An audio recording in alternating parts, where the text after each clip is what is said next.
Okay, so today I'm going to decide on what movie to watch on Netflix, and then we'll move on to Monk after that one. So that basically, I treated that one like a movie, the first episode of Shameless, because I had seen whatever the one or two clips, and it seemed interesting, and she seemed so photogenic. But the first episode was kind of a drag. I give it like a D grade. They introduce the characters, but it's really nothing's happening, nothing's interesting. The guy's trying to woo her in a very cliche way. He has money, like it's just not. There wasn't anything that would make me want to watch the show. It would be acceptable as like a middle episode, like if that's episode 4, right? Season 1, episode 4 is like that. That's fine.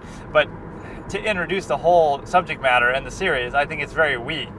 I don't have anything more that I want to see. Like, we get it. The kids are... Even that storyline of but the kid with cash, like, that was so meaningless because it's the first episode, so we barely even know these characters. It would have been a good twist later on, like episode 10, we find that out. Right? It was sort of just... So what, almost, because it's this shocking revelation about a character that we just met, so why do we even care that much? Like, it was like the soccer drama episode from The Sopranos, like, oh, you know, this one girl killed herself or something, and the soccer coach is assaulting them or something, like, but what's the point? It's like, or like she tried to kill herself. I don't think she actually killed herself. It's just like the subject matter is not that interesting, so if that's your episode to try to sell me on watching the show, I'm just not sold, so I hate to say it. There were a lot of good moments that come later, but so that one failed on the standard of the first episode has to be at least an A or a B grade, and it was actually probably a D, so it just failed. So I hate to say it, but there's so many cool moments like that, though, it seems like where she gets the job at the grocery store, or she gets the job at the thing. She's always being sexualized, too, everywhere she goes. I guess not in that telemarketer clip where, oh, she does something and they give her credit, and I don't really get it, but she's just kind of a... Yeah, it's definitely not Kristen Milioti, but it just kind of looks like her. It's somebody else. I even looked up her name, but I forgot what it is. But yeah, it's like the Allison Williams effect. It's like the certain, very photogenic people effect that can have a certain value. So we're going to decide which movie to watch, and then we're going to do Monk, episode 1, probably, after that. And then we can kind of keep rotating like that. So now I have no holds barred. I'm willing to watch whatever big name series, anything I feel like. So we'll start with Monk. Again, I'm not necessarily going to watch the whole thing, but I may watch it unless it fails one of the conditions. The worst case scenario is if it gets sort of a little boring and humdrum, and it doesn't fail any of those conditions, then it feels bad to stop watching it. Like, The Sopranos was actually getting to a very interesting point, and so it didn't fail for any writing reason or bad, well, sort of. It didn't fail because it was getting bad or uninteresting. It failed because, he fails to save himself, and Tony basically just gets lucky that the one hit sort of just fails miraculously. Bro thought he was Viggo Mortensen from A History of Violence, but you're not, dude. You're not Joey Cusack from fucking Philadelphia, bro. You're just not that dude. You're not that guy. You're a fat, easy target, depressed fucker who's almost trying to kill himself, and I forget exactly why. Why was he so depressed anyway? Because he was so in love with the shrink, and the shrink was kind of giving him the cold shoulder, or something to do with his wife, or...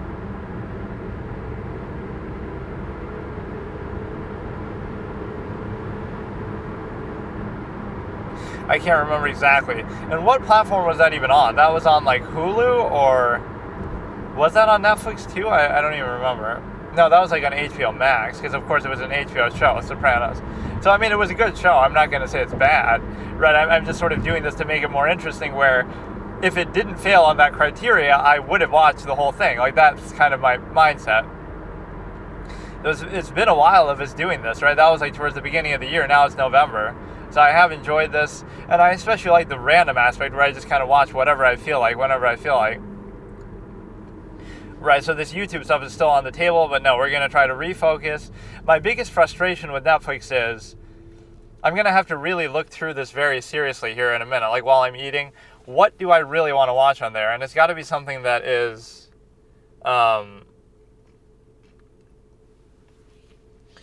it's a case where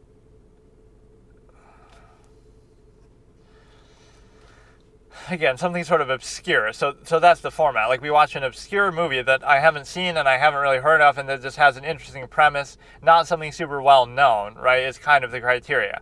So the movies are going to be obscure, and then the shows are going to be pretty mainstream and well known. Like Monk, it has to be a big name thing, like Breaking Bad or Better Call Saul or Dexter or something like Game of Thrones, Walking Dead. It has to be a big name series, otherwise I'm not going to watch it, because I haven't seen hardly any series, so that's kind of fair.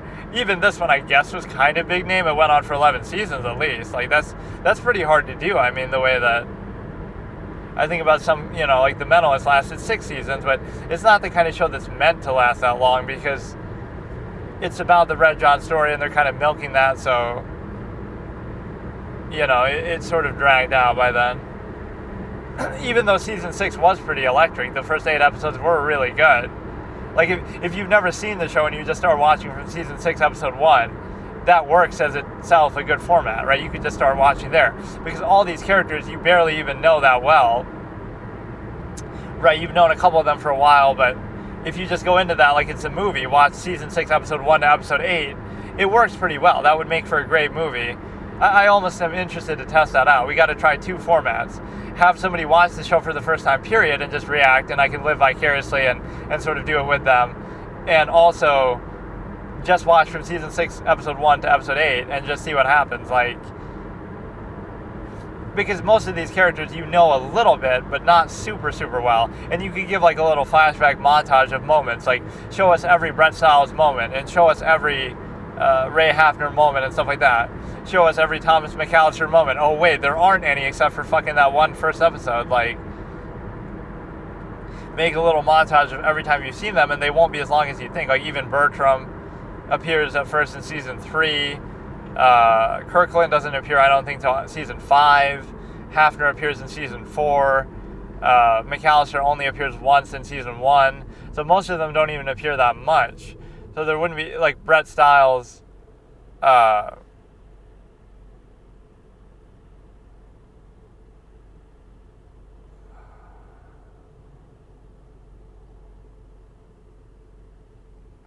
Brett Stiles is,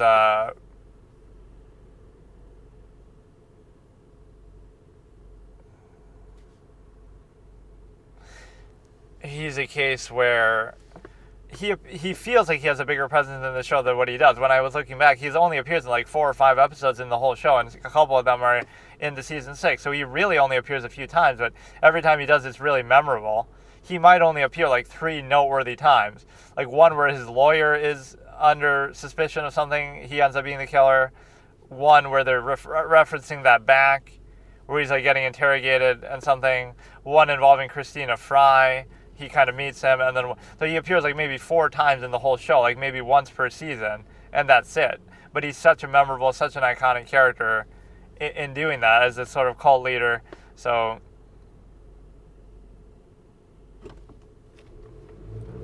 it's hard for me to explain exactly what I'm looking for, though, as far as the movie is. Like, it could be anything, just sort of obscure.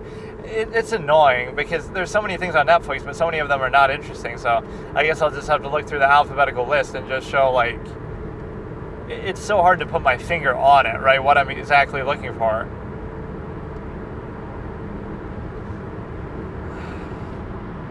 But yeah, maybe we can look at something on YouTube for now. I don't want to see any more of those liberal meltdowns, because even though I was enjoying them, so many of them are sort of repeating, where it's getting kind of irritating. So yeah, I'm surprised how smoothly it went over, that there wasn't any like fraud, or at least that made the outcome. So it seemed less like, it's not that Trump did that much better, right? He got relatively the same amount of votes, let's say. It's more just that Harris didn't do as well, and she sort of underperformed, and she just didn't get as many votes. Because if you told me Harris is going to get 81 million votes like last time, then fine, she's going to win. But she didn't do as well as Biden, less so than Trump doing that much better. He did really well last time, too. He got 74 million votes. So that's why everyone was so shocked that he lost, because if you're trying to tell me you get over 10 million more votes than last time, than in 2016 when you won, then how do you end up losing? And it doesn't really make a whole lot of sense. But no, I love how people say that about the Electoral College. Like, you're playing their game by their rules as an outsider to politics, and you win at that sort of rigged game, and then people get salty about, oh, the rules aren't fair. Like, if there's one scenario where you're not going to say that, it's almost like if it was the opposite, you could have said that. If Hillary had won on the Electoral College, but Trump won on the popular vote, now you'd be saying, that's a little bit unfair. This outsider wins on that, and he still doesn't win. Like, everything was one-sided against him, even by the people who didn't like his own admission. Like, it's very unlikely he's going to win. It's impossible that he's going to win. And then he wins anyway. It's like, what am I supposed to make of that? Right? He's the underdog. He's the outsider. He's basically a pseudo-independent. And you're going to then complain when he wins that, oh, the system is broken. The electoral college that sucks. Like, it's not a case where you should say that because of the simple fact that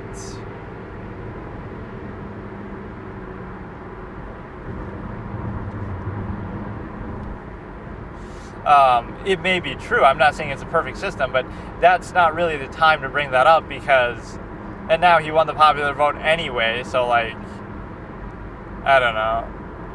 It just feels like you're sort of selecting out and being a little bit, and I feel like a lot of people maybe had buyer's remorse or voter's remorse for voting for Biden. So even if a lot of people came out, like, who normally don't vote, who aren't really Democrats, who are more independent, they didn't know a whole lot about Biden, but they were just hearing from the media constantly how bad Trump supposedly is. So they're thinking, okay, fine, we'll just mindlessly vote for Biden just because. And now they've sort of had a chance to think back and say, you know what, maybe that was a mistake, so maybe I'll just sit with this one out. Right, so you were sort of brainwashed and mistaken into doing that. But now you have some reservations, so you might just not have voted at all. So a lot of the people who helped Biden win just didn't vote for Harris. So that could sort of explain what we're looking at here. And so now we have the simple ability to consider the fact that I kind of gave up on that Audible thing, but again, we kind of own those books on Audible already. We own the Silmarillion, we own the Hellbound Heart, so I can do them whenever I want. And then I was going to watch like Hellraiser 2, and I was going to watch like that animated Lord of the Rings movie, which is actually not very well received, but that must be sort of hindsight. Like, at the time it must have been pretty good, or maybe not, but just comparing it to the movies and stuff, it's probably more accurate than the movies, because none of the movies are very accurate to the books at all. They really extrapolate and blow stuff up and don't really follow it at all. They kind of miss out on a lot of stuff. There's that one major character whose name I even forget, who's not even in the movies at all. He's like some other hobbit that is very significant, and he's just completely omitted, and they invent characters that aren't even there, like Lurtz. Even though that might serve a good purpose, don't get me wrong. Some of these things you could argue make it sort of better or serve a good purpose, but that's besides the point. It's still not true to the book necessarily in the full way. And so you have, let me see maybe one more of these, since these beginning sessions are sort of very open-ended in terms of the fact that, I don't want to start necessarily the movie or the series in this part because it's too long or it's too short. And so you're not going to be able to do anything with it. As far as this is better just for some random little part of a trial or something like that, like Casey Anthony, Jodi Arias that we were doing. I would have watched the Chandler Halderson one more, but it ends up being like fucking... It was only like 10 days long, the whole trial, so that shit was over quickly. It's somehow satisfying to see her break down, though, like the girlfriend go from being all cutesy and trying to, whatever, to calling him in jail and still believing in him, to finally, ultimately realizing that he actually did it in court, and even being willing to testify. And even the prosecution kind of goes easy on her, too. Right? They don't really press her too much.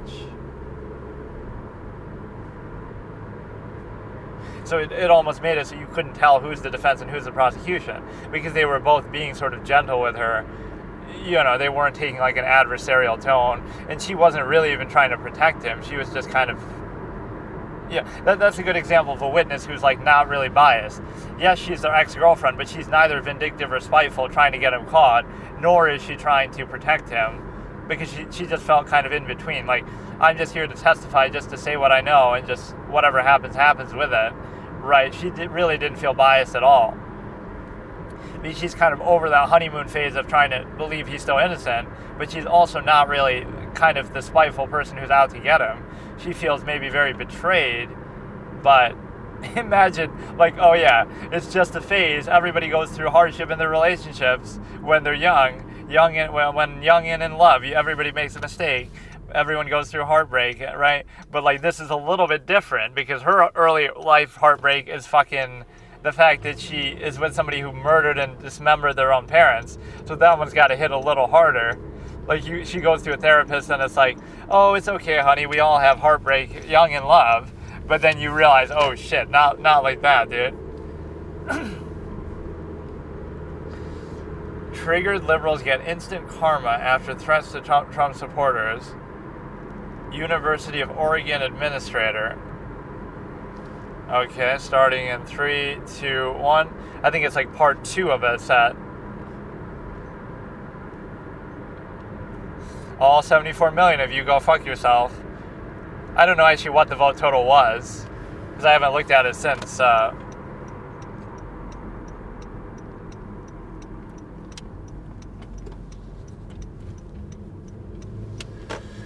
don't think he's ever said that.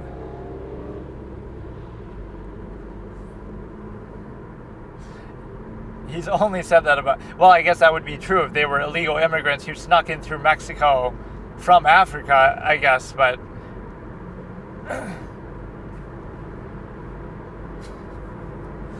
a lot of it's the double standard of where they... It's like a selective standard. Hassan can say the U.S. deserved 9/11, and that's okay.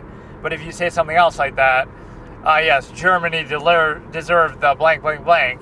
Imagine if you said that. Like, it doesn't make any sense. Like, you wouldn't say that about anything else.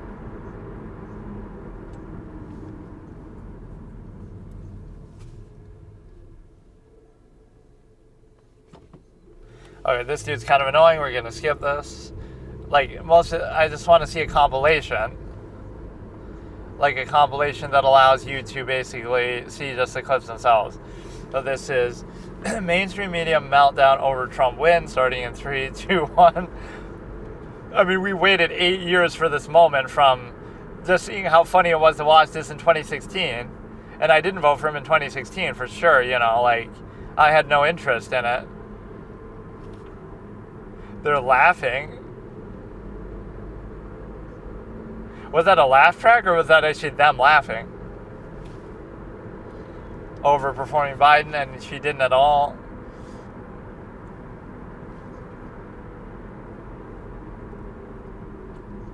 Let this go away. This will never go away. That was kind of wrong, though. It's not one county. It was not one state. And then he looked at the counties, and there were a few counties that he did better, but...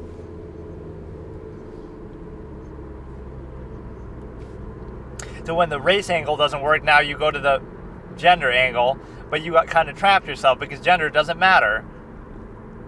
Donald Trump identifies as a woman. Donald Trump is a trans woman, so you can't say that. You're transphobic if you don't vote for him. Like, you could hide behind that. Ironic. A propagandist from the White House secretary goes on the news, and you're complaining about that. I think Biden was kind of happy about it, though. He didn't like the fact that he was kicked out. He's definitely low energy now, though, Trump, compared to what he was at the beginning. That's why I said I would have preferred him winning in 2020. I actually am not the biggest fan of him winning now because it's a little weird.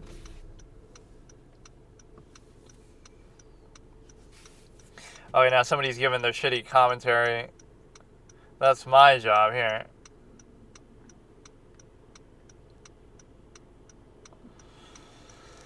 This one is when woke liberals realized that Donald Trump won number 5 by the Poor Man's Podcast React. Oh shit, it's going to be reacting though again.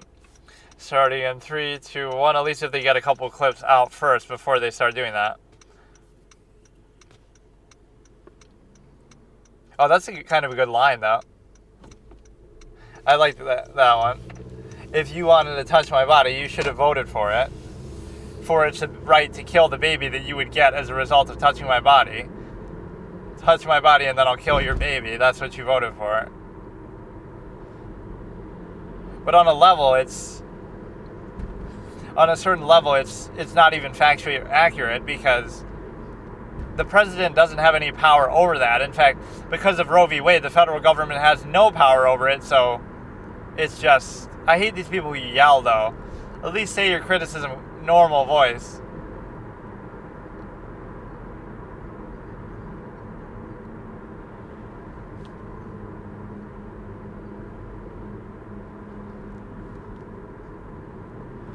I can't even understand what this chick is saying.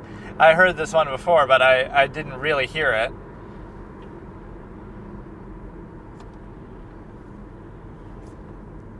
But see, you might be one of those people who wouldn't be deported, but unless you came in illegally, you should have nothing to worry about.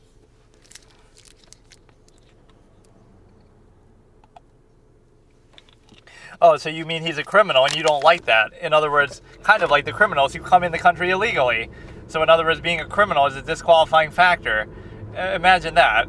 If you are, at least, or the people you're complaining about getting deported would be an illegal immigrant complaining about somebody who's a felon. See, at least she's calm about this. I like you already.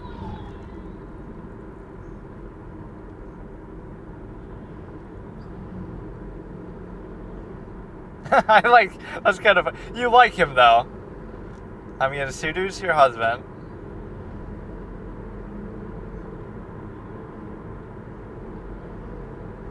Oh wow, you're being all hypnotic about it. I like this.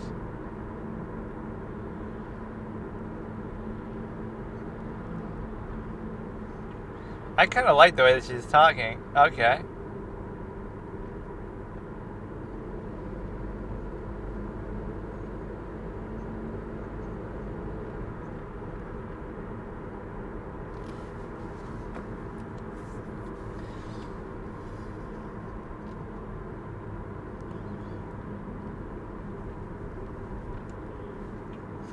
That was very convoluted, but I do like her attitude and her spunkiness in saying all that.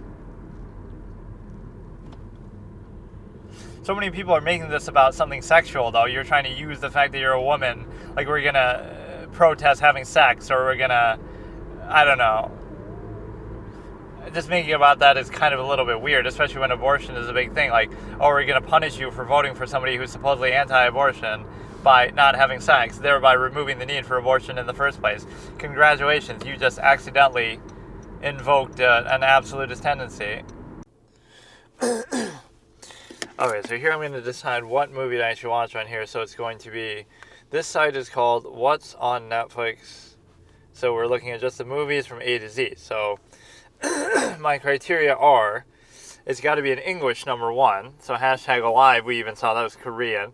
But it's got to be in English. It's got to be something sort of obscure, obviously, that I haven't seen or that just isn't super mainstream. It also can't be one of the Netflix actual series that they made themselves. So I'm just mainly looking at the language here, and I'm only looking over. So Terror in Madrid, but that's a Netflix series. Hindi, Indonesian, 137 Shots, but that's a Netflix series. So 13 the musical, probably not, although that does seem adequately obscure. So a lot of these are either just in different languages or Japanese. 1917, I don't know what that actually is, probably some war type thing. Yeah, let's genuinely look for something here. These are all like in the numbers that we're on right now before the letters even start. 1922, Stephen King, but I don't really care that. Anytime it has the N logo, I don't want it. Two Hearts. You know, this at least meets the criteria. It's not something I've heard of. And so It's in English. It's not a Netflix series. So let's see what this actually is. It's probably going to be garbage, like we saw that The Vow. It actually wasn't that bad though. Or I'd rather go in not knowing really anything about it. But maybe I should use some sort of quality control thing for it. Like, it's got to be at least a certain. So what should it be like? That had like a 17% on Rotten Tomatoes, or like a 6 out of 10 somewhere. It's just got to be something that really jumps out at me. Like, I won't even read through what I'm looking at, but just something that sounds interesting as far as a subject matter, a title. I hate Christian Leitner, 30 for 30. These are all going to be like, I think, sports related things, documentaries and stuff. And then you have page 3. These are all still in the numbers. You would think, it doesn't have to be like one per letter, one per number, but 3,000 nights. Is that going to be like the 30-second hug where it just wastes our time? 300, Rise of an Empire, 365, but these are all Netflix branded. 310 to Yuma. I don't think I've actually seen that. 4 Kings 2. 40 Sticks. But again, I'm not looking at the English thing enough. Again, doesn't mean they're bad. It just means that either it'll be badly dubbed or something else. Where 4L. Like, I don't know what any of this shit is, really.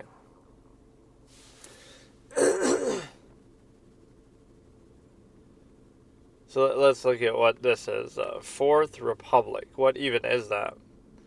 This is going to take longer than actually watching it. Like, I don't know. I'm sure there's some good things on here that I'm going to find interesting, but I don't know what this even means. Fourth Republic is 2019 film. It is 65% on IMDb, 6.5 out of 10.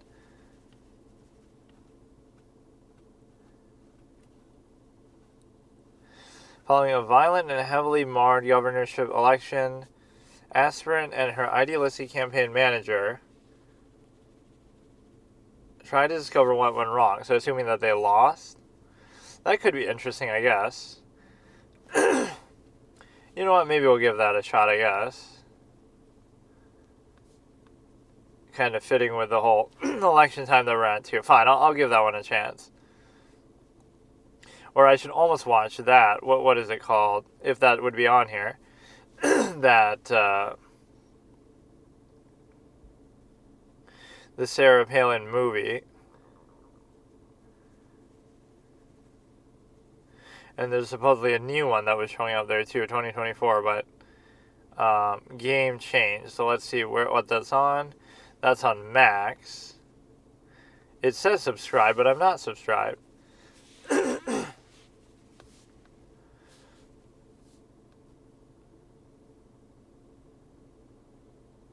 That actually seems somewhat interesting. Is that supposed to be John McCain on the left? Because that almost doesn't look like him there. Okay, let's do this one. I'll give it a shot. Again, this subject matter is at least a little different, right? It's something a little bit unique. So let's just try it.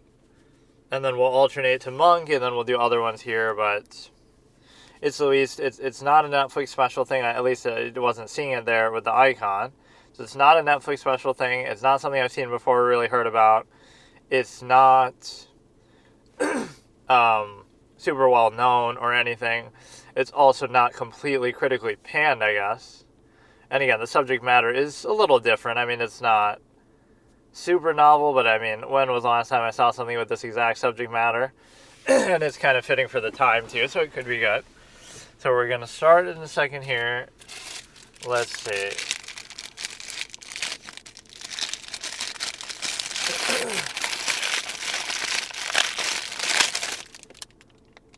Well, let me look at some more, too, or I should almost do it that way, like where I go through a letter and pick the best one out of the entire letter. So that one, like for numbers now, that one seems okay.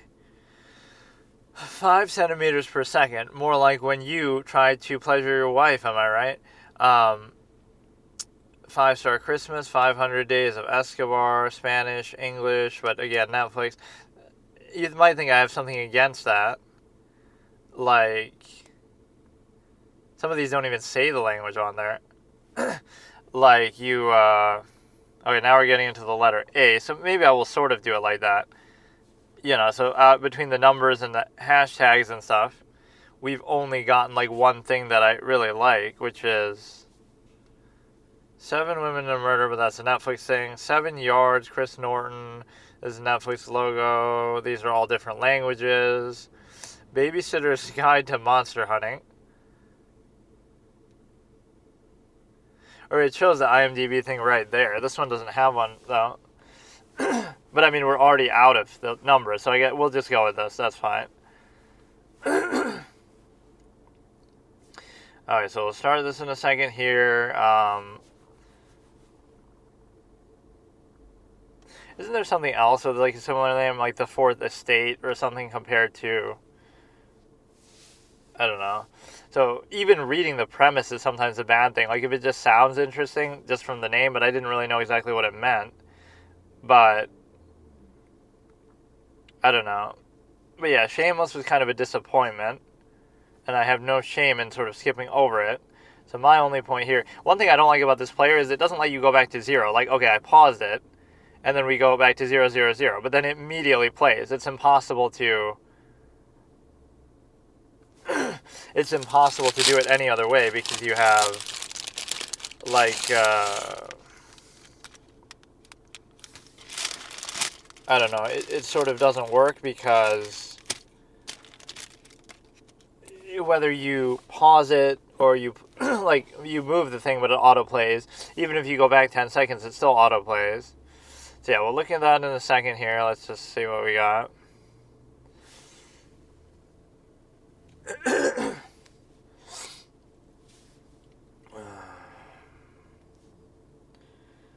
Yeah, these little breakdown things are pretty fun to watch, but some of them are just repeating too much, or a lot of them are oddly sexual, which you would think this has nothing to do with that. But, like, women threatening to withhold it or whatever, like, what does that have to do with an election, really? Like,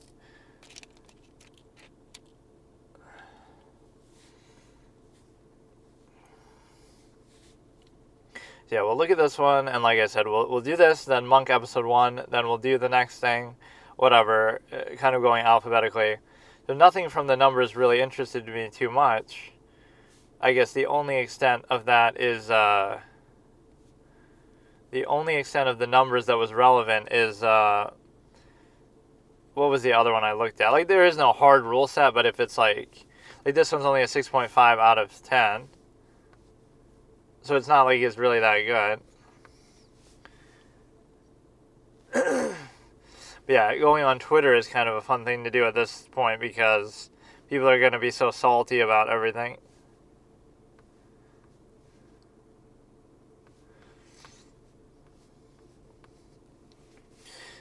What would you do is kind of something I tried to watch on the other, like Hulu Gauntlet. VP Harris' coronation was an epic disaster. It's very similar to the 2016, like where they had that Madam President thing printed out too. Let me see what they say here.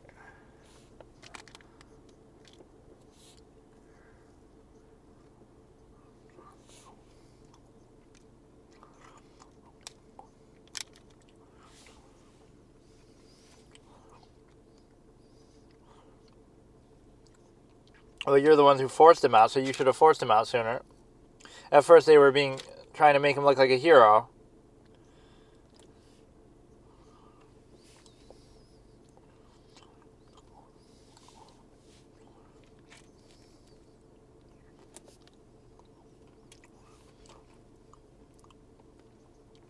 This is Will Kane, who always used to be on First Take and stuff, arguing with Stephen A. Smith and stuff.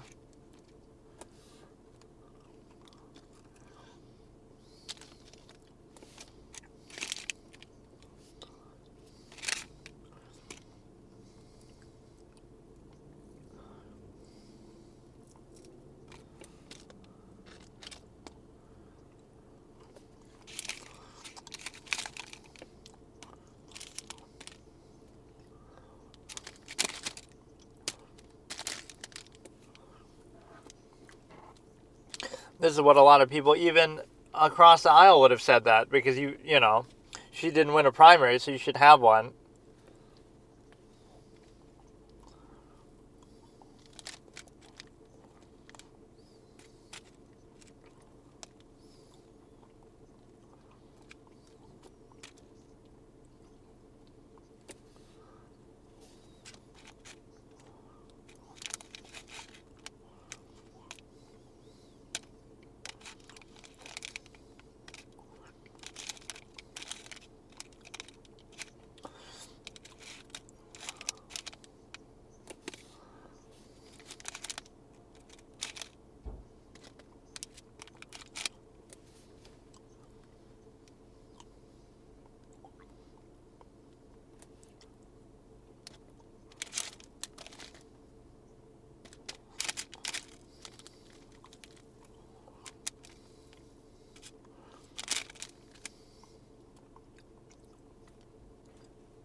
She's a surrogate.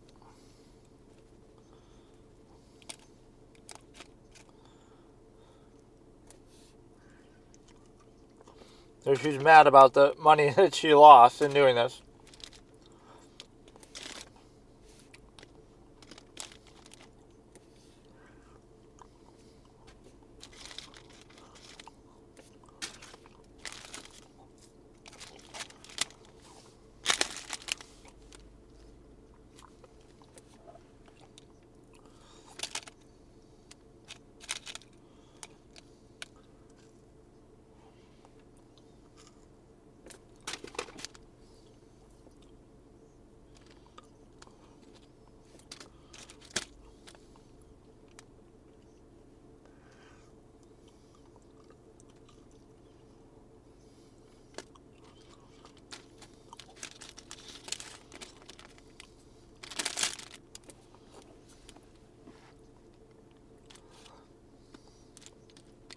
It was always within the margin of error sort of for both. But you always know that they undershoot. Like in 2016, you would make it think like, oh, he has no chance, but then he wins. Like, so it's always under.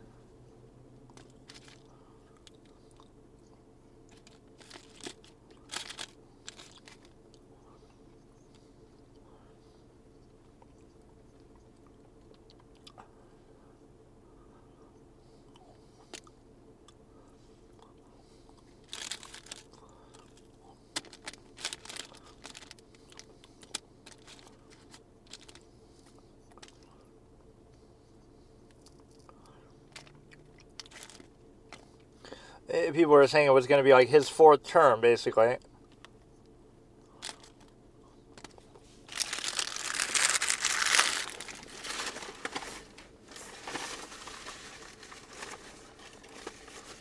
It felt like longer than that, too.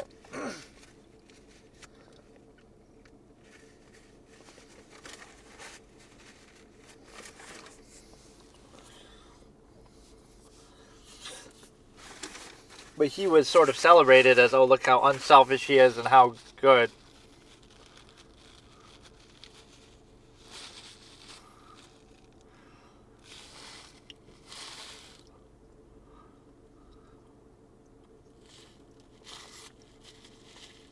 Right, they were touting him as a hero. He's so good for stepping aside and he'll be remembered and whatever. Now when they lose, they're acting like, well, now it's his fault or it was a bad thing. Like, they were trying to push him out. So the real thing is you should have pushed him out earlier if that was your concern. Right, because it wasn't really his choice even. He was pushed out. And now people are saying, oh, if he stayed in, he would have won, which the whole reason why he was pushed out was because there wasn't confidence that that was going to happen. So I wouldn't really argue for that either. All right, let's go ahead and do this one. And so I haven't watched something like this in a while, actually. So this could be good. Just like a full, I can't even remember the last one. So we watched a full episode of that, which wasn't really all that good, but you just got to hold, the first episodes always to a higher standard. Like Arrested Development, I've only seen the first episode, but it was so good because, I don't know, it introduces so many things and just... Let me actually find that clip. It's like where he's talking about his, this magician guy, and he's talking about his act, and like... Let me see if I can find this. Where I just said it's like one of the best... one of the best premieres or first episodes to a season ever. Right? And that's all I've seen of it, too. So you might think, why didn't I watch more? Which I probably should at some point. It was so good. I can't remember what the line was. Arrested Development, episode 1. It was like some deleted scene or something. Let me see. Like alternate line, or where is that? Where like the magician guy is like introducing himself.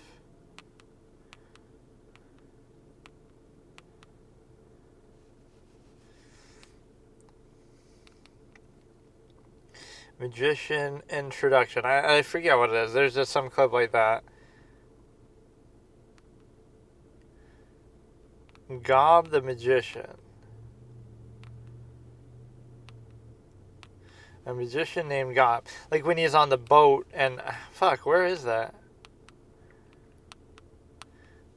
Damn, now I really want to see that clip.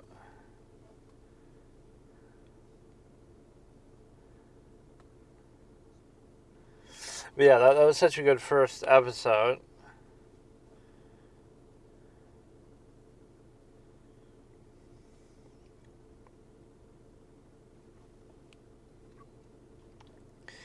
Let me see. Gob first appearance. Gob. There was something like maybe the clip's been taken down. It was like some alternate scene to the... Like he said something different than what he says in the actual show. What the fuck?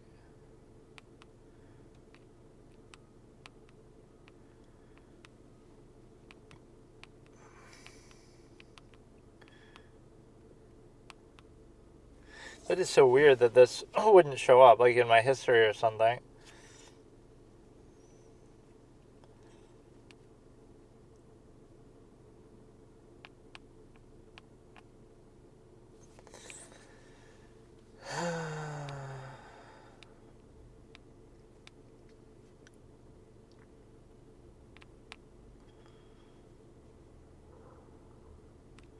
Subway servers, but in Unreal Engine 5. Let me try to find this for a second. I just want to see that one clip. I'm sure it's been taken down. Season or series premiere. It's like when you're first meeting him on the boat. I don't really got a TV series premiere ad.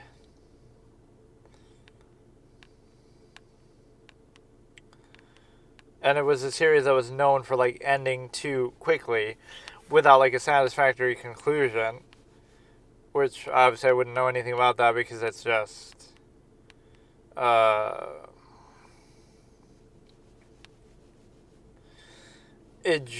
never seen it.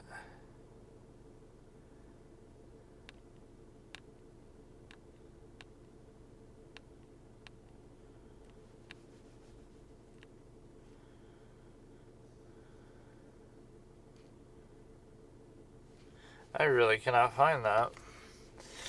Whatever, let's just start this.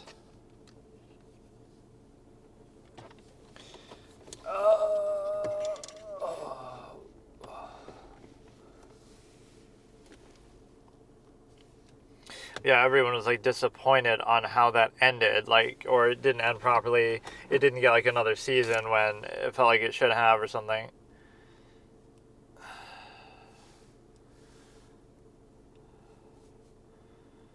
So let me find this one here, whether it's going to be good or not. It's relatively recent. Fourth Republic. Okay, here we go.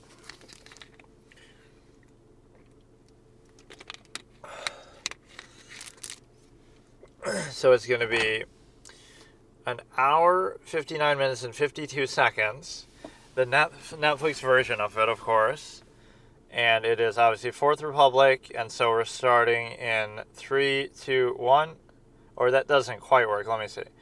We're starting from 0, 0, 0, 0 with 1:59:52 left. In 3, 2, 1. Okay, that seemed to work pretty well. Film 1.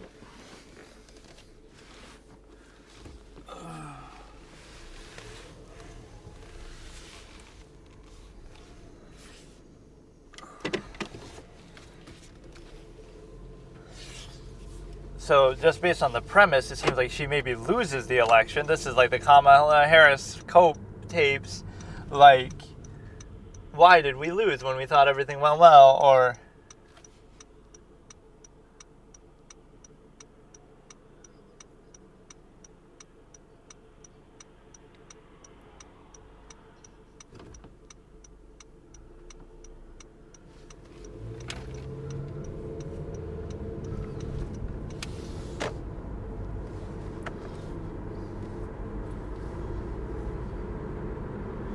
No, this is in English, but it might be, you know.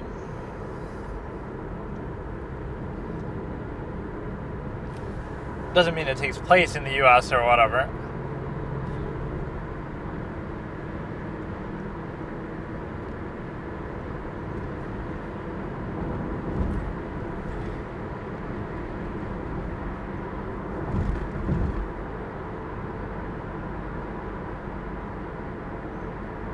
So it's some sort of electoral scam. This is about the 2020 U.S. election.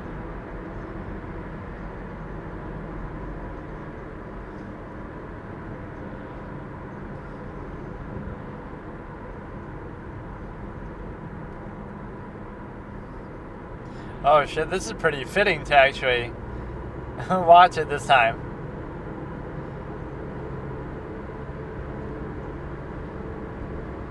Wow, it just starts off like this too. This could be revealed like later, but...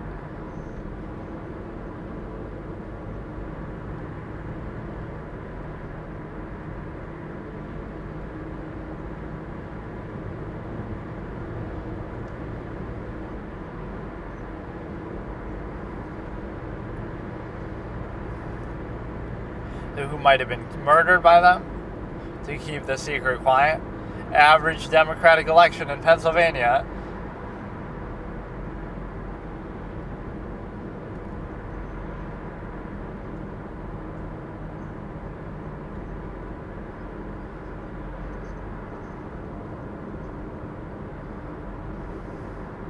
You were the ones who were doing something wrong, though. You were burning ballots and fucking up with ballots.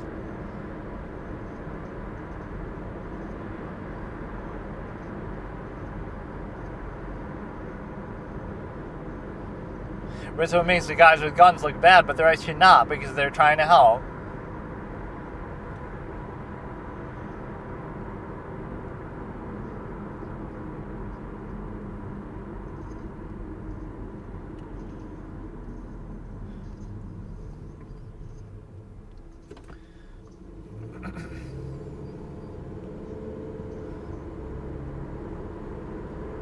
So why is this in English again? It could easily not be, and that would be acceptable, given the setting and the subject matter.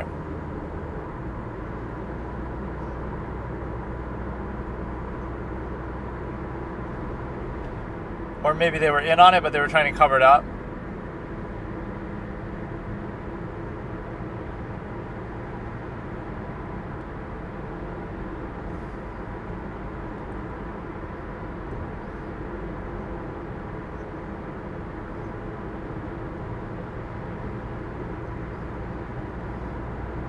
So he should have sent you a copy. He should have had it saved on a hard drive somewhere. So they were trying to cover up evidence of what they were doing, but they still did it, didn't they? Or maybe I was wrong. Maybe they're not the good guys, but...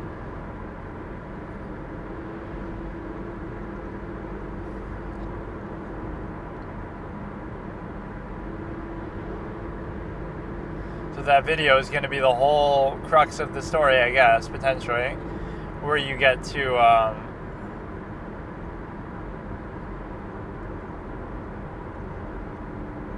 MC Bluetooth.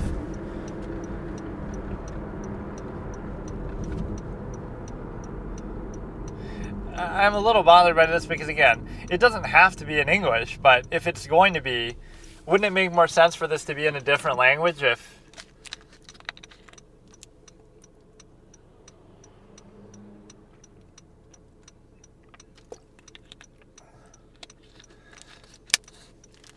Most unbiased news report.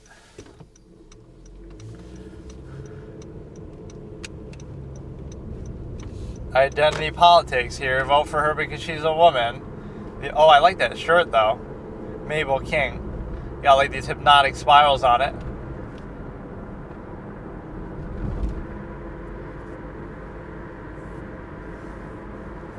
I was not expecting it to be like this necessarily in terms of setting, but...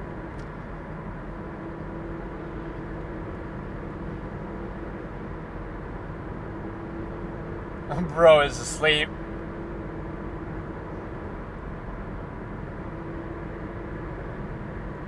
He's a trans woman. They're like reading what she's gonna say.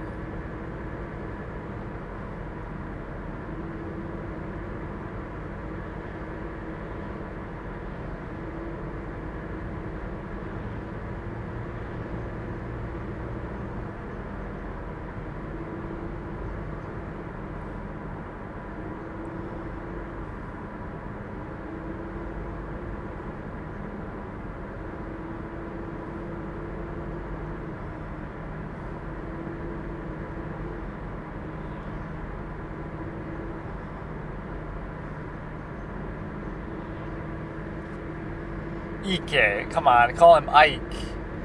Bro thinks he's Ike from Fire Emblem Path of Radiance. He fights for his friends. Bro is asleep the whole time. That's a good character introduction. Now he's gonna come in clutch later and do something crazy.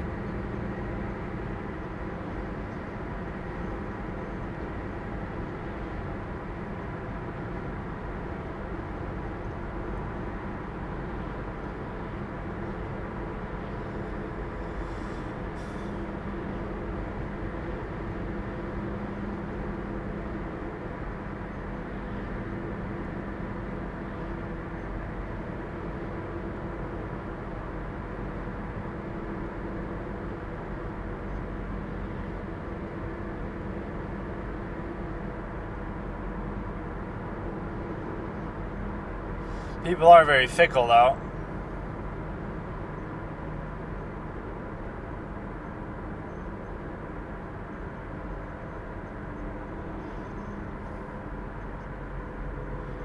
Just blame whoever's running for all the, who is already in office for all the problems in society. Like, that's what always happens. Not everything in the country is Biden's fault right now or Harris's fault, but it always works like that. Like in 2020, COVID is Trump's fault and everything is Trump's fault. So vote for a Democrat, and then it swings the other way so often.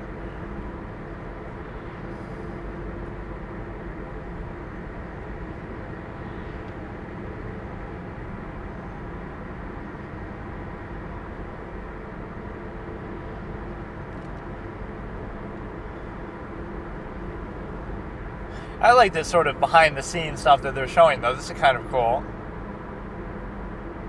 I don't know if this is a real story, like, if these are meant to be real people, or if it's just fictional. Like, I wouldn't know.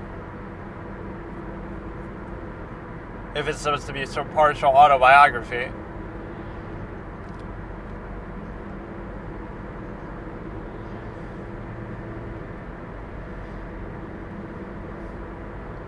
Yeah, she's trying to use the whole identity politics to her advantage. Every 30 minutes in Africa, a half an hour passes.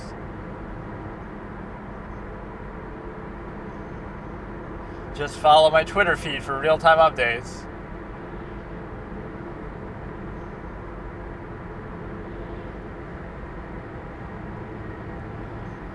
Average third world country gubernatorial process, dude. Nobody gives a shit about a fucking governor anyway, first of all. But that could be your first step to potentially running for president. that's what Democrats are probably saying now in the U.S. Like, oh, we should have let Josh Shapiro run or something. Like, who stopped you? It's your fucking party.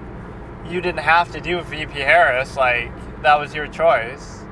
And she still did pretty damn well, like, in the context of somebody who had like 100 days. So it just shows you something else is the issue. So I didn't fully understand what happened with that. Like, there was some sort of rigged, ballot harvesting stuff. But for what? That's obviously like now we're looking at a flashback. So she lost the election because it was stolen from her or something. It's some big conspiracy.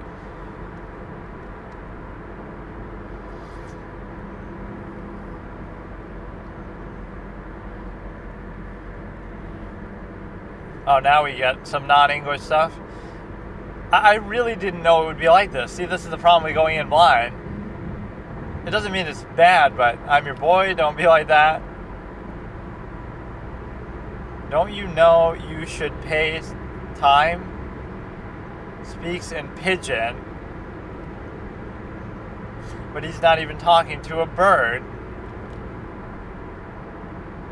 Later they will say police is taking bribe. That happens all the fucking time in India. It's very easy to bribe cops, somehow.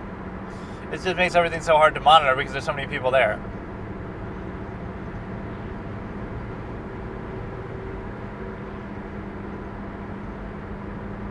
Or this is showing the scene of them doing that. Is this the same scene that led to them getting killed that we saw at the beginning? Or is it just them... Must be, this is in the past at least, but I don't know if it's the exact same scenario. But this is them sort of ballot harvesting something.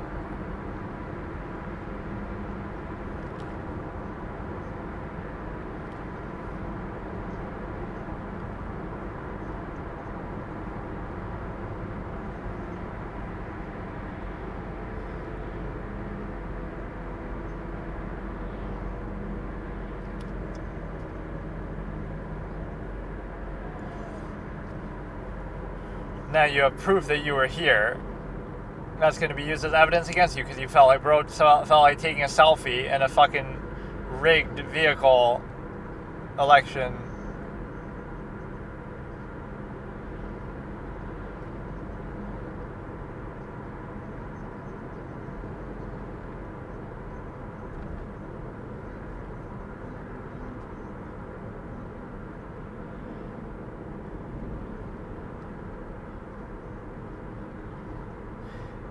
So we're just seeing the same scene that we sort of saw at the beginning.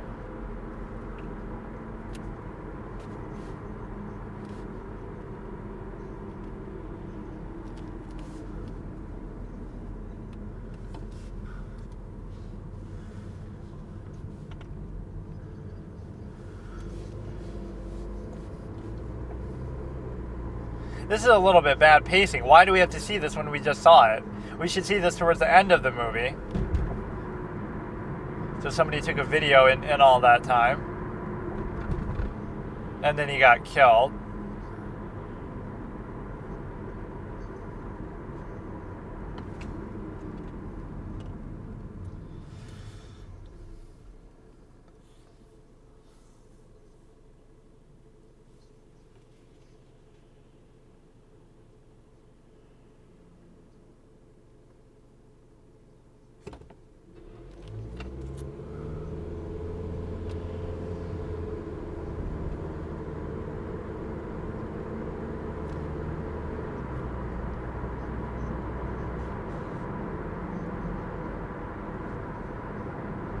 Media being biased as usual.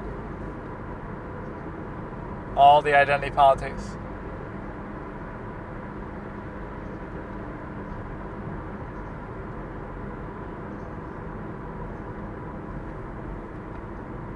He's being realistic.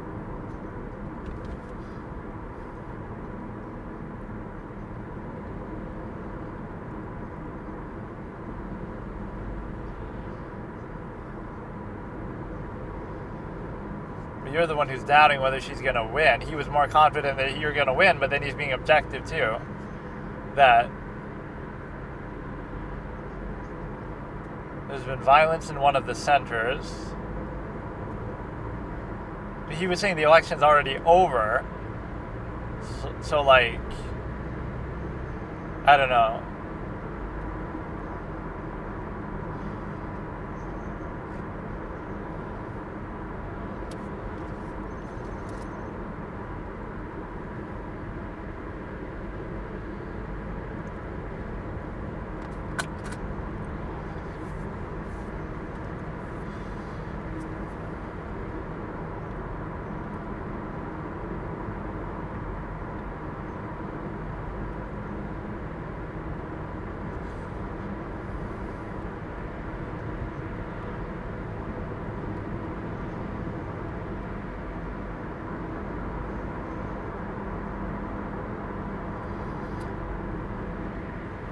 Well, when the violence had to do with them doing with that.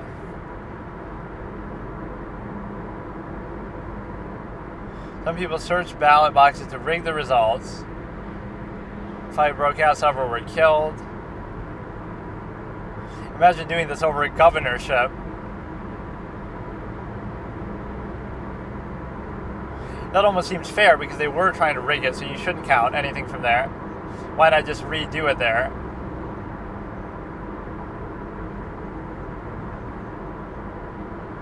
Oh, so now she's going to find out that it was rigged and do it. This is the woman that Stacey Abrams wished she could be.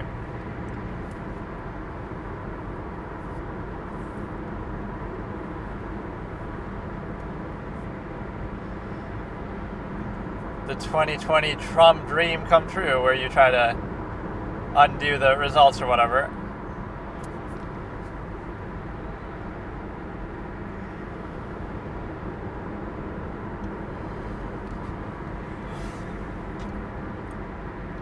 But it could work out ironically, like by trying to rig the results in your favor, now you invalidate the results of that area overall. So even if it fails, you try to rig it, but you fail to rig it, and then you get killed or whatever. But then you use that as a pretense to invalidate the whole results that might have favored them anyway. The fact that you needed to cheat.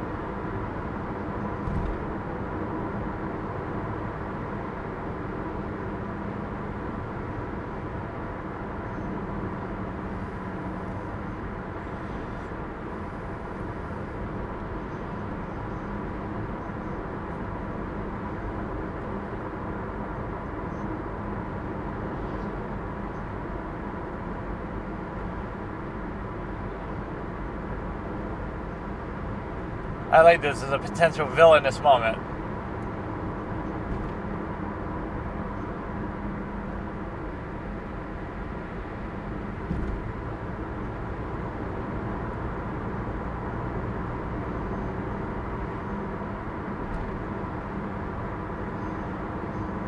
I like that as him potentially being very, he seems like he's being benevolent, but there's undertone to it.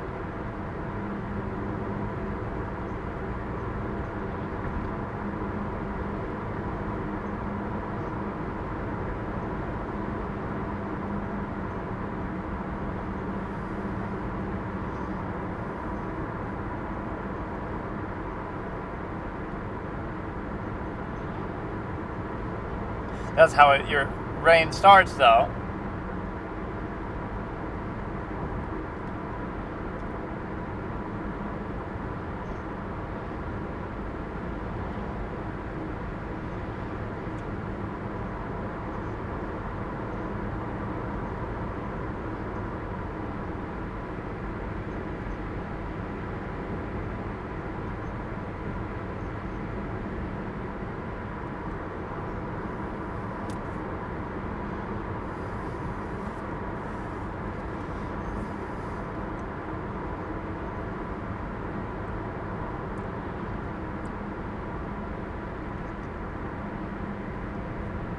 Become my third wife.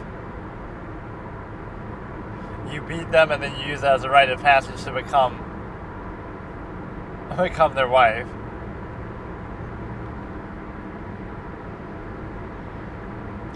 So casual he says that too. This would make more sense if it was like a president type of thing, but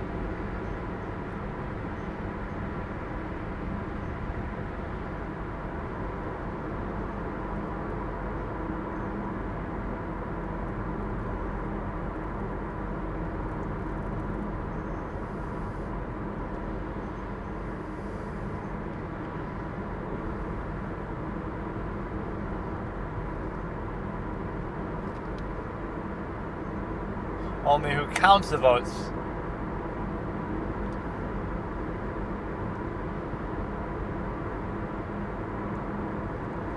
This is the same thing he said, you have tried. Thought a woman could come this far.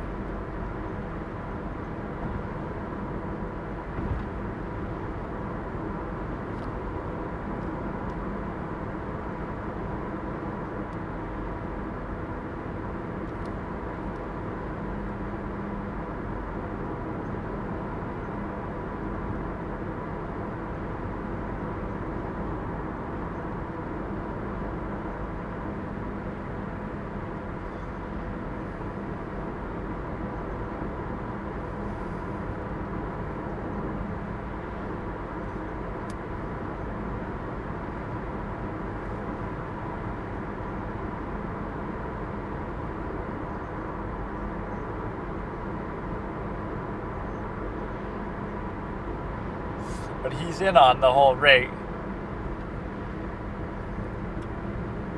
Or they're giving her like a sympathy, oh, it's a victory for you to even get this far.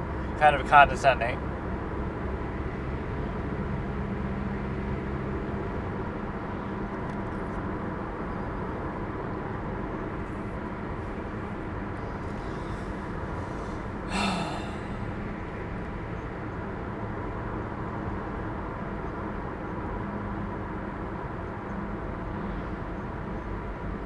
Election denier.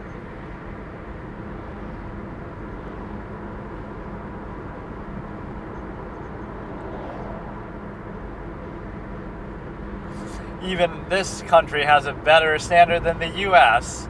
because a third world country has a better election protesting process than the United States, where you're called an insurrectionist or something.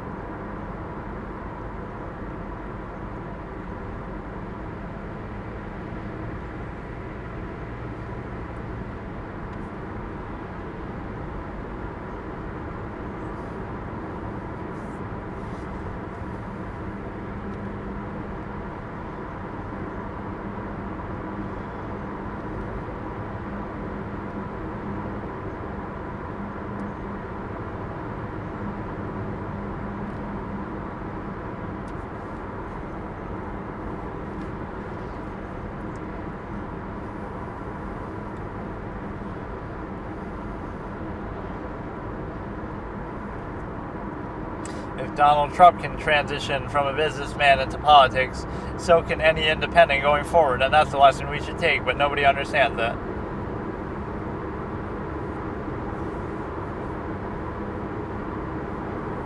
Oh, you just casually throw out the law degree. You should have led with that.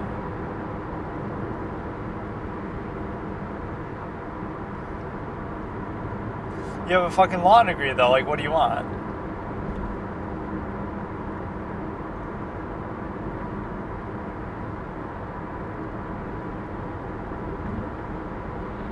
But you're doing this, like, as if for a job? It's just an election protest, like...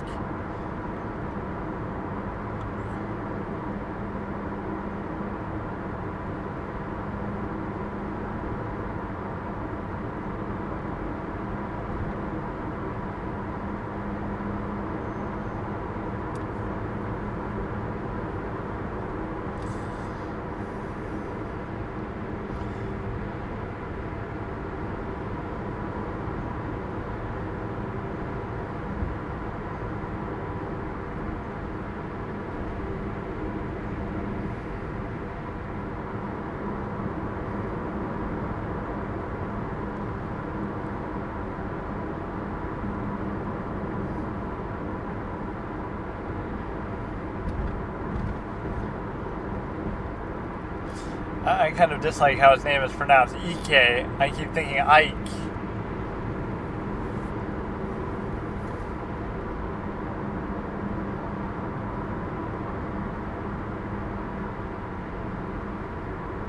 There's some sort of sexual tension here, I guess.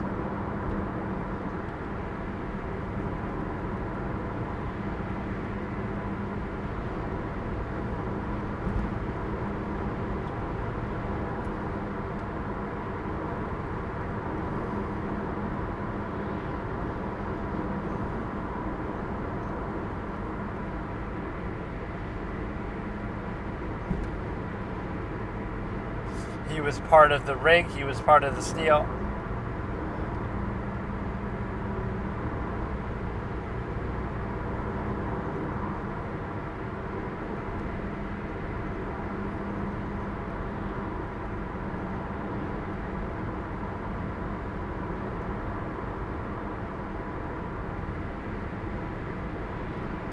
But the problem is the government's sort of in on it, that they wanted this to happen. This feels almost like a Hindi movie. There's a lot of Hindi movies about corruption.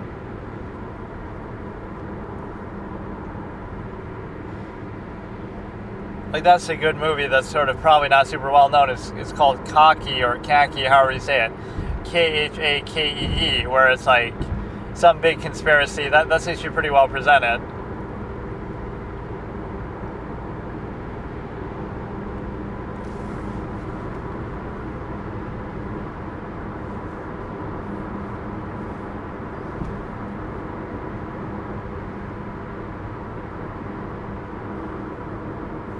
She has a law degree too.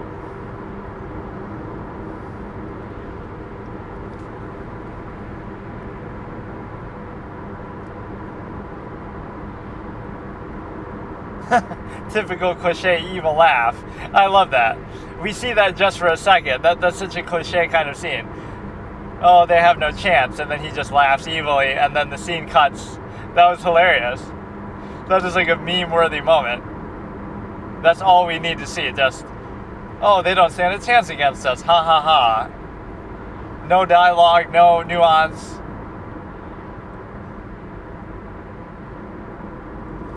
Why isn't she being shamed for being an election denier and being salty and this and that? Because she's a woman? She getting special treatment for being a woman?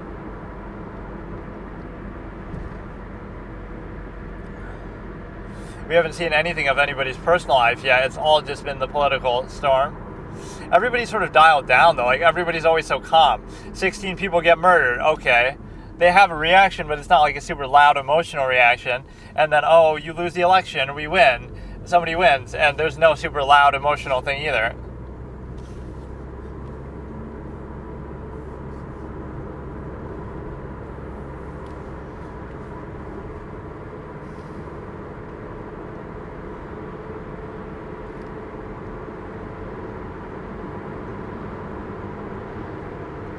People will just be taking the light.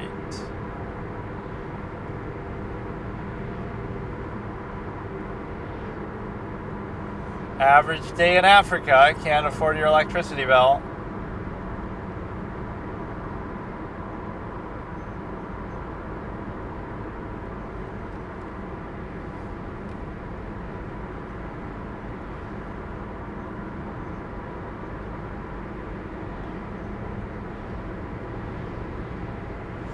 $100K.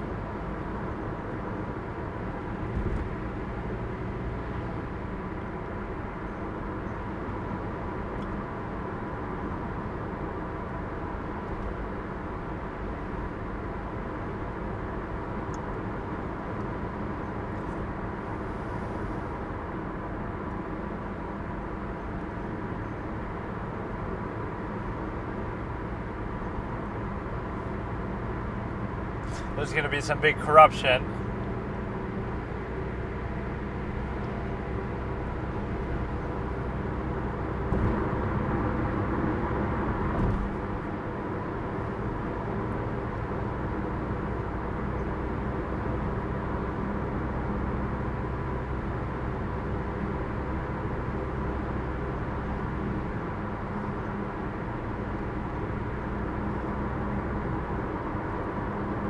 So he already doesn't want to be on it.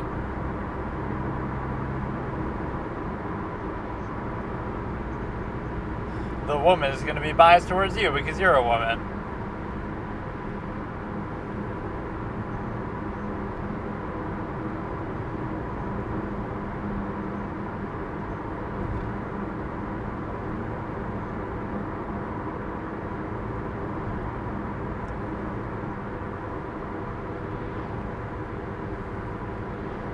Yeah, it makes you seem like a sore loser, kind of salty, but this is how the movie started now in the court case. So is the whole thing going to just be like this? There's going to be all kind of twists and turns. I like the premise, but it kind of gets to the point.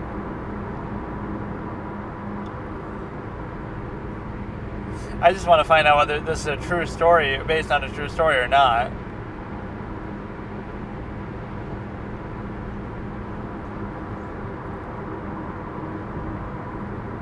And the biggest thing that's weird about it is, why is everything in English when we're in Africa?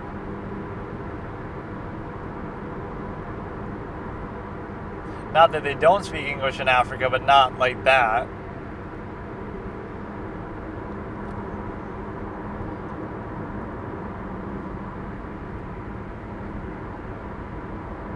Was it widespread? No widespread fraud.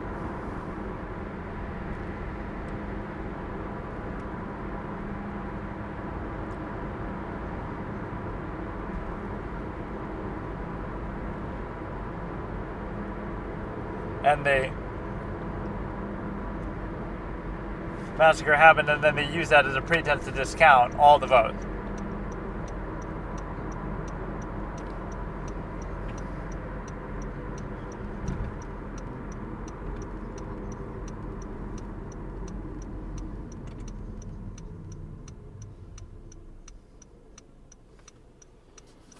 Yeah, you should have redone that area.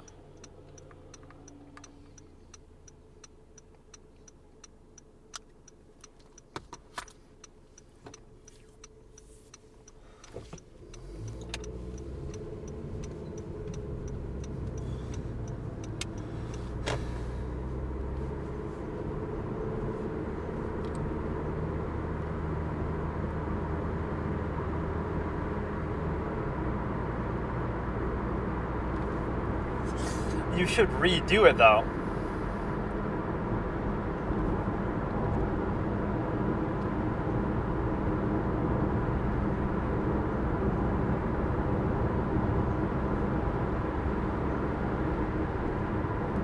But he still benefited.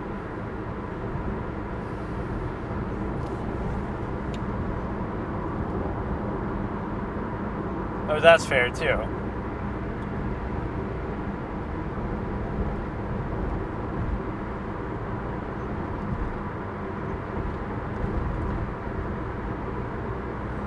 No, like, so you're saying because of this, we're just going to discount that whole area and say that they don't get to vote? That's not fair. You should redo the vote in that area. Like, something bad happened, so we discount the votes. Got a nice fucking car.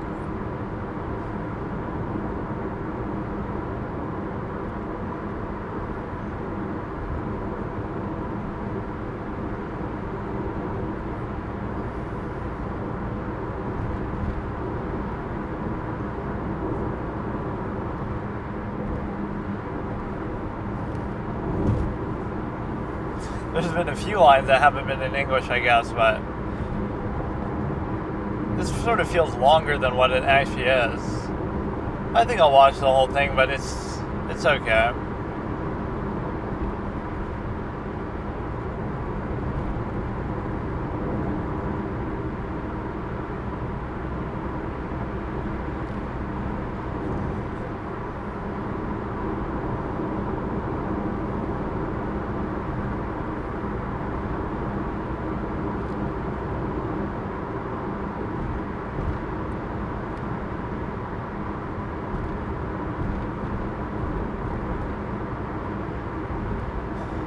Yeah, give us another evil laugh.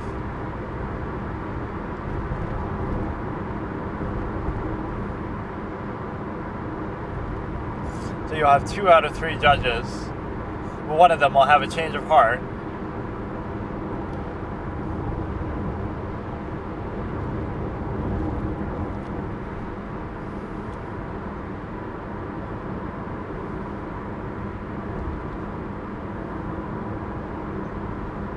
Most of the boys who enter politics these days are looking for money.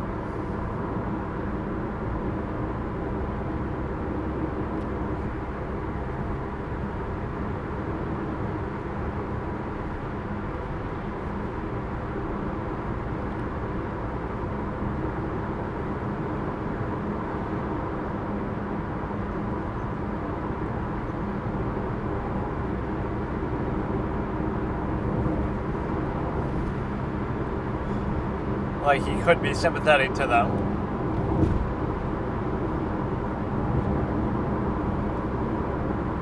Oh, you can be like a mole for them.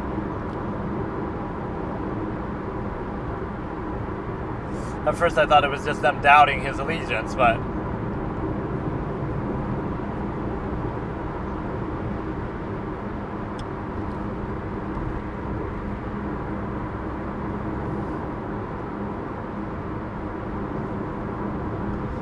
he's going to be a double agent, but then he might have a change of heart too.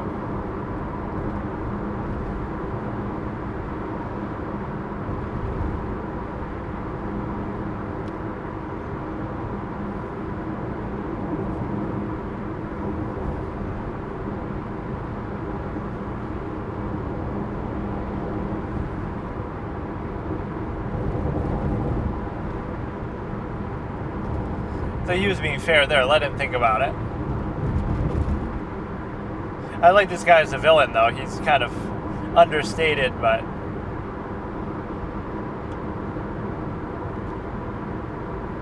everything is so blatantly corrupt, though. Like, it's not even pretending like it's not. At least in the U.S., like, we sort of dress it up, or we are seeing it behind closed doors, but still.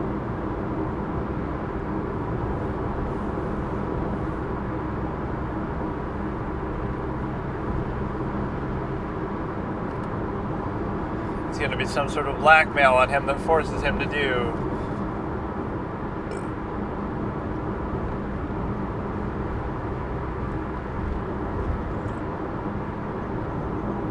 So we got an inside mole trying to do something. We got an inside judge, like 2 inside judges.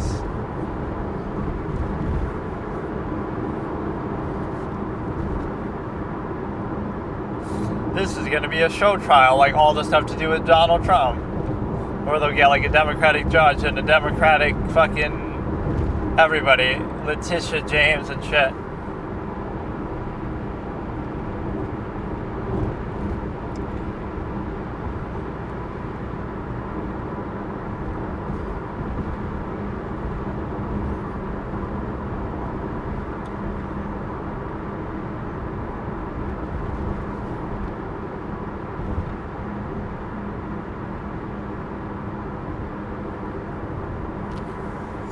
All the Greece speaking in pidgin. That was easy to go to high emotion type of scene.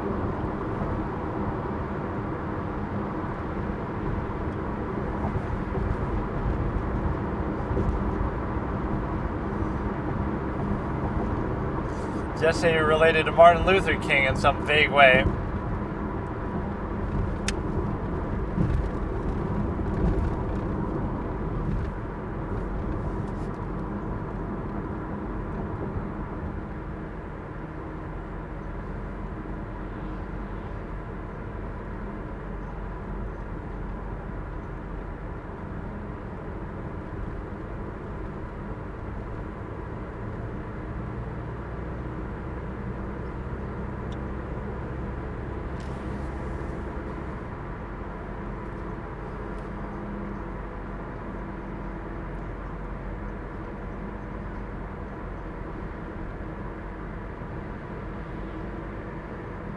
Not even a bribe, just a...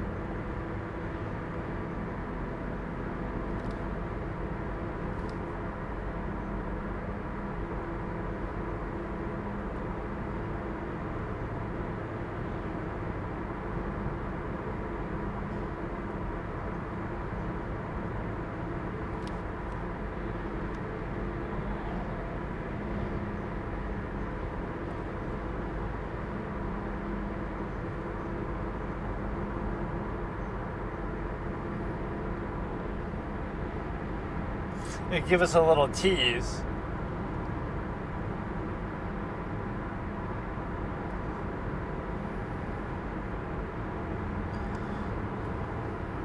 I love that, the corruption at every turn, if you want to give us money for our shit.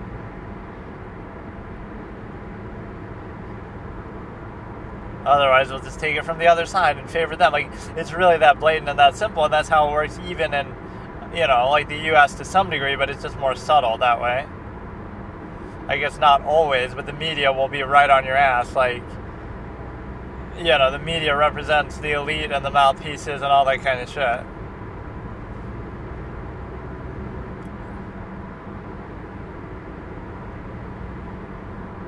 This movie hasn't had much music in it either so far. It's been sort of understated. So we'll get through about half of it here and finish the rest of it tonight. And then I'll watch Monk tomorrow. It's not a bad movie, but it just isn't entirely what I expected.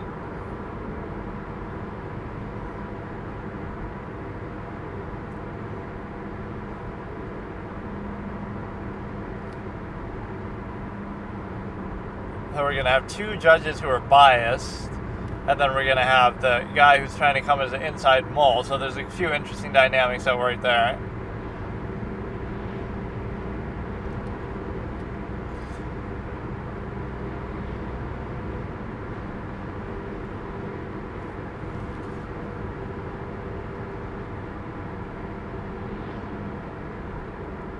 But yeah, just hire a private investigator, and then you can give them as much money as you want because they're, working for you officially. But when you do it to like a cop like that, I don't know.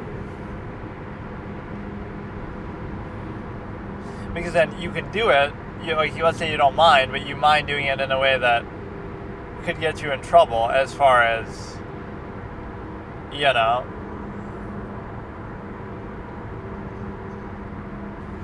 then that'll come out and that'll hurt you as well. So in this sort of world, you get punished for being genuine. Like, I'm not going to bribe anybody, but then you're going to lose because the people who are willing to bribe people will get benefits.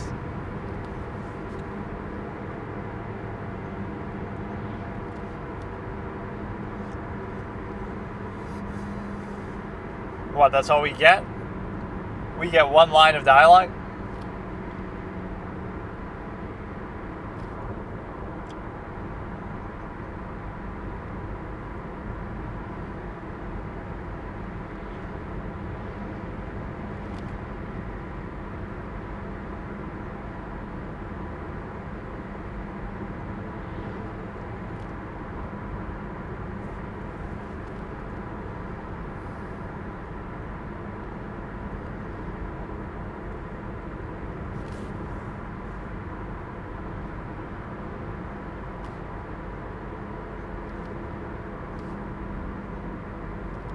She seems into it and he's a little against it. He seems a little skeptical. He's using this to try to get the inside track. Bro thinks he's Craig O'Loughlin, who goes a season-long affair just to fucking do some inside job.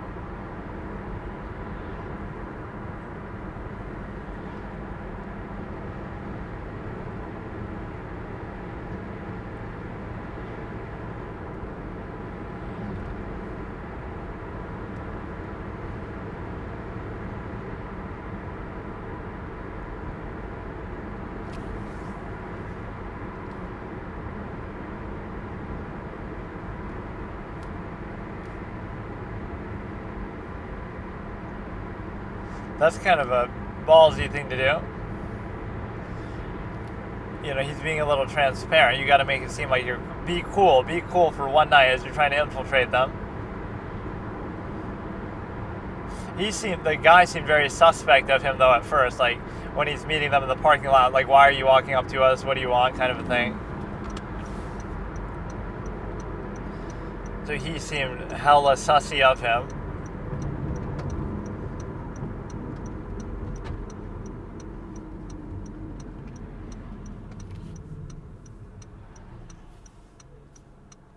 It's okay. Like, I'm not crazy about it, but I guess I may as well just finish it just because. I don't know how I really feel about it. Okay, so here I'll continue and maybe almost finish this. It wasn't bad, but I don't understand. Like, is it like badly dubbed over in English, or it doesn't seem like it's dubbed at all? So it seems like it's just in English, but it happens to be involving everybody who could easily be speaking. There are periods where they're speaking, what is that, pidgin? What is it called? It was some weird, I don't know what that is. It starts with a P and it sounds like something to do with a pigeon. but I just don't know what that language is. But again, I wouldn't mind that. I might have skipped it then, but I don't know. So we're starting with 1 hour, 15 minutes, and 20 seconds left. This is a Netflix version of Fourth Estate, or what is it again? I can't even remember. The Fourth Republic, starting in 3, 2, 1. So we're at like a club scene. Everybody's dancing. There's lights. I guess that shot, calling it everybody dancing, is not exactly accurate. I kind of forgot. How did we get into the scene? But I guess we'll never know. I don't know what that was. Now we're back in the cityscape, skyline. I've missed you.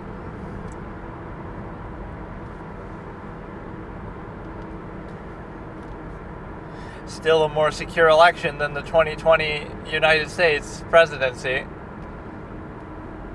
The biggest thing that Trump validated with that is the fact that he had tremendous public support then and now. So you can say, oh, he's so bad, blah, blah, blah, but he got 74 million votes then, and he got over 70 million votes now. So nothing really changed, right? Oh, now it's a blowout victory, but it's only because the 81 million vote was such an aberration that's ridiculous that I'm not even saying it didn't happen, but it's like, why did it happen?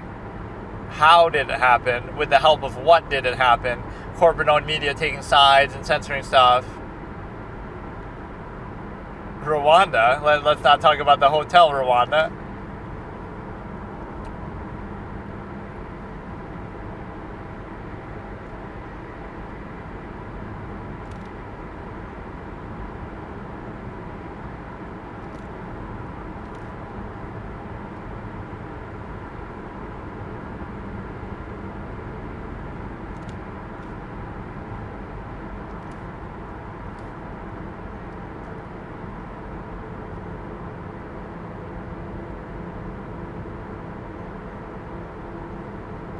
See, they don't really know his intent.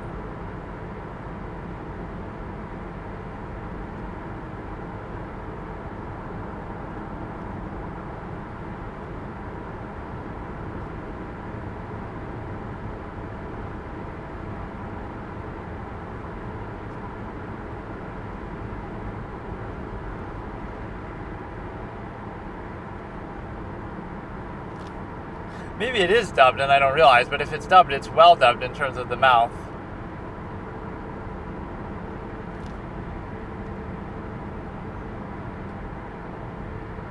So they don't like him because they know the whole donorship, but they don't know that he's really out to find stuff out. That didn't really go very well for him. Or he took their phone away.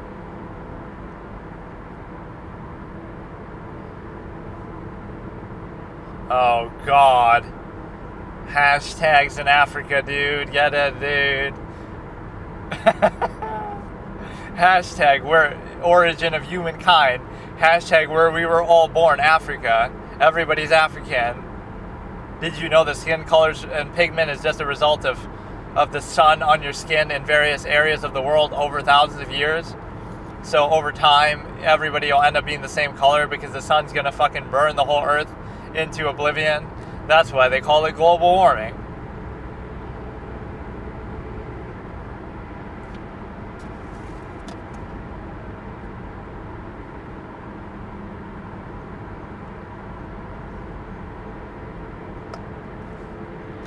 Why not the presidency then?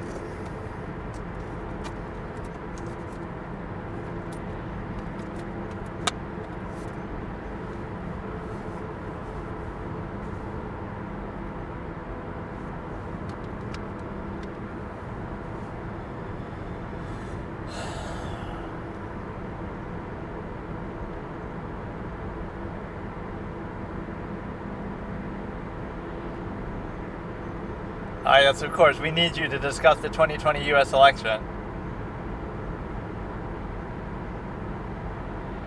Yeah, no, it's not why.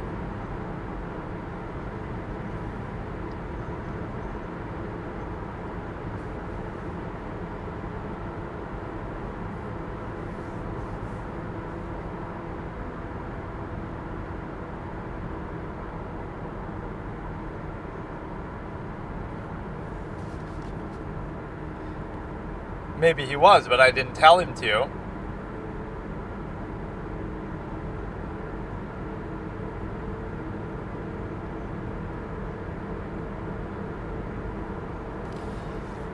you could say he died twice in the shadows. You could just scapegoat him.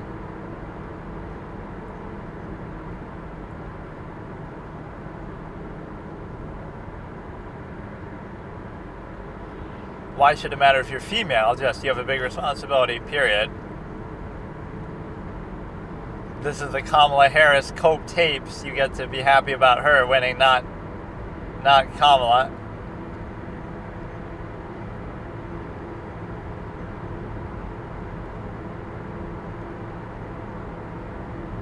I'm dead, bro. I go to look for, let's find a movie that's not foreign, and it's technically not, but, bro, what has happened to Netflix, bro? Bruh. There's so many movies I haven't seen, but you give me this, which, again, isn't even bad, but the dialogue's a little stunted. Like, it's okay, but...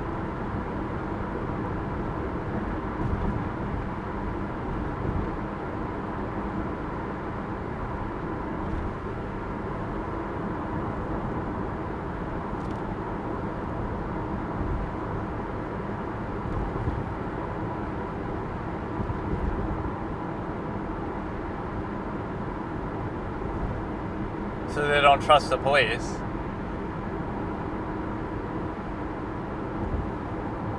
They're trying to cover something up, in fact, even. I like the intrigue of that. No, if you haven't seen the movie, I keep mentioning it. Cocky, however they say it. Khakee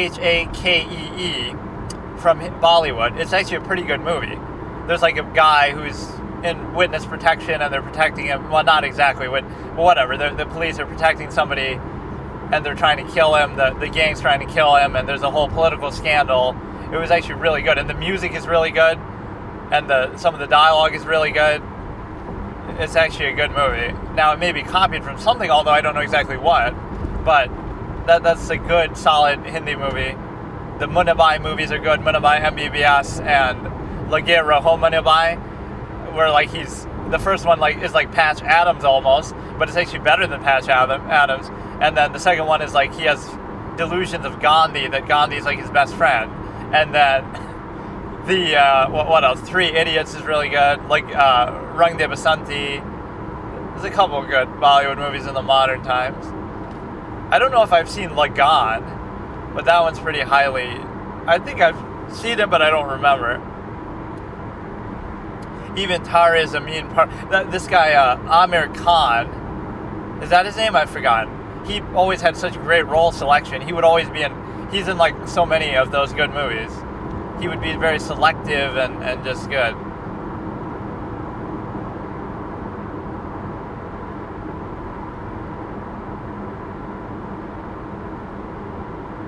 Where they were rigging. He was maybe trying to stop it.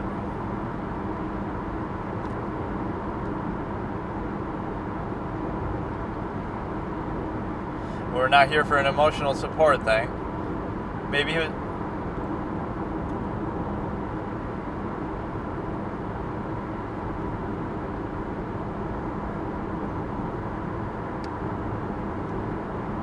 He was trying to stop them or something. He turned this into a Phoenix Wright case. It does kind of remind me of Spirit of Justice a little bit, the way they have the whole political angle with the Queen and stuff. That's such a sequelitis kind of meme with me. Like, Phoenix Wright has taken down a chief of police, and he's taken down, you've taken down an ambassador and this and that. This is the first, high emotion scene we've seen. So now, what can we do to make the challenge even harder for this attorney who's beaten all these challenges? Oh, he has to take out an international super spy, and he has to take out a fucking queen of a country, like the whole country's against him. Like, really, dude?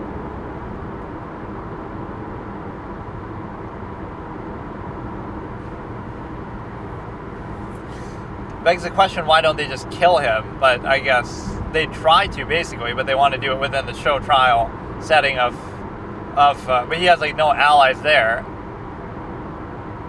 And even Maya gets framed for something as usual.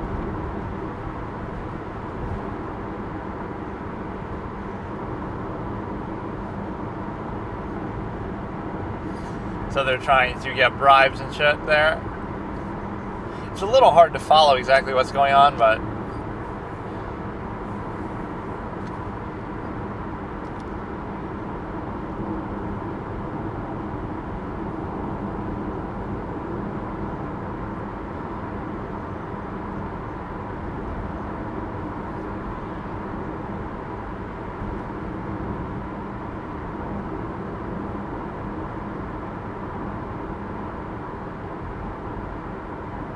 couldn't get a gun. That was always an effective scene. He didn't fuck around. He's gonna go to all the victims who they don't even know, who don't even know.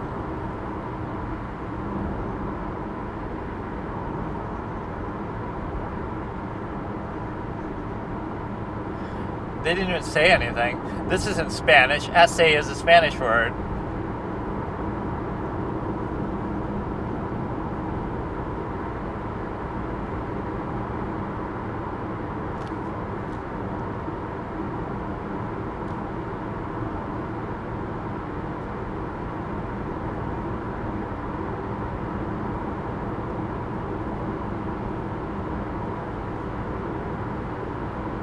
All of this is like sort of broken English that they're using.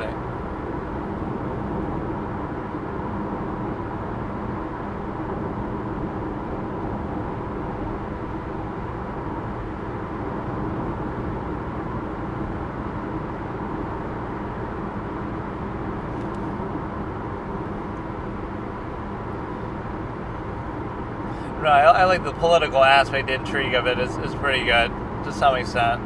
Although some of the dialogue is not exactly the greatest.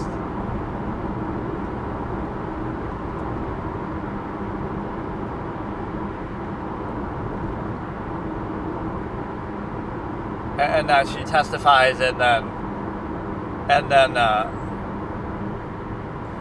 that's what we saw at the beginning. She's testifying, and then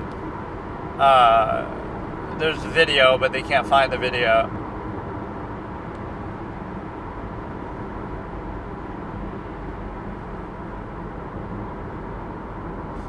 I kind of have to read the subtitles because I can't always understand what they're saying, even though it is in English.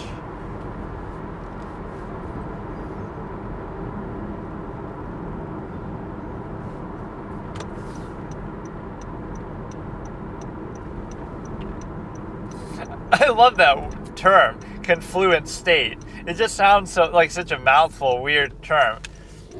Now you have to leave the confluent state. It sounds like a scientific term almost. The confluent state of matter is achieved by combining solids and liquids and gas together.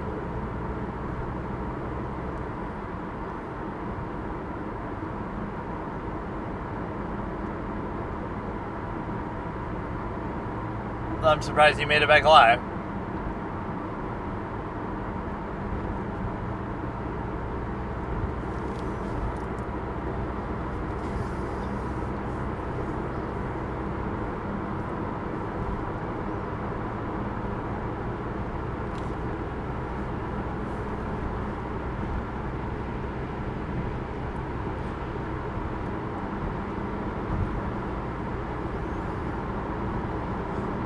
She reported to the police and they ignored it, evidently. But she does end up testifying anyway. You know, who validates that she was there, though? Like, who is going to verify that?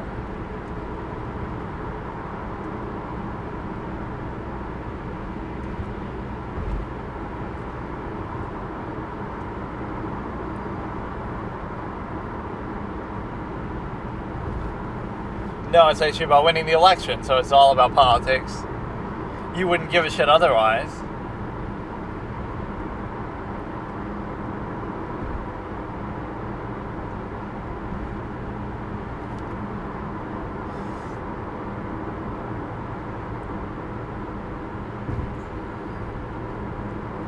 Who is Cynthia again?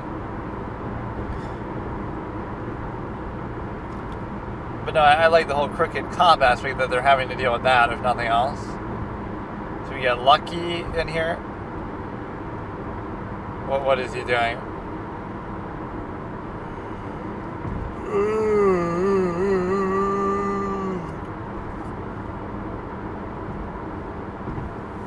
Got about an hour left.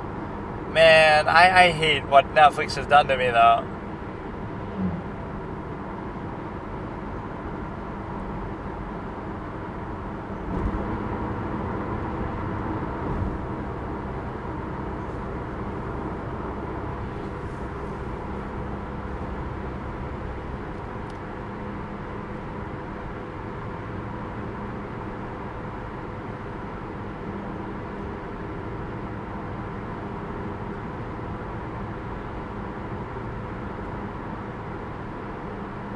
Just what he needs in the middle of a political scandal, or he's the one who asked him for money before, and he didn't give it, so now, oh, it's his fault.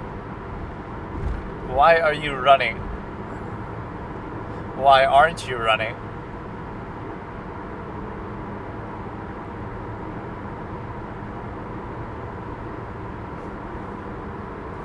I don't think I'll even get through it in this part. This is the problem. I almost want to watch another movie. No, I'll just watch Monk tomorrow. This is fucking bullshit, though. Give me a movie that actually is interesting, man. Like, in a different way. I don't know. There are some interesting elements about this one. Certainly the premise is interesting. But in practice, it's kind of a little dull. Everybody seems sort of dialed down. Like, their acting isn't really... I don't know, it's not fully immersive, but it's still good.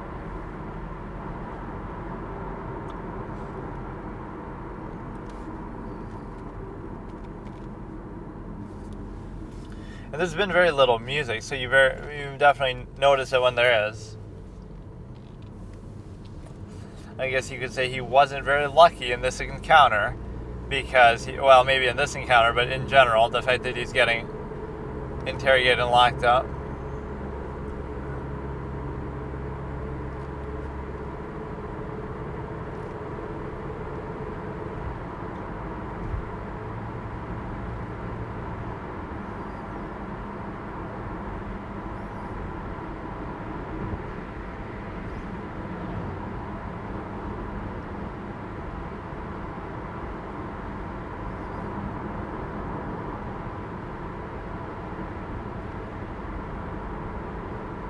These are people who are above the law. Like Quercus Alba. Bro thinks he's Quercus Alba.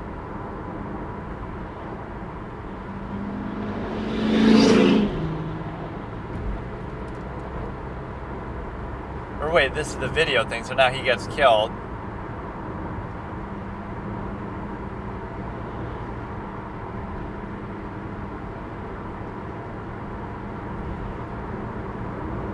Just move out of the country.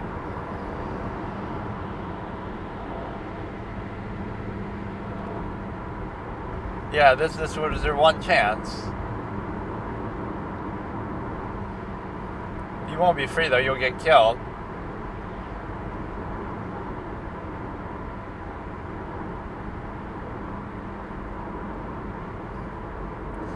Give me the fucking video, make a copy of it. Now he gets killed, and then the video is lost. Or maybe nobody knows he had the video, so well, you make a little iCloud fucking copy of it, put it in your Dropbox, put it in Amina's Dropbox. That's all you would have had to do. Like, it's just that simple. It's not like we're living in backwards day without modern technology.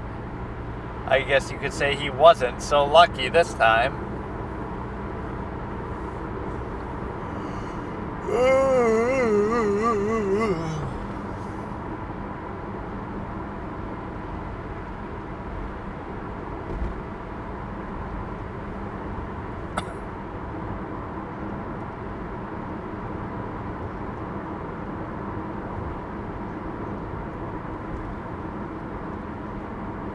Well, there must be some record at least that she went there, but...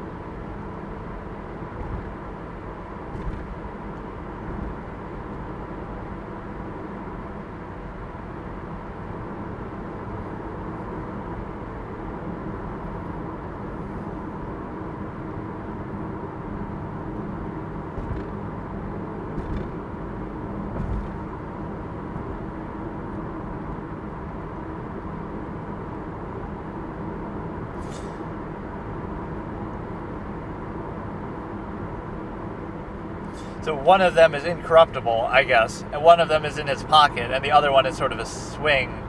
Did I understand that correctly? I don't know. Or maybe, I don't know, like two of them are on his side and one of them can be swayed.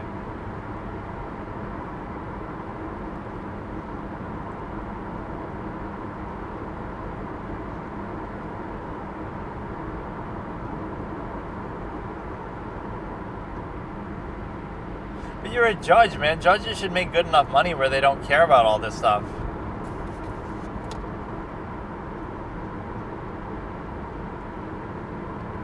They'll do it behind her back.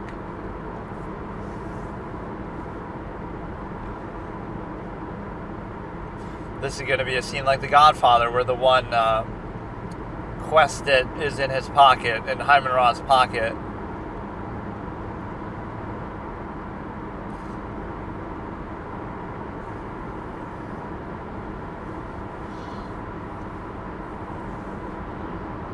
But no, I love that. Like, what's that movie too? Like, Presumed Innocent.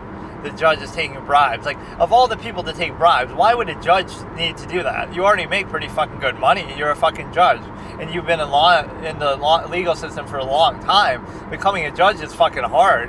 Why would you, of all people, take a bribe? I can understand people making minimum wage taking a bribe.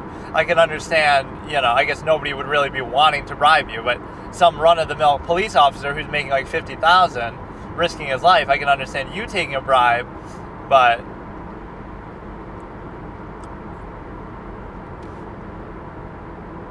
he's gonna be fucking dead.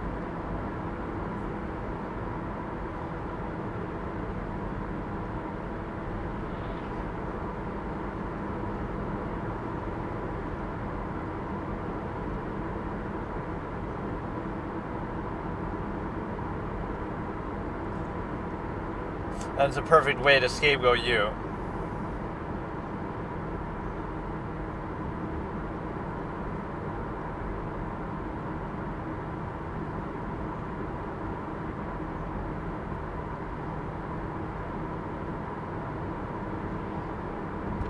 But everything's rigged anyway. He was asking for like a favor to get him off of it. She's such an honorable person that she doesn't, don't call me Ma, dude. I'm not your mom. She is a mother to all of us Africans. Look at her, look at her. This is a good scene to show her stress. This is the stress. This is the burden of being an honorable person, a good person in a bad world. Look at her incorruptible nature.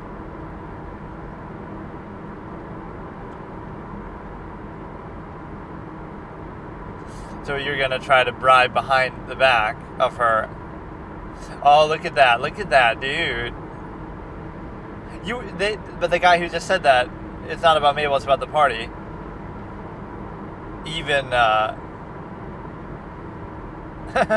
little head nod.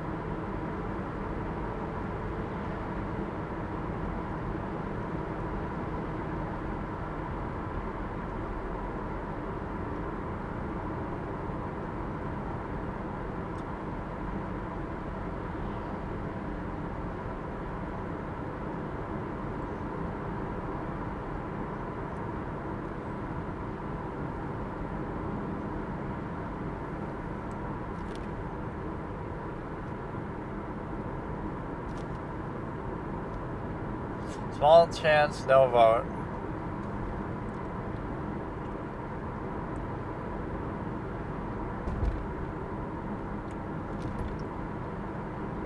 Speaks pidgin.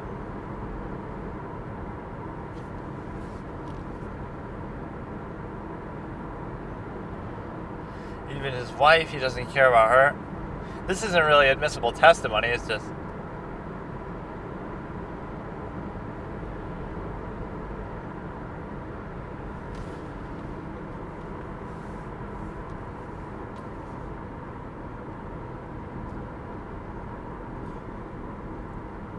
Oh shit, that's a big accusation though.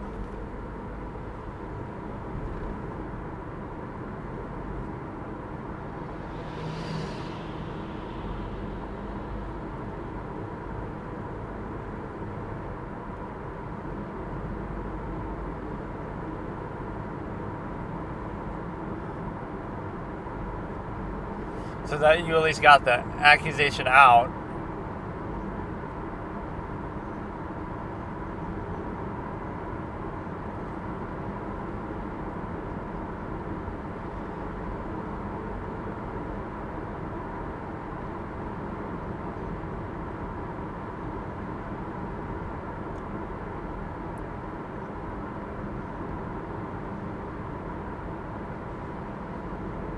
Little women power, classic girl power moment.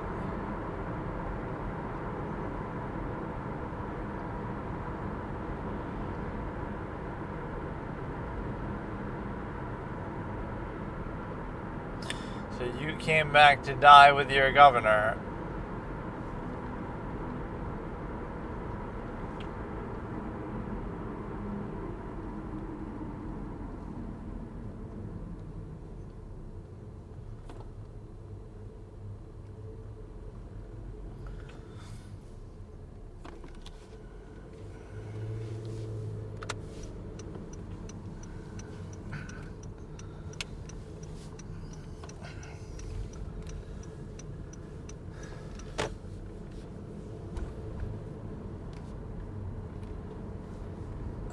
Fuck, now they fucked up my route.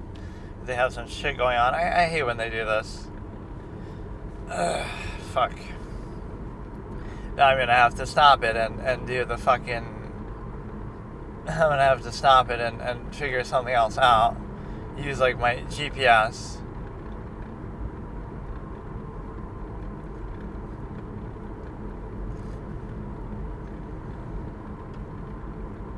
What are you gonna fire him?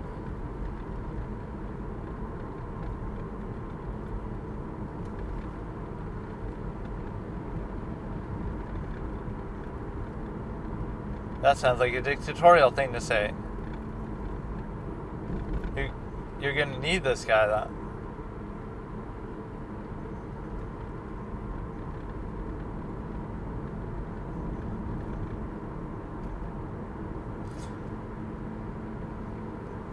But then you maybe would have already lost.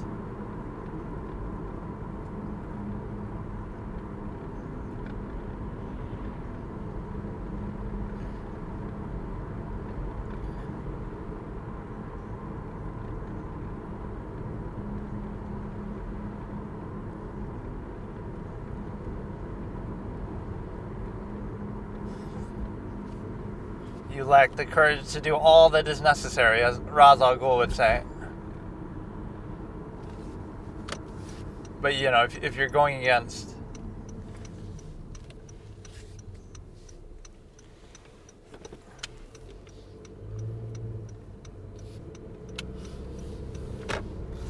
It's like you'll end up being... You'll never win because everybody else is rigged. Right, you're trying to be honorable and you almost deserve credit, but the people who get through society, a regular majority in this one, and you know what happened to him.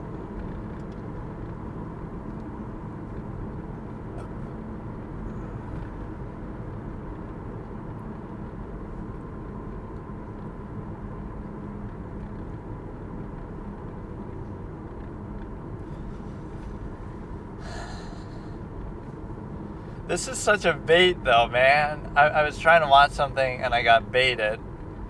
It is in English, but it's just a little bit weird.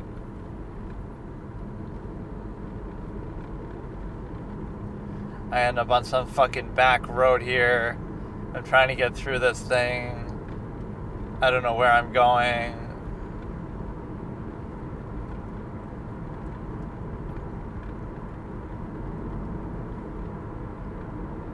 $10 million.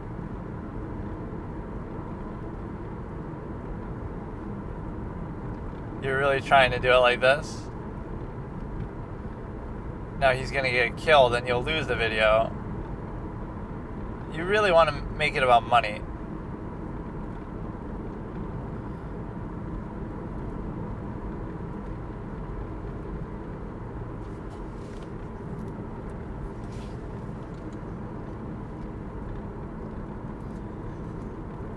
We know he ends up dead, so I mean, there's no suspense in that.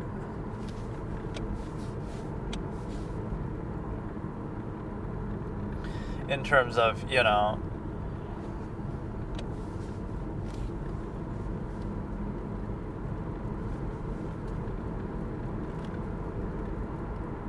Have you gotten it?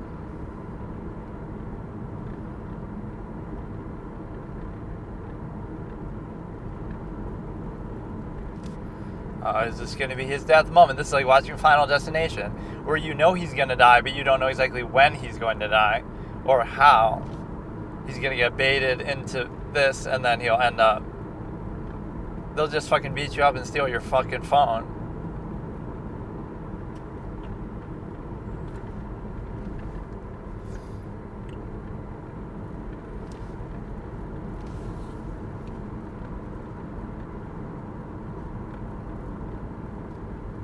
$10 million, but it's not like $10 million.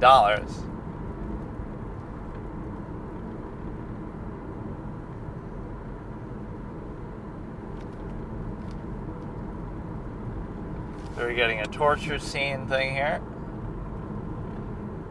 But what exactly?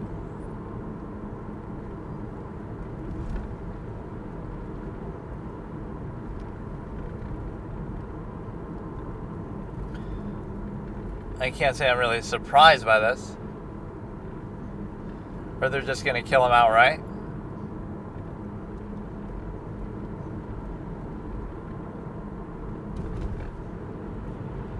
Or they're kind of playing around with the idea of killing him, but they're not actually just doing it outright. Looks like your lucks ran out.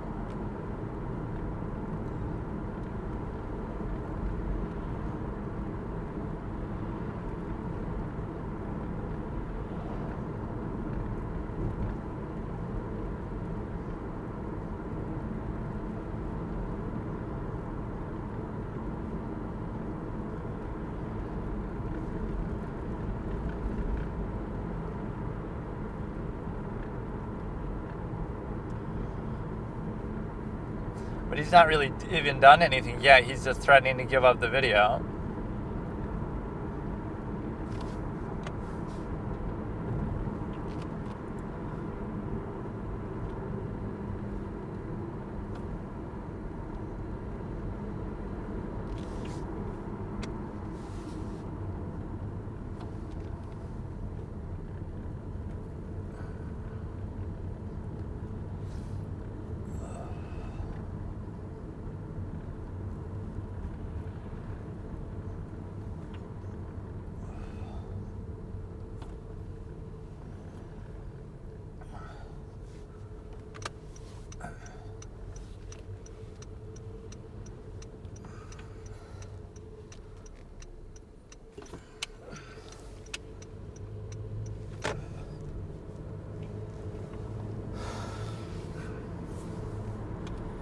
He saw everyone die, and he took a nice little fucking Snapchat video of it.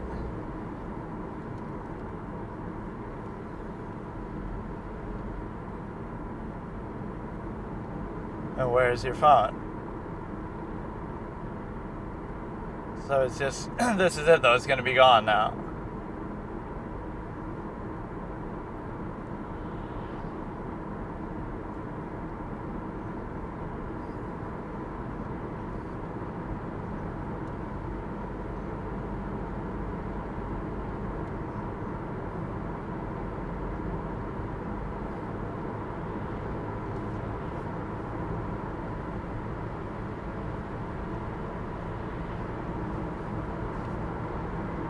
Okay, and where's the SD card?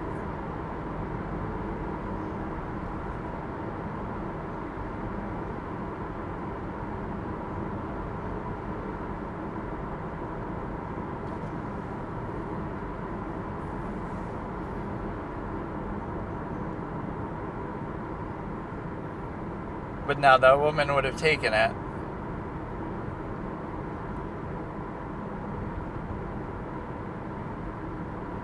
So he did actually make a copy, though. I was even questioning, like, is he going to be too stupid to do that?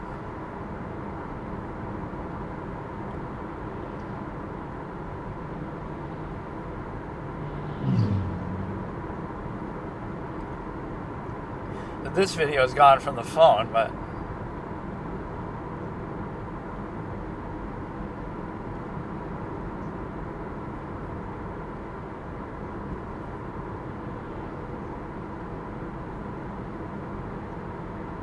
True.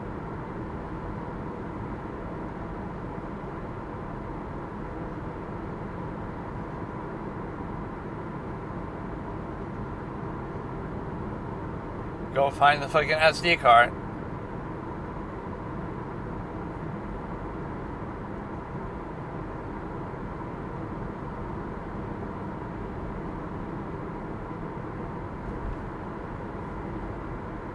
I like that dynamic. That was a really good scene, like a mobster telling his subordinate to do something. If you're so good, you would have done it already, right? If you're talking about,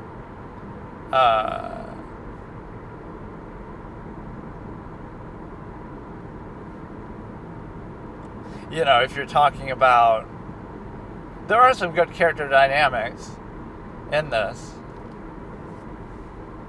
It's really not a bad movie, but it's not really good either. It's like okay. A regular 6.5 out of 10 according to IMDb. Man, I got my heat on in my car, but it's still fucking cold.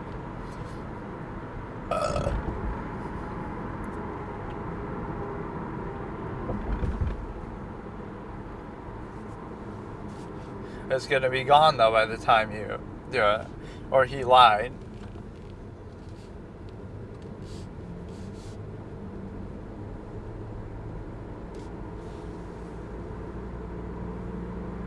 It's right there out in the open.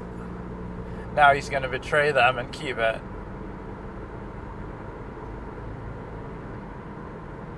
He's going to switch it out. He had another one. He's going to switch it out and keep that one. Game theory moment written by Christopher Nolan.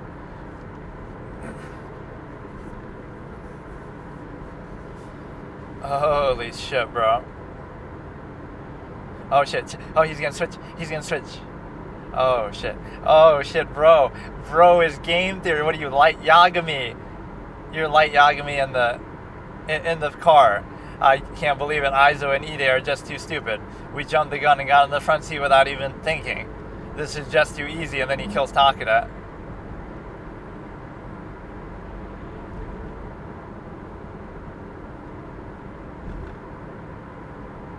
Bro thinks he's Light motherfucking Yagami in episode 35 of Death Note Season 2. Bro. Don't look at it now, though. Just play it cool. And you can even play it off, or he's like saving it somewhere.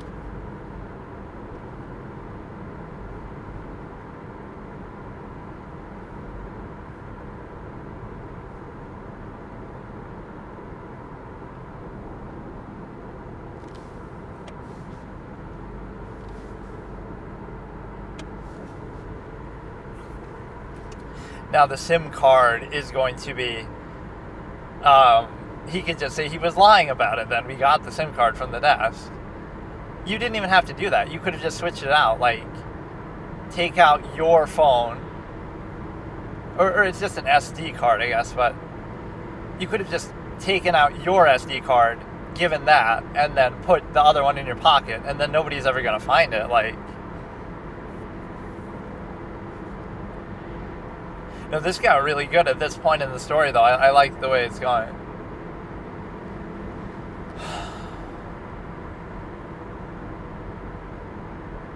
You would have just disappeared, wouldn't you? Or maybe you left the video on. Oh, that would have been even better.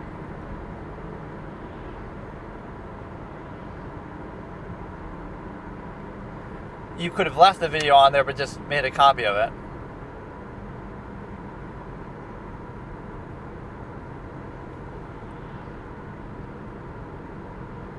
She's a witness.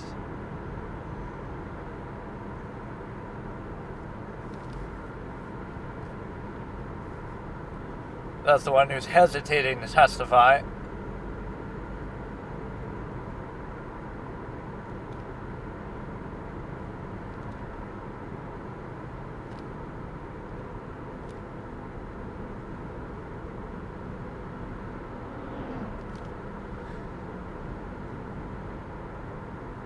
I like the way this guy gives orders, though. He's very swag. So he believes him that he gave that. Okay, so maybe he was more advanced than even I thought. He took the SD card, he put it in his phone, then he uploaded the video, saved it somewhere, and then he took the SD card out and gave it to him. So he's technically not being dishonest, because if you switch it out for your own, then the video wouldn't be on there.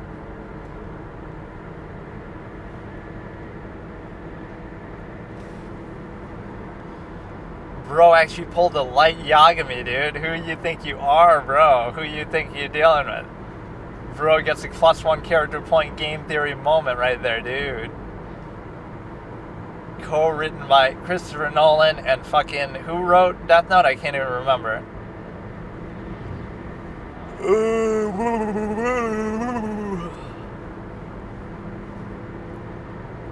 You're gonna go and try to kill the girl, but we already know she doesn't die because we've seen that thing at the beginning where she's testifying.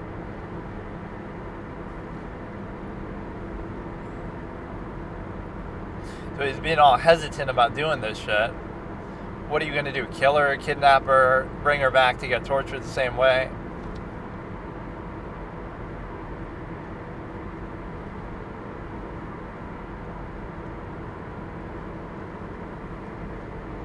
He's one of those typical characters who has a certain amount of authority and stature, but yet he's unwilling to do what he's doing. So the henchmen bodyguards don't have any conscience. They could care less. They'll do whatever you ask. But this guy's the one with the authority and the capability. So you need him to want to do it. It's hard to explain. Like, he's hesitant and he has the stature. They're not hesitant, but they don't have the stature. So you're still asking him to do it effectively. Just ask some random henchman bodyguard to do it. And what's the problem? But you're deferring to his authority somehow that he's the one who has to do it.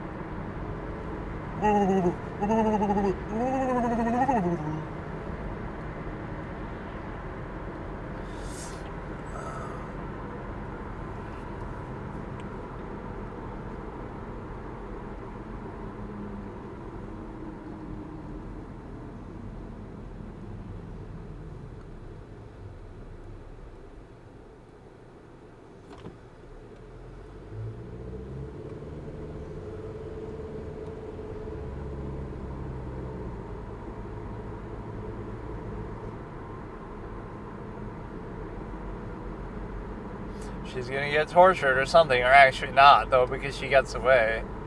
So Lucky's dead.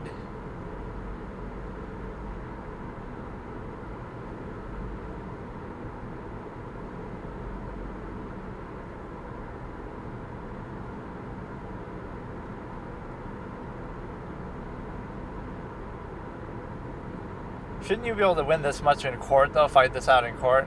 Why should one witness be enough to ruin you? What are you, Tommy Volker, where you're afraid of a little kid's testimony? You couldn't discredit that in court with your high-powered $1 million lawyer, and you go to the zoo to try to kill him personally yourself like a total fucking clown idiot? References are funny, by the way.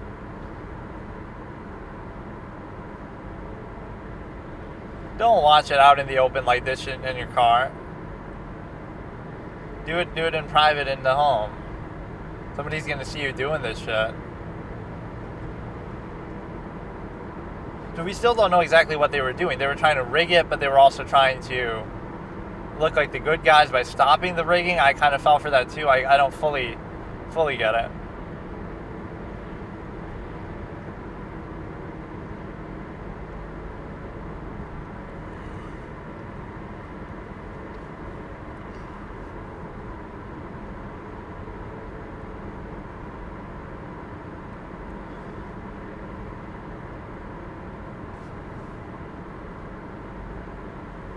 So we got about a half hour left.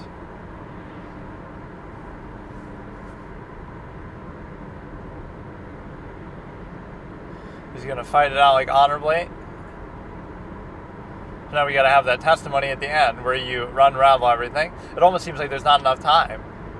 We got to do a callback to the beginning of the movie, but how are we going to resolve everything and just get this guy caught? I love the villain's dynamic in this.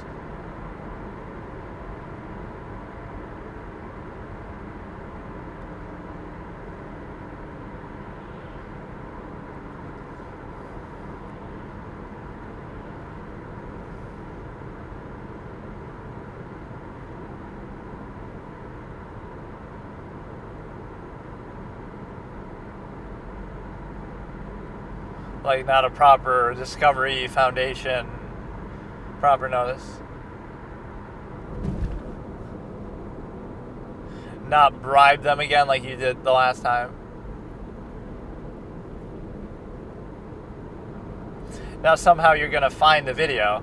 The one guy's going to come in clutch with the video because he saved it to the thing, right? or he was maybe using it as leverage in some other way, but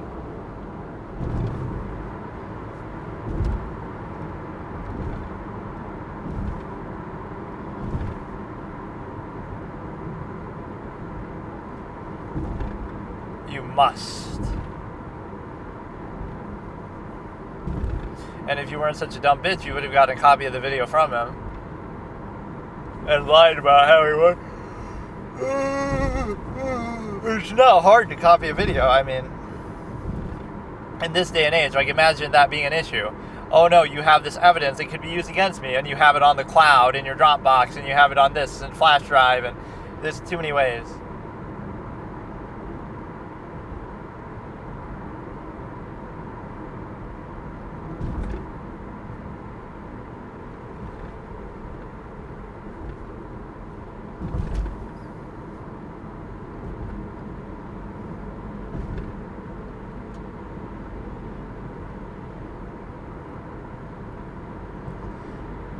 And now that guy has to.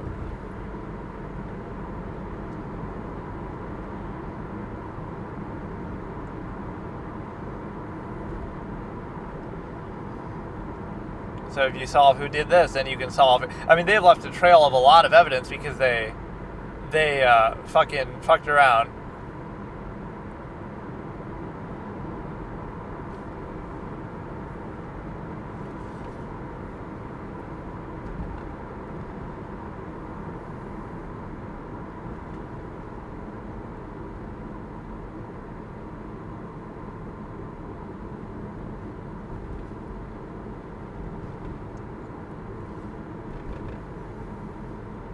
So it's also suspicious for them to be.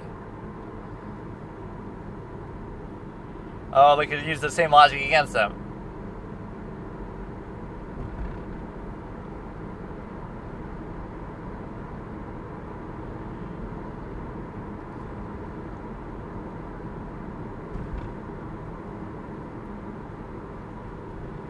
Why does she get to do all of that?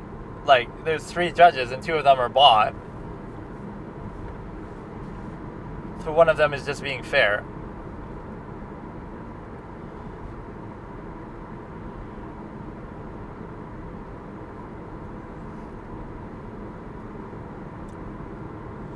But it's going to be tampered with.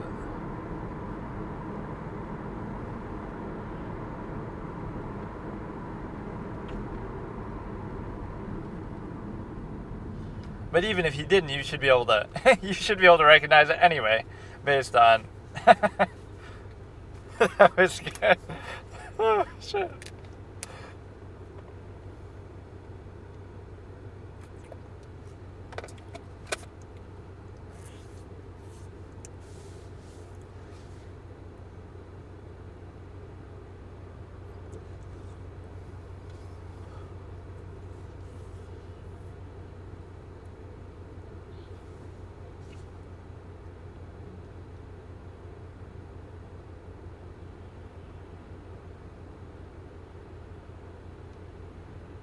So it's not like she's conveniently just doing that as a witness.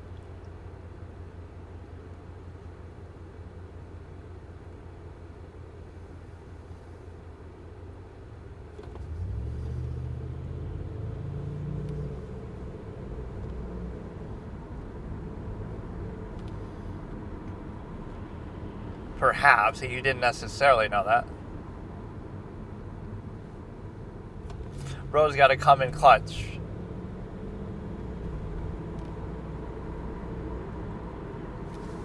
Speak ill of the departed. You and Lucky were bad people.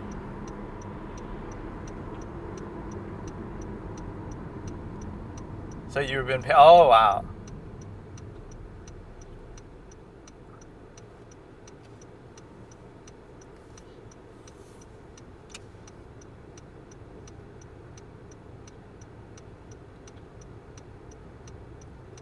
Oh, shit, he's good, though. He's...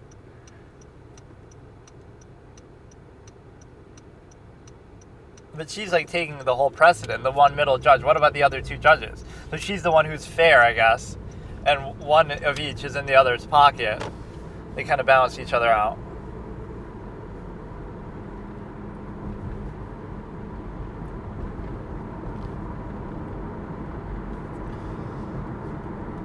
What, so we got to go to court again another day? Somebody's going to end up dead in the meantime. You got to have some good witness protection shit.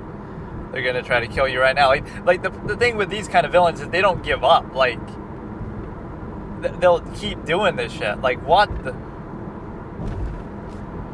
They won't stop. Like, all you got to do is have a camera. My dash cam will picture the video. Like, what the fuck, dude?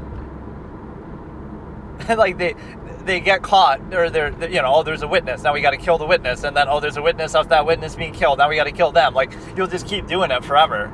We get the SD card, we get the thing, we get... This is actually, it got really picked up in the second half. Look at this, though. They just do whatever the fuck they want, bro. How much of a reign of terror? You're making yourself very conspicuous in doing this shit. Damn, now I won't be able to finish it until I drive again, so I got to take a break. This was so good, though. Towards the end, it almost advanced a little bit too fast because there's only 20 minutes left. But yet you're able to...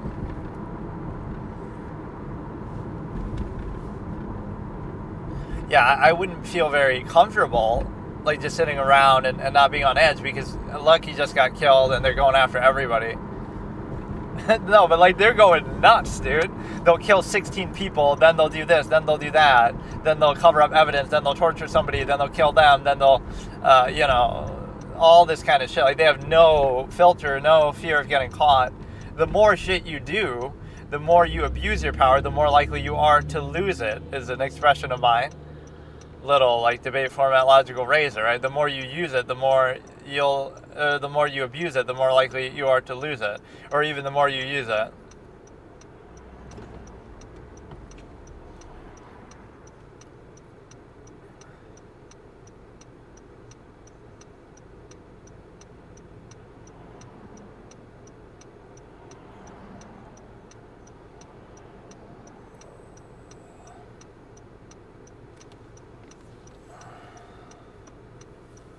Now, that doesn't necessarily mean that they did it, but I mean, or they could be hiring a proxy, like a gang, to do it. But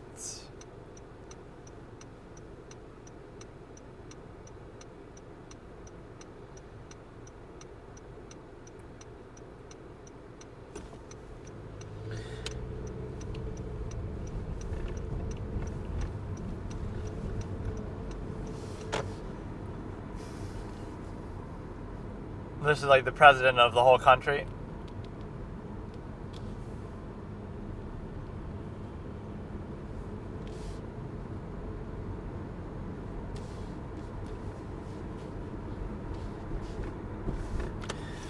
We got to get all CNN fact checkers on this shit, like, because, you know, you can just get away with anything, so fuck it.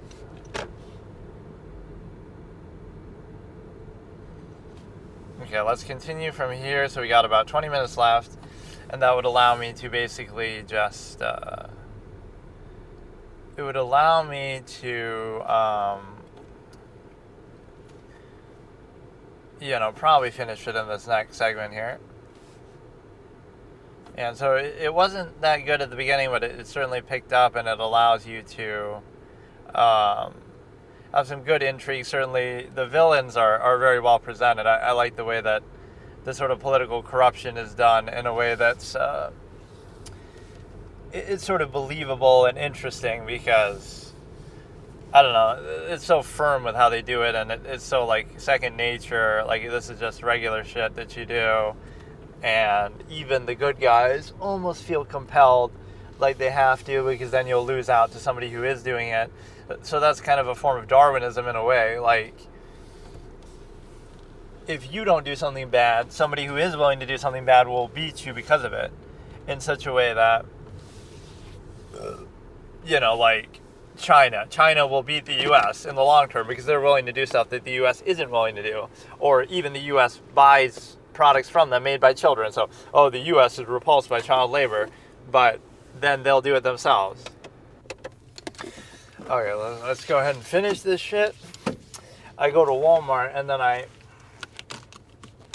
have all these won, so now I'm in the auto checkout. First of all, you shouldn't use auto checkout as a basic philosophical point, because one day it'll replace your job, the same sort of technology, and then you'll be like, oh, people are always slow to the party with this. Like, if you really believe in the workforce and all this kind of stuff, first of all, you believe in, I believe in products made in the U.S., but you keep buying stuff from China all these years. Or, you believe in the labor force and you don't want to lose your job, but then you're using auto self-checkout, so therefore it'll invalidate and make your job obsolete too. So you'll complain about it later and the consequences of it, and you'll lose your job, but you won't stop using these things. And then also, I go in there, though, and I use a bunch of ones in terms of... He's always a convenience, like, but of course people will buy products from China because they'll be cheaper than ones made here for some reason. Or, of course, they'll do something else because it's just convenient. So they don't think about the long-term implication. They only think about the short-term, but then they complain about it and suffer for it. Ergo, you have this initial-minded half-mast state.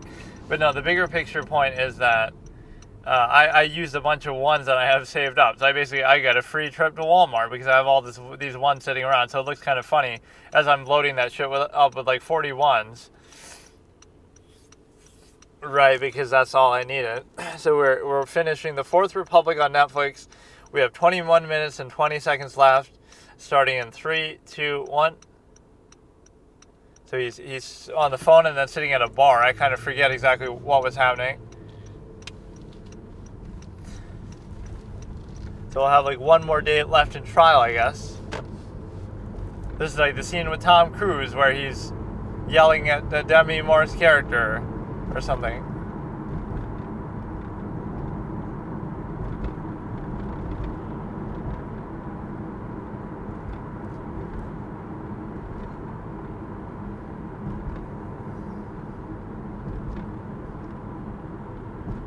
He's doing it so casually. I'm going to find out this is dubbed or something. He just gives it just like that. He's admitting that he's partly responsible for the death, but he's trying to redeem himself that way.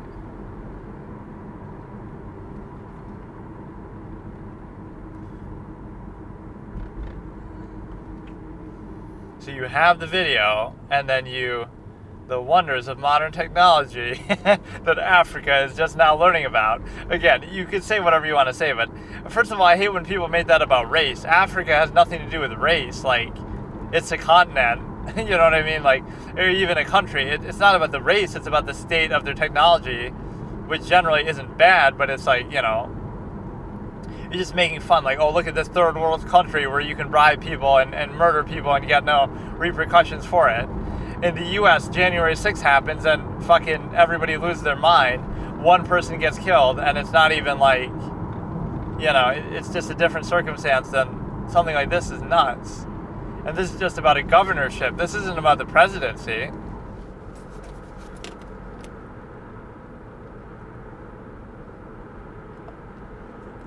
I would say, do we even get to see the video? But we should see it from that angle.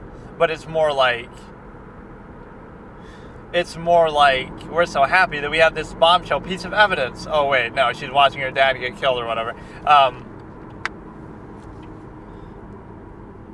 Here we go. Now one of the judges will try to.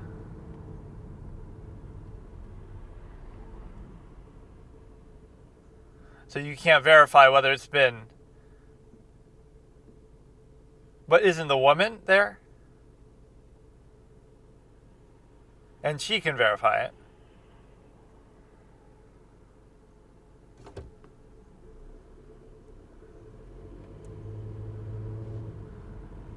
No, but this woman can argue for its authenticity too.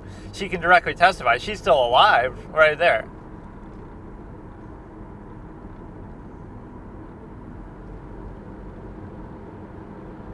Now it'll come down to.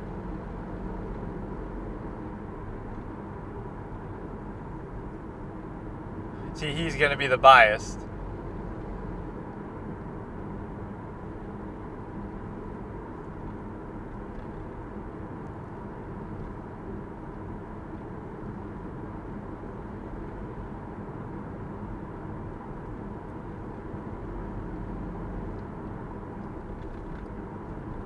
she's going to be the one that makes the difference. See, each one being biased.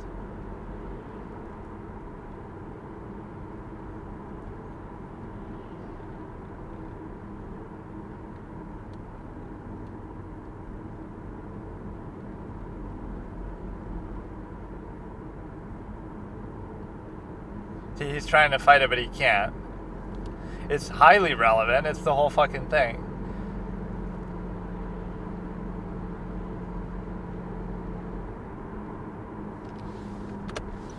Oh shit, dude. Look at it, dude. You're gonna get fucked in open court. You're gonna get fucked hard, dude. Always keep a little spy cam on you at all times. Everything you're doing. That would have solved it. Everything.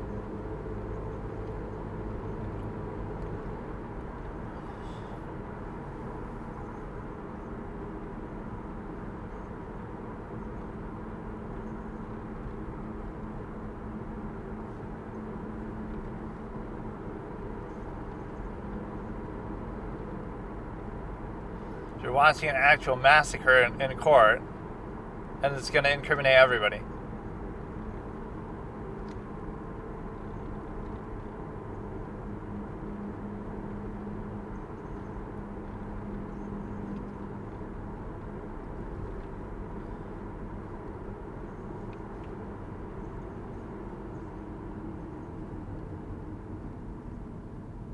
This is as good of a piece of evidence as you're ever going to get. You just got fucking owned, dude. You just got fucking rolled over.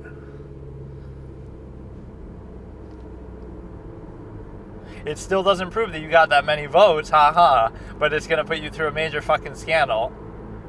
That is about as clean. That was a satisfying ending and a pretty good course of the movie.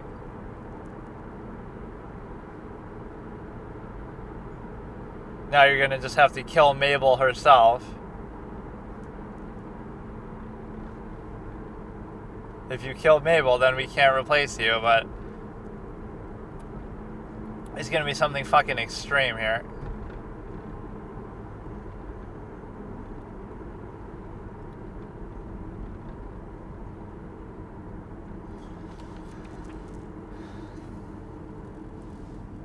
There were some pretty good moments and stuff. Just, I'm a sucker for court scenes like that too, so that was pretty well done.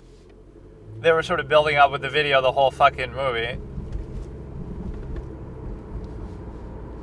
That judge tries to, prevent it from being admissible because it's a copy. So that woman in the middle is like the objective, incorruptible one. He tries his best to argue for it, so I like that. Each one, the right side is in their pocket, the left side's in the other guy's pocket, in the, good guy's pocket, so.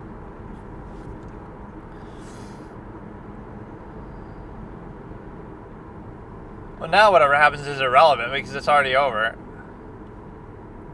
Or he's found out about the betrayal, obviously, but the video.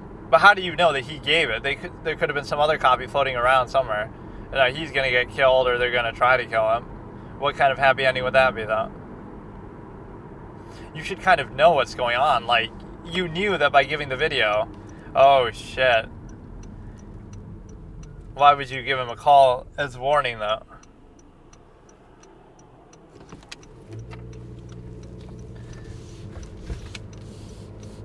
Kill him in his sleep with no remorse.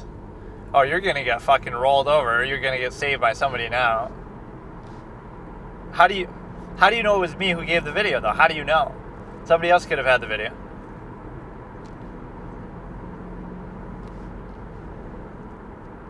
I like this guy's character. The way he talks and does everything.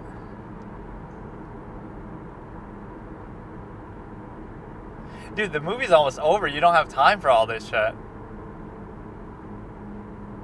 Like, this is a little bit too much. They're treating him like the major villain, but what about that?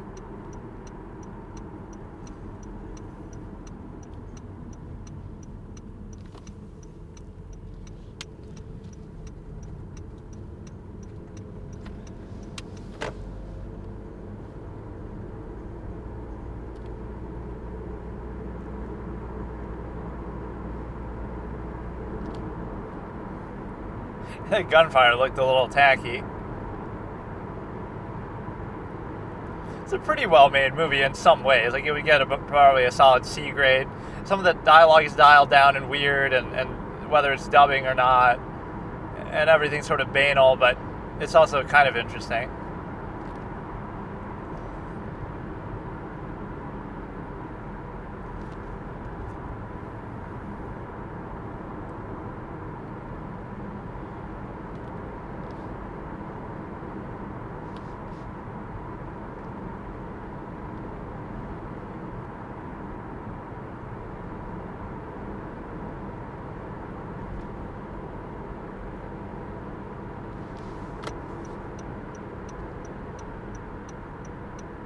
Secondary matters, even though you have direct video evidence of something.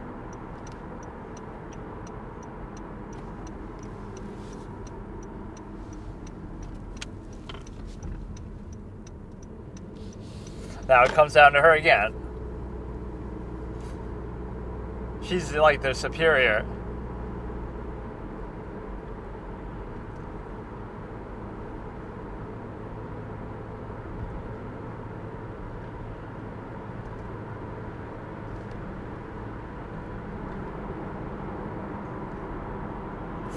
Now, you could still do another vote and recount. That would have been the simple way to do it. Not so,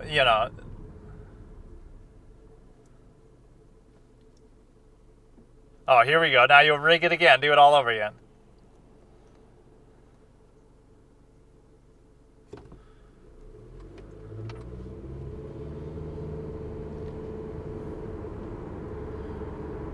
But he can still get voted for. He'll just do this shit again, bro, just more subtly. We're not even going to see the next election, are we? Or we got 10 minutes left. Now he'll rig it again, dude. He'll rig it again. Oh, shit. So that's what you learn, kids. Video evidence is highly persuasive. Oh, that fucking crooked judge still tries to weasel out of it.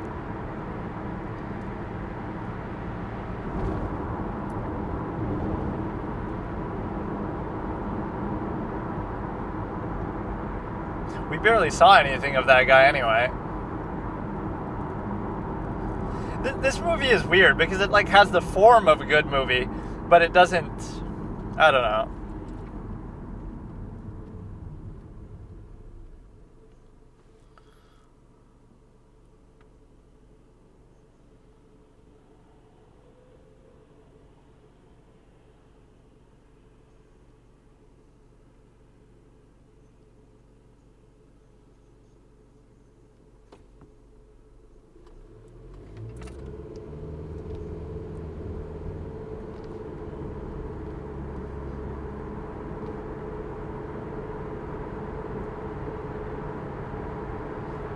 Now they were kind of obviously foreshadowing the whole movie.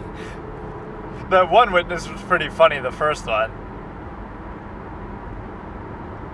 I don't know what to make of this movie. Like, it's so good in some ways and so bad in some ways. Like, it's just weird.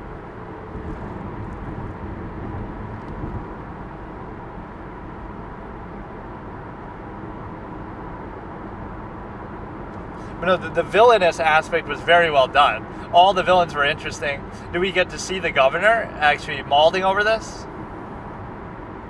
Where do we get to see the scene for him? Losing the election or something. I don't want to see all this shit. Show me that guy in one final scene of... As we see how that one guy got killed, his right-hand man. But I want to see him once more. Come on, give us something. Like some villainous defeat moment.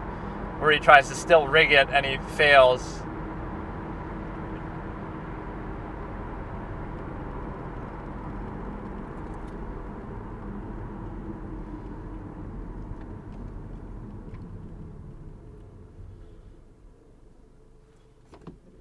Yeah, now all the tide is going to be against him.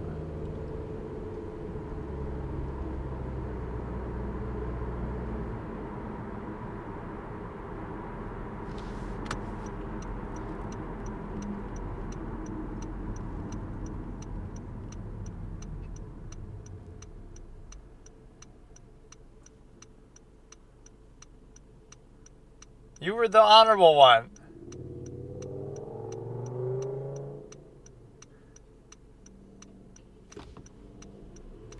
So it was still your fault then that...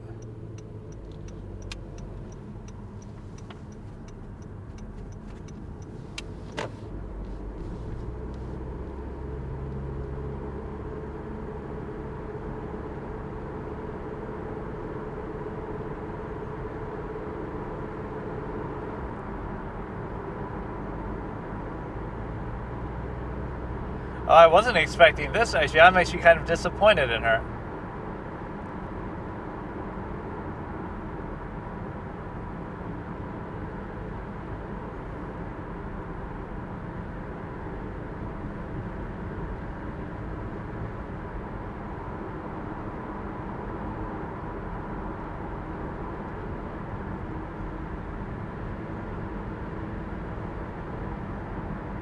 Well, it sure was stopped.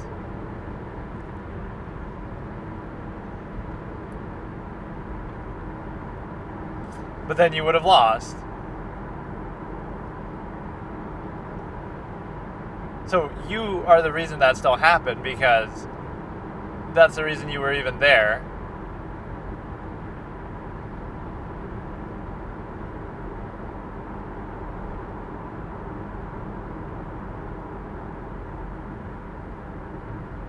You had this whole Mother Teresa act going. That's kind of bullshit. Where's the other guy, though?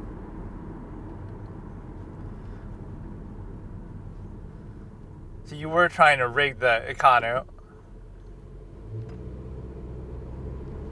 And then they just tried to stop you from rigging it, so technically they're in the right.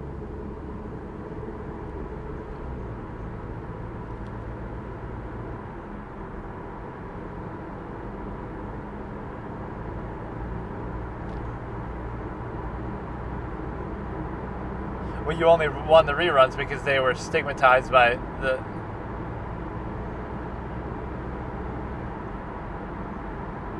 It would turn out pretty well for you.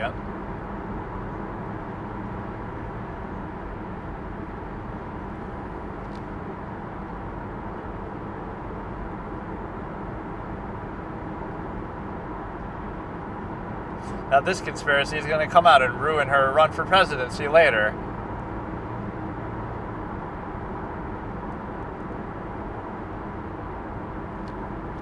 That's kind of a lukewarm, sad ending, too.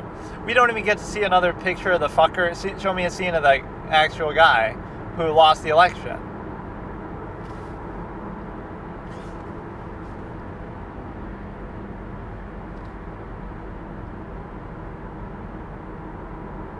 Oh, it'll be the same thing.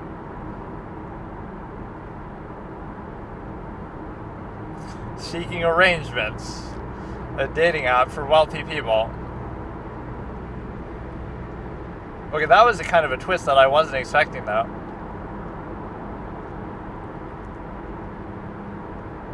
But we go where power is. We have no will.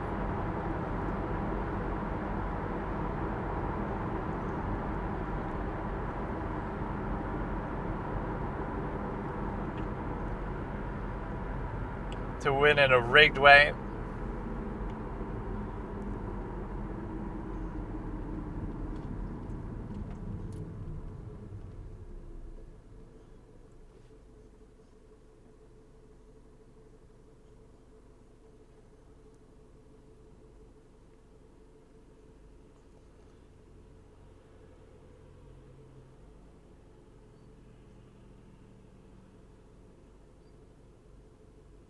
And so you're not holding her accountable, though, for what she did.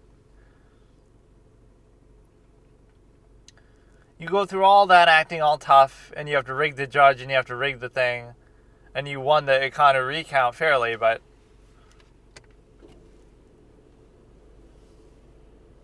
if you were so confident that you were going to win it, then how come you felt the need to rig it anyway?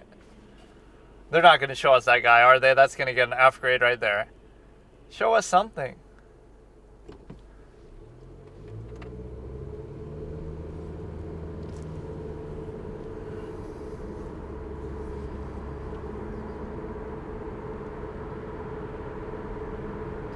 ...2020 U.S. election, the good ending, if it had been overturned.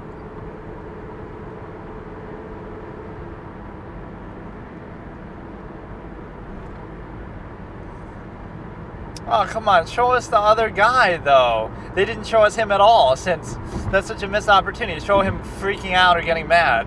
Because, so what, that guy really just leaves? Out of principle? That was a very nuanced, complicated ending, actually. But no, like, that first, that we saw his right hand die. That's so shitty, bro. That makes me so mad. Show us, they never show us the guy again. The actual guy who lost, the Sani. What the fuck, dude? Give us a 30-second scene of him being mad and saying, how did you fuck this up? And everything went wrong and blah, blah, blah. So obviously he gets in trouble for the murder aspect, but the only reason why they did it is because they were trying to rig it. So they were right in doing that. So my first call was correct. Like, they're the good guys. They're trying to stop the steal. So technically that is correct. Right. Not that they should murder them for it necessarily, but then they kill them and use that as a pretense for canceling the results, even though that's fair. But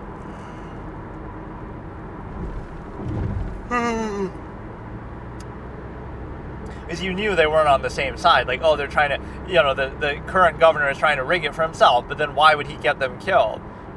If he was doing it, then just let them do it. So it was the other side trying to do it that we saw at the beginning, and then he kills them. Maybe not rightfully so, because they're obviously dumb. Like, you don't have to murder them, but then you might have been better off if you just didn't do that. If you just fucking arrested them, and then if you arrested them and found out what happened, you would have seen that they were trying to rig it, and you would have seen that they were working for them, and you would have seen that, that could have, I love that as an alternate path of the story. Instead of killing them, they arrest them, and then they show all the proof. But wait, they burned it down, so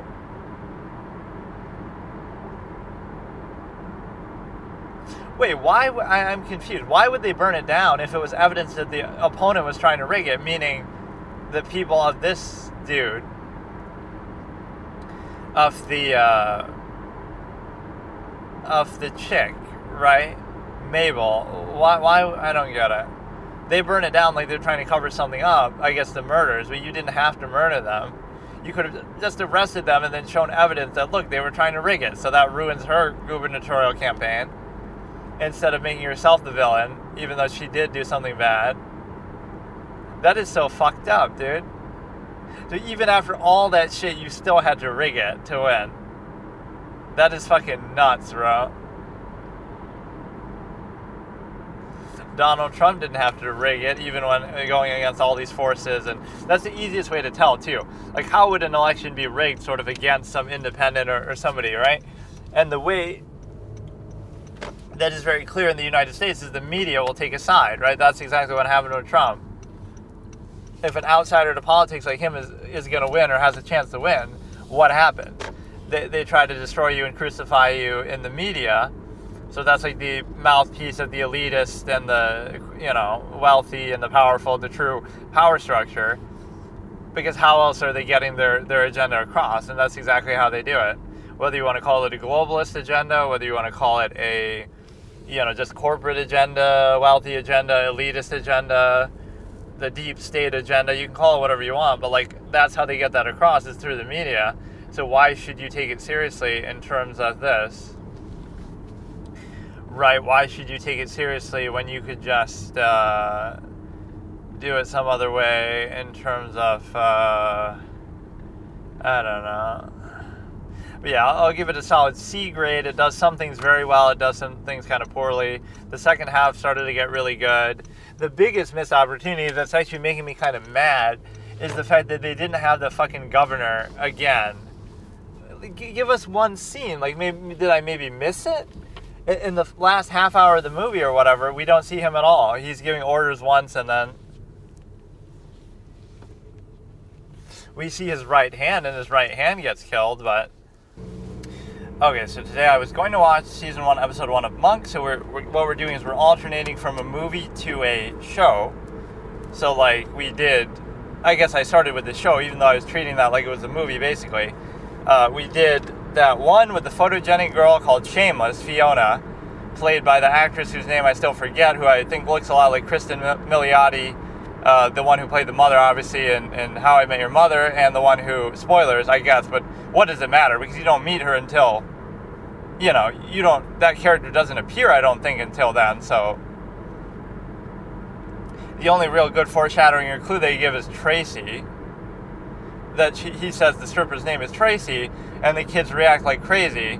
Like, he said, and that's how I met your mother. And they wouldn't have believed that and freaked out, right? This is a very early episode. They wouldn't have believed that or freaked out if her name wasn't Tracy. Why would they say that? And that's how I met your mother. And he says,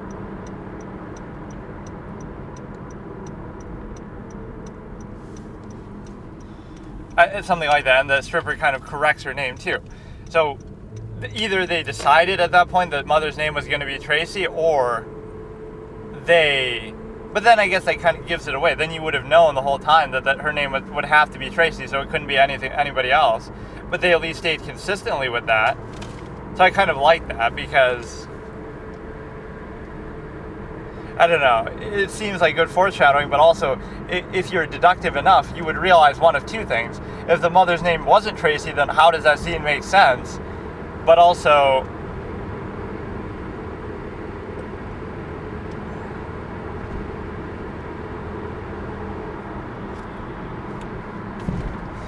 whatever, the point is, she looks kind of like that. In fact, she looks a lot like that now that I think about it. But it's not her. It's like Emma Rousey or something like that.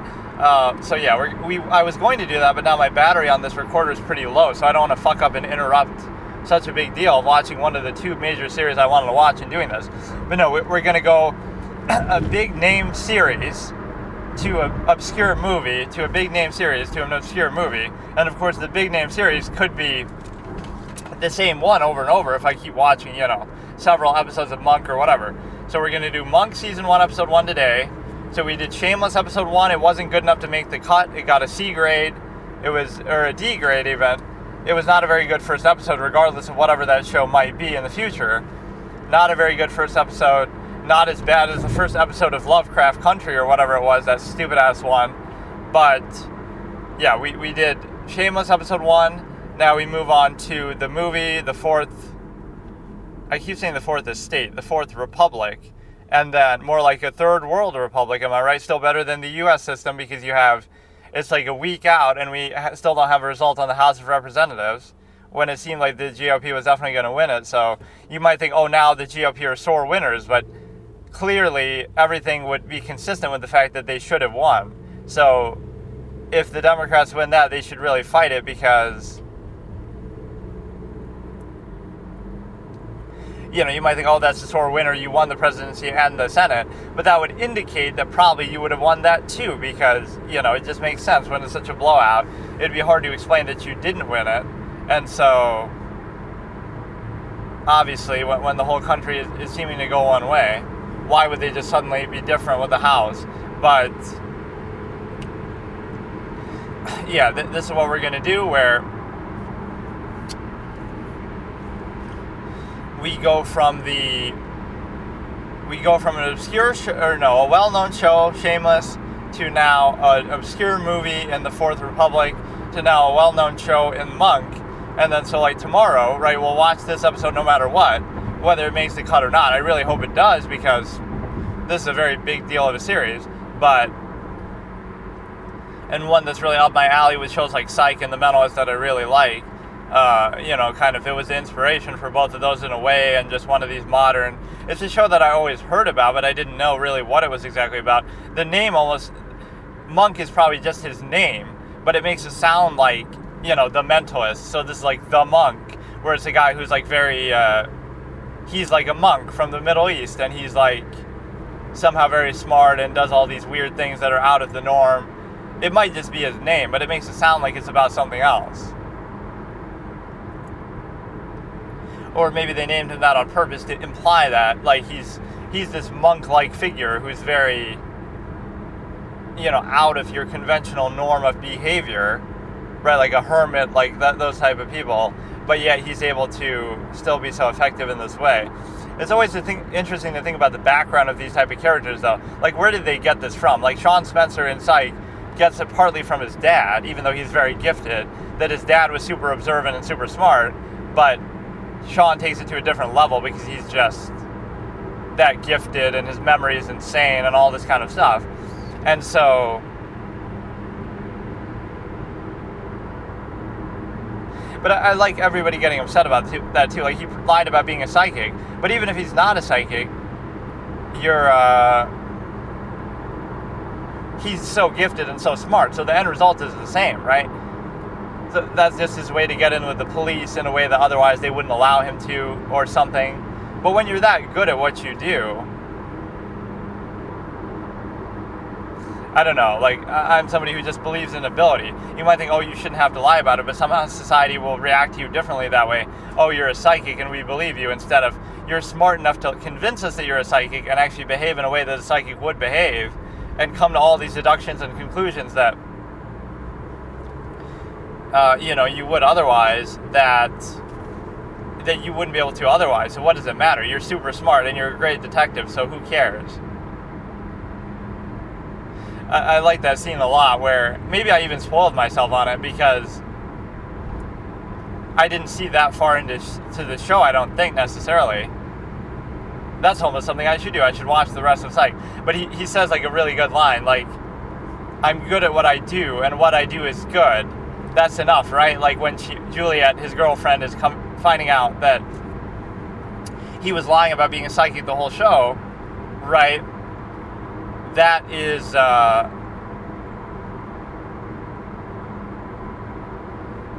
case where you have,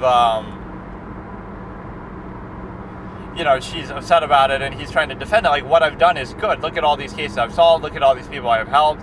I'm good at what I do. Clearly, he's good at being a detective, and what he does is good. He's helping people. He's helping solve cases. So what's the problem? And she comes around, I think, to realize that, but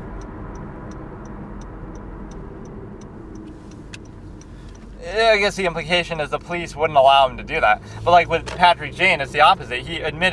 He says from the beginning he's not a psychic, right, from episode 1. So that show plays on, like, mocking that sort of idea. In fact, Red John even says, oh, I'm a psychic, which I wouldn't even say he's not. Like, he's that fucking smart. But obviously then he would have seen the pigeon or something, but that ending is so fucking dog shit. It lives rent-free in my head. I mean, the series lives rent-free in my head just because I like it. But, so those are two series that I didn't finish as much as I like them. But you know what I would do? I wouldn't even want to... That would be really bad with The Mentalist, too. I probably wouldn't even do that. I would want to rewatch it from the beginning and then, continue. But I wouldn't do that with that show because I had already done that. When I went to see...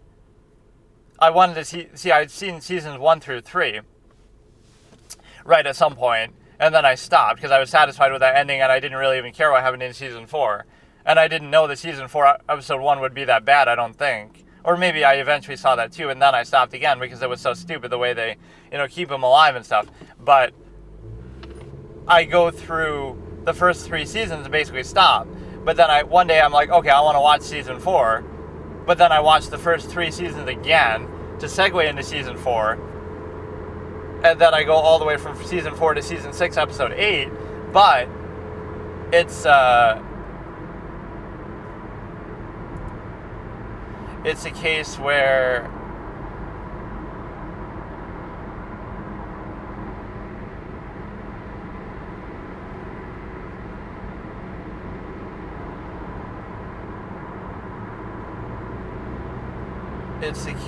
you're able to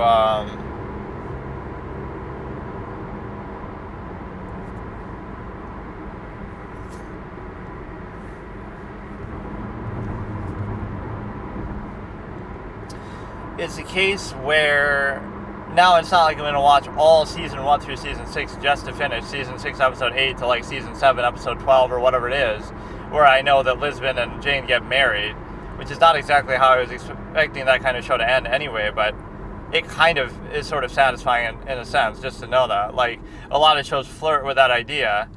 Like, I guess Seinfeld could have ended like that with Elaine and Jerry getting married. You might think, oh, it wasn't that kind of show, but it actually kind of would have worked, right? It could have been other fun, zany stuff going on, but there was always that tension between them that like maybe they should have. And even they flirt with the idea, like when Patty breaks up with him, he gets all emotional and proposes to Elaine, or like in the final episode, they're both sort of confessing to each other on the plane when they think they're going to die.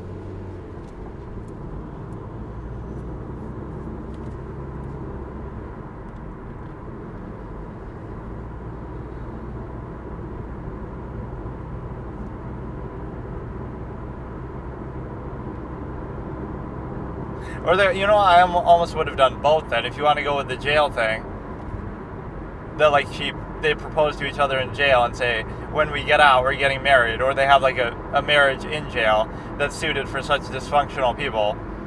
And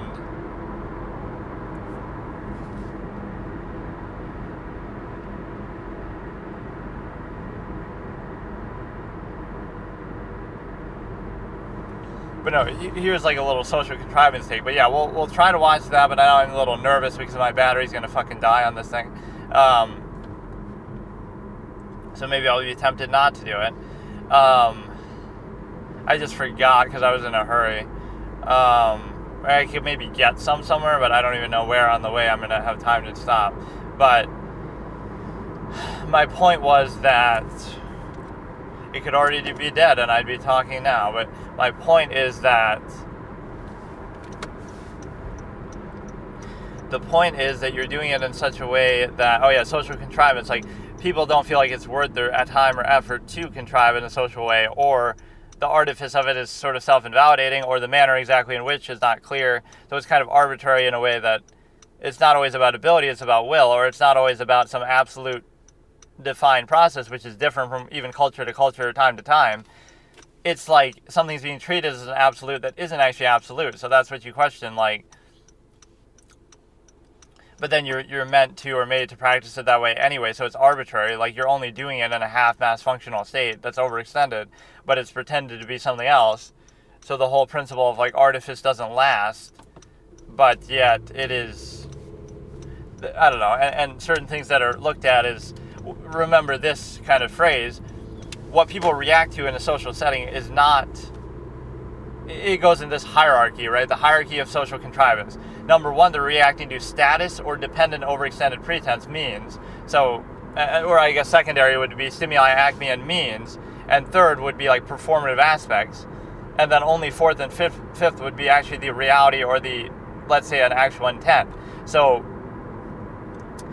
number one is the fact that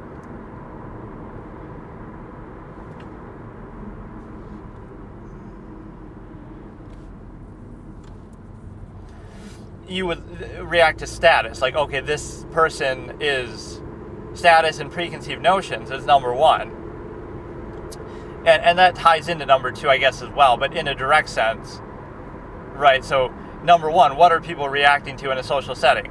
Not so much what you're saying or what you're doing, right? The value or the intent or anything behind it. They're reacting to, okay, the status or the preconceived notion is this person is famous, so you're going to react to that. So somebody could be a bit of a dick or kind of indifferent and boring and ask you, a celebrity comes up and says, hey, how's the weather? Just by you knowing who they are, right? Not even if you really like them, but just, oh, they're a celebrity, so I'm going to react differently. Whereas if some random person did that, you wouldn't care as much. So that's number one, status. And also, like, even the status is that they're a family member. They're related to me, so I'm reacting to that rather than anything else.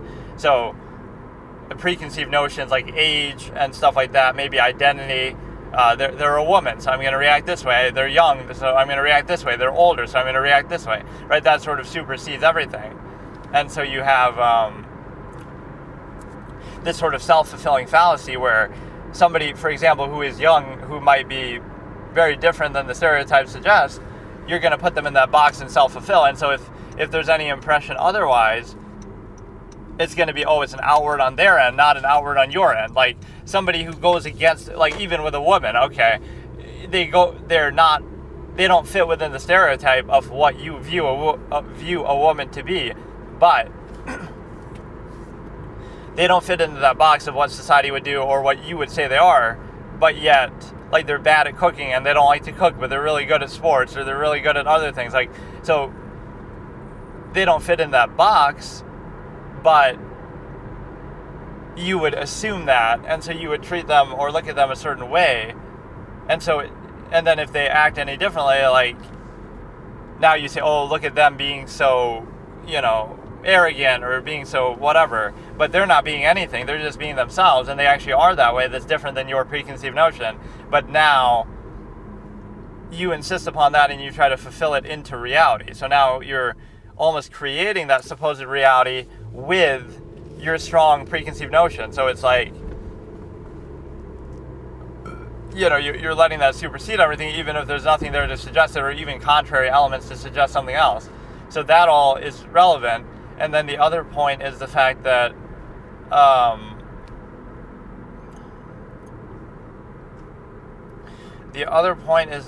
you're basically in a position to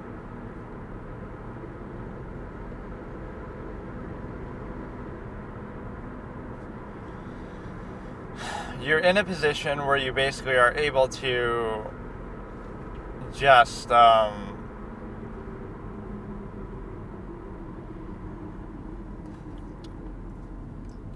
I don't know, I forgot what I'm fucking saying. You're in a position, okay, hierarchy, and sometimes when I wake up or maybe I'm dehydrated, it's hard for me to especially project at the level I have to, which I shouldn't really have to anymore with this better mic, but it's really not that much better. In some ways it might even be worse, but whatever, I don't care.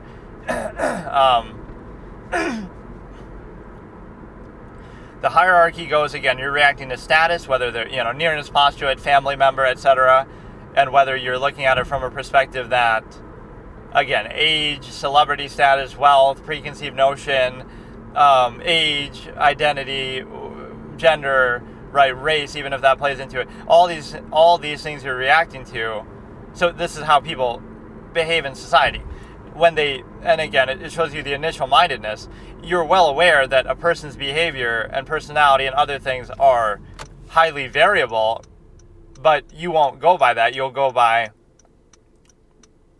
the first things people see are the ones that they'll judge most harshly, like the person's gender, oh, they're a woman, so therefore this, or they're a man, so therefore this, or their race, or their age, or things like that. So things that you see, just immediately, you'll judge them harshly, severely, heavily, based on that. And then the second layer beyond that is that you have,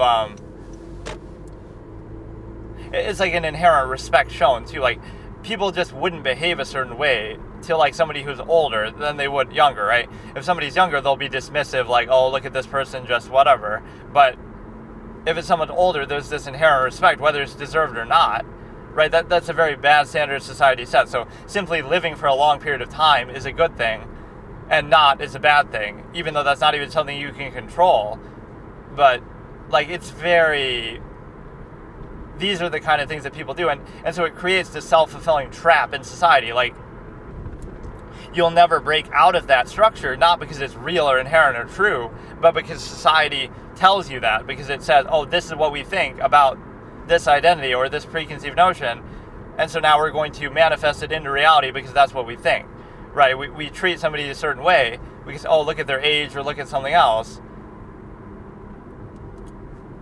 And so now we make it seem like, oh, look at this old person who's senile, but, oh, everybody's nice to them because they're preconceiving it a certain way, or because they want money from them or something like that. Whereas somebody younger will treat them differently just because of that alone. So there's so much of that sort of kowtowing and sucking up and all this kind of nonsense. And then beyond that, you have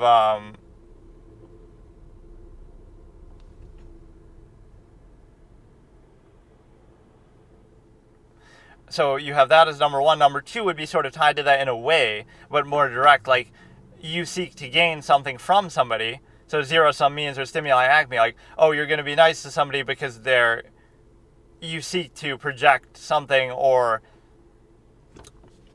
you assume that, they would want that. Like, oh, you're a girl, so you think, oh, the only reason why a guy would talk to you is for sexual reasons, which a lot of the time that might be true.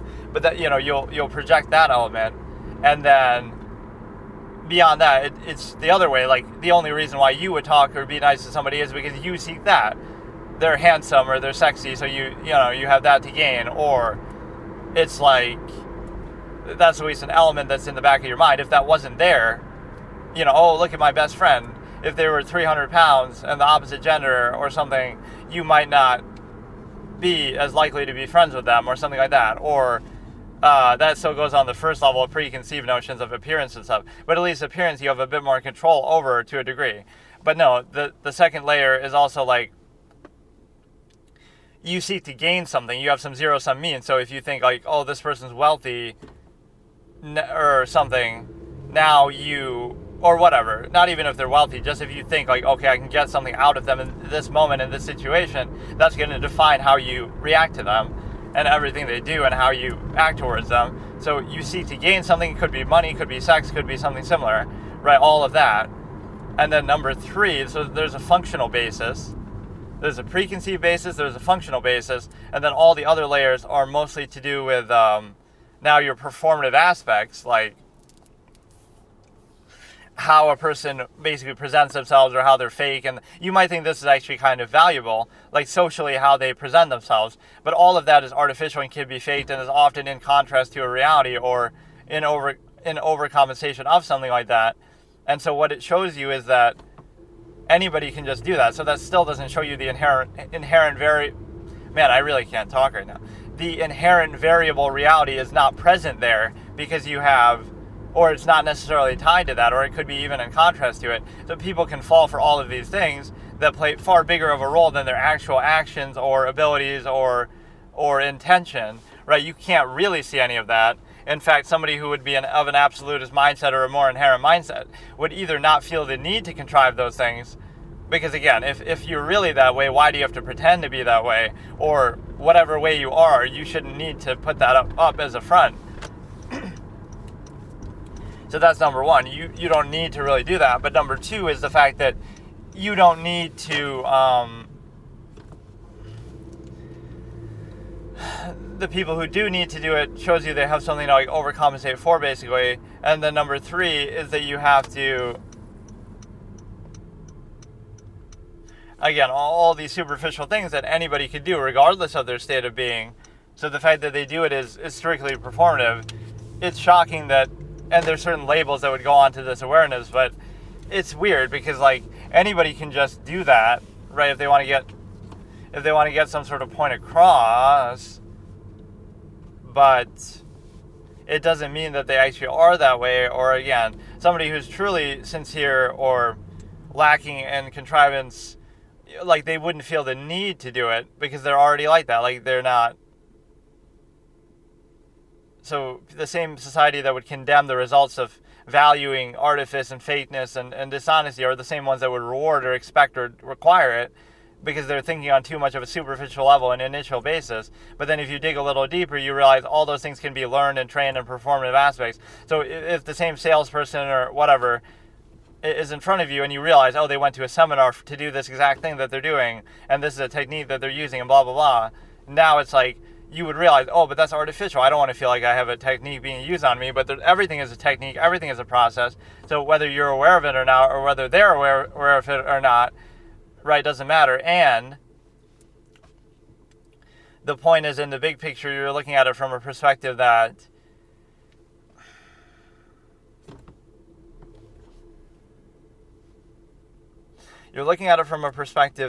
basically you're able to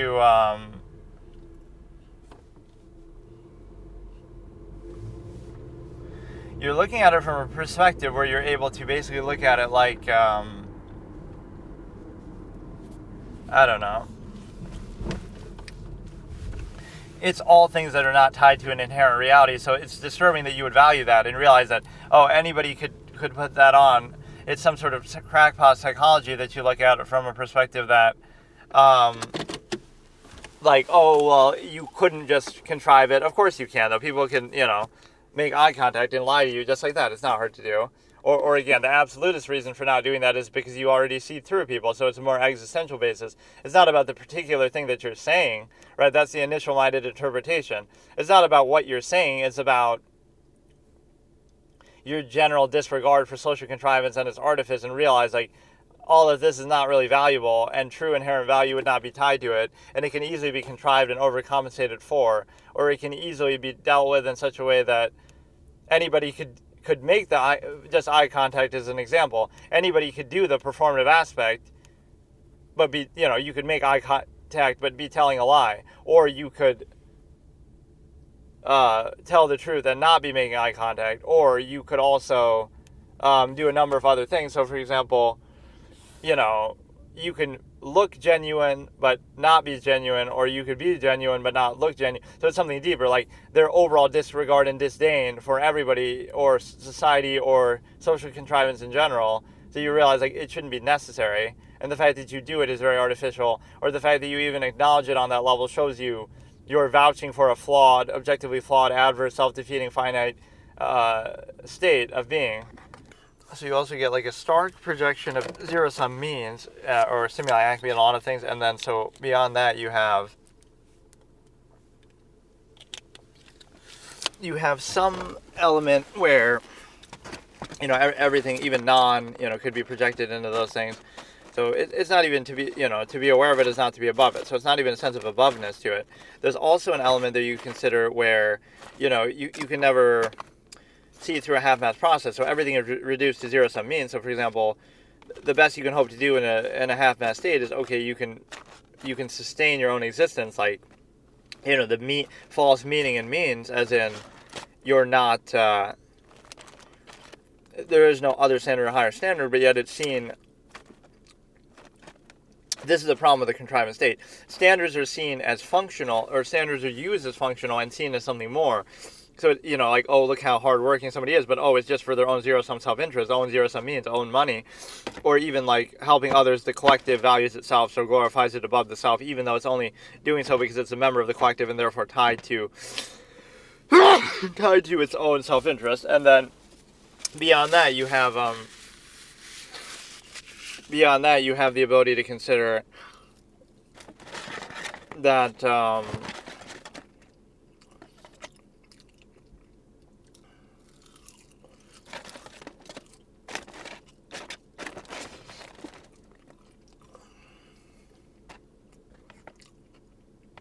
beyond that, you have the ability to consider that, again, it's nothing a higher standard. It's all collective reinforcement, or zero-sum means, stimuli acme.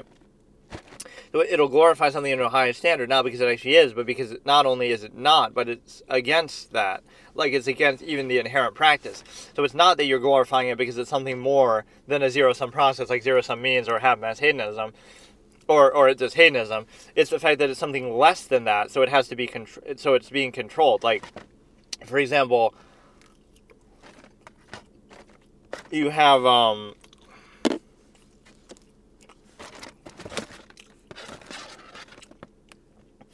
this desire to consider, like, it can't just be two animals humping from an absolutist inherent perspective, right? Just because it's pleasurable and that's nature's way of inspiring reproduction. That's not enough. Or that wouldn't be enough then to control it. Then you would just do it without any reservation. So now you glorify, like, oh, it's love and it's a higher standard, but you're only doing that not because it actually is a higher standard, like, oh, that's better than just that's somehow above two animals humping. You pretend like it is, so you don't treat it that way. So now you can be controlled, and society can control it that way. Create a family system, create a structured system, but it's not done because that's inherently how it is. It's because that's not how it is, but that there's some incentive to pretend it is that way. So there's definitely an element to consider there, where you have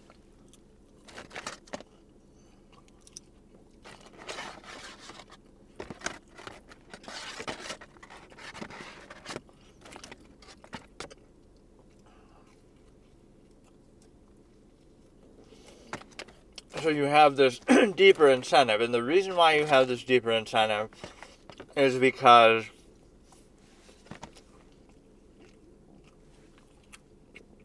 you're basically contrasting it against the reason why you have to pretend something is a higher standard versus inherent practice. So inherent practice would be along the lines of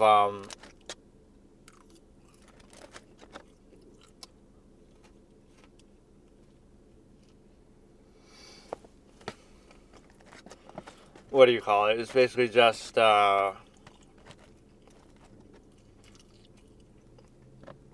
you can't just practice a zero-sum process. You have to pretend like it's more than a zero-sum process,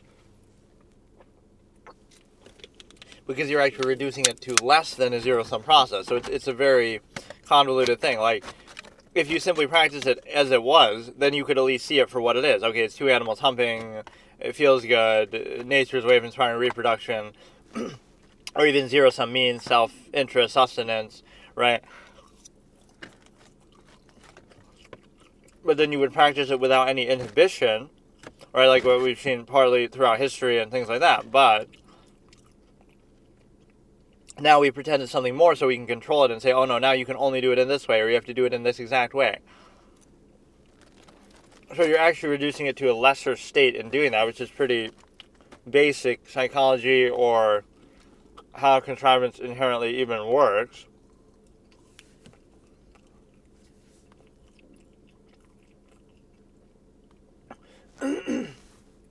Yeah, I'm just doing an RFK roleplay where I sound like him. I don't know what exactly his issue with his voice is either. And I think one of his other family members has a similar condition too. But no, I'm just... When I just wake up or something, it's kind of like this. No, now I almost don't want to do the monk thing. Maybe I'll do it in the other session, so here I'll just do some other random stuff. America got back with this crazy ex.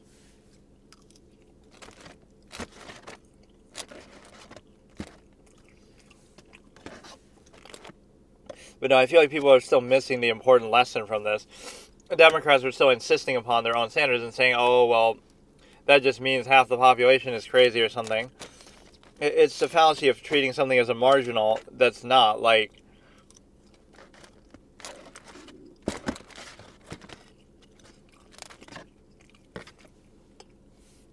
how would I describe it? Basically just...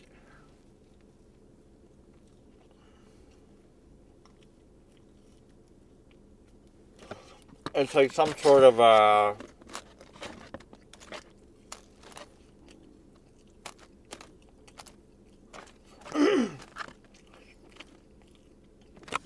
expansion of a marginal group. Like, let's say 1 or 2 million people who vote for somebody or support somebody are like crazy, right? Like the lowest common denominator. So like, okay, 1 or 2 million people who are generally racist or whatever, right, out of a 74 million or whatever, 70 plus million. But now when somebody like that wins, right, now they'll say, instead of saying, well, they just have genuine support from ordinary people who make up this much, much larger group, 70 plus million. Instead, they try to expand the marginal group and say, no, that 1 or 2 million is now suddenly 70 million, the lowest common denominator, just because we can't acknowledge that, ordinary everyday people are doing this. So, and you could do that with any group. Like, out of the 81 million people in 2020 who voted for Biden, you could do it the same way.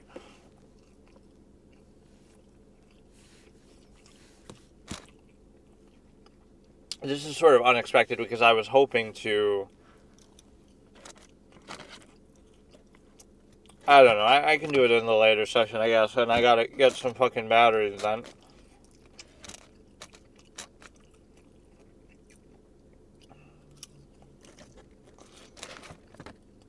I don't want it to potentially run out, and my throat's kind of sore and stuff too. I would almost look at more of these sort of meltdown clips that I was doing, but the problem is that you have too many of them are repeating, so it's getting kind of dumb.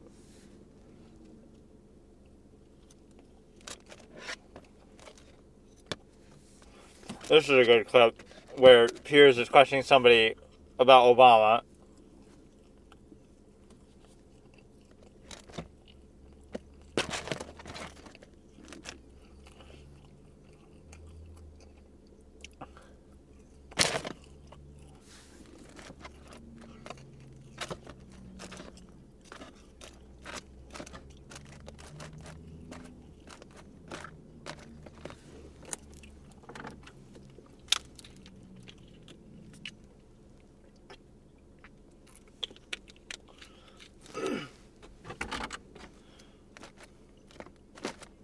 Maybe she was too young then. Like, why don't you march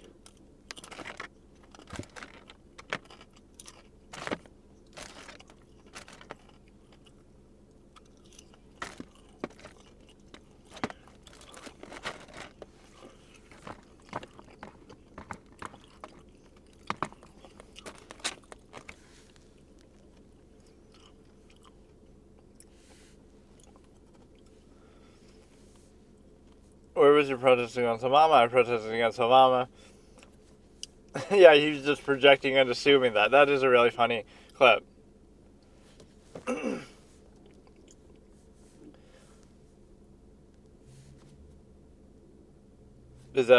a communist, is that a code name for Obama supporter? Actually, it's a lot closer to it than you would realize, though, with the modern state of the party. Trump is a war... Well, that's amazing. Trump is a war criminal, but how? He didn't even declare any new wars. How about George Bush? Is Obama a war criminal, too? Communist? Yes. The old Noam Chomsky effect, where you could go through 10 different presidents and criticize all of them, basically.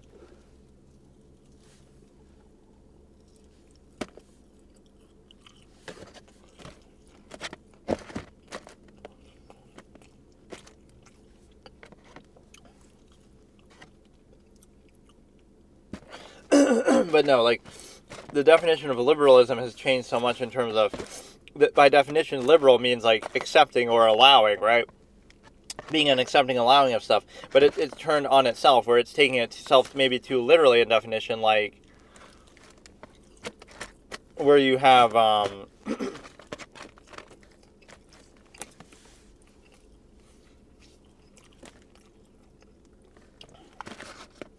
how would I describe it? Like,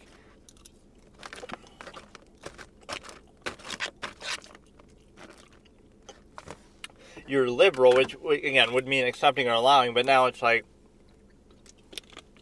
you're acting like you're doing everybody a favor by, like, oh, look how tolerant we are, look how accepting we are. So it's almost, instead of just being that way, now you're making it like you're going out of your way, or like everybody needs your acceptance or needs your allowance, instead of that just being the state of your position. So what happens is,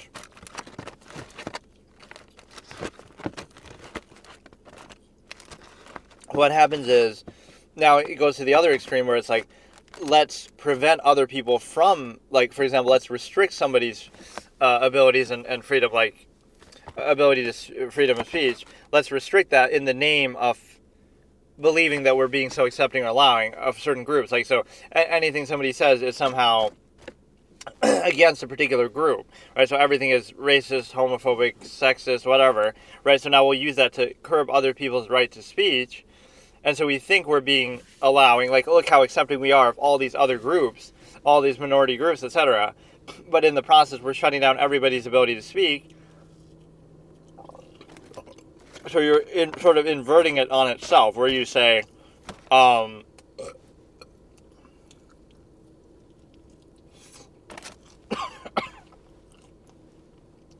where you say that,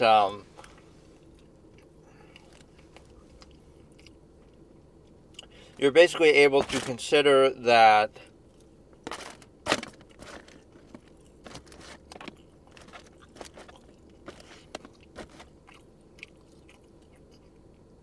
by being so accepting and tolerating of every group, now you're shutting down the ability and freedoms of people to say, you're not allowed to say certain things because it offends certain groups that we're so accepting and tolerant of. So now you're turning it on itself. Instead of being, again, liberal in terms of allowing people to do things and being accepting and tolerant of more things, you're using somehow acceptance and tolerance of certain groups or certain people to shut down other groups' ability to express themselves. Whereas in a more basic sense, you would look at it in terms of, one doesn't supersede the other. Like, you can say whatever you want, but as long as you're still valuing it in practice, it wouldn't matter. And that would be part, actually, of what you're valuing, is that you shouldn't restrict someone's ability in terms of expression or whatever else you have.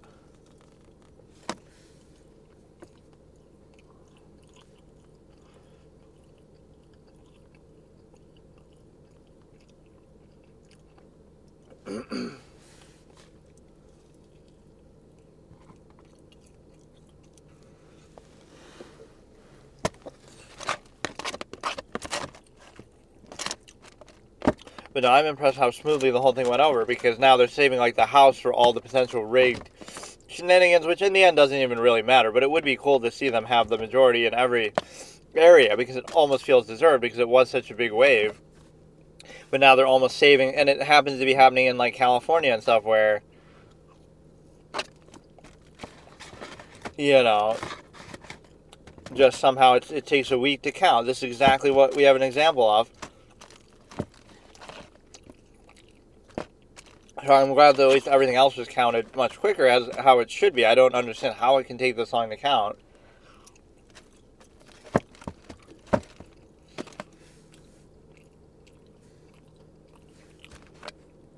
They just don't want to accept the results or whatever.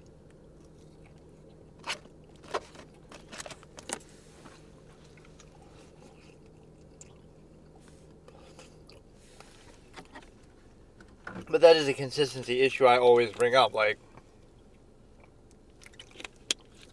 people were being so up in arms about something now, but they weren't like that before. Maybe they were too young or something. Let me watch that again, actually. Where will you be marching?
At least she's like honest and open about her position.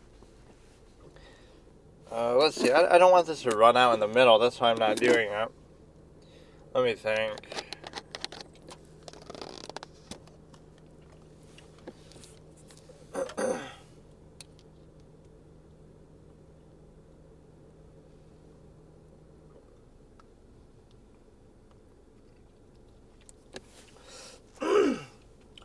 If I don't do that, let me see what else I can take a look at here.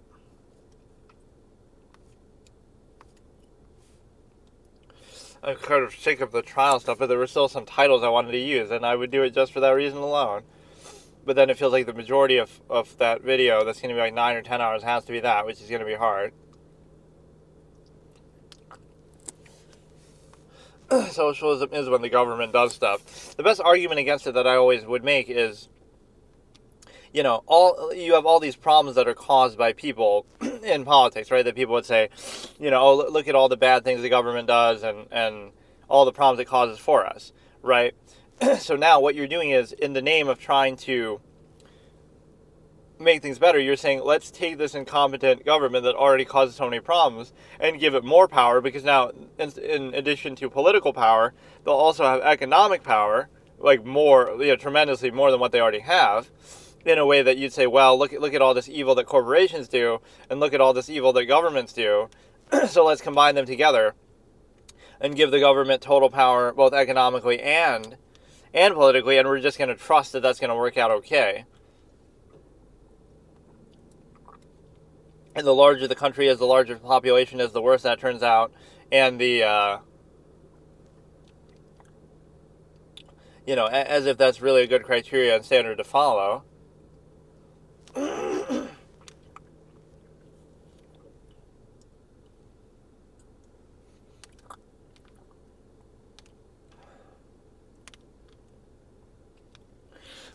As in, like, there are a few fallacies, like treating Karl Marx and even the term Marxism is sort of unfair because it's not him. Like, he wouldn't have approved of a lot of... think about some of his language, like, workers of the world, unite, you have nothing to lose but your chains and stuff like this. He wasn't some leader that was like a dictator himself that turned it into some evil process. So criticizing him is actually very unfair. He was an idealist, so he would have disapproved of all of these other, Russia and China. He wouldn't have approved of these because the result would have been still turning it basically into a dictatorship. So actually using his name in that term is very unfair. It wasn't him who was doing it. He was an idealist and a thought leader who was able to propagate some of this, but then if people apply it incorrectly, right, not to his ideal, that's very unfair. So we've never seen like a true state that's really done exactly what he's wanted because they've all been corrupted by human nature in those individual instances. So that's not really his fault. Right, just because you fail to apply what he's trying to do, don't use it as a misnomer. So on that level, it's very unfair, the treatment of that. But then the other side of it is, again, it's the sort of thing that works with low populations or a local government where people are constantly accountable. It doesn't work on this large scale where you have 300 million people because what you have is...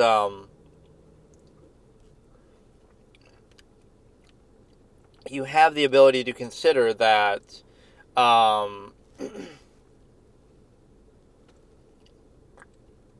it becomes more and more separated from the local level, so there's less accountability, and it leads to things like, great leap forward. Like, that was done with actually good intent. People sometimes misunderstand. That wasn't done with malicious intent. Like, sure, you're trying to control stuff, but you think, we're going to create this utopian thing where everybody has food forever,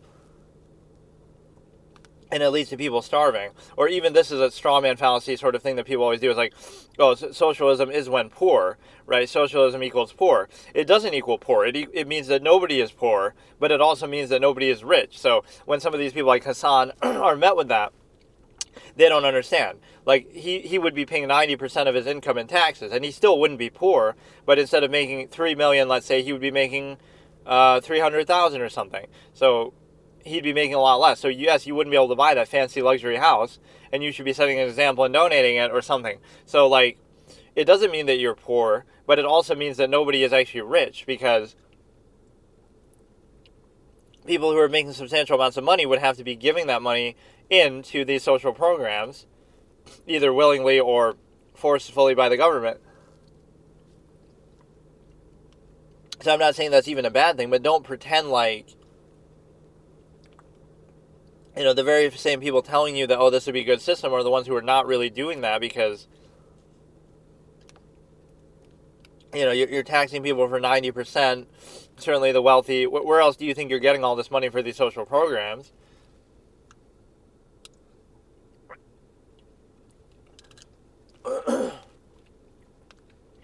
So that would be the sacrifice you would have to make, and you'd be the first one who should say that. So this notion that,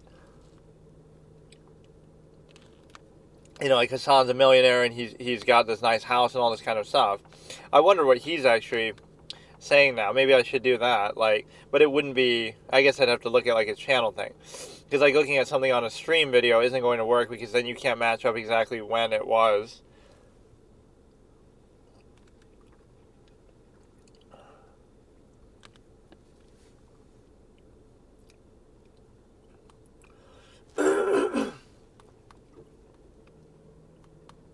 Yeah, there was definitely a selective standard that even Pierce is kind of right in doing. Maybe not with that particular individual, but in general, when Obama does it, nobody says anything.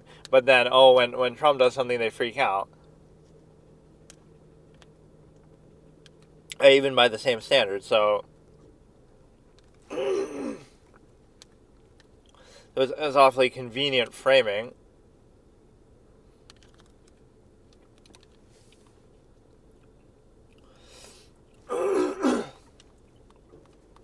Yeah, David Pakman is reeling. Like, some of these people, like, you just can't admit that you're wrong. This is where I always get annoyed. Like, I'm not dug in on any particular side. I'm the one who's saying, like, this should segue into, in 2028, you would vote for an independent and move away from both parties. That would be kind of the best message that this could send, like the unity party sort of thing.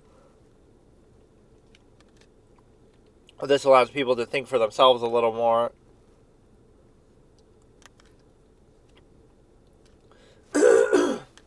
Because you're breaking away from some sort of mainstream, like, oh, now people are using Twitter and this and that as an alternate way to get information,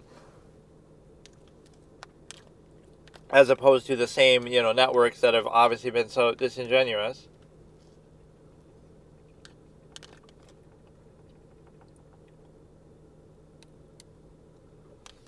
You have like a protest in New York City and people chanting USA.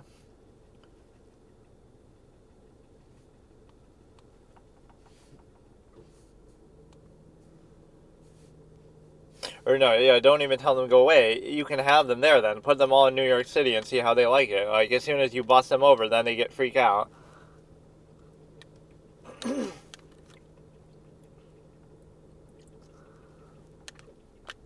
Yeah, there was like this insular bubble and echo chamber element that everybody felt like so... It's like a very childish thing. Just because you feel superior or right doesn't make you right, or doesn't mean that other people will see it that way.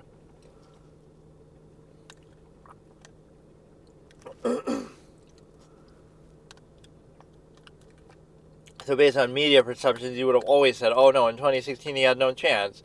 In 2024 he had no chance because everybody just seems to hate him and he's just terrible and this and that. But that's all you hear. That doesn't necessarily make it true. And it does almost create a reverse feedback loop where it's like, now it creates a sympathy backlash where people who ordinarily might not care or like him anyway, now they start to because they see how relentlessly unfair, right, something is going on. Basically how out to get him they might be.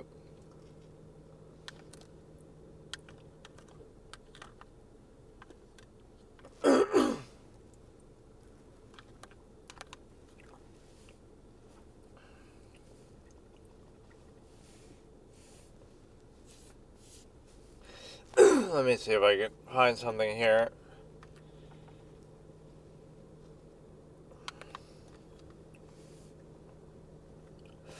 I guess I could look at a few more of these. I don't really want to, though. There's too many of the same ones, and now I won't know which ones I've even seen or not.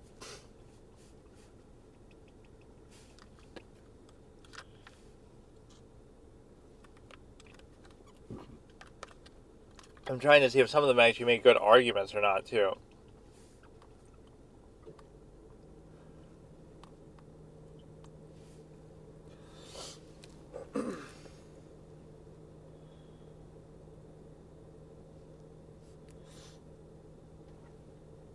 I don't know if I've seen this one. And the problem is you won't even know, because some of these clips I wouldn't have seen either. Or I mean, like, some of these clips are gonna repeat even if I haven't seen the particular video.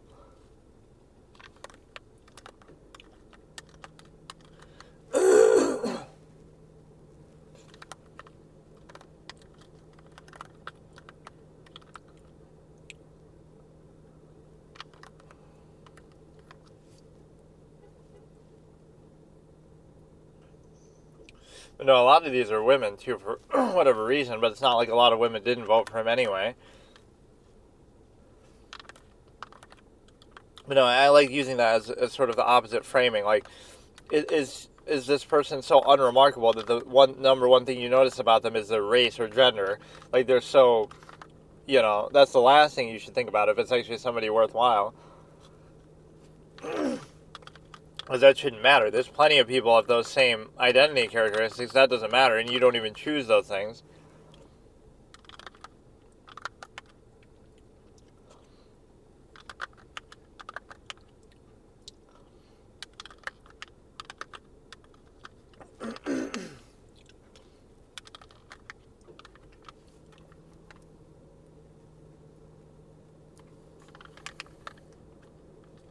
It's actually kind of an insult to say, oh yeah, the most noteworthy thing about this person is, oh, that they're a woman, or oh, that they're, you know.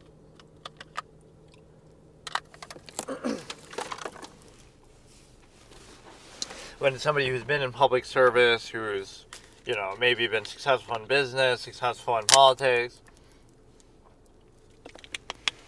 They could be a thought leader, they could be, you know, so many things, but you decide to focus on that, which is like a base level thing that could apply to countless other people, not the least of which is, you know, it's so inconsistent. Like, were you saying that, oh, it's misogynist when, I just want to keep using this Juan Martinez little riff line that I'm doing, but were you saying America's misogynist when Tulsi Gabbard lost? Were you saying it when Jill Stein lost? Were you saying it when Joe Jorgensen lost? Right, no, you're saying it only when this puppet for the big party loses, the one-party state, corporate-approved, corporate-appointed individual. And so, you know, you weren't saying it then, but yet you're criticizing it in a broader sense. Like, if you're able to,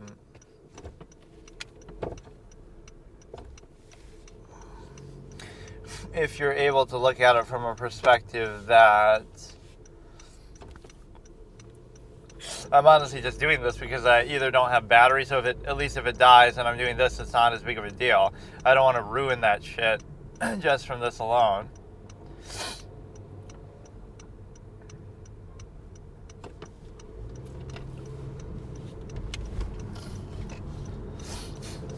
Like, that's a pretty big deal, pretty big series, premiere, everything, so. But yeah, Shameless's premiere was not very good, I must admit. I almost wouldn't mind watching some scary video here. Maybe I'll watch like one or two of these and I'll watch like some sort of, what is it, Mr. Nightmare or Chilling Scares or whatever, these kind of ones. Trump triumph triggers TTSD tantrums. That's some good alliteration there. As America's meltdown continues, starting in 3, 2, 1. It's like 22 minutes long, I think. I probably have seen it, but look how fast that fan is going. A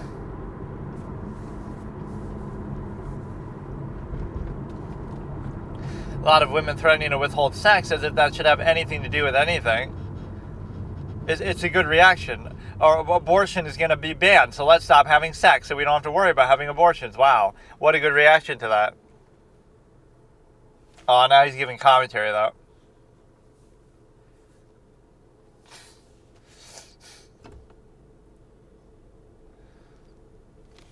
And I'd probably see in all 6 videos, too. Why are you spinning? Why is everybody spinning stuff like the fucking fan?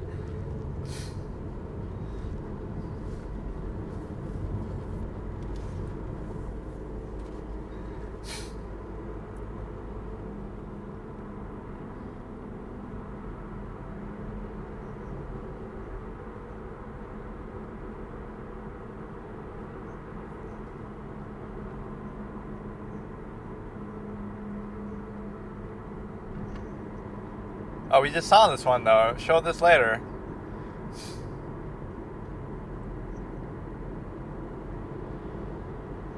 You hate women because you don't want them to abort children, even though voting for him doesn't guarantee that because Roe v. Wade is already there.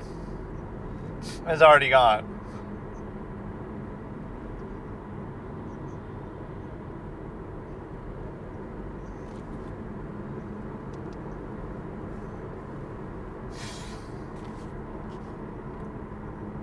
The resistance continues. Resistance to what? The corporate-owned media, elite power structure?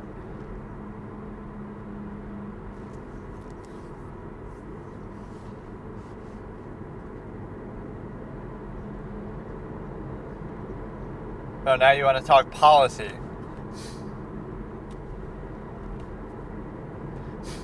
But lay down what? Like, you lost.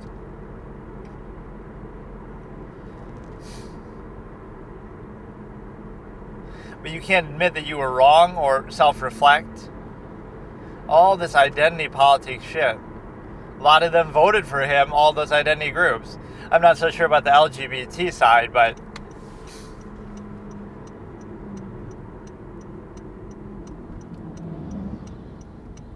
Well, you're going to give him hell no matter what he does. Even if he does good things, he'll make his life hell.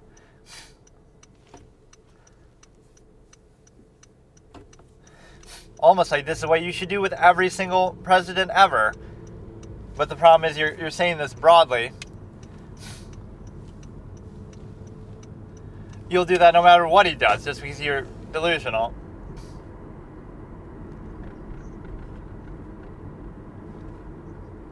This is what a liberal thinks an average Trump voter looks like right here, I guess. These are the women who voted for Trump, even though it's not, but...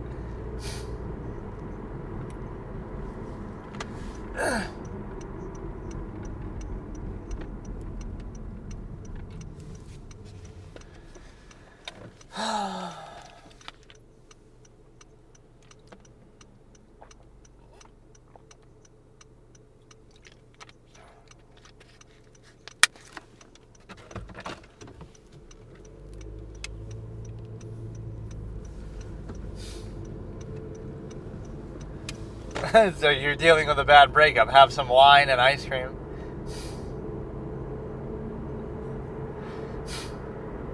She's acting like a therapist here.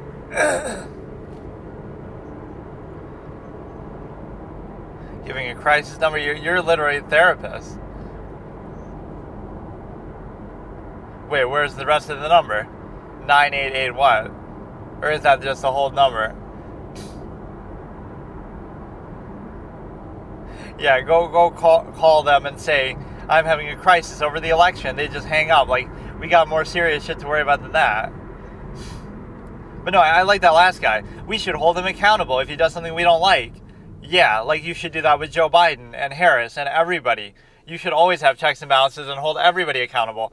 Not just the people you like or don't like or whatever.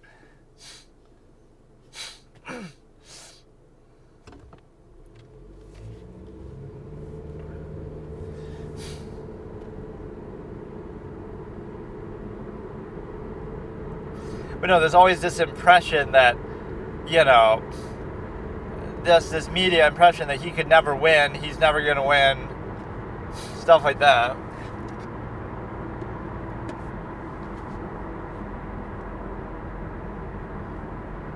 Oh yeah, now you're going to boo-hoo. But who said that don't drop out? Biden could have run his campaign too. So if you voted for somebody better last time, you wouldn't have had to have him drop out and only have 100 days. So what kind of victimizing, phony bullshit is that? So maybe that makes you question your perspective on him. Maybe he's not so against them. Yeah, majority of women even voted for him.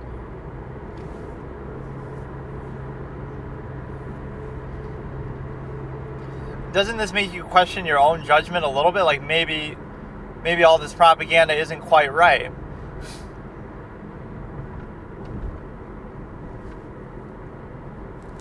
Unlimited power. He didn't do that much when he had that in the beginning in 2016, 2017.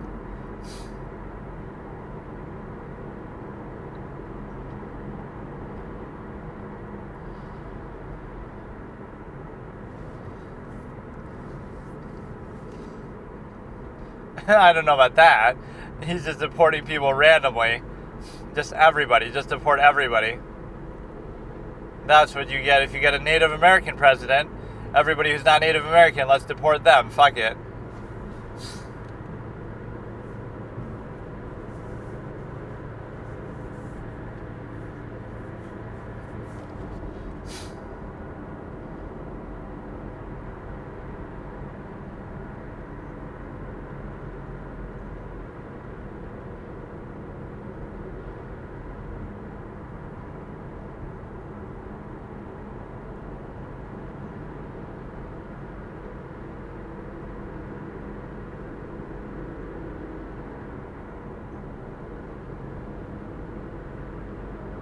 You're like trying to be in denial?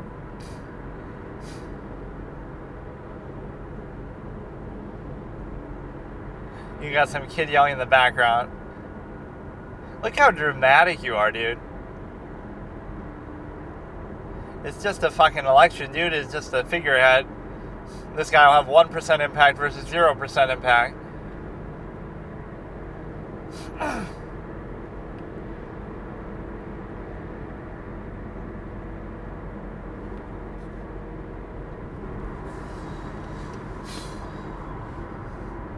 All these people who are like aimless and stupid. Were you crying when George Bush killed babies in Iraq? How many times do I have to say it? Were you crying then? I guess you were too young maybe, but still. Whoever was old enough then was too brain dead to do anything about it.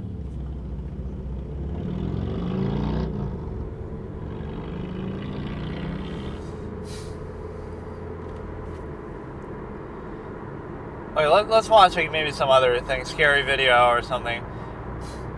I didn't really have a plan of what to watch. I just wanted to do this Monk, but I guess I can't because this is going to be obviously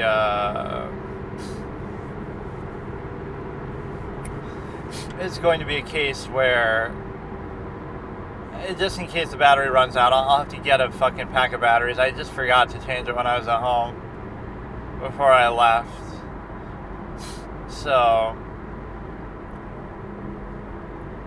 yeah, maybe I'll do this tonight, the first episode, and then I will probably not even do much of a segment tomorrow, but then the day after I could do like another part of a movie, I guess. Or maybe I should just wait a couple days, but I don't have anything else I really feel like watching, so I better just do it. I just have to remember I have to get a pack of batteries here somewhere before I leave again at night. And then we'll do Monk, and then we'll do, again, like, hopefully I'll be able to finish the whole episode. If you have, like, you know, if it's like a 2-hour special premiere or something, that could be problematic. Let me look for almost something scary that's maybe more recent.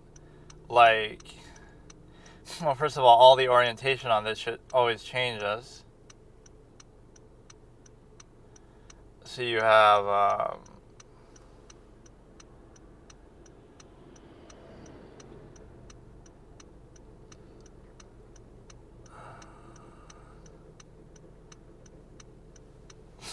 the doorbell camera stuff is unfortunate because all of it is too, that one guy's channel was kind of funny and verbose with the way that he goes about it. This week, I doubt there'll be too much, actually.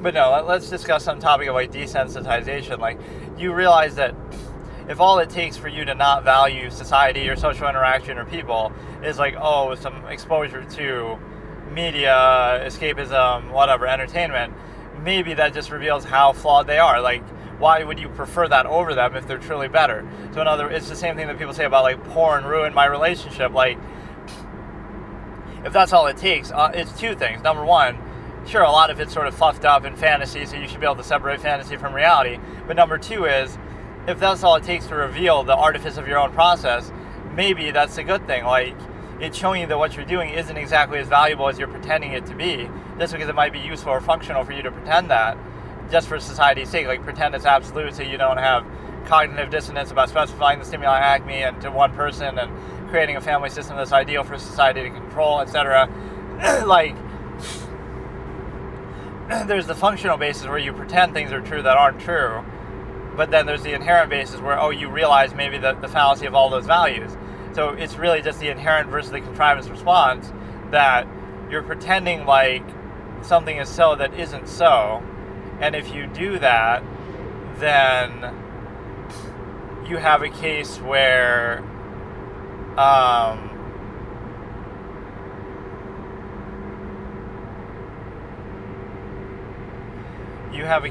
you're basically able to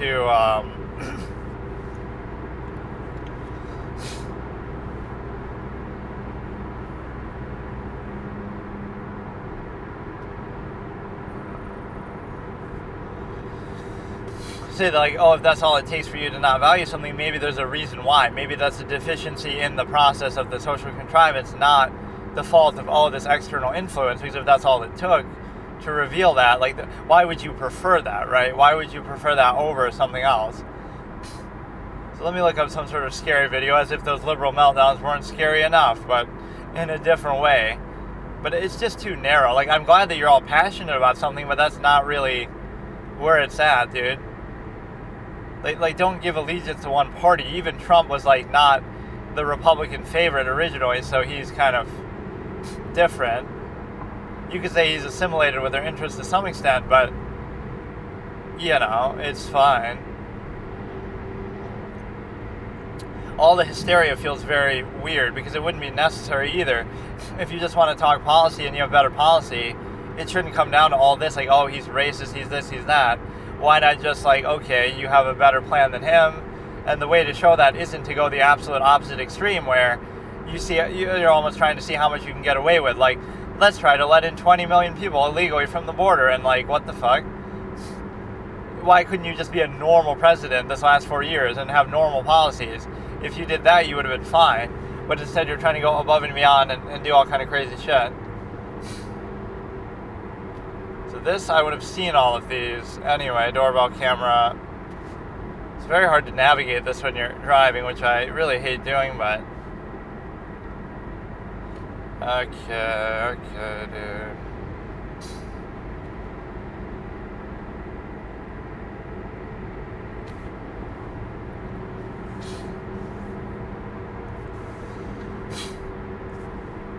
Oh yeah, I still have YouTube Premium even though I canceled it because the trial was like 2 months. Which again, I barely even noticed it. Just like no ads, but a lot of what I'm watching probably wouldn't have had ads anyway. And my recorder could be dead at any point here and I wouldn't even realize it. It should like make some sound before it's about to die so you know. But I guess I don't really have the volume on. It's kind of hanging on for dear life. But I wouldn't want to worry about this if... Oh, this is that same bitch again. That one bitch screaming in the car so loud, do you hate me this much? If you weren't yelling like a fucking bitch, I might not hate you, but... Holy shit. Or yeah, like Avatar 3 is going to be coming out soon, right? Or maybe, I don't know when, but I just thought of that for some reason. We're going to get Avatar 3 before GTA 6. So GTA 6 is supposedly set for next year. I don't know when Elder Scrolls 6 is set for, but that'll probably be even after, so it has been a bad standard of, like, you know, think about the previous ones, you know, Oblivion to Skyrim was like 5 years, 2006 to 2011, whereas GTA was like, GTA was 2013 to now 2025, like 12 years. Like, why should it be taking this long? Now, and Elder Scrolls is going to be like 15 years, 2011 to like 2026. So, you might say, oh, because they're putting so much more effort and it's going to be that much better.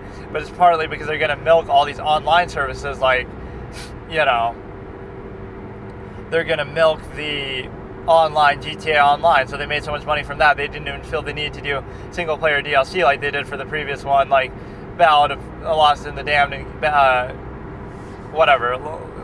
Gay Tony and the Lost and the Damned, and then I combined them together, the Ballad of the Lost and the Damned. But then you also have the ability to consider that you have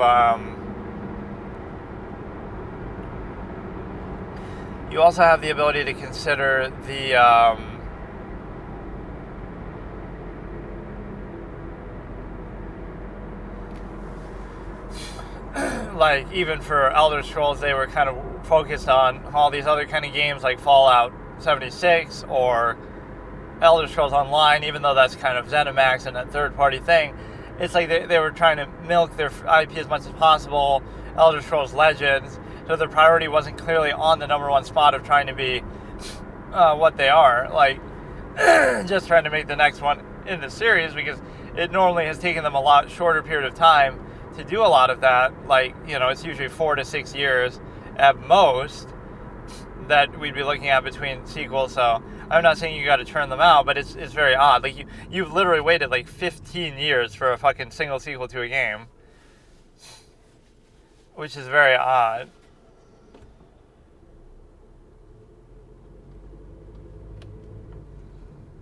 Yeah, you could have done even more DLC, or like modding is what sort of keeps some of this stuff alive, in the sense that, you're able to do it this way, so...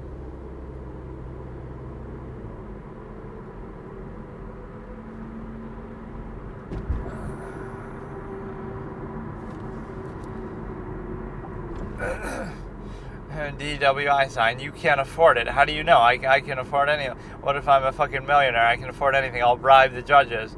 You don't know what I can afford. That's like some sort of reverse psychology. Now you're going to want to get one just to prove you can afford it. But yeah, I don't even know what to watch now. I'm totally at a loss.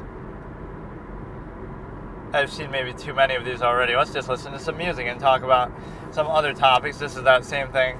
Departure, Aurorian dance from apparently Samurai Champloo or whatever the fuck it is. Some kind of anime.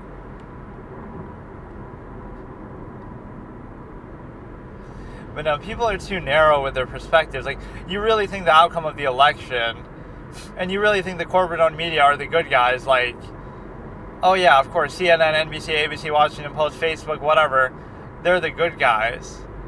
And you can see it one way, but you can't see it the other way. That's what I don't get either. Like, oh, Fox News is biased. They're so terrible. Elon Musk's Twitter is so biased, so terrible. Okay, what about Jack Dorsey's Twitter being biased? What about Facebook being biased? What about... It's like the hive mind. If they're all on the same side, it makes it seem like they're stating the truth rather than an opinion. But it's just uniform opinion. So CNN, NBC, ABC, Washington Post, etc. is able to be biased. But you don't see a problem with that. I see a problem with both, of course.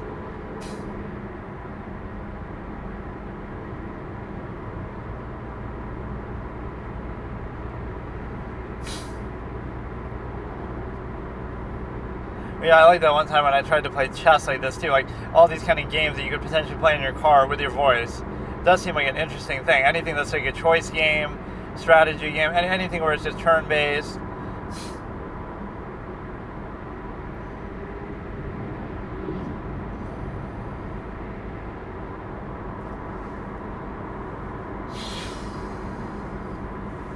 Yeah, like dash cam videos can be pretty good, and the doorbell cameras can be pretty good because there's so much to draw from with that. Where there's most likely a lot of them are pretty real, whereas some of these other ones are like, oh, we're going to a haunted house and finding a ghost there. There's like thousands of videos like that. Oh, we start hearing some scary noises, so we get out of there. Like it couldn't be fake. Are you serious? Or it could just be some homeless guy. Or it could just be an animal there. Like it's not really. Go in there with a fucking really strong light where it lights the whole place up, and go in there with a fucking, machine gun, and like, how scared are you now? That is something I always want to do at some point, and also just like travel, do like a real life completionist thing, including Antarctica, where you want to travel to every continent, every country. I wonder how hard that would be with like the passports and stuff, because it would kind of raise questions like, why are you going to all these places? But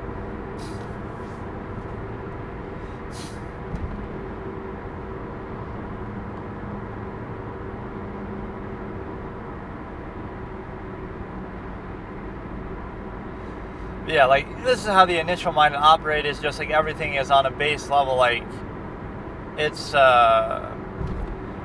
very basic because you have a case of, like, I don't know, take everything as an absolute and just it's about some manner of practice. So you don't question the measure or the process behind it, or even be aware of the process or that there is a process. You focus on the little minor specifics of it.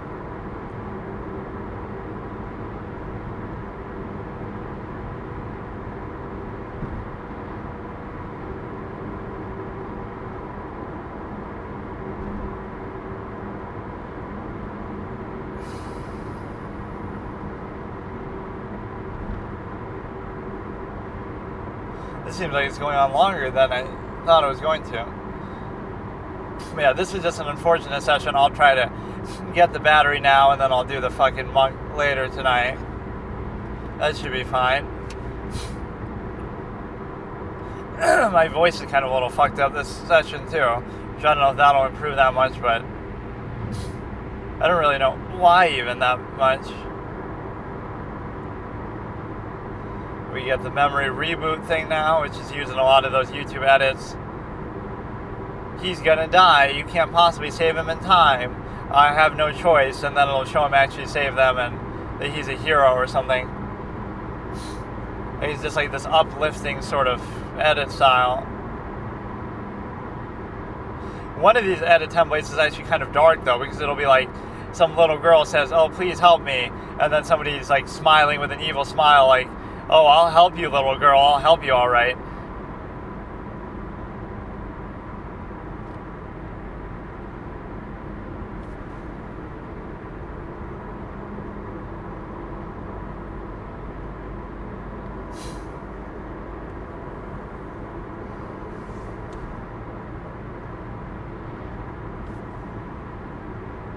And then it's like they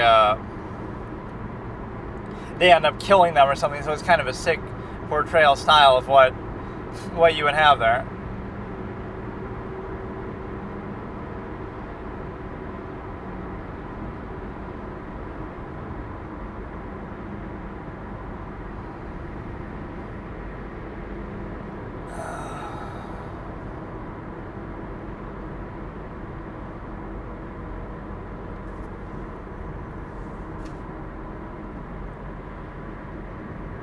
So let's see what else we can look at here. That movie was okay, and that kind of at least fits in the box of the obscure stuff that we're going to see. But we have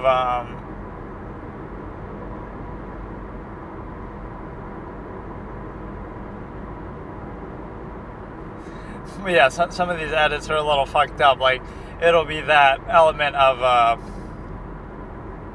some kind of weird shit.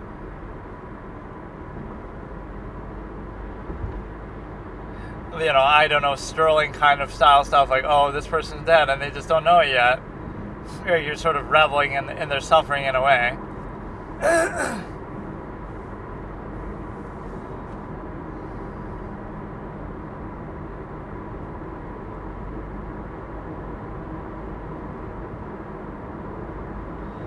So what else can we look at here? I don't even know. This was just an unfortunate, unexpected session. I guess I could look at some other trial stuff, but I don't really feel like it.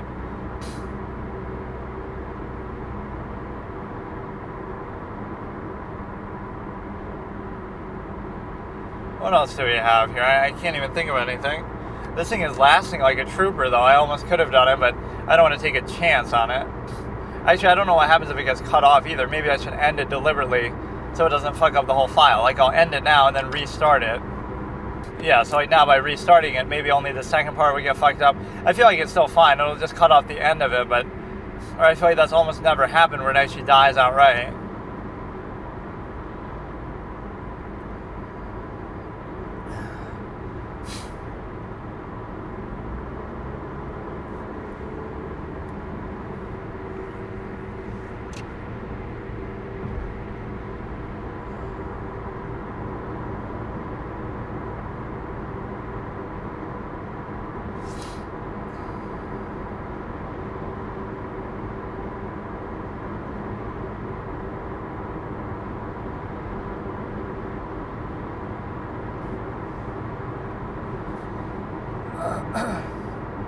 I really can't even decide what I want to look at here.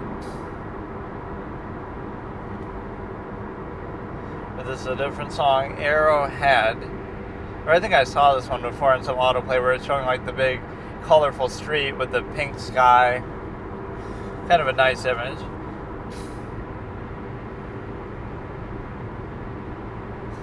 But yeah, you have to realize people are initial minded, overextended in a machination process. So what happens is they insist upon the very things that control and limit them in a certain way. They can be very potentially bad.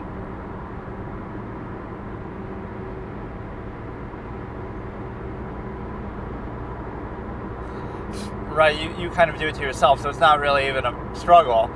It's self-created, self-inflicted, even through the stimuli acme. If you truly valued something, you wouldn't do it so flippantly and in excess. Right, so it shows you a lack of even awareness of a process. It's not even a deliberate distinction, like, I'm choosing to do this process, hedonism, etc. You're not even aware of the process. You're not even willing to consider it. You're just doing it in pretext alone.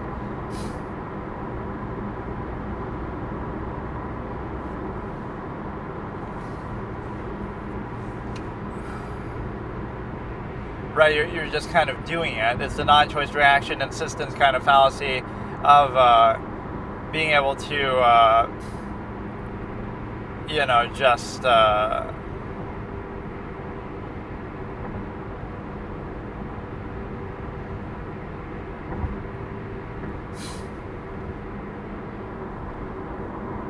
you're just doing it just because, you're not thinking about it. You're just, people really are that stupid too. That's the sad part. And to be aware of it is not to be above it. It's just it's pointless to even try to do that. Like you're defined, reduced to structure. You'll insist upon it like it's a choice or like it's your defining personality, etc. But it's really just you're reacting to the structure around you, the current state of technology. All these things are defining to you, and you have very minor choice or impact therein. And so it's very limited in scope.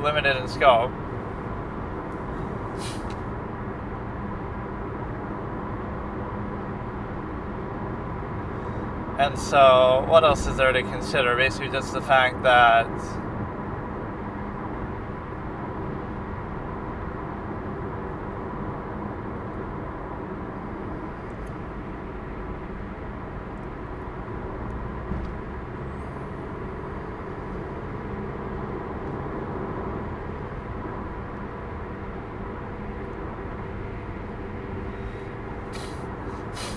people never see the big picture, or it's the cognitive dissonance that comes with it. Like it's not functional or useful in their half-mass zero-sum state, so they almost do have to indignantly insist upon it. That like that's somehow what they want, or they don't even really think about it. That's the thing. They're just whatever's in front of them, they'll just insist upon. So it could be anything equally arbitrary, which kind of shows you how interchangeable it can be as a standard. Like they'll just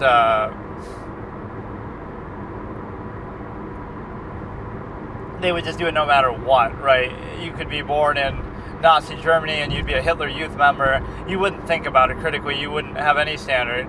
You're just nothing. That's how people are.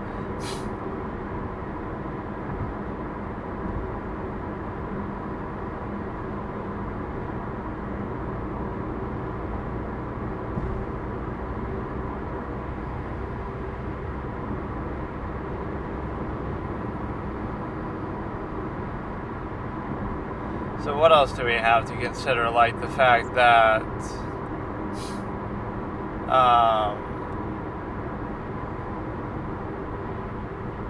there would be some sort of I don't know, this session is kind of just weird.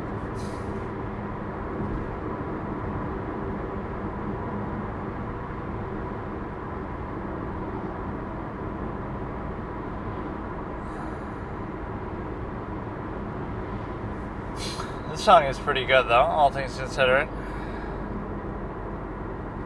The second time we've heard it, and by sheer accident, I didn't look for it, I just kind of had it. Like it just auto-played on its own. Let's see what else we have here. We always end up back at the Smoking Weed With You song, as I officially call it, which is not obviously what it's called. I forget what it's even called. It's Twin Sister, something, Mr. Twin Sister.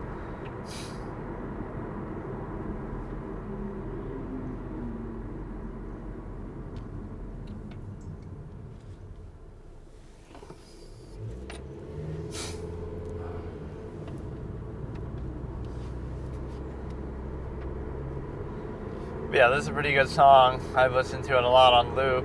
Oh yeah, Paparazzi was a good one that we discovered from The Sopranos.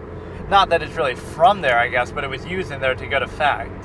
And that's used in a lot of those Scarface edits when he says, oh, all I have is my balls and my word. But it's not obviously in The Sopranos. It probably wasn't even out then, that song, but it was used in Scarface. It was used in The Sopranos pretty effectively in like episode 6, where Junior sort of takes over and they're looking at the whole crime boss family little chart, and so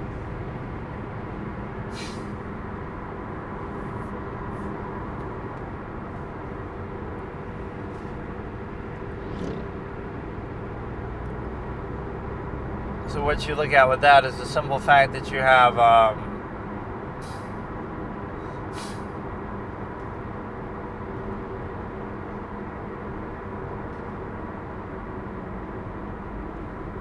so Yeah, that was pretty enjoyable to watch. So that's probably the most of any series that I've watched. I mean, I watched the whole of Lane, but that was only like 13 episodes.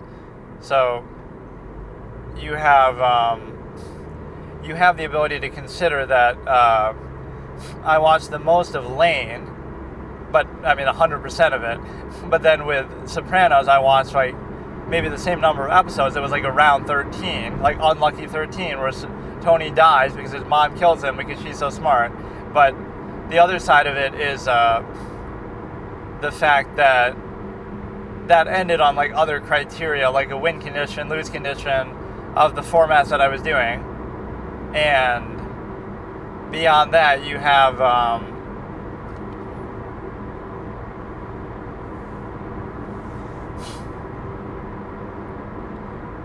you know, I'm not saying I'm not going to watch a full show, but it just, whatever. Somewhere along the line, I always get bored of something, but that wasn't even really why I ended The Sopranos. It was more like, again, it was a pretty good setup format, so I'll probably do the same thing where if it doesn't fail one of those states, then I guess it's fine. Or it's getting F episodes or something like that. Or you could add another one, like if the average grade for an entire season is a C grade, even if it doesn't get the Fs, which is pretty unlikely to happen, but you could just get a lot of C's in there. And I don't even know if I had a single A episode. It's very rare that I'm going to hand out A's or F's. It's got to be nearly perfect or absolutely terrible. And if you do that, then it would be very telling because I'm almost waiting for this thing to die now. I'm surprised that it hasn't.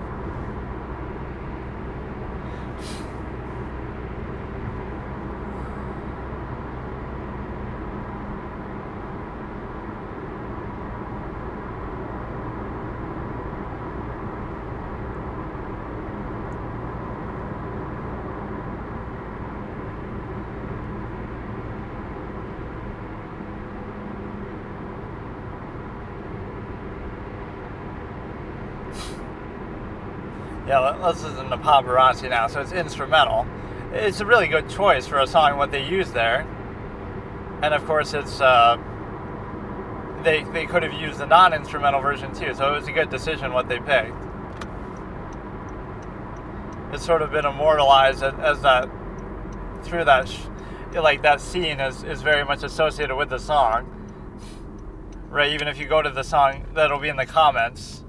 Long live Junior or whatever, you know, it lasted only like 5 episodes though, Junior living long, because he fucking ends up in jail and that protects him from Tony, I guess. You would think somebody like that would be able to get to you even in jail, but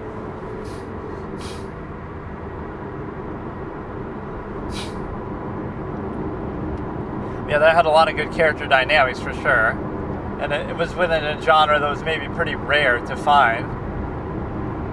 I guess I always thought of it more as a comedy than what it actually was, just somehow, whatever I heard about it, but it wasn't, I mean, it tries to be at times, maybe I just didn't find it that way, but a lot of stuff with the kids and it's almost like a reality TV show in a way. Even the title of it is like that, like, oh, the Millers, you know, meet the Millers, so it's like meet the Sopranos, and you get to see their whole everyday life with the kids and the wife and husband drama, outside of the fact that they're also a mob crime family. But yeah, Tony ends up being like kind of almost weak-minded, where he fucking fucks up in terms of he's all depressed and trying to kill himself or whatever.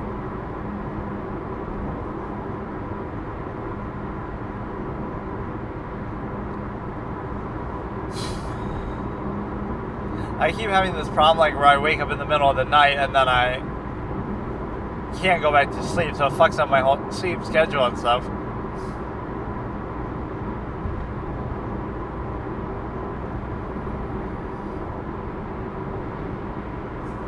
So that's why, in part, I forgot maybe the batteries because I was in a hurry. But no, I'll just have to change that later today. Then I'll watch the thing of Monk.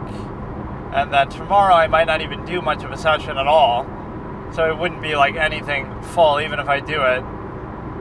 And so I won't be driving as long. And then after that, I can segue to another movie, which I'll look through like every alphabet on that.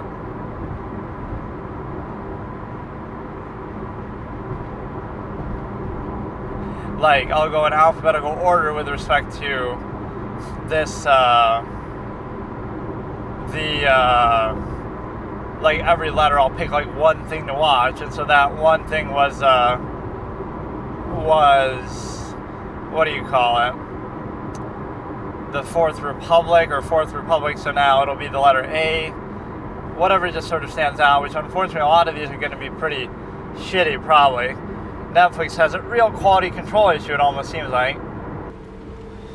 Okay, so today I'll just randomly, because I couldn't find batteries or whatever, so I'll just do Monk tomorrow. Well, actually I won't do it tomorrow, then I'll do it the day after tomorrow, because I won't be going for very long. So it's okay, I'll just do a random part of the Jodi Arias trial here.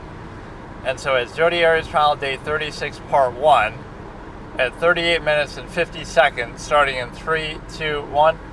Oh, I messed up. Starting in 3, 2, 1. But no, here's like a sign of intelligence, little tidbit.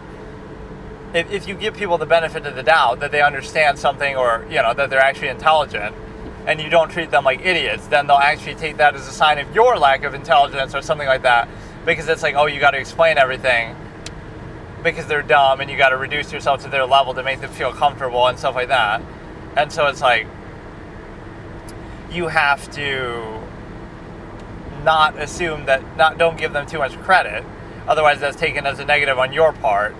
Either you're being rude, or you're somehow not doing what you should be doing and explaining everything. Or if you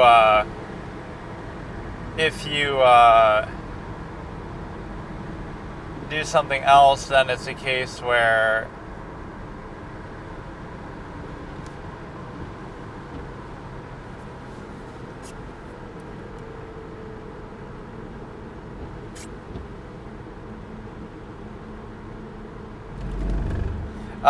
you also, if you account for people, like, oh, you're quiet because you always want to give other people the chance to talk or the benefit to talk, so you don't like to interrupt them, but then the trade-off is they go on and on forever and you never get a chance, or so you're trying to be nice and kind and give them a chance that they don't deserve, or you defer to them, you give them the benefit of the doubt.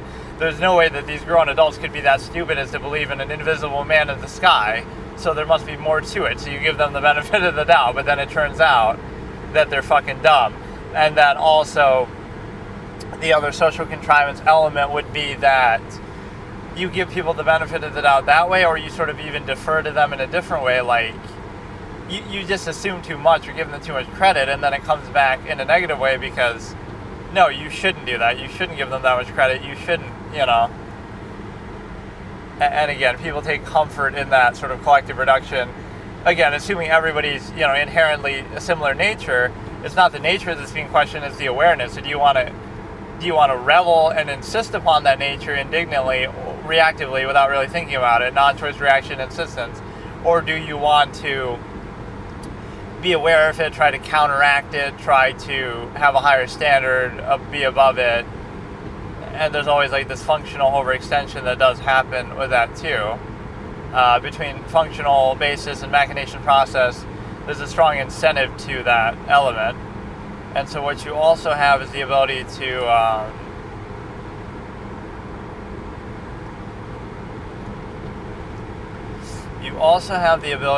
basically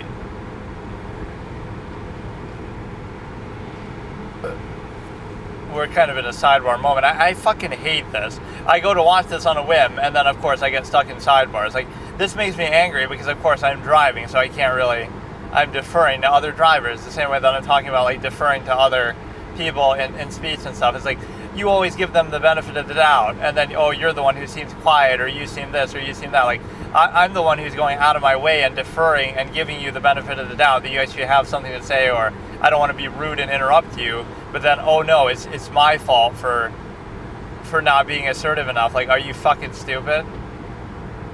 I'm giving you the benefit that you have something of actual substance, but you don't, because your whole existence has no substance to it. So that's kind of the framing that you could look at. That there was something else too, like you defer to them that way, you give them the benefit of the doubt in other ways, like, you know, that there's some sort of plan or rhyme or reason, but there's not. Everybody's just reactively doing whatever, and sometimes it's good, sometimes it's not, by whatever subjective standard or criteria that you have. And that's the problem that people don't do, is they don't even assess things in their own criteria, as in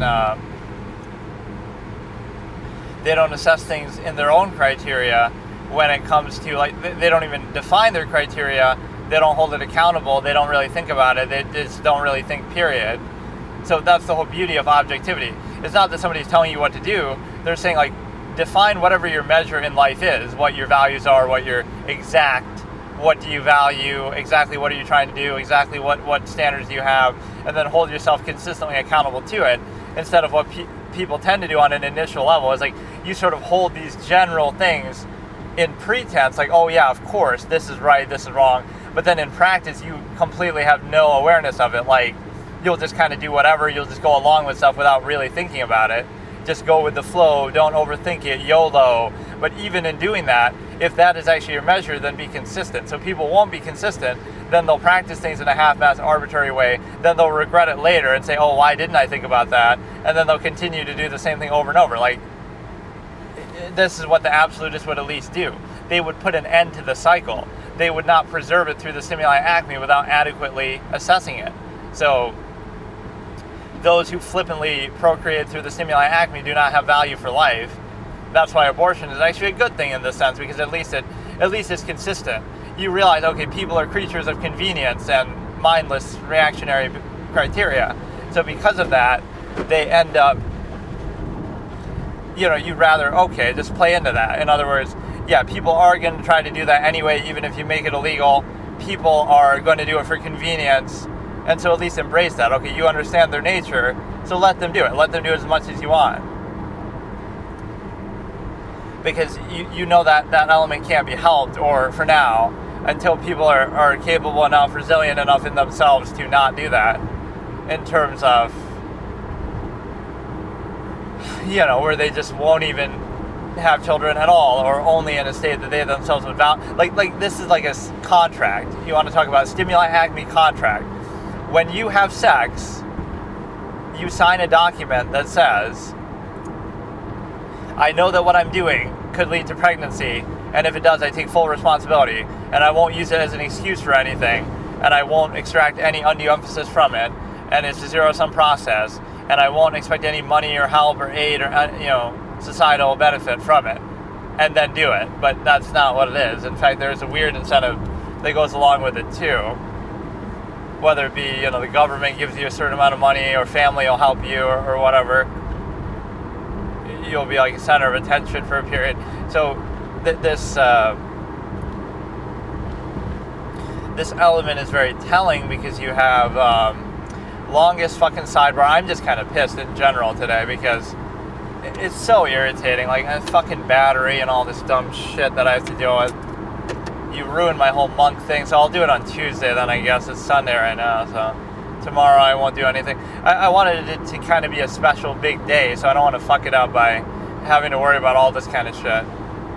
But the battery actually held pretty well in the morning. It lasted the whole time, and it's lasting the whole time now, too. But no, like, it's this sort of base state that, like, it's not, people will personalize this sort of, objective perspective. It's not about that. It's I guess the way to truly practice it, though, would be just this postulative non, where you wouldn't even acknowledge it. Like, you're forced into this social contract. Like, it's very hard to explain. But you could live a minimalistic lifestyle away from society, away from everything, and just not even deal with it at all. And the reason why is because you would just not even participate in what is a non-consensual social contract. But even in a broader sense, like, with the stimuli acme contract, you won't see people actually think about what they're doing when they do that. It's, it's animals humping, nature's way of inspiring reproduction. Like, we get it, but it's not, it shows a lack of awareness of a process therein. So what it shows is people a lack of value, or a lack of peace with their own nature that people show. You don't want to acknowledge that, okay, you're just an animal who wants to hump because it feels good, but then you exhibit that same desire and tendency, so now you struggle against it, rather than acknowledging it and then making a decision from there. You pretend like a false inherent contrivance response is true, but then in practice it's not. So in pretense it is. You have information that the defendant was a teenager.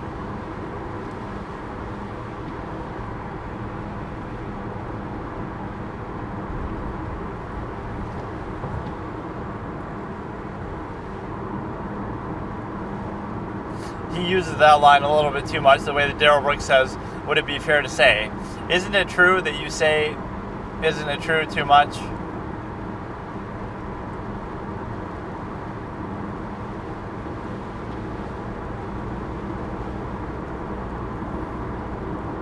Now, this is sort of character assassination stuff that arguably shouldn't come in.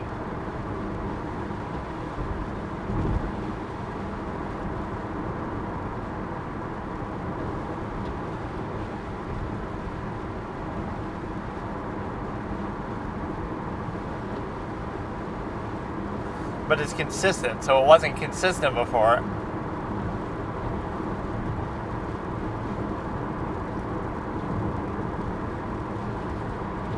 This judge never says no to an approach. You got to sometimes grow a pair, all due respect. And, that Casey Anthony judge will be fair, but he'll sometimes say no.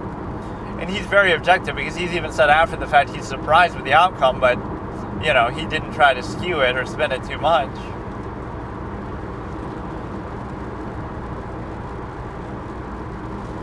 I mean, Jose Baez was just absolutely gave the case of a lifetime. You sometimes in life you just got to give it up. Like, even if I'm the prosecution, I'd look to myself, I could have done a better job, but we simply witnessed one of the greatest performances we've ever seen in the history of human existence, in any context, in any profession. Like, this is not an ordinary human being, Jose Baez. It's just not. And so tomorrow, I guess what I'll do is I do some little tedious stuff, but I won't be doing this for very long. I love the fact that, like, these get, like, a few views, like maybe 5 views to 10 views at most, but, like, who is really watching this shit? But that's the whole beauty of it, is if I'm XQC or some established streamer and I do the same exact thing I'm doing now, it would get, you know what I mean? You could do anything and it would get a certain amount of views, and it would just be sort of a bonus on top of whatever you do. So that's the sad part, is that I don't think it has value, but it's the same as anything else you could be doing.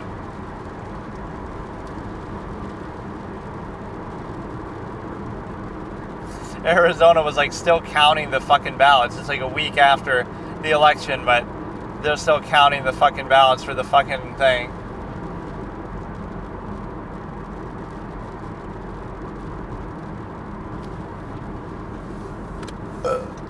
I hate that name, Eureka. It just sounds so dumb. But she doesn't like her mom. A lot of people don't like their parents. That doesn't mean shit.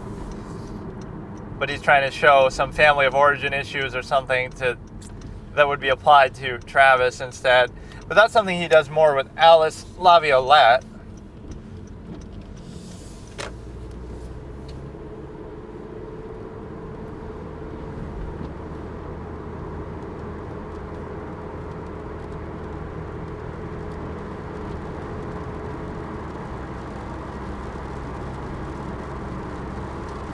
In what context? The phone calls are made.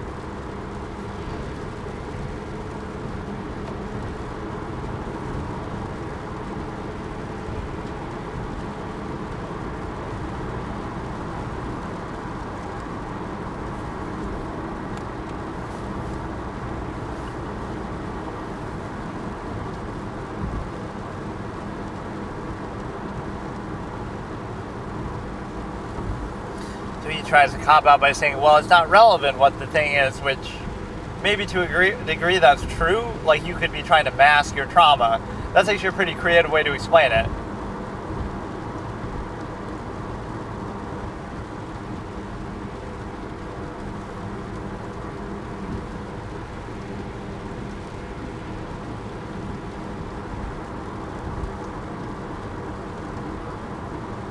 Like, it's not,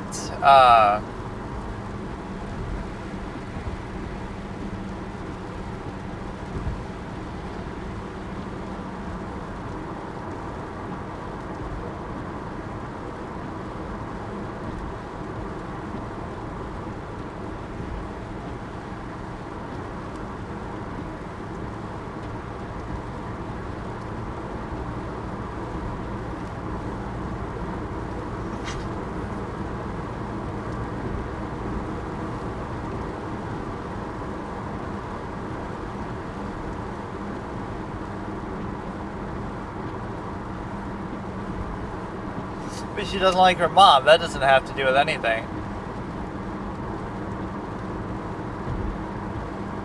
What does it prove?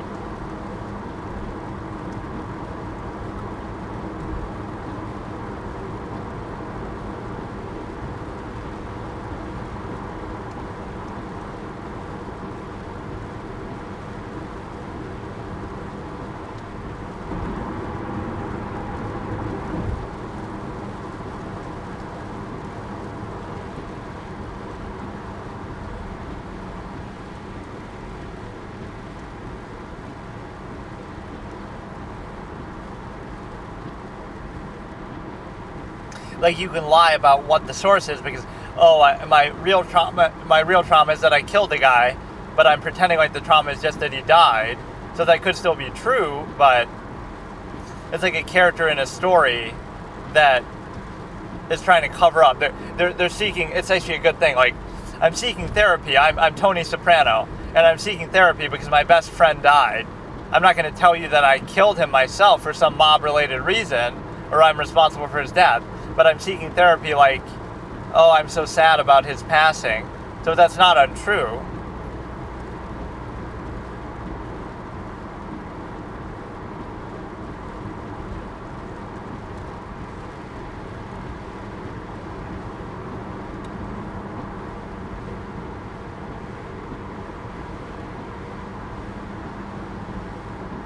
You have to weigh them.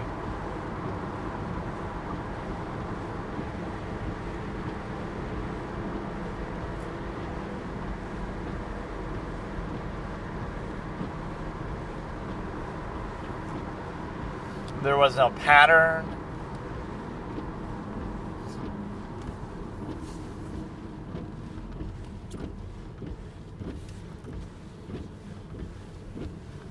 It's a long-ass answer.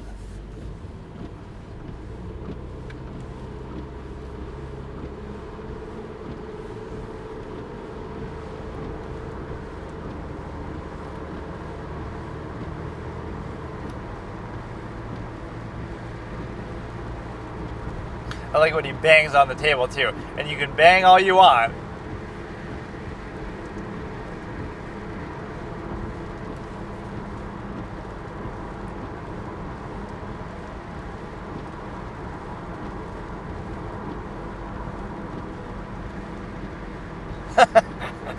He's like kind of incredulous. Go ahead.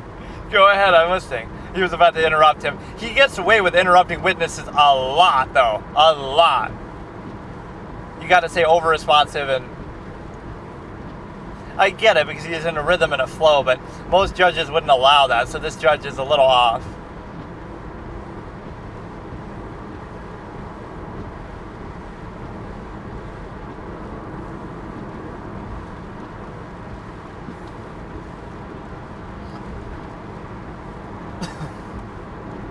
This is such a good thing, though. I've seen a lot of these parts probably before, but oh well. Man, I'm just kind of pissed I missed out on the monk thing. And this thing could be dead at any time.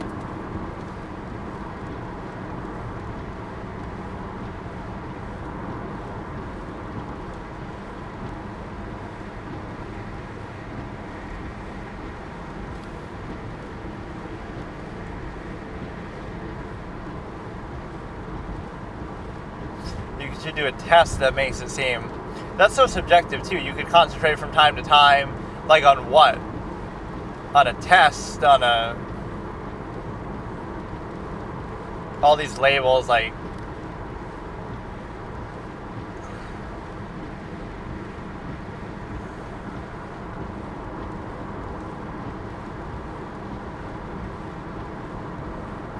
You drew a conclusion. I want to see that picture.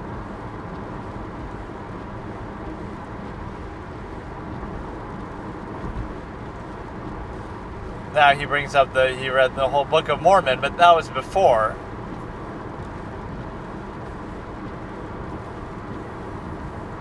She didn't...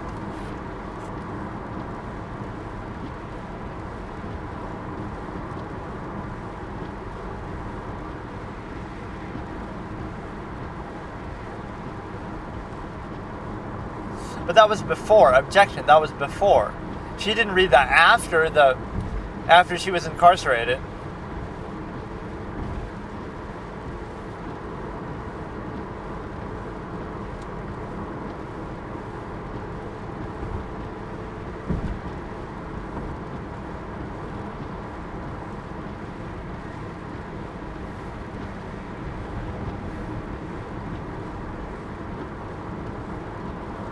Like, he's so argumentative there, even.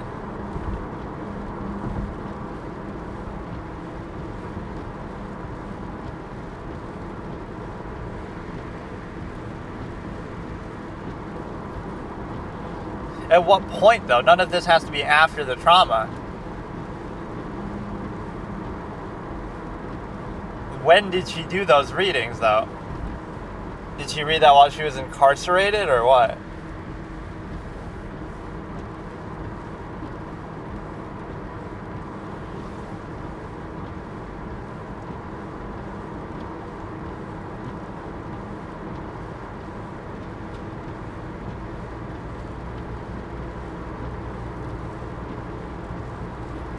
On images of relaxation, like meditation.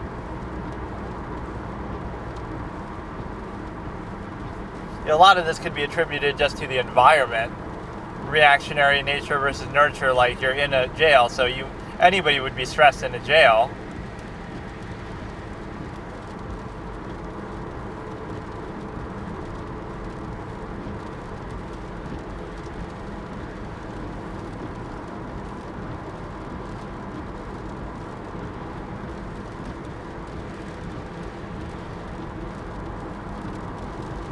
That timeline is a problem, though.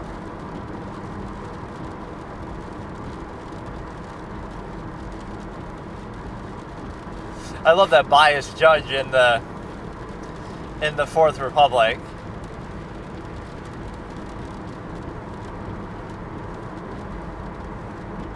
Where one gets bought off by each side, and then the one in the middle has to be the deciding factor. The honorable judge in the middle. Some of the presentation of that movie was actually pretty funny. Like, a lot of the way they, like, in a good way, like, the way they show corruption, and it's actually pretty decent. Some of the mundane stuff at the beginning is boring, but the second half was actually pretty good. Some of the action stuff, the torture, there wasn't, like, a lot of action, but...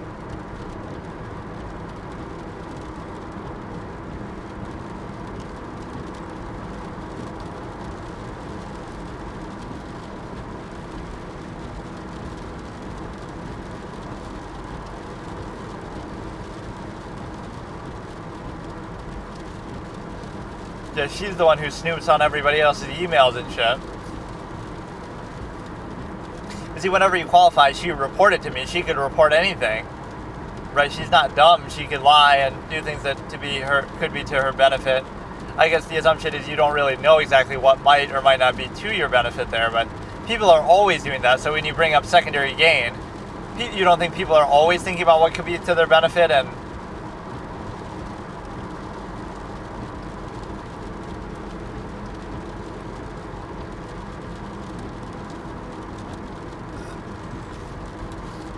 so it was more about being in jail than about the PTSD thing. You put her in a nice bed at home, and now suddenly she sleeps like a baby.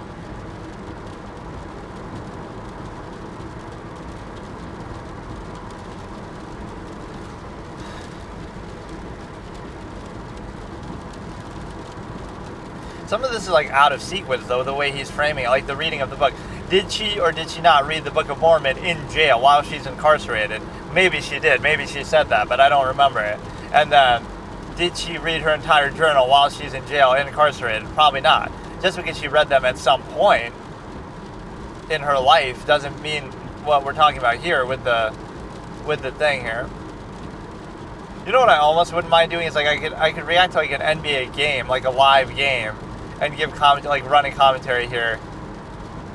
And what it goes good is like even when I play NBA 2K games, and I've recorded that in the past, like you're kind of talking about all kind of different subjects. Should there be a 4-point line? And there already basically is one. You're already seeing players bomb away from deeper than 3-point range, as if there is a 4-point line. So because they're already playing like that, you may as well just add one. Or if you like the same people who say, all these threes are bad for the game, so of course don't add a 4-point line, but you're also allowing the game to be played that way. In other words, if you don't like that, then make the game more physical again, add hand checking, stuff like that. But if not, then you're already at that point. So you say, oh, we don't want a 4-point line, that'd be bad for the game. But you're basically playing as if there is a 4-point line now anyway, because that's the way you've allowed the game to go. So make the game more physical, add back hand checking, stuff like that, and then I can understand you. Or if you allow the game to continue the way it is, like the finesse WNBA almost style that the NBA is closer to than ever before, then why not add a 4-point line? Because again, people are already sort of bombing away as if there is a 4-point line. So if they're already doing that just for spacing alone, you may as well reward them for that, like the Steph Curry, Dame Lillard type of range that we see a lot of people do. You would say, oh, a 4-point line is bad, but they're already playing like there is one. It's not like, oh, they're just doing that for no reason. They're doing that for spacing, but I don't see why you wouldn't add that. That's the stage of the game that you're at, so you can deny it and pretend like, oh, it's so bad, but that's still what's happening. People are playing as if there's a 4-point line. They're shooting those long bombs that would be behind a 4-point line potentially or close to it. So my whole thing is just add it as an option. And if you think, oh, that's bad for the game, then the whole state of the game currently is bad, because that means you have this other element of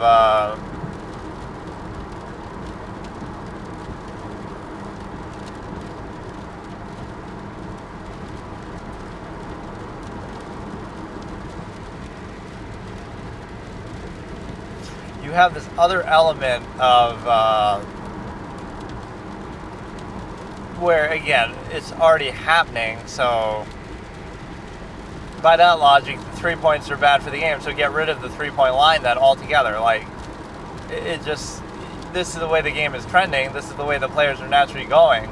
So people would have said the same thing about the 3-point line originally.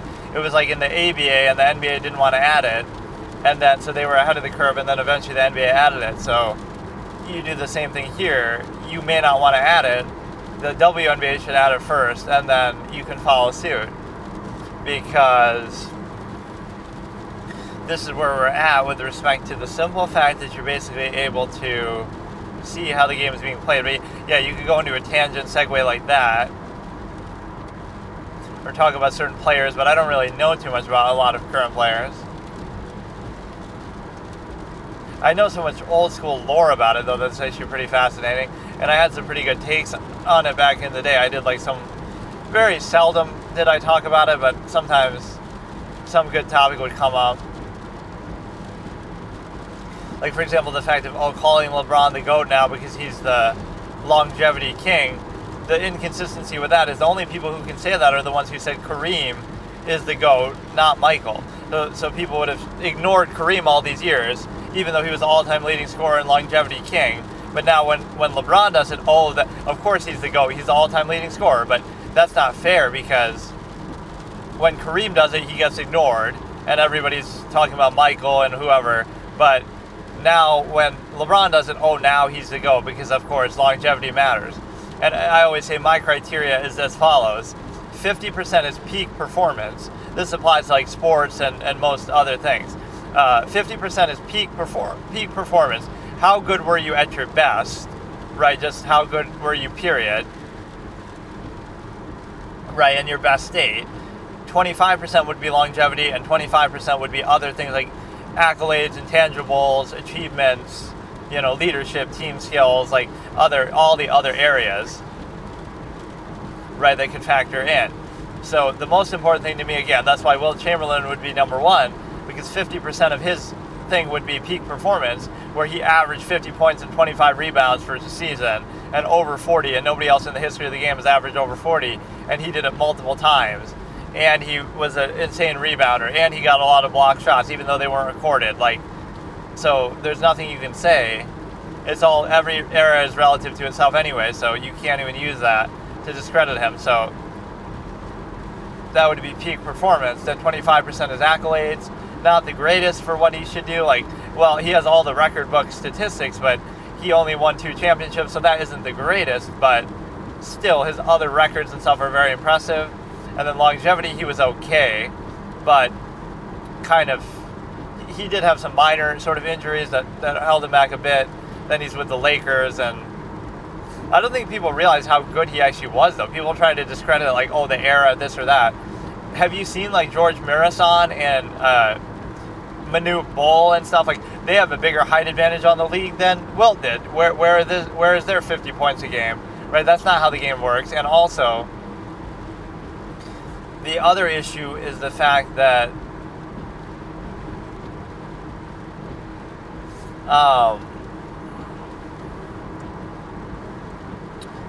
like, the rules weren't that different then, lane violations and stuff. Like, everybody else played in the same time period, and he wasn't the only player who was that tall, so, like, you've never heard of some of these other people, but a couple inches doesn't make you that much better than everybody else. Why can't he just be great, period? There's plenty of 7-footers. Yao Ming, you know, while he was still a very good player, it's like, that's not the only reason why, right? There's other guys who've been taller. Manute Bol wasn't that good. George Mirasan wasn't that good. Other people aren't that good. Like, it takes more than just that. I don't think people really understand, and it's unfortunate. It's all this modern media hype that you look at. So yeah, this was a disaster because of the whole... this was a disaster because of the fact that you have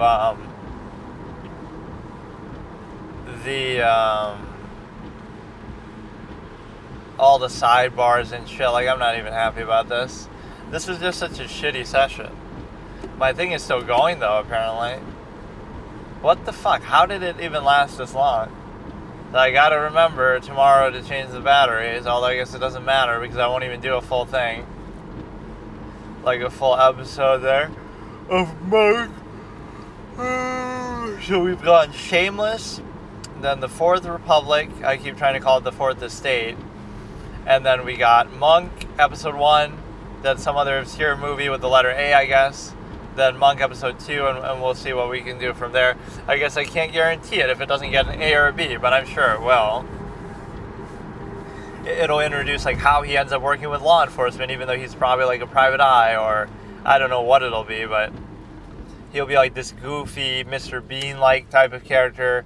You know, the fact that you offered it to Michael Richards shows you right there what he's going to be like, but he's also going to be super smart. So you have a little bit of Patrick Jane, Sean Spencer effect. It is obviously inspired by that. So that seems like it'll be right up my alley. And even that movie was kind of in the whole courtroom setting. Some of those scenes were really, really good. Some of the courtroom scenes. The pacing of it, they showed just the right moments, the right kind of bang for your buck.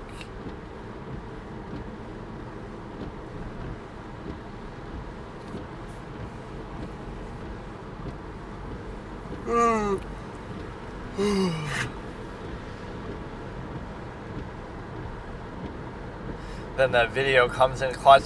It was pretty well formed, I must say. That twist at the end made me a little bit confused, though. Like,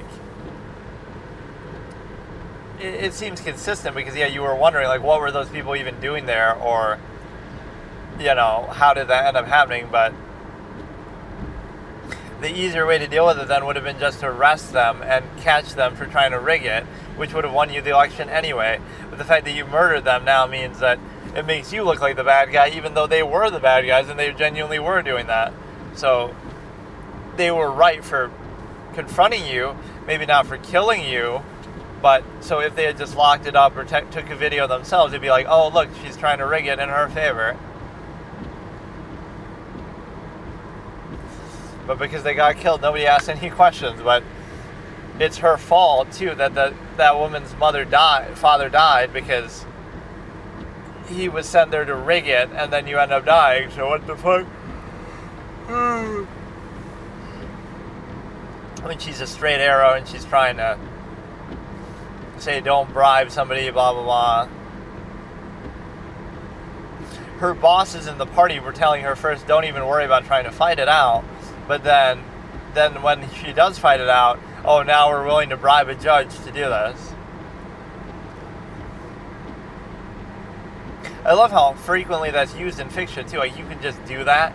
You can just bribe a judge just like it's nothing.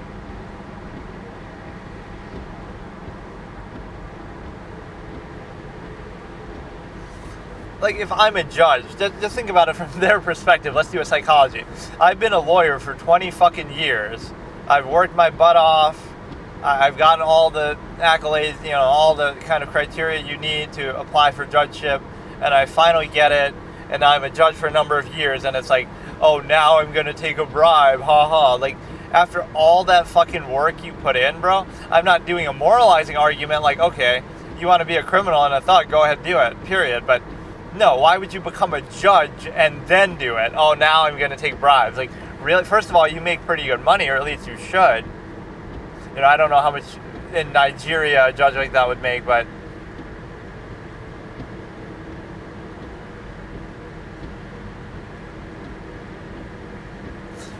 you know what I mean? You make enough money, like, what do you really need the bribe for? I don't get it. It's one thing if you, like, blackmail them, like you have some kind of dirt on them that they don't want to come out, but that kind of creates dirt too, that you took a bribe. It's just odd. Of all the people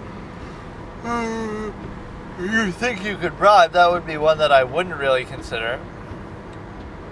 Right, a judge, and either for moral reasons or for, it makes me think of like Quercus Alba, the ambassador, but the difference there is he's like he's the one to initiate it, first of all, as a head of smuggling ring and this and that, but he's the one who, he thinks he's so smart, and he is so smart, that he can just get away with it, and he's just better than everybody else, so he's almost entitled to for that reason. Everybody's dumb, and he's a genius and a god, so he can just, you know, do whatever he wants. It's kind of like Light Yagami.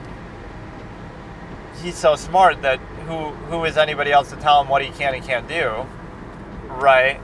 And he almost feels like it's meant to be that you have,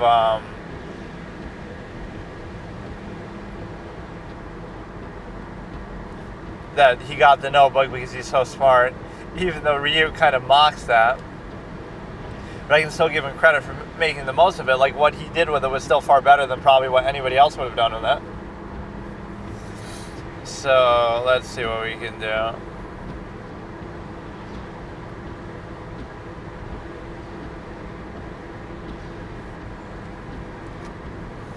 That thing is still going. I really am wondering what would happen if it dies. So I'm pretty much caught up with my uploads. I won't have to do it again maybe for like another week with this, but one thing that was kind of funny that I wanted to do was like, maybe I'll do it on the XXX channel. It's like a reparations tier list. So like we go through and show how stupid it can be. Like number one at the top is genocide victims. So if your ancestors are victims of Genghis Khan or the Native Americans, right? Then the second tier is slavery and stuff like that, and subjugation. And then the tier below that is like some other form of discrimination, like Irish need not apply, or, you know, the Holocaust would fit in the top one, obviously. Irish need not apply, or something like, you know, women's suffrage and stuff like that, not being able to vote, right, where it's still serious, but it's not about being a slave or being murdered. So you would be owed all varying degrees of reparations, which shows you how fallacious it is that everybody in history, you can trace it back far enough and realize, okay, everybody would be owed some sort of reparations or something, and then it becomes almost like a contest. So it sets kind of the wrong standard and precedent where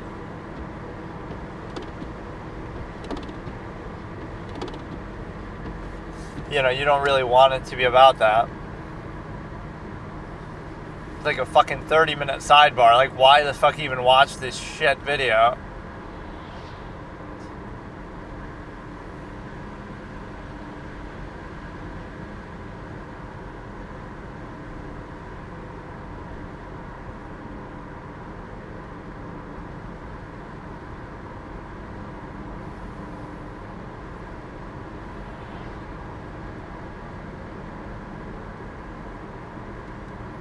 So now you're going into, like, there's three criteria, and then within the three criteria, there's criteria for the criteria.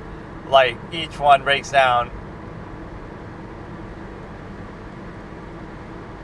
Again, it could be attributed to jail.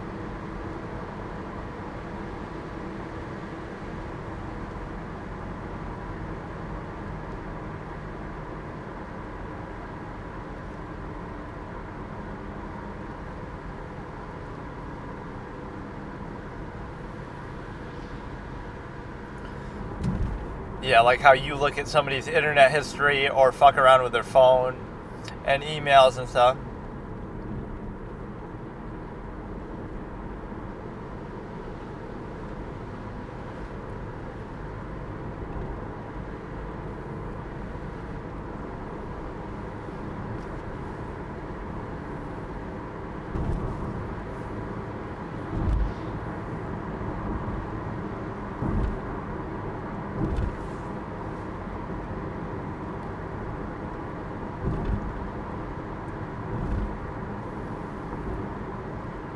Brighter, not lighter.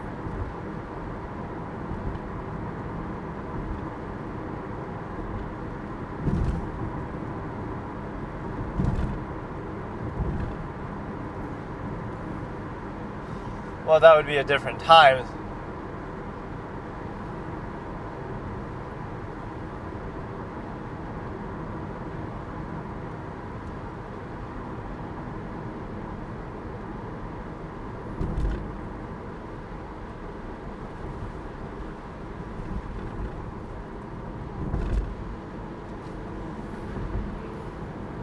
This is an example of,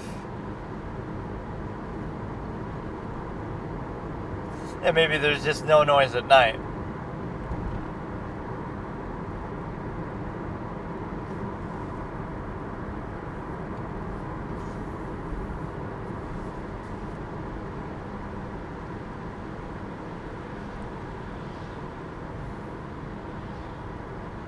Or you could say minor difficulty. As if this is a question you really would have asked that, like she had no difficulty falling asleep. Why would you even care about that at that point?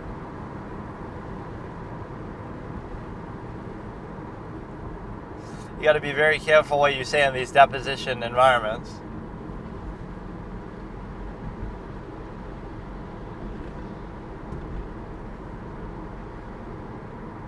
He's got the doctor's handwriting, Riz. Prosecutors don't actually make that much money, though. You don't see, like, millionaire prosecutors the way that there's more incentive to write a book than you do with private defense attorneys, at least, because you got to become, like, a private practice prosecutor, which just isn't the norm.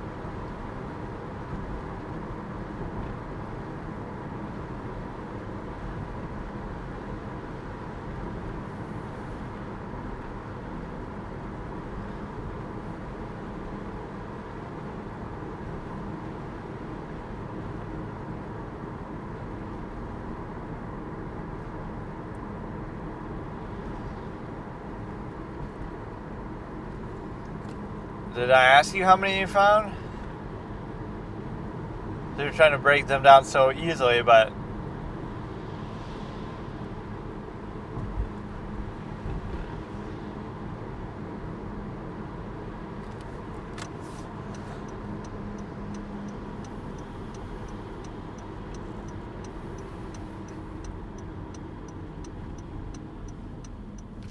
and that's only natural because you're in jail, so you might feel all these, that's the whole point. All these could be attributed to being in jail.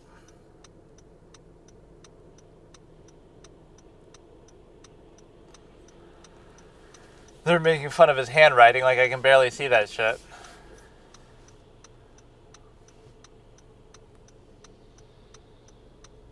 Like you could get the death penalty or you could be stuck in jail, so even if it wasn't to do with killing yourself.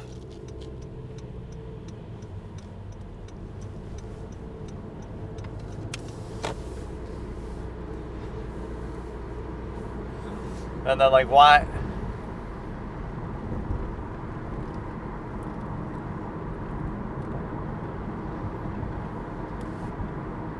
Ideation. Suicidal ideation. And that's the sign of guilt. That means she knew she was going to get...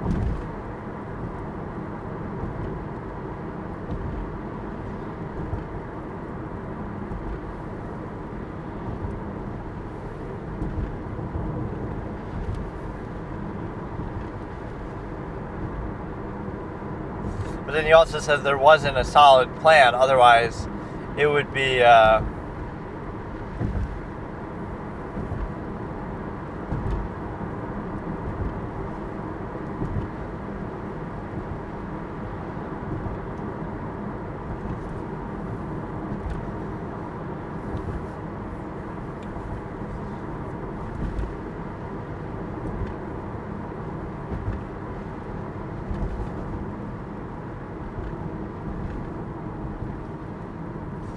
let's try to find something else here, but I think I've seen this and even seen this relatively recently. So these sessions are becoming random, but I do have the structure now of what I'm trying to do, so it's okay. Oh, it's actually part of a playlist, so I can't even dance around too much. Trump-Putin call.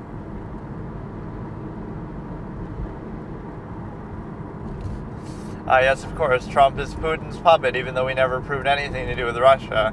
People just still keep saying it. When you talk about all the misinformation and conspiracy theories on one side, that's by definition a conspiracy theory because it's something that people believe, but it's never been proven. So I'm not even saying couldn't be the case, but you can't just say it. You have to give it more substance to it. Like, you had the chance to do it in the impeachment. You had the other chance to do other stuff. And so you just keep, hanging on to it as a concept.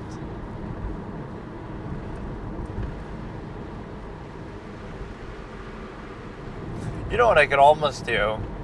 Is I could almost stream these things as like a replay of something. Like, that would be pretty funny actually. I could like stream overnight when I'm asleep. I could download one, that would be hilarious. One of my videos, and then I could just do it, and it's like, what was I even potentially using? I was using like Kick for it. It's so weird, and then I wouldn't even have to that's actually a good idea. Since, like, I don't want to do these on stream, but I could do it like that. So it could be like a rerun, replay type of thing. And if you do it, then what happens is, like when I go to bed tonight, and then I stream this overnight, and then any views or followers you get would be strictly from that. All it takes is like one moment where like, oh, some big streamer will host you, or you'll somehow get an influx of viewers. So if I was to do that like on Kick, my main objection to Kick was the difficulty in downloading stuff on there. But the reason why that doesn't matter is because I wouldn't need to download it because it's already done as a video. And again, everything I'm doing is irrelevant because I'll just say the timestamps of what I'm doing. So it really doesn't even matter at that point.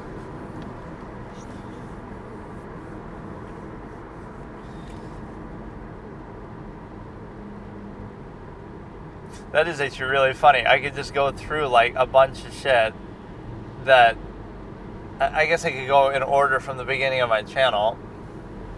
And some of those will actually have the timestamps on them, unlike a lot of this. So like the first movie I actually reacted to this way was the Barbie movie, which was actually kind of disappointing. It really wasn't that good, and it was sort of a lot of arbitrary stuff and breaks your immersion. Like, I'm not saying, oh, it has to be realistic or something, but it sort of played it partly like that, but then, I don't know, somewhere along the line it just sort of started to feel like a parody of itself, or it just didn't, I don't know, it didn't really grab me, or it just felt sort of like window dressing, like there wasn't a whole lot of value to it, or something weird happens with it too, like they try to get you to take certain aspects seriously, but then everything feels so farcical that you can't. So you got to make up your mind whether you want it to just be a straight up comedy or you want it to be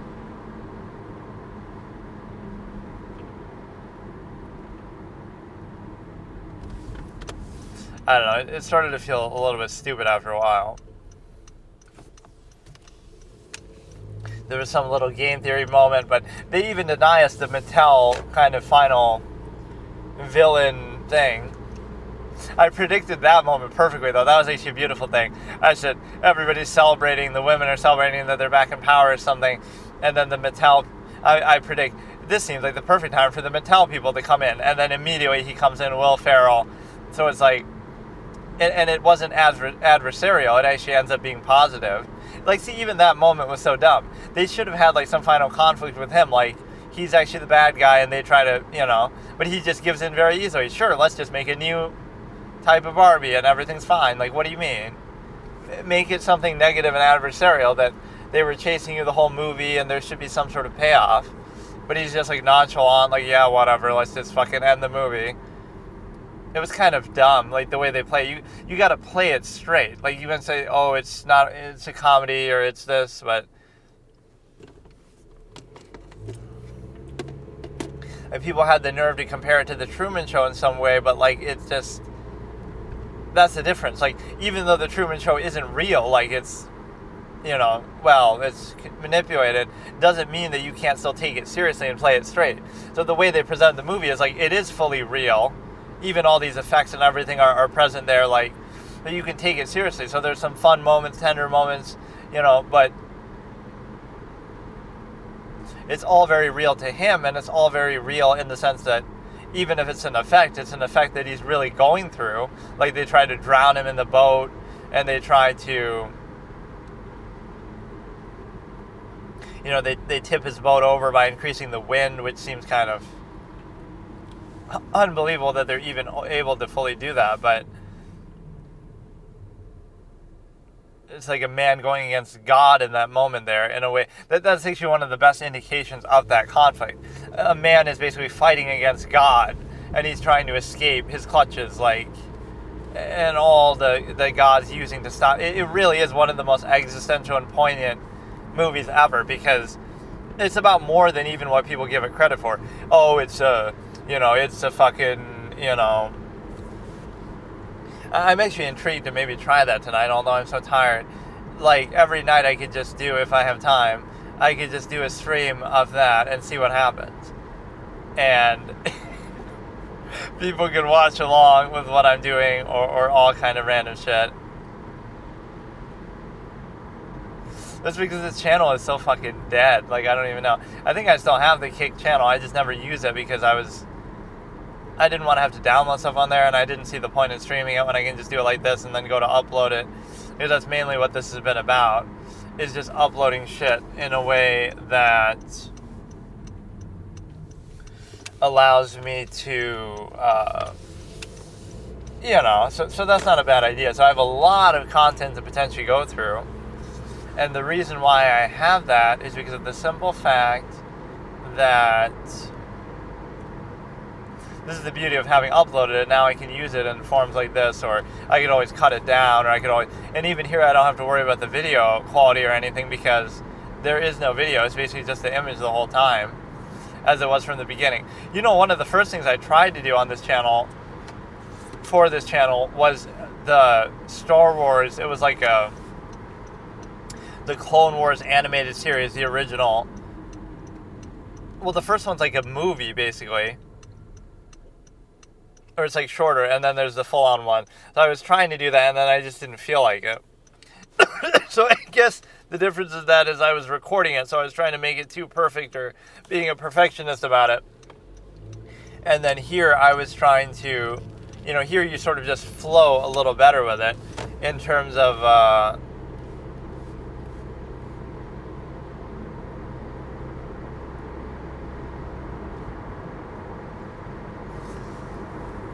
you flow a little better because you have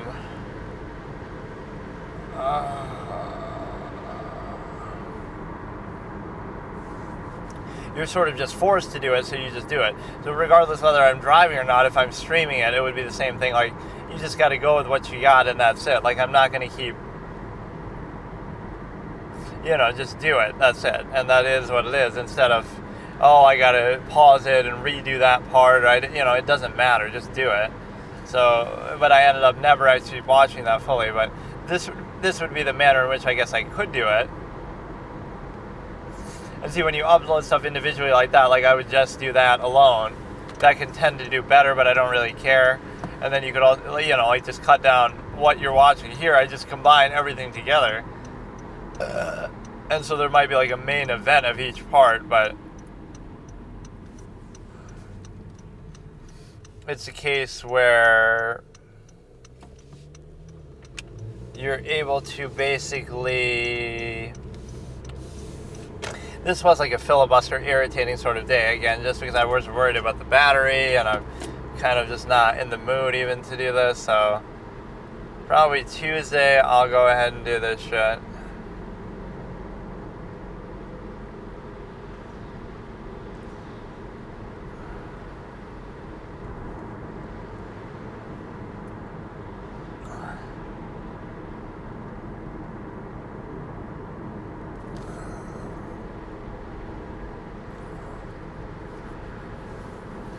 So yeah, what else do we have here? Sometimes I like to listen to music even on these sessions, but then I have to kind of come up with stuff to talk about. I feel like I've rehashed most of my terms and takes, though, in a way that's actually pretty good. People would find this so random, though, too, but it ends up being pretty fun, because I don't know whether I should go, like, backwards from, like, the most recent stuff, or whether I should... It's so much content in here. Like, some of it is actually pretty good. Some of the takes I go into, some of the old debate topics, like, it's very, very good at times. Let me listen to some music here. It takes on a form of, like, the lowest form of content possible. It's like, oh, I'm just listening or watching this stuff, listening to stuff or watching stuff that I would normally watch anyway, just that I feel like doing. And so now it's just like, oh, I'm just talking over it. So, like, it's the kind of thing I would normally do anyway.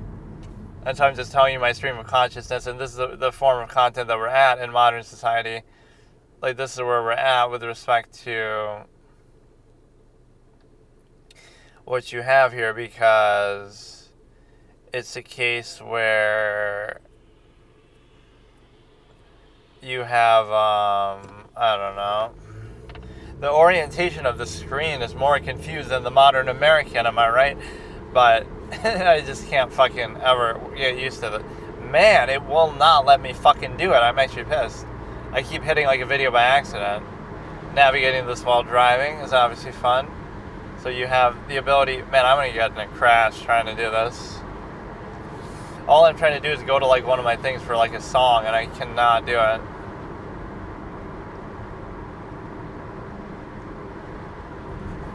Watch later...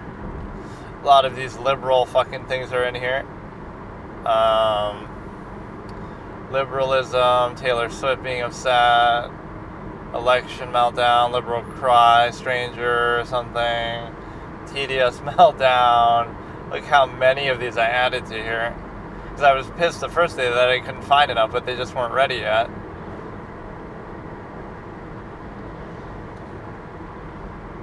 Yeah, we have Sleepwalker, slowed plus reverb.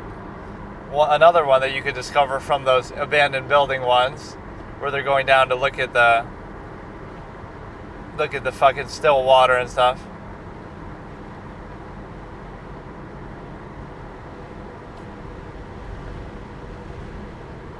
So many good songs that they use for that one, like what's the other one? The In Stupendo, and then even the other one, I can't remember. I feel like they normally cut out the vocals of it, though.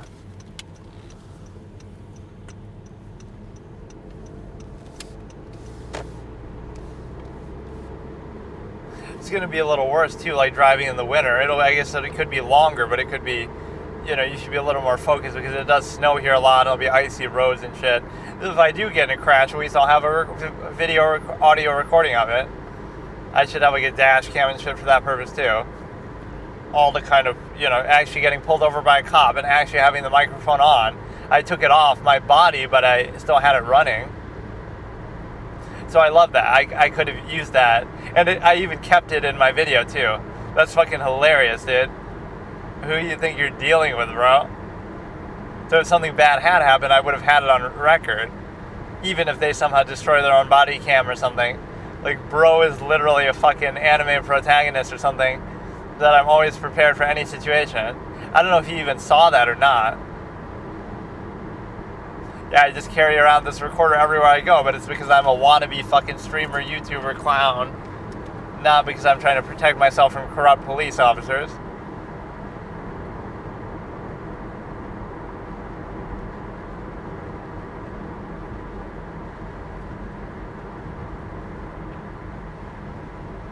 Yeah, this is a pretty good song too.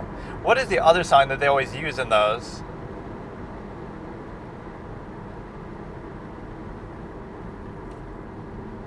Oh yeah, Brian is so beautiful.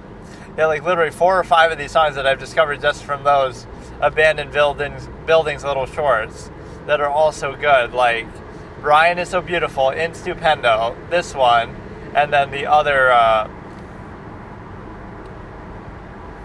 Brian is beautiful, in Stupendo, Sleepwalker, and what was the other one I just said?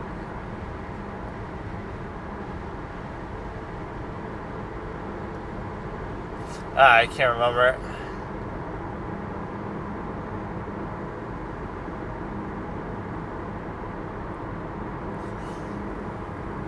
But yeah, that would be the next step if I get like a little hidden camera. I almost want to go to like China and do that, but I shouldn't say that. Then that'll spoil my shit.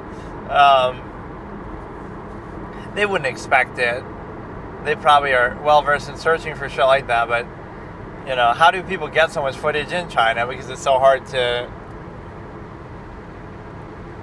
You got over 1 billion people in there. How much can you possibly control them? Even if you try your best, just take a video with your phone, and then even if they control the internet, you can always just you can find some loophole around it, but you can just put it on some other flash drive and ship it out. And how are you really gonna, you can only monitor stuff so much.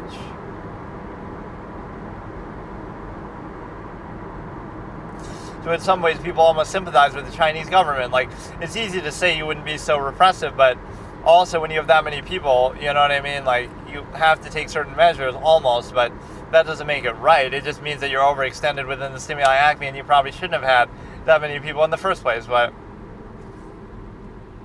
like this whole overpopulation hysteria thing, what's true about it is the fact that at some point there's going to be no limit. You'll have 8 billion people now, then in 100 years you'll have 16 billion, then whatever. Like, you'll keep going up and it'll never stop. And it's like, I'm not saying that is the source of all your problems, but you should probably be a little more aware. The second half of the song isn't quite as good. No, what's the other song? We got Sleepwalker, we got Brian is So Beautiful, we got In Stupendo, and we got like the Memory Reboot, but that's not really from the abandoned buildings.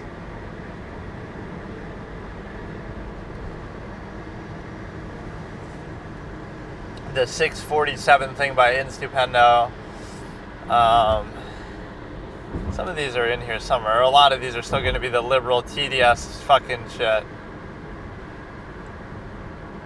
If you've lost faith in humanity, clap your hands.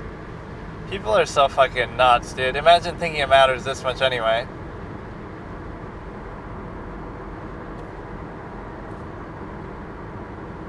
I got triggered by that one video, the Trump delusion killer. I didn't even watch it, but just look at how many of these I have to skip through. People just freaking out, and of course you have to try to make content out of it. Imagine trying to make content out of everything, says me, who's doing it right now while driving. This is kind of good, like scary images turned into, let me actually look at this. Unsettling images turned into video, AI video part 3, starting in 3, 2, 1. This is like a clown with the mouth open. It's like a eyeball TV thing. It's a horse. Isn't there like an Adult Swim show like this with the horse head guy? Some of the movement here isn't too big of a deal. That one was kind of sick. The way they come down from the top, it was like a shadow that turns into a person. That one I feel like had nothing to do with the actual image. It's just random. That one was kind of good. The clown making a face in the doorway. Some of these videos actually look so incredibly real that it's kind of, that in itself is unsettling.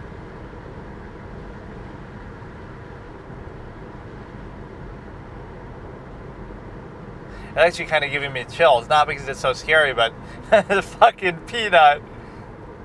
That one was nuts. I don't know what some of these images even originally are from exactly.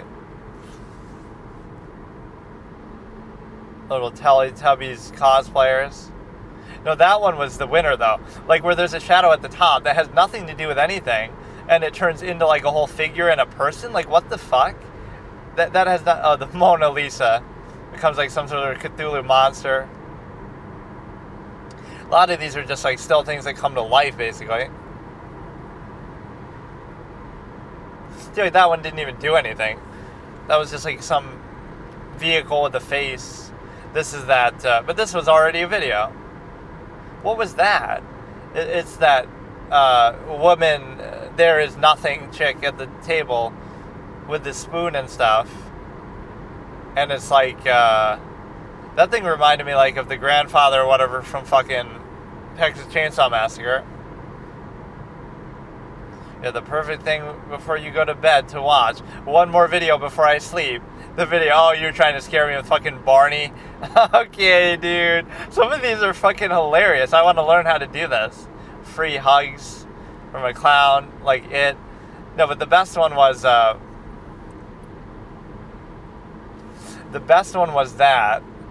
The shadow that came down. Like, because think about it, that shadow had nothing to do with the whole thing.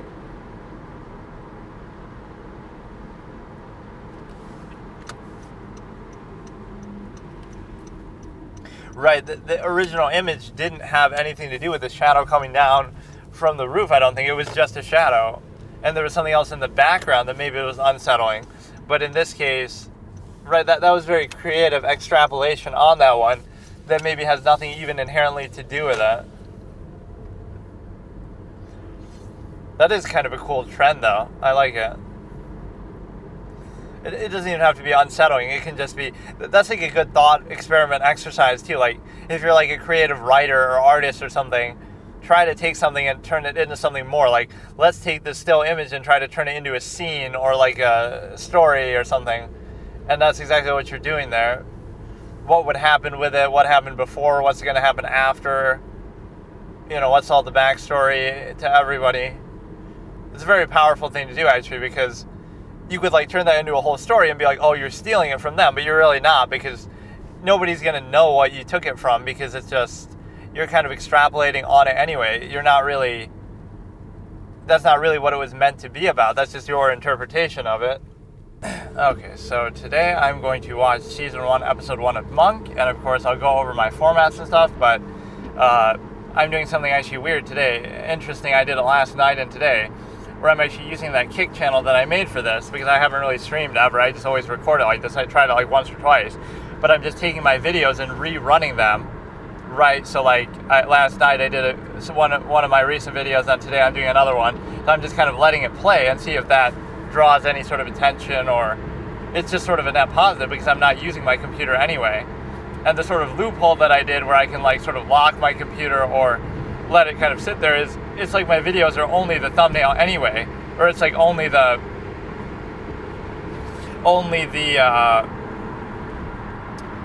my title art anyway. So the only problem with it is the timestamps, but it's the same thing as if you were watching the video anyway, where I don't have timestamps. I kind of just say it. So like, I'm watching Jodi Arias trial part whatever, starting at 00 in 3, 2, 1, and so you kind of have to match it up that way.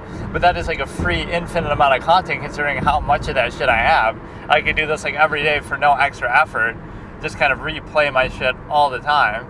It's kind of an interesting idea, because it doesn't really matter that it's live. Like, you could just watch it on YouTube, but somehow more people might notice it this way. And by more, I mean literally one, because I literally have 0 people on there, but like 1 subscriber on YouTube. So yeah, what do I know about Monk is pretty much nothing. The only references I've heard of it are in the context of Psych, which is one of my favorite shows, and of course The Mentalist. So those are 2 shows that take after its premise, I assume, in terms of like a quirky, comedic, almost detective who's like very, you know, eccentric and weird, but also very effective in their way, unconventional ways. So that's all I really know about it. I don't know if he's going to be a private investigator who ends up working with the police, or if he's going to be already working with the police, but he's just quirky about it, or what other dynamics there could be. I I imagine the whole psychic aspect isn't going to be there. That's the thing that Psych does really well, is its premise so well, in fact, that the Mentalist actually copies that pretty much directly. And so here there's going to be some sort of justification, though. Like, how is he's able to be so quirky and weird and get away with it? Is it just because he's so good at what he does and he's just so good at solving cases? Or, he's always going to be one step ahead of the cops and they're going to wonder how and whatever. But I imagine it'll be more like Psych and less like The Mentalist, because The Mentalist does take itself a bit more seriously and dramatic. And I also imagine it won't have like some long overarching villain like Red John, which to me is very important in these kind of stories. And I don't like how I don't mind that Psych didn't do that, but I mind that it sort of tries to shoehorn one in towards the end of the show or somewhere in the middle. Right, that's like when I stopped watching. They're trying to introduce some Red John-esque villain, and it's like, that's just not what the series was like or about, but some like really capable, really smart supervillain type that's going to last a season long or more. So that was a little odd, but The Mentalist does that generally well. In fact, until the ending, it was done extremely well. So they just didn't know how to finish it, and people still defend it because they're fanboy clowns, but whatever. It was still really well set up. If you look at the first 6 seasons, or mainly the first 3 seasons, were done masterfully.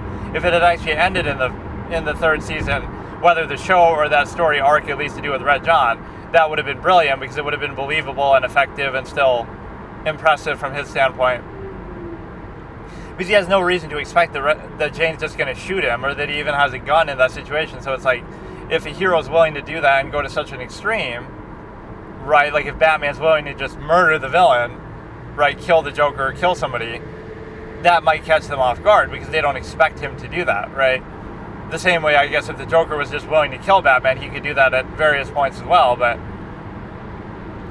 you are sort of catching him off guard, and so that would have felt like, okay, you're willing to go to jail and corrupt yourself to take revenge, right? So that would have been an earned victory. But anyway, that's what's funny about those. I call those 2 of my favorite series, but I've never seen them in full. I watched The Mentalist from season 1 to season 6, episode 8, and then I stopped. And I watched Psych until like season 5 or so. I can't remember exactly, but I just remember that boardwalk scene being like the last. He's rescuing Jules from the boardwalk and like reads a message or hears a message from this villain who they're setting up as like the big bad, some sort of mastermind villain. I can't remember exactly what his name is. So I never actually finished those, so I guess I could do that as some sort of bonus series. I should almost do that as a segue into watching Monk, but I'm not going to do that. But yeah, this was one of the 2 series that I actually wanted to do this React content for. One of them was Serial Experiments Lane, which I did much earlier on, and I did that thing at the beginning with between The Sopranos or Lane, and we got The Sopranos, I think. We must have, and then I watched Lane later, and then Monk was the other one that was in contention. Or wasn't it like... Or didn't I do it between Monk and Lane? Maybe I did it between both somehow.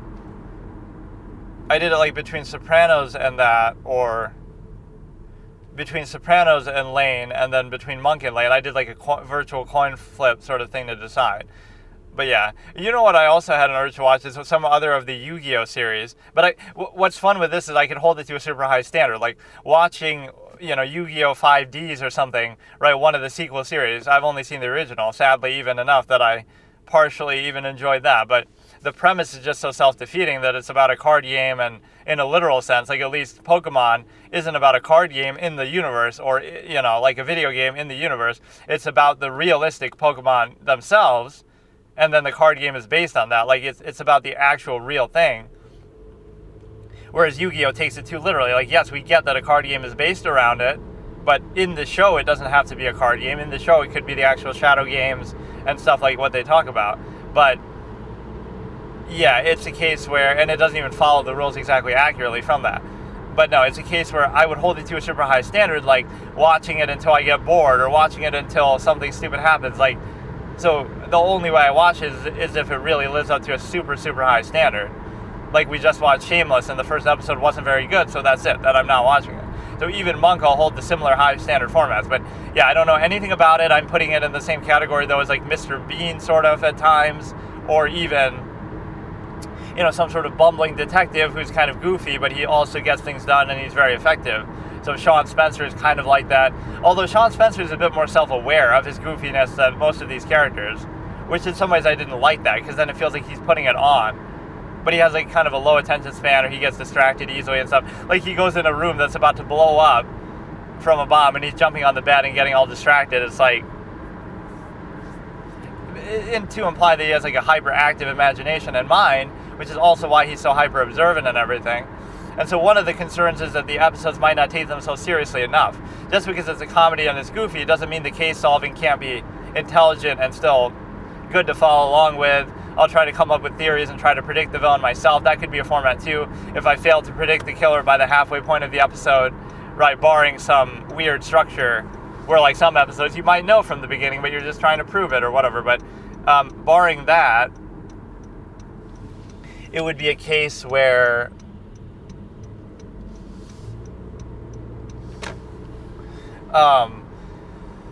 that could be a format, but no, I don't know much about it besides that, so I'll compare it probably more to Psych than The Mentalist, because it seems like it'll play into the comedic element more and take itself less seriously than The Mentalist.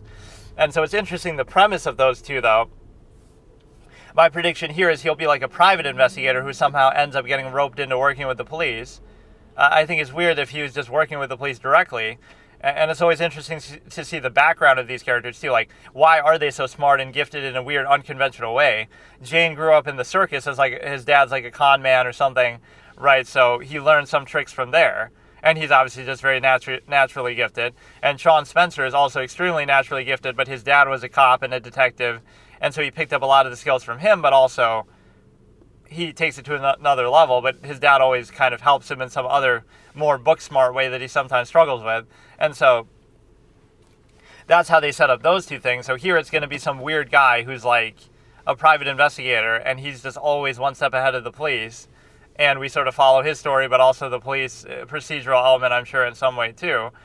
And so this probably came out around the same time as The Sopranos, I believe, 1999, or maybe, I don't even know. But yeah, it's very well received, and it's up my alley, at least in the detective element. But I do tend to like ones that take themselves more seriously. So even though I respect Psych's originality compared to The Mentalist, and The Mentalist copied it very directly with the premise, I do kind of prefer The Mentalist a bit, just because it takes itself more seriously, right?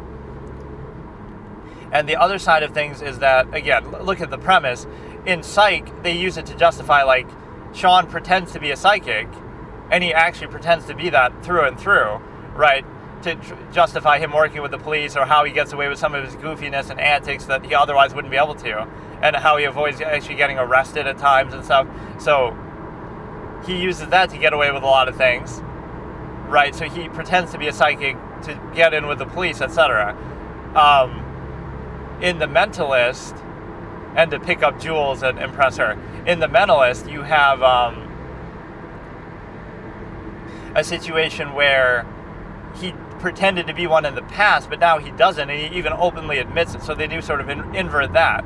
It not only doesn't make him look good there, but it makes him look bad, right? In Psych, it makes him look good. Like, oh, look, he's actually a psychic, so we have to tolerate some of his shenanigans. In The Mentalist, he openly says, I used to be a psychic, I pretended to be one to scam people, and I'm just really observant and really smart, and so now I'm working with the police. But that makes him look kind of bad instead of making him look good, right? But he leans on his abilities.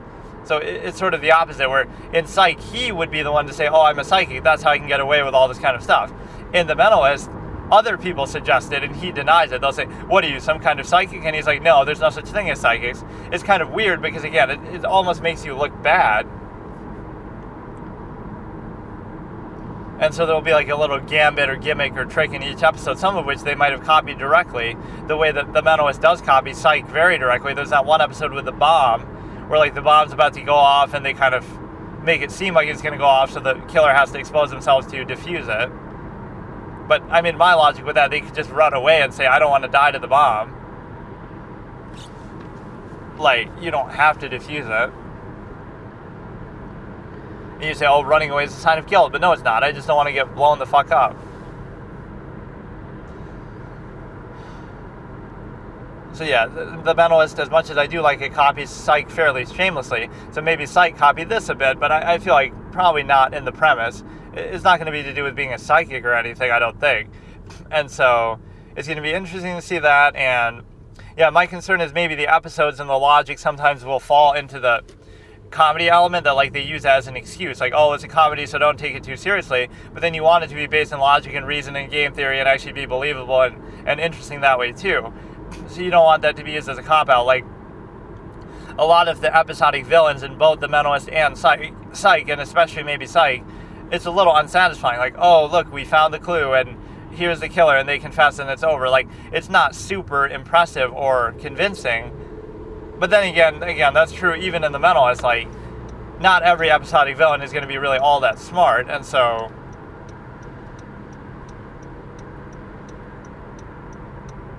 that's fine. It's just a case where not every episodic villain is going to be super smart. So it'll be sort of throwaway, but as long as it's still, Psych makes it really fun to follow along with, where it shows his little zoom-ins. Like, he enters a room and it zooms in on whatever he notices, so you as the audience can try to play along and figure out what it is he's noticing and what he's going to deduce from it. So that aspect is very fun. Actually, that's much better than The Mentalist, and I hope that they do something like that here. It really makes it fun because you can sort of pause and try to figure out and guess and analyze or try to keep up, which a lot of the time it's very difficult to do that, but it'll zoom in and highlight certain objects in a way that's very, very interactive and interesting. So that's my only fear or my hope, that it doesn't cop out too much. Like, oh, we just solved the case by sheer accident, by bumbling around, and not that, like, okay, it was actually well-earned and creative. Like, oh, look, he tripped and fell and discovered some clue, like that, because he's just a goofy, funny guy. Like, I don't want it to be like that, where it just sort of cops out. The cases can still be interesting and intelligent to solve, while still being very, it can still follow his character. Like, don't use the genre as an excuse for, because the two are kind of at odds with each other. It's a serious detective procedural sort of drama, but it's also, where logic and reason and game theory all play a part, and it has to make sense and be consistent and believable, but also, oh, it's goofy and funny and comedy. So, and that's the biggest reason why I'm comparing it to Psych more, is because Michael Richards was offered the role, so it's going to be funny and play into that. And that's the ultimate bad karma for him. Like, oh, it's the Seinfeld curse, but he's also offered a role of significance like this, but he turns it down, and then he ends up doing a similar show called The Michael Richards Show, where he does actually play a private eye anyway, in sort of a similar goofy way that is like sort of unnecessary, because he's playing it along the lines of it didn't do very well, and even the fact that it's named after him doesn't make a whole lot of sense, because it's a case where, you're naming it after him, but it's not about him. That makes it sound like a talk show hosted by Michael Richards. No, it's like he's actually just playing a private eye character who's not even called Michael Richards I don't know. But that's the ultimate stupid karma moment. You turned down that show that turned into a big hit, so there's no Seinfeld curse. It's just your own bad judgment. And then you end up doing a show that's very similar in premise, that's not nearly as good, maybe partly inspired by the success of that, because I'm sure it must have been after that, right, that he was looking for something else, and that's a really bad decision on his part. But yeah, we're going to compare it to Psych constantly, and let's go over some of the formats I would do with it. If the show gets 3 F-letter grades at any point in any season, all the seasons combined, I don't know how many seasons it even is. Sometimes I prefer it if it doesn't even show that, but or even the titles of the episode can spoil certain things. But in The Sopranos, that was kind of annoying at times, or it made me guess something wrong, like a hit is a hit. That makes it sound, and obviously probably fairly deliberately, that makes it sound like a hit is a hit, as in the Mafia, like a mob hit. But no, he's talking about music. You know a hit when you see one. A hit is a hit. So, if the series gets 3 F-letter episodes at any point, even between the seasons, right, not just in one season, in the whole series overall, I'll stop watching it. So 3 F-letter grades, again, it's very, very rare that you get one. In fact, I've only had one, I feel like, or I've had like maybe 2 in all the series that I've watched. And the reason why is because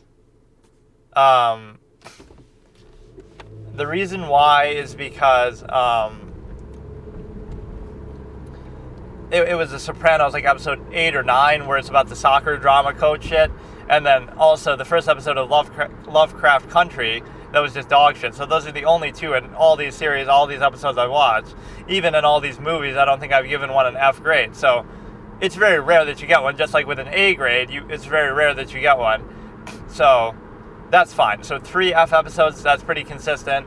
I could also play a mini game where I say I have to guess the killer, and that gives me like some sort of I'll just do that as like a fun challenge, but I'll sort of score it, but I won't necessarily consider that a failure state, but I will try to play along and guess and figure it out and come up with theories. But it's a little harder to do that when you're not pausing it, but whatever. And then another format is if the main character gets saved by plot armor 3 times in the same season, not in the whole show, but in the same season, like Tony Soprano did get saved by that, and that's how that show did end, by like episode 13. He's about to die, but then he gets lucky, and that happens like 3 times. That's what can happen, is it's a case where, again, 3 F letter grades in the whole series could end the show. 3 plot armor saves in the same season, so it resets every season, because that might be fairly common. And again, even in like the Mentalist, that would happen a lot, so I can understand. It's not even a knock against the series, but 3 plot armor moments in the same season could invalidate the show. And then finally, you have a situation where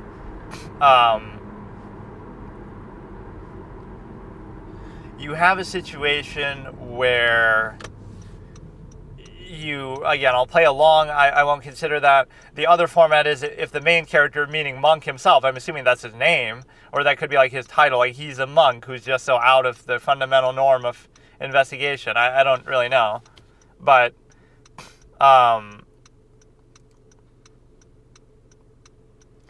if he gets to a -10 on the character point system, I assign character points to all the characters, various characters, for various reasons. They do something really impressive, they get a +1.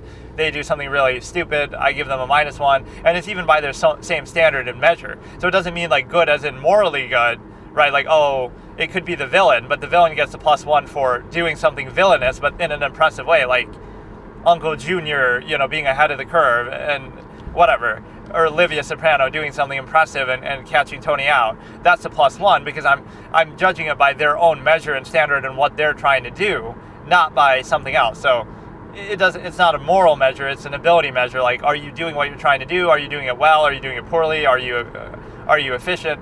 But yeah, if the main character gets to a -10 on the character point system, the show ends. And if the main antagonist/villain, which there probably won't be one, there'll probably be an adversarial cop who doesn't like him, like Lassiter in Psych, right, who plays sort of the heel, or whatever you want to call it, then that would enable you to basically, if he gets to a +10, whether it be the adversarial cop or just a major villain like Red John type, gets to a +10, or again, like Uncle Junior was being posed as that in The Sopranos, the way I treated it, if they get to a +10 over, if they get to a +10, I guess, overall. So again, if Monk gets to a -10 on the character point system, this show ends. If the main adversarial villain or competition gets to a +10, the show ends. And if there's a difference of 10 between them, that's kind of considerable. I won't say for sure if that should count, but that's kind of where we're at. Like, that should also count. And so those are the formats. It's very complicated, but again, if I get 3 F letter grade episodes in the whole series at any point, it ends the show. If I get 3 plot armor saves in the same season, again, it resets every season so they don't continue over. 3 plot armor saves in the same season, the show ends. And then if the main character gets to a -10 character point, the show ends. If the main villain or adversary gets to a +10 character point, the show ends. And then if there's a difference of 10 points between the two, that's potentially an end, depending. Maybe it should be like how long it stays at that point. Like, so if Monk's at a -5 and the main villain, whatever, is at a +5, that should arguably count, but I feel like that got very dangerously close with The Sopranos, where Junior's at like a +4 and Tony's at like a -3. So I'm going to reserve the right to save that, but if it stays like that for a couple episodes, you know, like for 3 episodes, that should count. Or if it happened once and then he recovers and then it happens again like 3 times like that, we could count it like that. And so those are the formats. Those could end the show, hold it to a high standard. Aside from that, I should basically watch it no matter what. But, you know, all the way through. But the other standard is that you have... I'll sort of try to play along, and I'll count something there too. I originally said, I think when I talked about it, like it should be if I fail to solve the case like 3 times in a season, and I don't guess the killer right, then it should end. I should almost do it like that. So I have like a 3 lifeline sort of thing. Now, some episodes might be exceptions, like where, again, at the beginning of the episode, they'll say, this guy did it, but now we just have to prove it. So there are some like that where you already know, but what happens is, I'm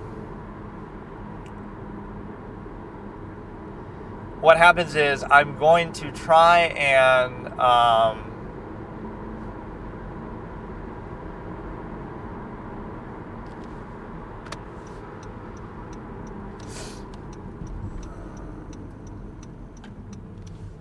I'm going to try to do it in such a way that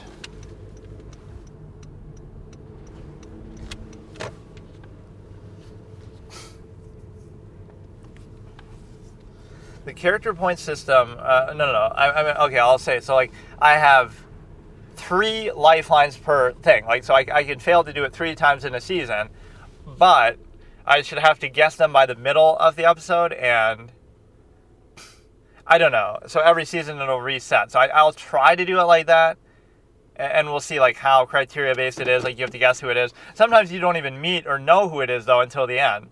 So, again, there'll be exceptions, but aside from the exceptions, it should be a 3-strike rule. I should guess who it is every single time, and if I get it wrong 3 times in the relevant sort of scenario, then that's acceptable, right? If I guess it wrong 3 times in a season, so every other time I have to get it right, I'll treat that as a format.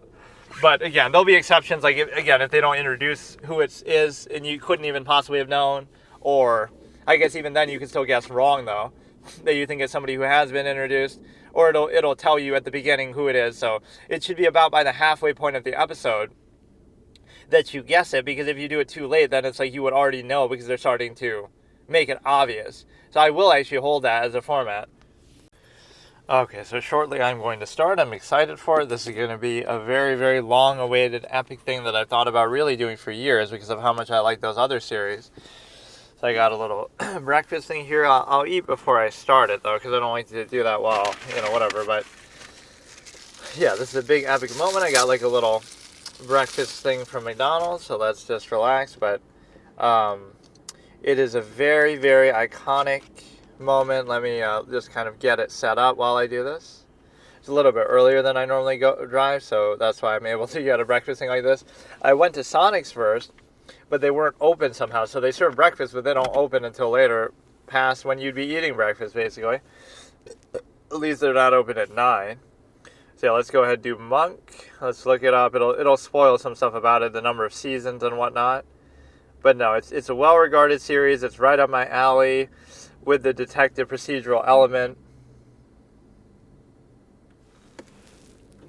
Wait a second. I don't see it, though. Oh, don't tell me I got baited. Don't tell me I got baited. Because when I look... No. Because when I look it up on Google, that's where it says to find it. Wait a second, bro. Wait a second. It shows it right there. Watch now subscription.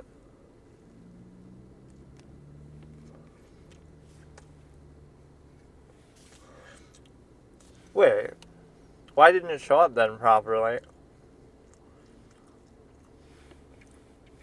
It is on there. Like it'll get removed. What the fuck? I'm searching it up on there.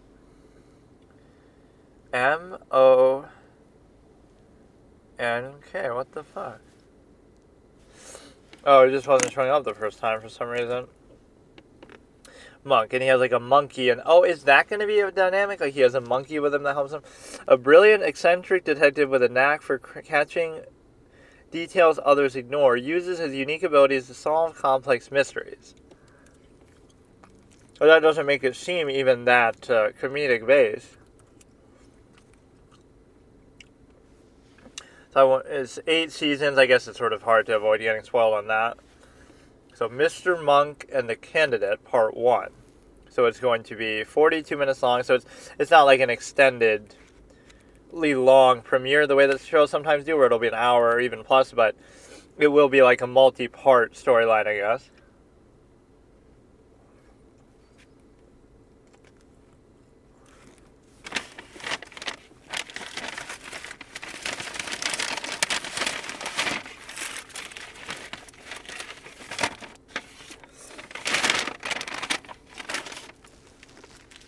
So yeah, this is going to be good. Let me just, we have it set up. That is so weird, though. Yeah, it was giving me a heart attack that, maybe I somehow got baited, and that's not actually on here, but...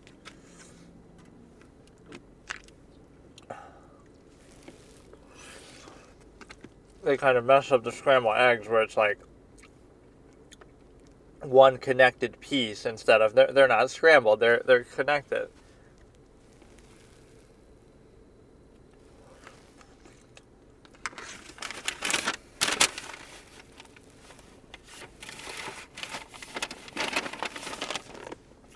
I like that as a breakfast trope, too. Like, you use syrup for, like, everything. You put it on the pancakes, but you also put it on everything else. Like, the eggs, the biscuit, just everything. So, let me make sure I don't make a mess of my car here, though. Okay, here we go. Even though my teeth have been bothering me and I probably shouldn't have too much sugar. Jon Stewart names the one big problem with claiming Democrats were too woke. That term is so misused, though. Because originally, it'd be a good thing. Being woke is actually good because you have... I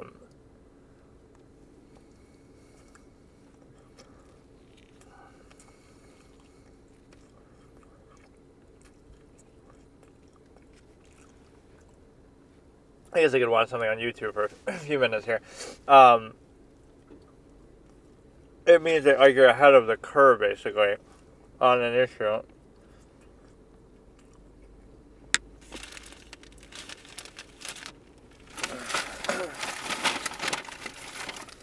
And so it's a case where, obviously, you feel like, Ron Paul was woke when it comes to inflation or something like that, where it's very telling.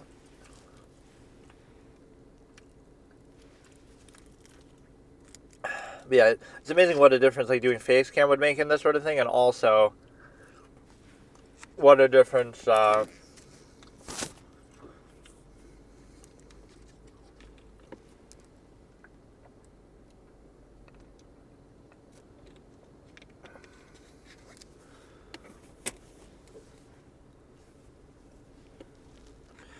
it's I don't know, I forgot. Let's look at some random YouTube comments. This guy pulled out the KFC bucket. Scott Jennings trying to make fun of the Democrats.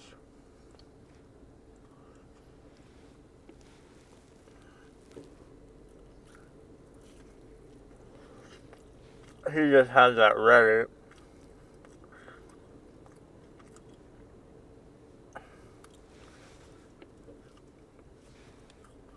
All these people are in disbelief about the outcome because they're living in their little bubble, but it doesn't cause them to doubt their bubble.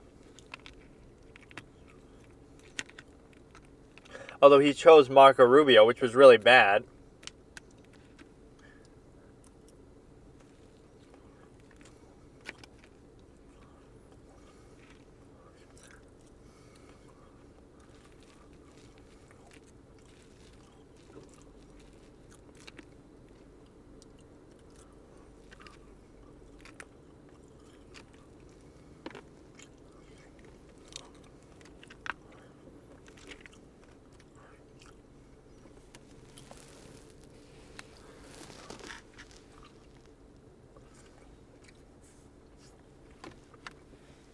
So, yeah, he seems to be choosing Rubio as his Secretary of State, which is a really bad idea. You're supposed to be trying to make the unity party and all this kind of stuff. You got Tulsi Gabbard, Elon, and who is the other guy? RFK. So you really should have tried to stay away. We don't need the same old people who would have been part of the establishment party anyway, so you're kind of ruining it. It's a really bad move.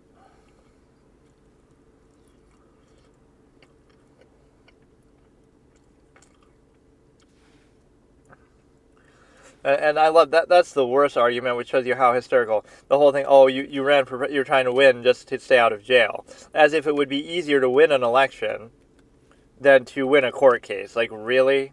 That wouldn't have even been brought if you didn't run in the first place. Like, nobody was bothering with him. The whole reason why they're going after him is because he's running. If he dropped out, they would have dropped the charges anyway. Which, like why they pushed the January 6th impeachment after he had already lost. They're still trying to keep him, disqualifying him from running later.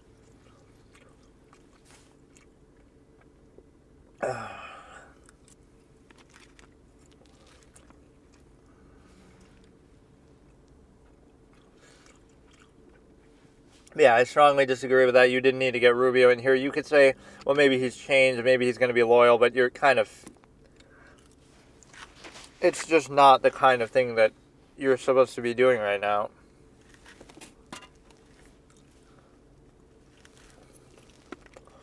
Right, he could be with any other administration, just...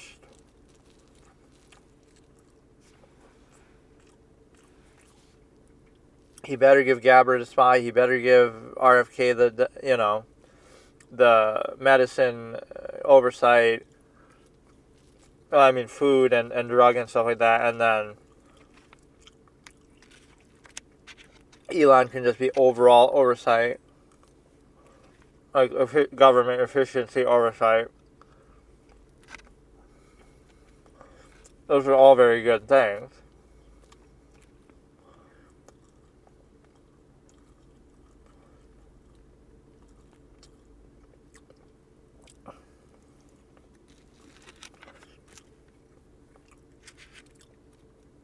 Tulsi Gabbard is the one that's hard to discredit, too. Democrats will try to say, oh, she's a grifter, she's doing it for power, but it's like, she could have gotten as much power as she wanted within the party if she was just loyal to the party, but she wanted to be critical of it. So how is that doing it for power or attention? That actually hurt her in the short term because she,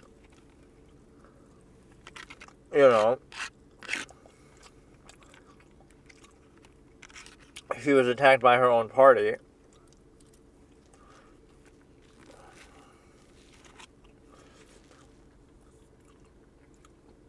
Called a Russian asset, etc.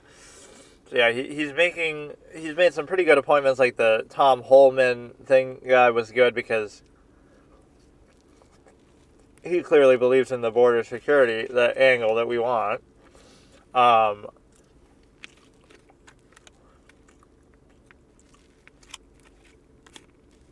Lee Zeldin is okay. Elise Stefanik is okay. Like, they're not outstanding, but they're not terrible. I think Rubio is terrible. Like, if I was to grade them, Holman is like an A because he's doing exactly what you want. He's been consistent on his border position. Right, so that's perfect. Stefanik and Lee Zeldin are like maybe a B or a C. Maybe one is a B, one is a C. They're okay, not the best. Tulsi would be an A plus for, depending on what role exactly you want to give her, but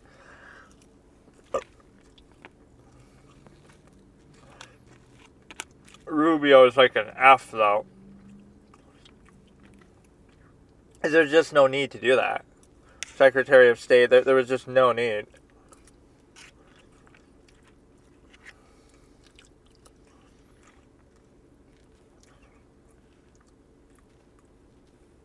I'm sure he'll still be loyal to him, but it sets the wrong standard. Like, he has to be held in check somehow.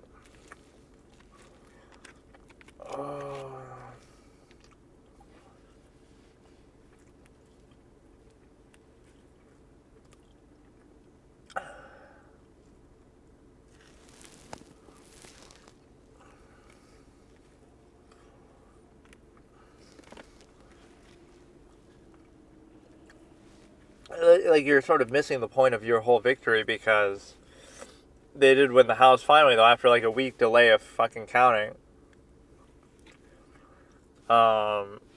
This went a lot more smoothly than I thought. We were going to be living in a nightmare.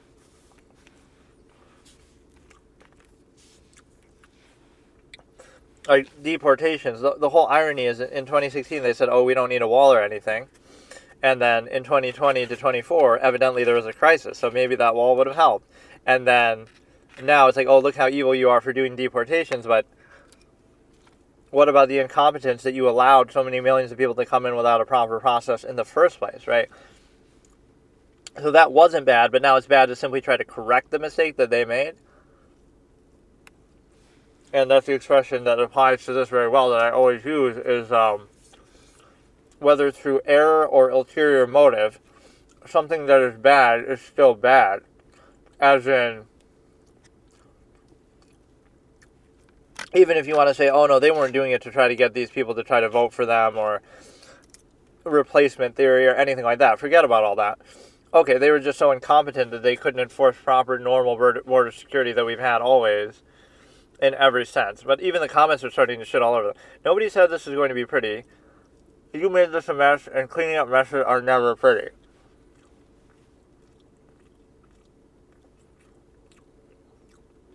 If you arrive legally, you have nothing to worry about. But yeah, that was a very base moment by Holman, where he says, they ask, like, how can you deport people without removing them from their children? The children can go with them. That's the only way to do it. Stop with trying to get people to feel empathy and sympathy. People have moved past compassion at this point. But, you know, in this case, for a good reason. You can't break the law.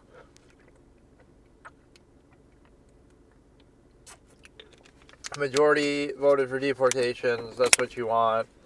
And again, only in reaction, not for no reason. Like, oh, look at him in 2016. He's deporting less people than Obama was doing. America protecting its border and people. What a crazy concept. Pack your bags and the country has... I like this. Even the comments for their own NBC channel are shitting all over them. Voted, support, this is what we wanted. He said it. Voting for him.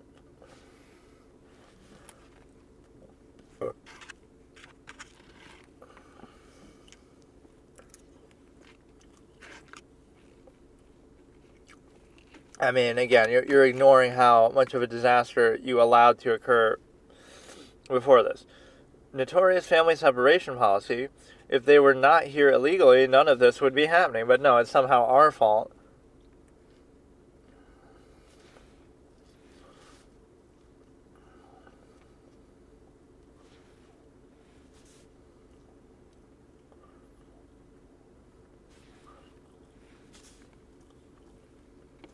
Yeah, this wasn't the controversial policy. The controversial policy was not enforcing basic border security and acting like you need a special bill. Voted Kamala, but I'm okay with the deportations. It's been too much. And even if you don't do that, you at least have to stop more from coming in this way.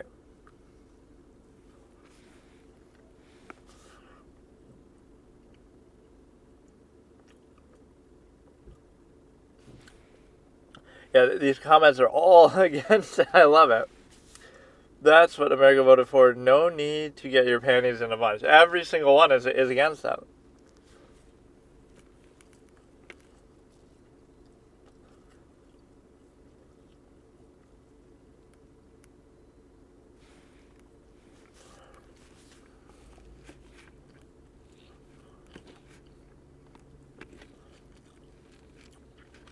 The whole tariff thing, you know, again, you can criticize on a policy level, but people always oversimplify stuff like that, because it doesn't mean that you have to do it in such an extreme way. What a laughingstock this network is. Most your audience are just here to mock you. Deleting comments again.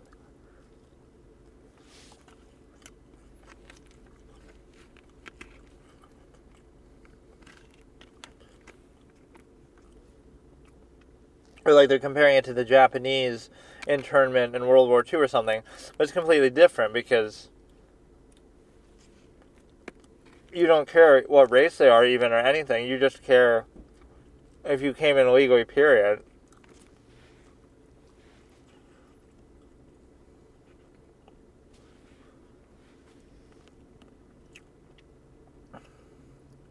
Enjoy our dictatorship. Any country that doesn't allow people in without a proper legal process is a dictatorship, I guess. Leave USA.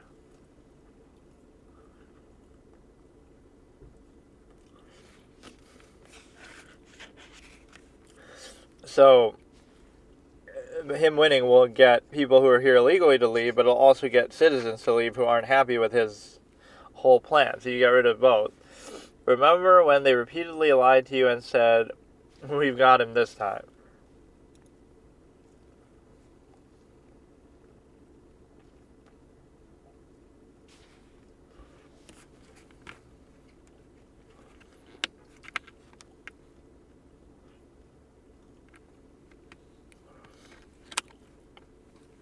But no, I like all the blind side. Nobody questioning, like, why did you allow this to happen in the first place? Right, you're questioning the reaction to it, but not the actual.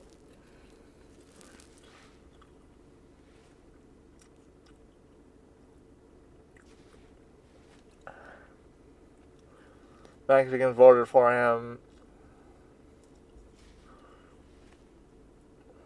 I'm not worried. What happened to the... I'm going to be leaving the country. A lot of people say that. Celebrities say that. Like, nobody's stopping you.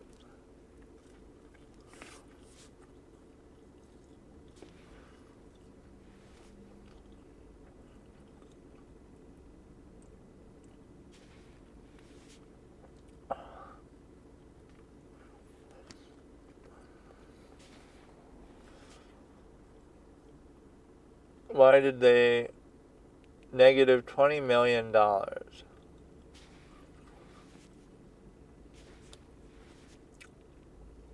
We know that's what we voted for.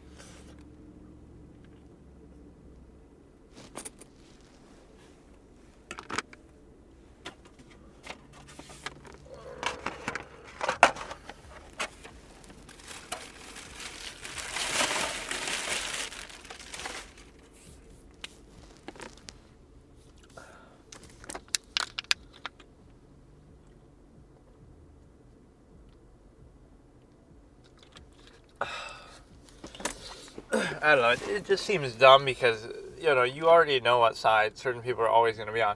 I almost don't want to watch it now after building it up this much. I'm going to, but no, we can always take breaks in between. Or what I was saying is I should watch a movie in between.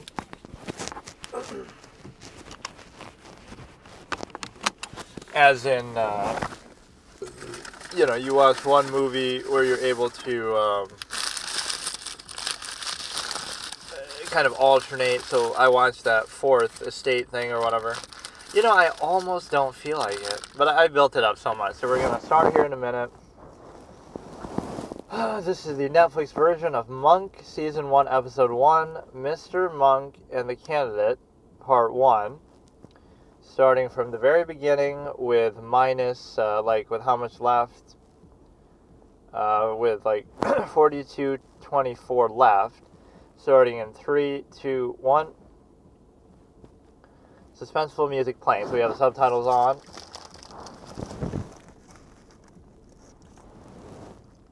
I know very little about this, so it's going to be very fresh.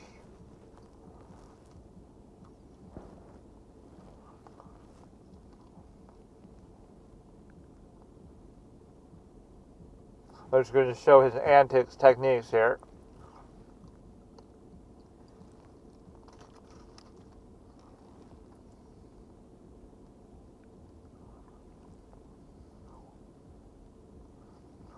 Everybody's just kind of watching him.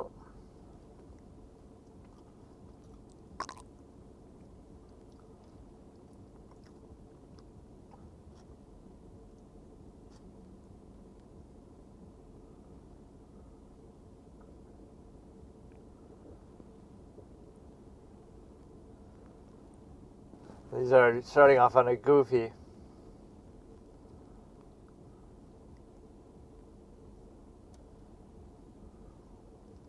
So he's already established.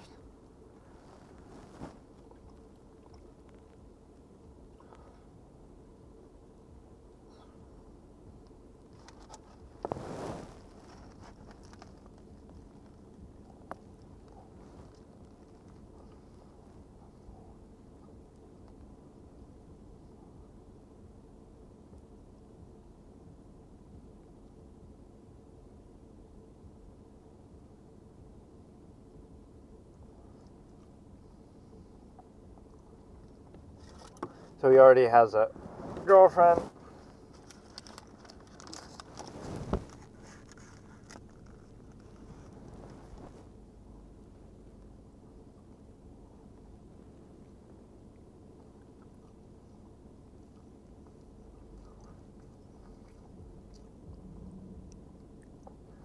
Maybe they could break their...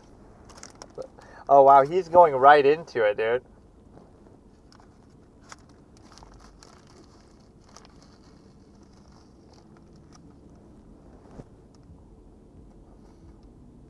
He's kind of OCD.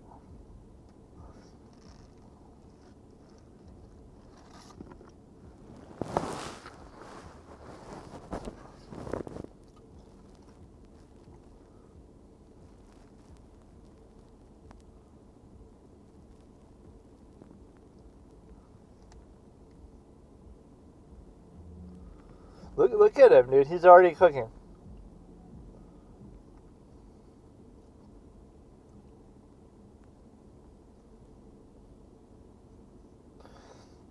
He was smelling gas, though, as if he's kind of hypochondriac.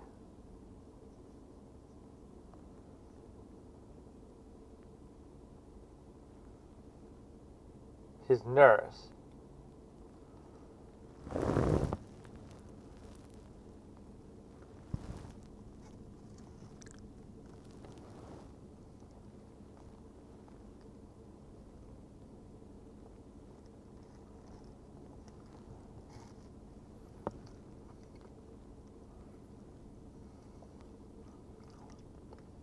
He was trying to get reinstated.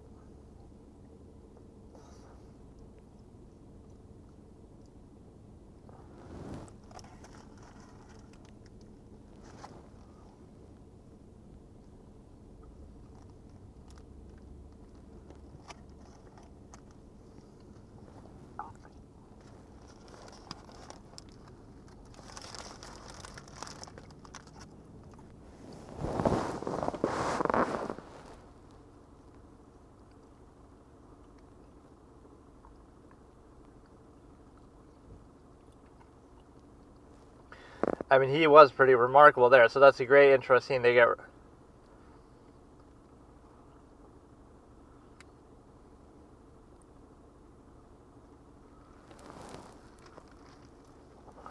So, well, I won't skip the intro.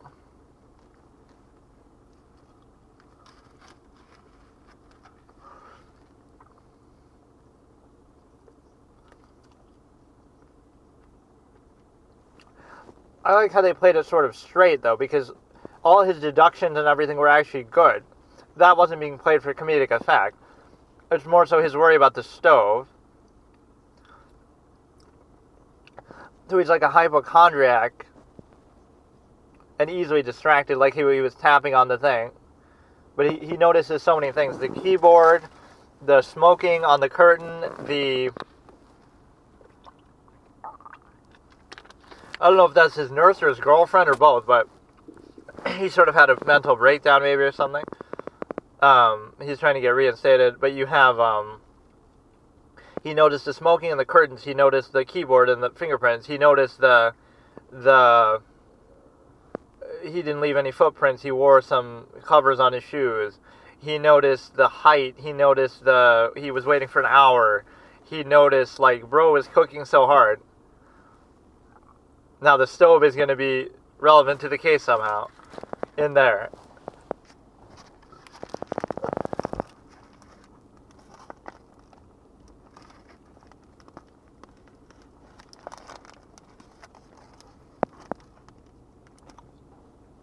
this is kind of like how Jane goes through his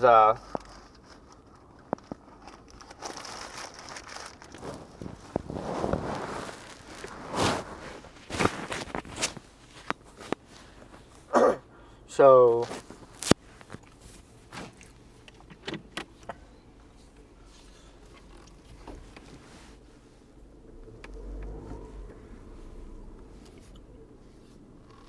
like where Jane goes crazy after his wife and daughter die.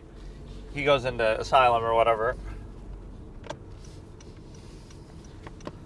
He seems to like have to rehearse what he says too. Like he can't really. He's a private consultant like Jane, or I guess they don't call him private, but like a special consultant or something.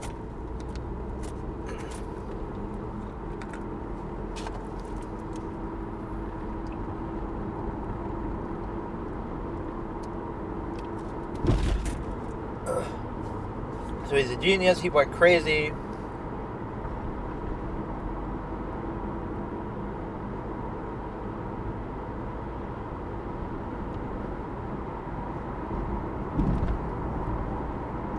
So they're going to constantly doubt his veracity.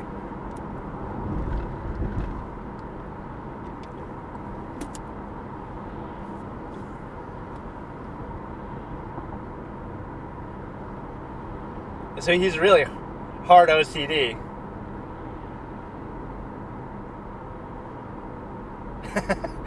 He really is OCD crazy.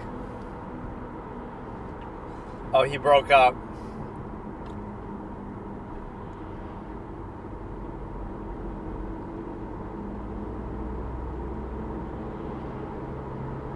He's so perceptive he can see through everybody. I like the way they're showing this. Like, it's not a straight up comedy. He's actually super smart and super good.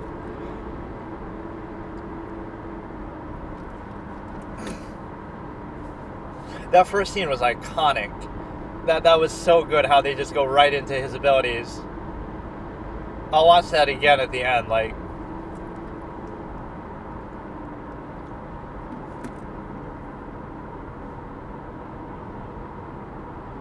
he'll mess up a crime scene because he wants it to be all OCD clean, but he'll tamper with the evidence. So what? Because he's OCD, he can't work? Like, come on, that doesn't mean anything. Now, is this going to be the killer who's also well prepared and everything with the covers on his shoes and stuff? No, they go right into it, dude. They're not messing around with this episode. What the fuck? I was expecting a little belabored. No, they're fucking dude. Holy shit. Or is he like a contract killer? Is that what they're implying? Because he wasn't messing around with that one. Oh shit. They're starting off with a good villain too. So he's gone crazy, he's being reinstated, he's trying to earn his keep back, he's so capable to make up for the fact that he's a little crazy and OCD. But you would assume he was always like that. Oh, but this is like a political assassination.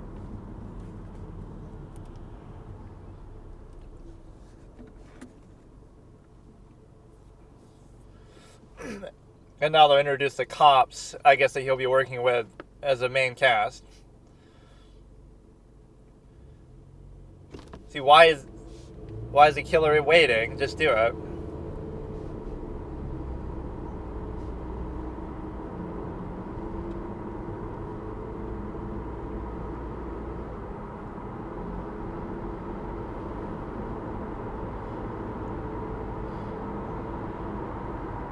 A younger Gavin Newsom.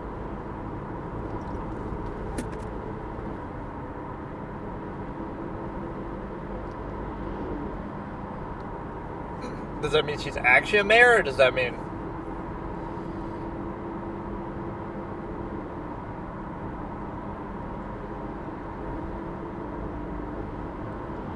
Now he should get killed, and then you'll be searching for this guy the rest of the show. How you fucked that up if he was standing there in the open for so long? You could have easily done it. Nobody can see you. Nobody was seeing you. It makes it seem like he didn't even want to kill that guy.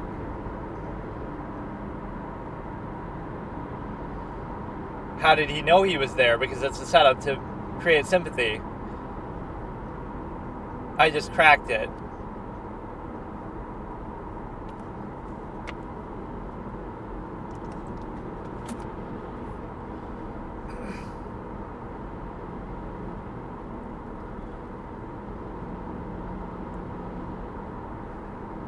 Like, he set that up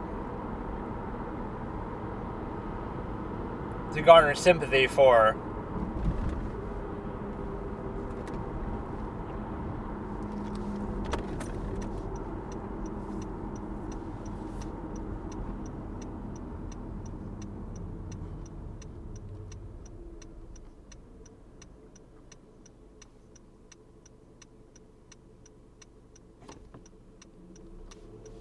oh, you're gonna get the monk guy. Oh shit. Monk. Look at how well they set this up. This is unbelievably well written. Like, it's so natural. This is really impressive.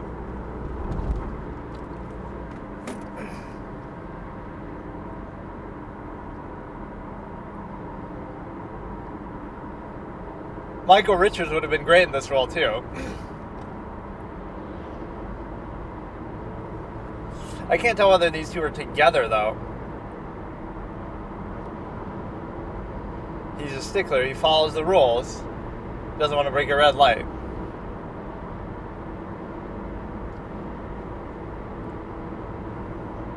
So now, is it going to be the same person who's a contract killer who killed the girl at the beginning?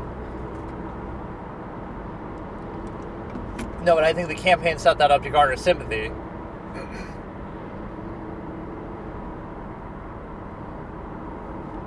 You could never keep up with him because he's a fucking genius. +1 character point for that opening scene. I forgot.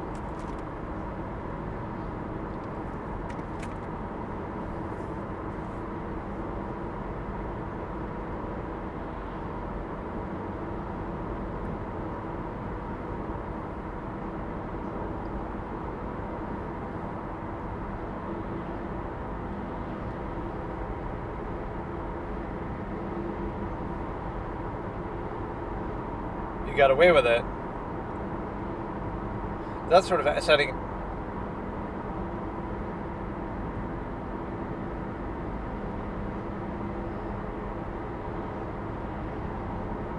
How does he know? But he could have heard him.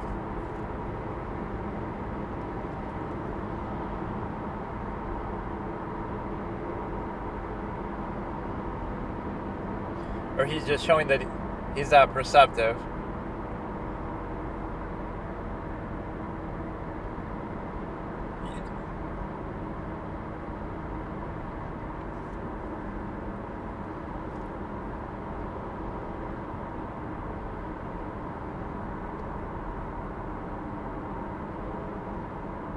Maybe she's just on vacation somewhere and he's just staying in a hotel.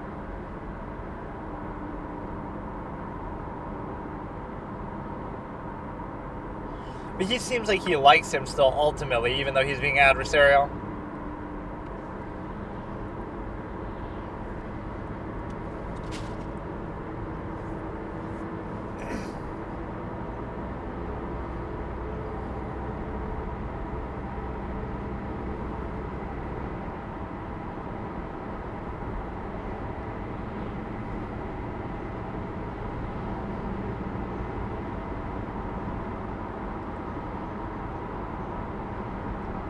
Look at him always fidgeting. Kind of, Sean Spencer is kind of like that. He's going to be like a mix of Sean and Patrick. Where he's not as goofy as Sean, but he's also a stickler and OCD.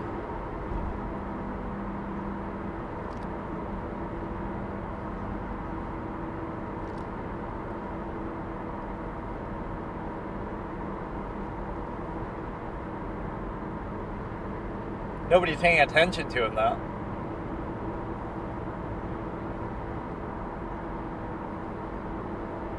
Now, is he doing it for no reason out of fidgeting, or for actual case solving?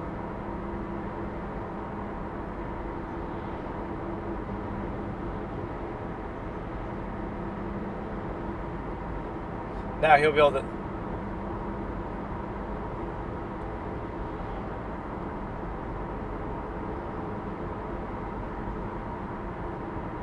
Oh, here we go. He gets the flex.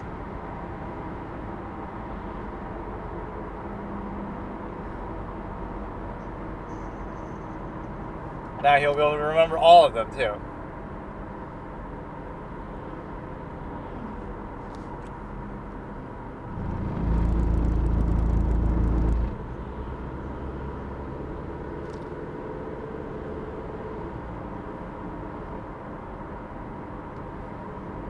Rain Man.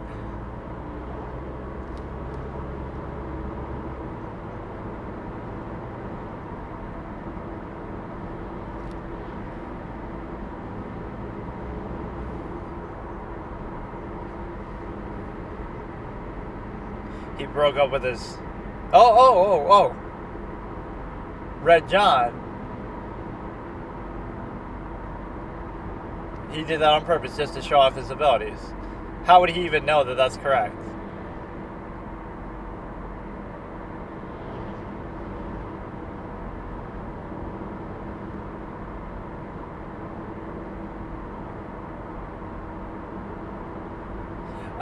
His wife was murdered, so now is he going to solve that case? Is that going to be an overarching... I wasn't expecting it to be that serious. Like, it's more grounded and serious than I thought. It's more serious even than Psych. Psych is more goofy, Mentalist is more serious.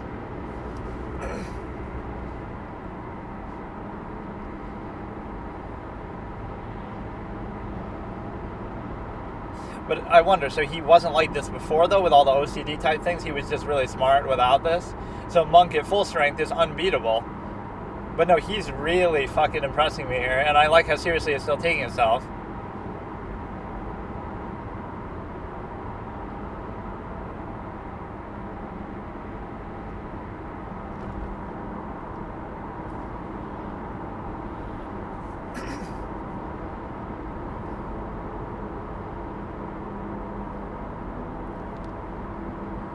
So everybody's kind of going along with him a bit.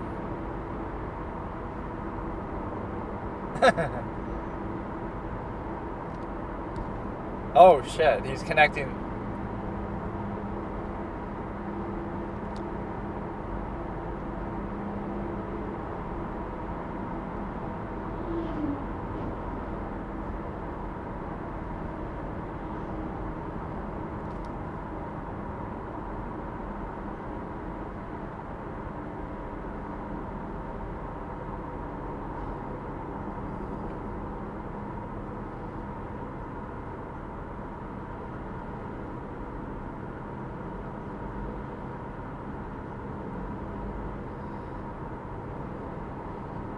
To cover his footprints.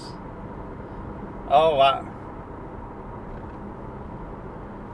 But you already know how he works. You already know how he works. The way he works is probably the same. Or maybe it's not exactly the same, but...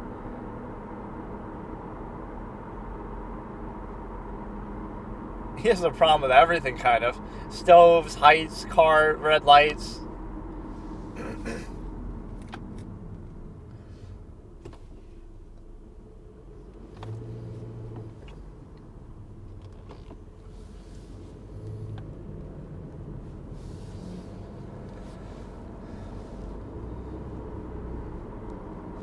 It's moving at a very fast pace, too.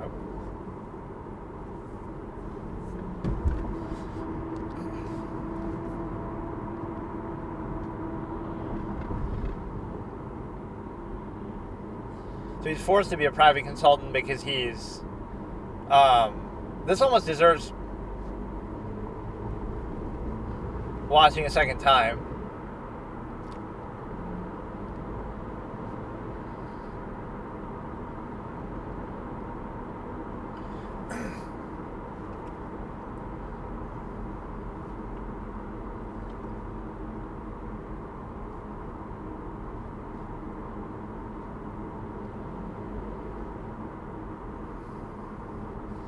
You gotta get a flashback episode where you see him in his prime, though.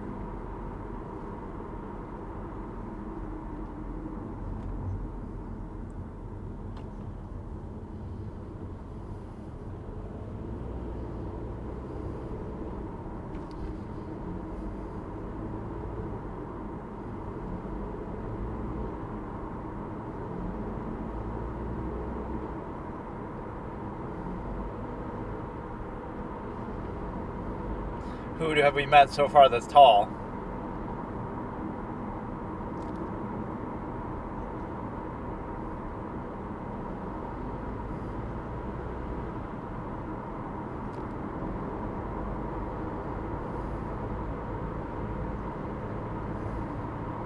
Yeah, can't take him anywhere.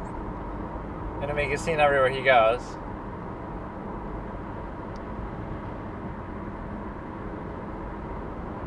You would think as smart as he is, he'd be better at keeping track of stuff like that.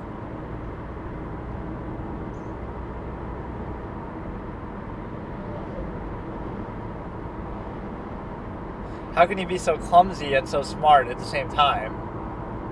Oh, God. You could just ask, like, whoops, I dropped my keys in there. Nobody noticed that.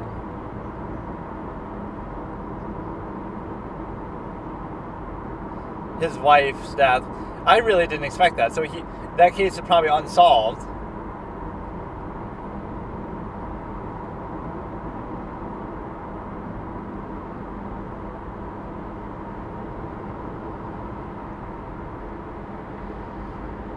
She was killed in a car bomb.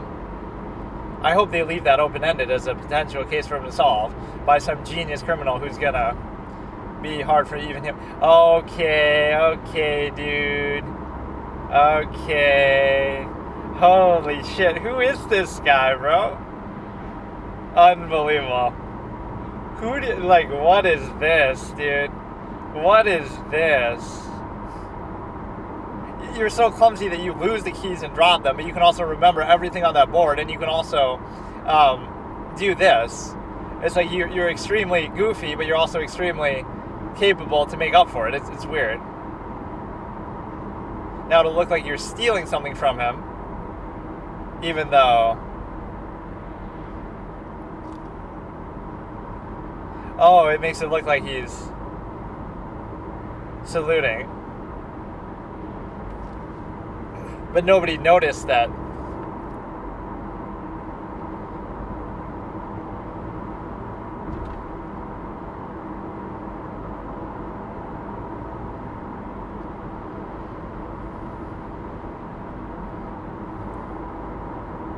Wait, who is this actor that I just saw in something recently?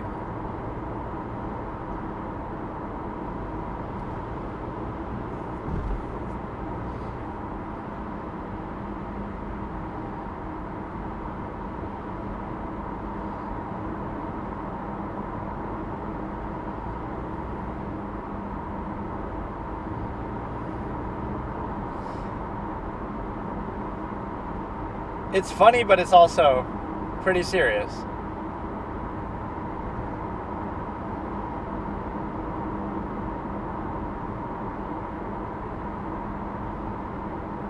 She's lying.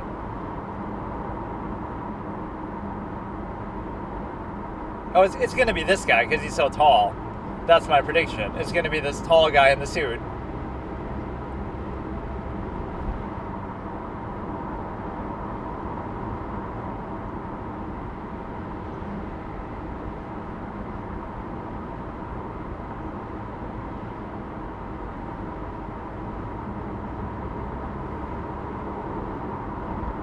But wait a second, I'm confused as to...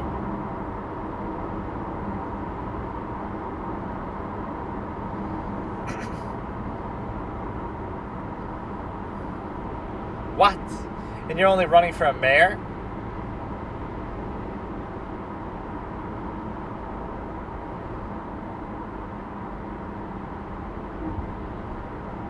Or it could be her, but you could be hiring a hitman, I don't know.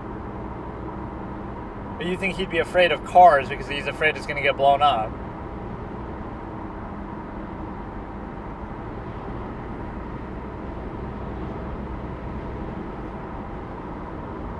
Should keep better care of it then.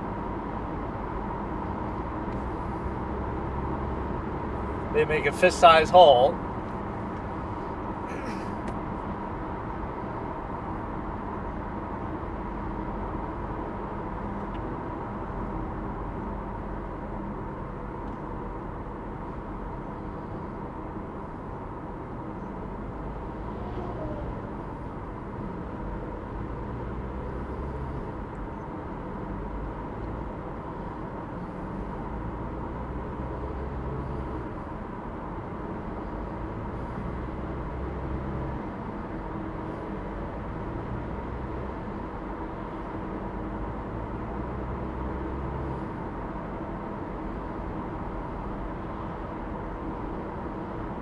Why, you never got a chance? He's worked in police before.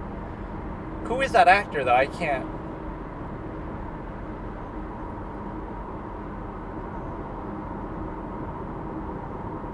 This is a lot to follow, okay, but...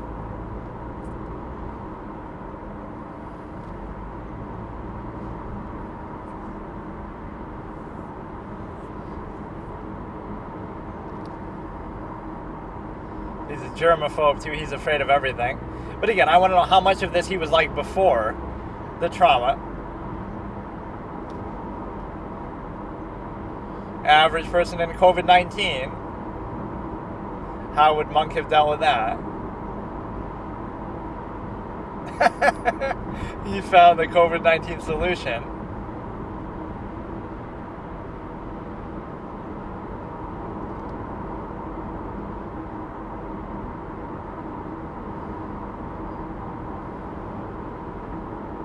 The most traumatic book reading since George Bush read it in 9/11.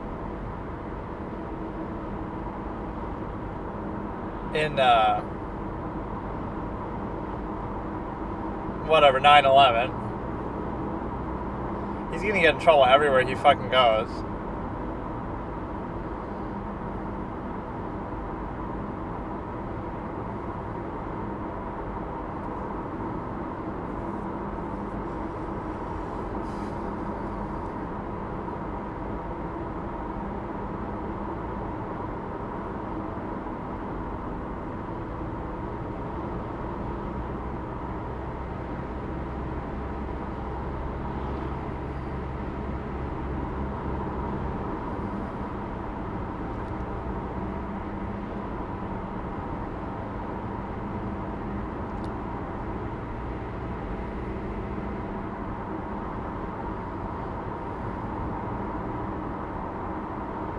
Look at him getting an alpha pose, sitting up, trying to play bad cop.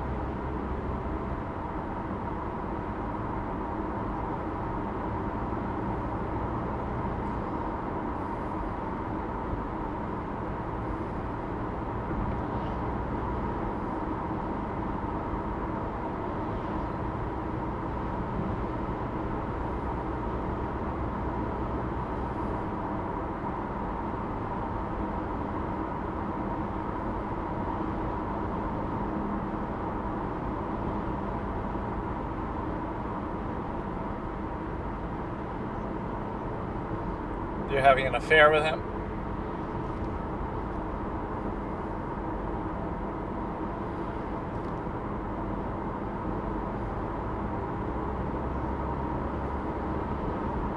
Do you, though? Do you really? On occasion.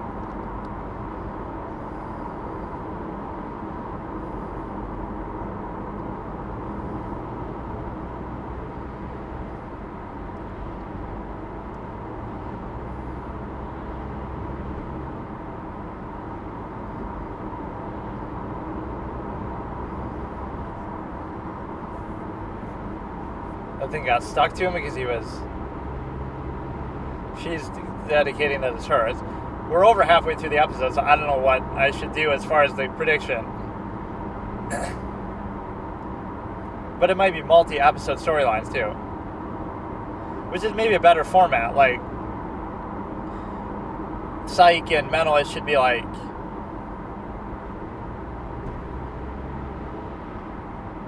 you know, you could have a multi-episode storyline. Even Yu-Gi-Oh! Has that multi-episode duel, so you multi-episode cases instead of just always being one-off episodic trash.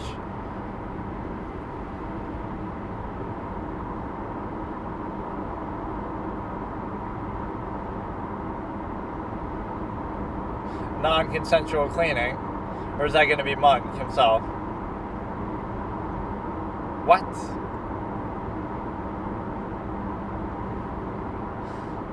There's a lot going on, so you can't... Like I'm confused even who is who and stuff. It's hard to get used to this.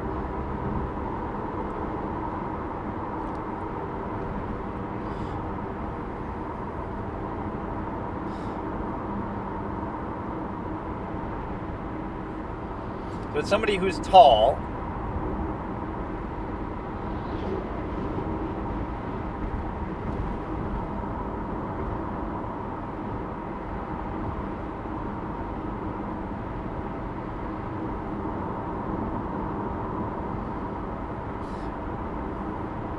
What, can you not yell or something?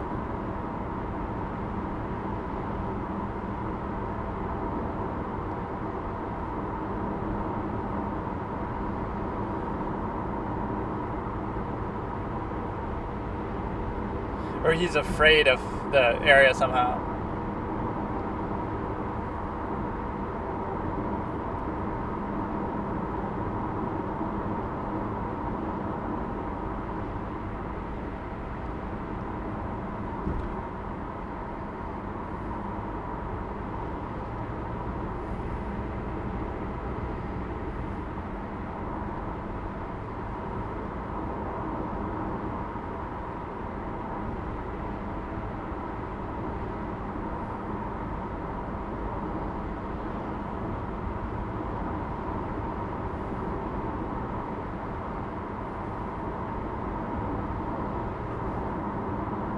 How do you know that?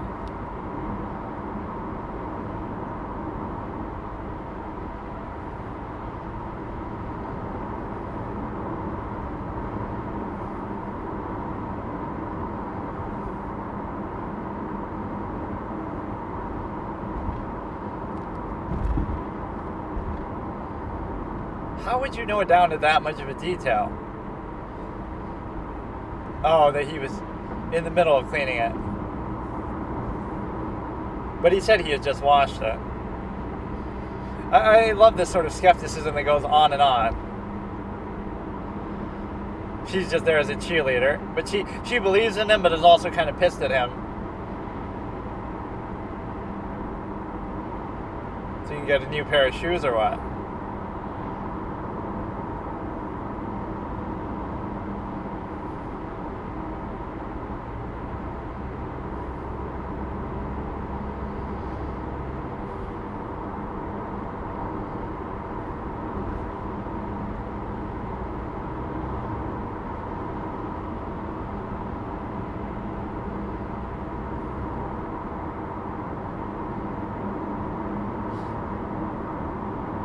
So she really is his nurse then, and they're not together, but you can tell there's going to be some tension like that.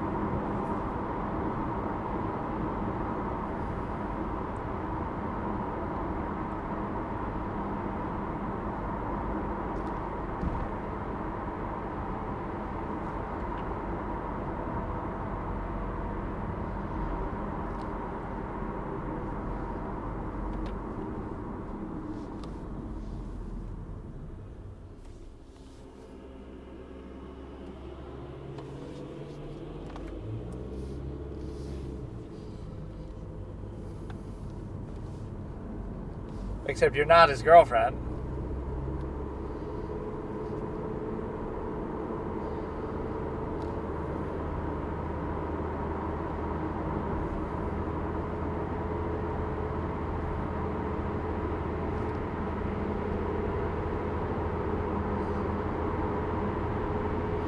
She just even said, oh, I feel like I'm Lois Lane, but you're not his girlfriend, Lung, so they're going to end up together, obviously, at some point. Juliet O'Hara type of dynamic. Have a little nurse fetish. I'm confused as to what's happening. Like, I was accusing him, but he's right there, so I'm obviously a little bit out of it. I think he plays the guy in The Mentalist, the Barlow guy, maybe. It's probably something else I'm thinking of.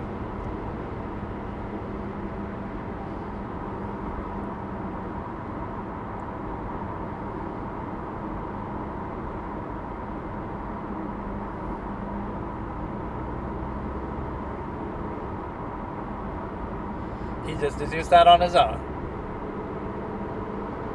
This is a weird third wheel.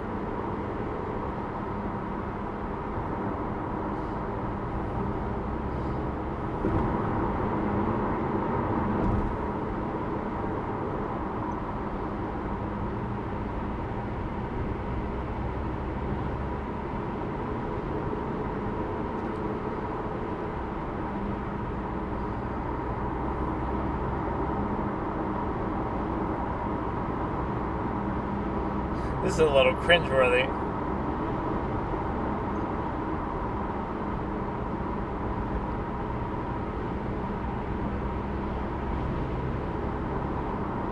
Or he's always gonna correct people.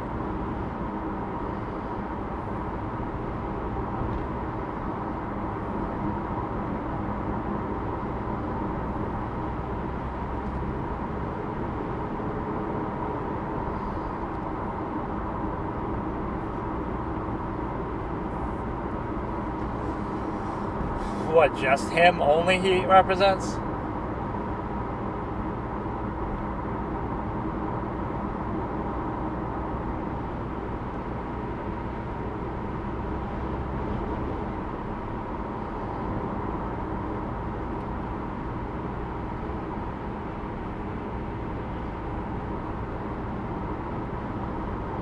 Are you saying this because you're jealous?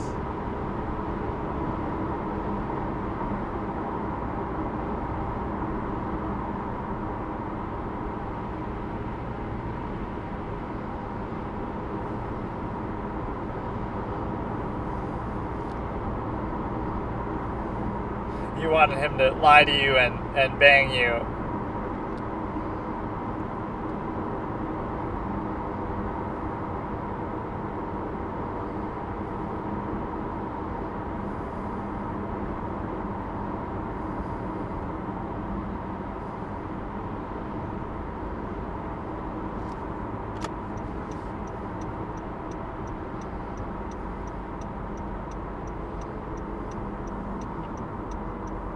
We don't know how long they've been sort of together in this relationship.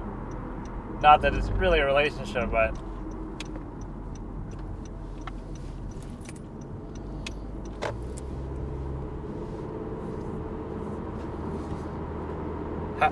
How do you suddenly have a kid? But you like it because you think you're Lois Lane. So we're not going to solve the case in this episode, but...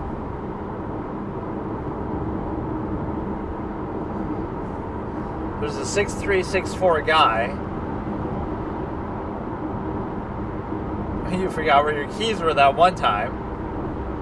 And she dismisses even that.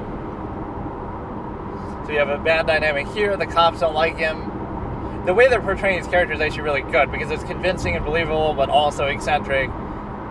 Maybe they're overplaying that a little bit, but it works.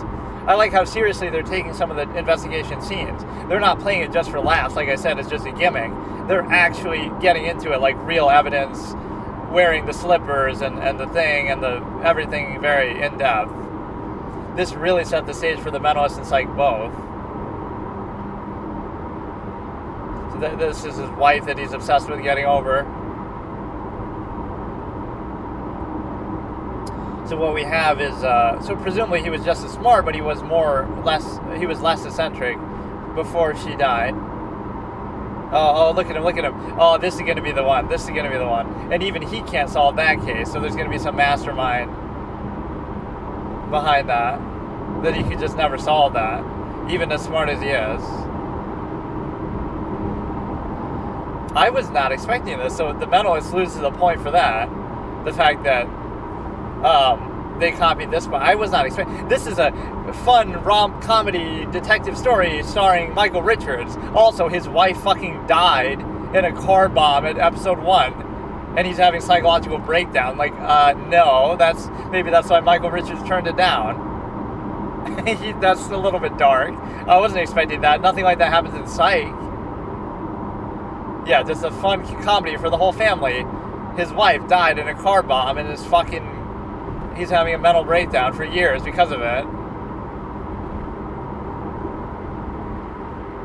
What really bothers him isn't that it happened, it's that he can't solve it. That was honestly an A episode, even though we don't get any final conclusion. That's maybe the only reservation I have about it, but no, I'm going to give that one an A, because you're judging it like, do I want to watch more of the show? Like, dude, I want to rewatch. That's the best way to say it. The way to judge a first episode is, do I want to watch more of the show? No, I don't want to watch more of the show. That would mean it's a good episode. It's such a great episode that I want to rewatch the same episode again before I even watch more of the show. That was that's an A-grade episode. Really, I wasn't expecting it to be that good. I was actually worried it might belabor the point, but what works about the writing is they take those scenes seriously. Like, the detective scenes are serious, even if some of the other stuff is goofy. It seems like sometimes they're trying a bit too hard to be goofy, like with the chair and stuff. Not every scene needs to be a bit like that. They're trying a bit too hard. The way that Sean does, the way that Jane does it is a little better. Like he'll be goofy, but he'll do it in a more organic way. And he's more kind of just of a dick sometimes, like seeing through people's perceptions. But some of his deductions were amazing, so it's hard. You know what it is? He's the perfect person for the character point system because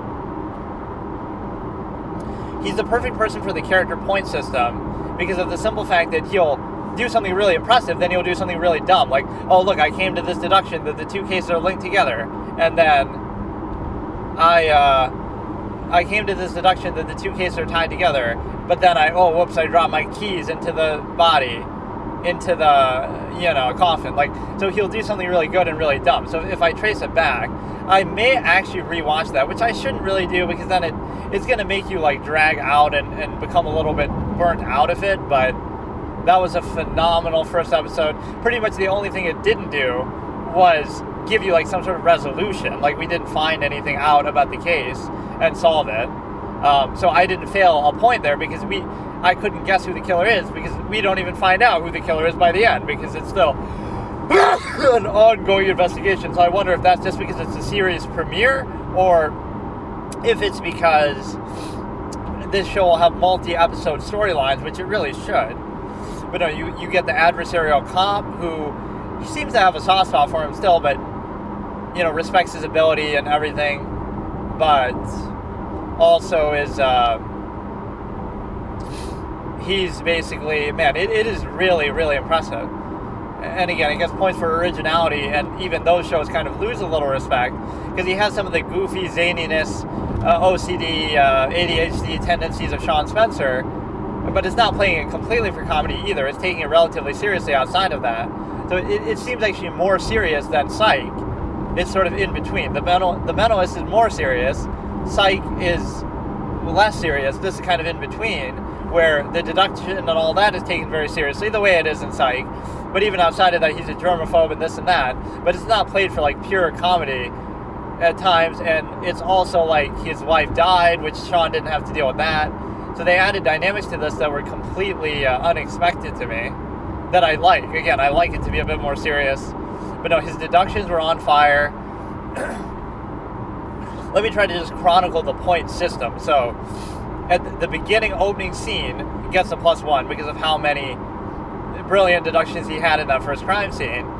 Then he gets a -1 for some of his goofy behavior. That's basically what it is. He'll do like one impressive deduction, then he'll do something goofy, then he'll do another impressive deduction to make up for it, then he'll do something goofy. So he's always like 1 foot out the door, like ready to be kicked out, but he always redeems himself in the meantime.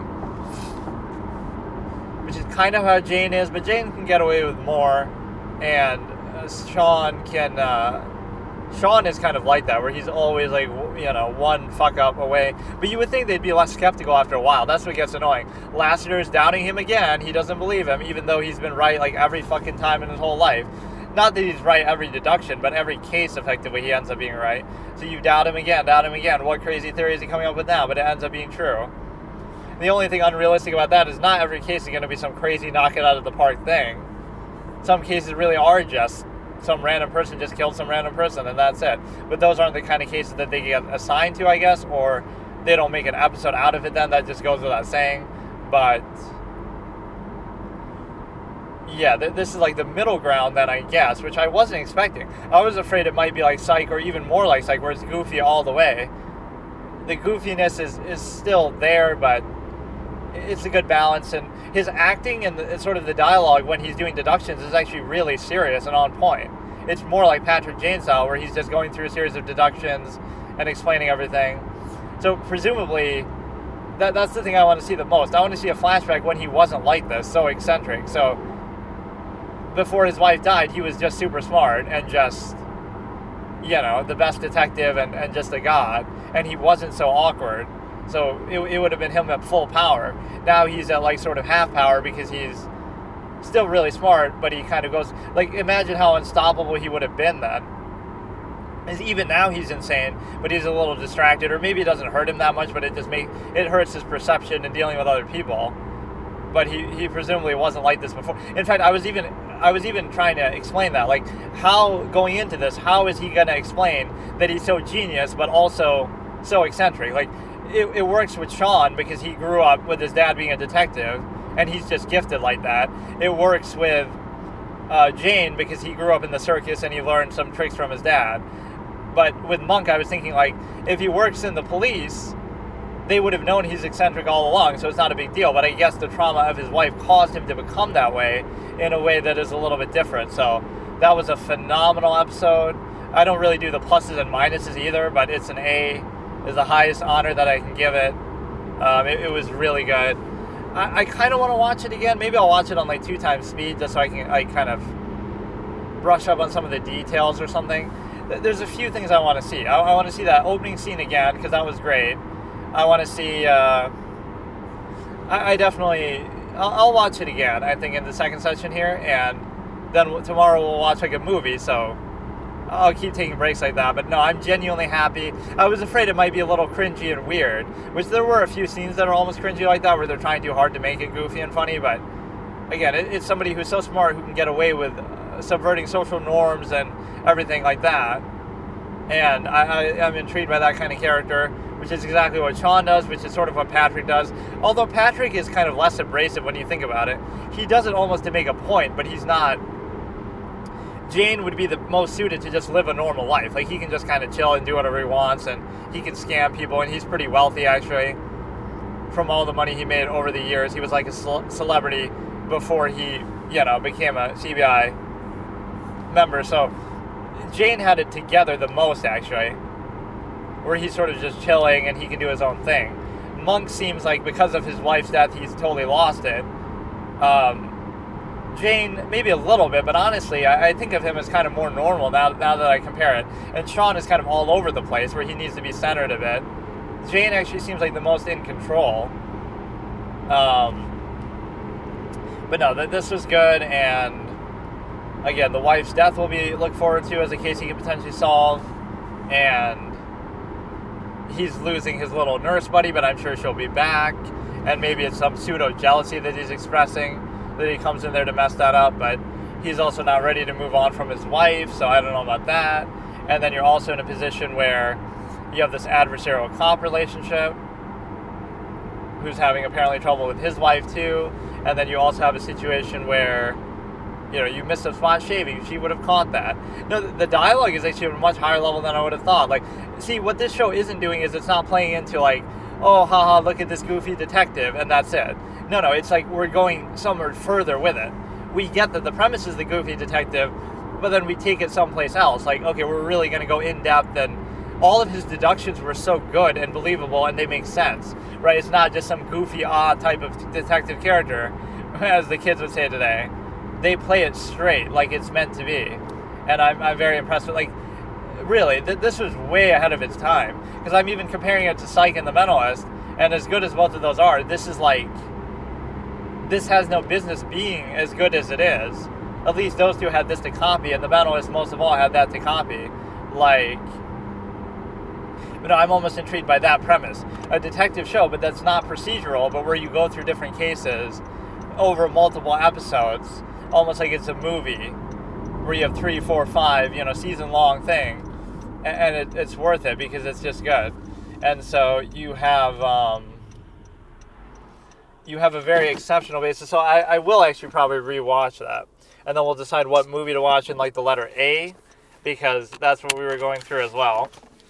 Okay, so in this session, I was almost going to watch the episode 1 of Monk again. It was very good, but I'll leave it for now. So tomorrow I'll try to start a movie, right? I'll do a movie, and then I might watch that again, episode 1 of Monk, and before I watch episode 2, just because it deserves some recap, and there were some really good moments, and just overall it was an A episode. It was really good. It was better than I thought. They get right into it. They don't bullshit around too much. They're very, it was more serious and dramatically satisfying than I thought it would be. Instead of just relying on his goofy antics, he was just very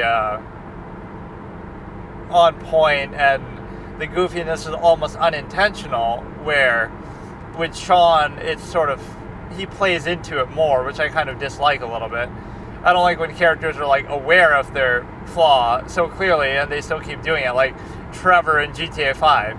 He acknowledges, oh, look at how I'm crazy, blah, blah, blah, and they almost try to garner sympathy, like, oh, and then he starts crying. Like, he rarely does that, but he acts all tough, so I'd rather you just own it and be like, okay, I'm a badass, I'm tough, I don't care if I live or die. But then he tries to almost circle back on that, like, oh, it's because I had a bad childhood and boo-hoo, and it's like, I don't want to see that part of it, because it's like, that's kind of weak then.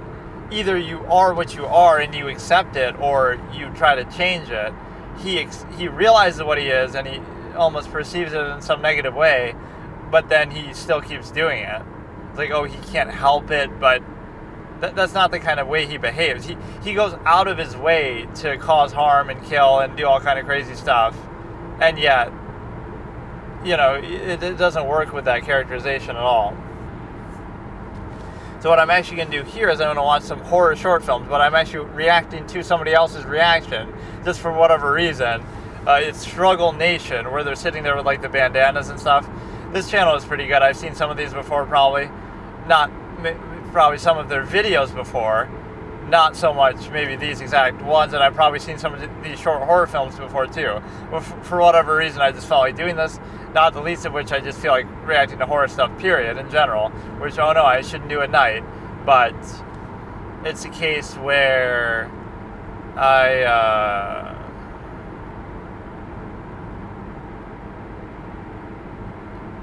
I'll go ahead and go through this again. I'm sure I've seen some of these short horror films, so maybe I'll skip it, but this one is Selfie from Hell Reaction by Struggle Nation, starting in 3, 2, 1. I think I just saw this actually maybe yesterday. Let me see. It's like where she keeps seeing somebody in the selfie that she can't see otherwise. It's weird that it doesn't show like the red bar that I've seen it though, because I was just looking at that. This one is Cam Closer. Maybe I saw this one too. I think I was kind of looking at this playlist. I don't know what. This is kind of the same concept, where you keep seeing something in the camera that's not actually there. Okay, we'll skip that one. Fine. The Smiling Man, which I've seen, like, I can see it just for the novelty of their reactions to it. It's weird to react to somebody's reaction to something, but Amy's Torch, I don't think I've seen this one. Whether it be their reaction to it or whether it be just the thing itself. Or That'll Be Next Level. I could react to my own reaction of it. So like I'm letting out all day today. I had my stream playing in terms of, the fucking thing. Like, I was sitting there all day, or I was letting it run all day at home while I'm out. So like it's a 10-hour stream plus just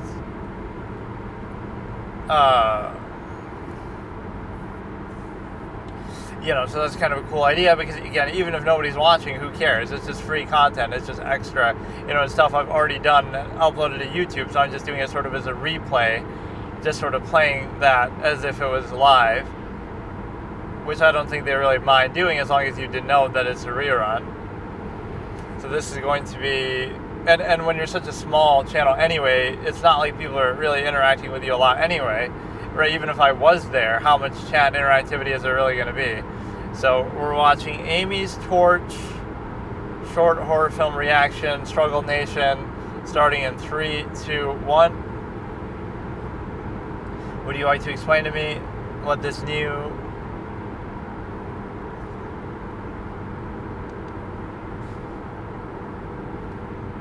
Oh, everybody's requesting them to watch it.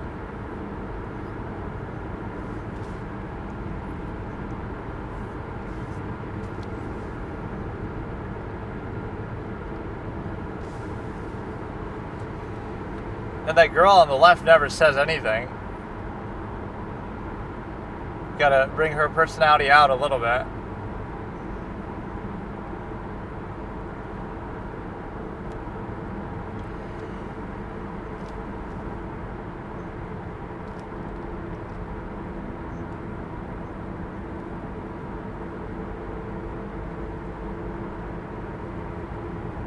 It's a good group dynamic, but I wish the girl would talk a little more. She doesn't say anything ever.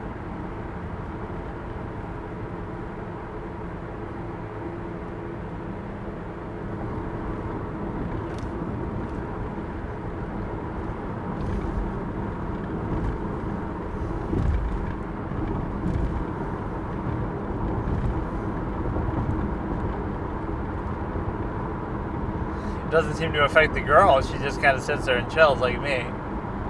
Like how I would be. A final hour film. He's already mad.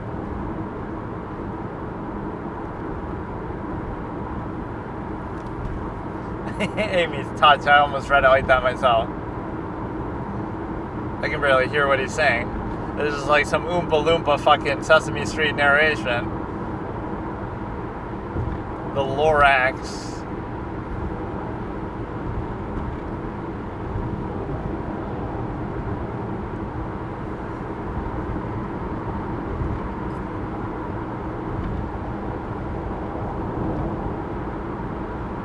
Just ask L from Death Note if there's monsters. Lying monsters are the worst kind.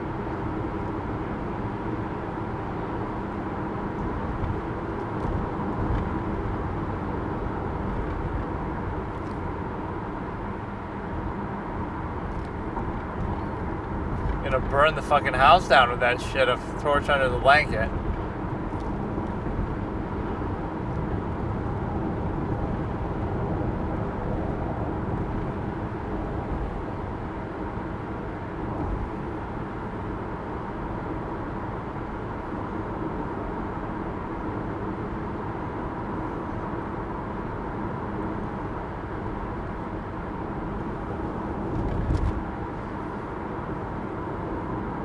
Just keep a spare pair of batteries, you dumb bitch. You should have been prepared for this situation. Always got to insult her, silly girl.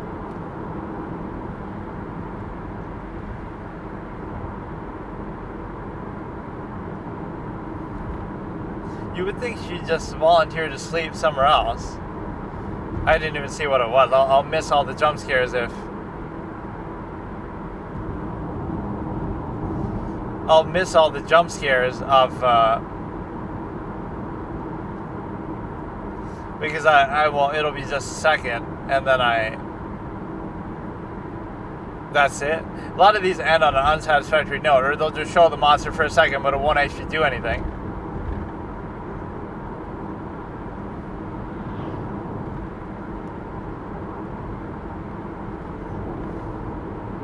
She couldn't really do much to help. She always called her silly, so this is what she gets. Now who's the silly girl? You silly mom.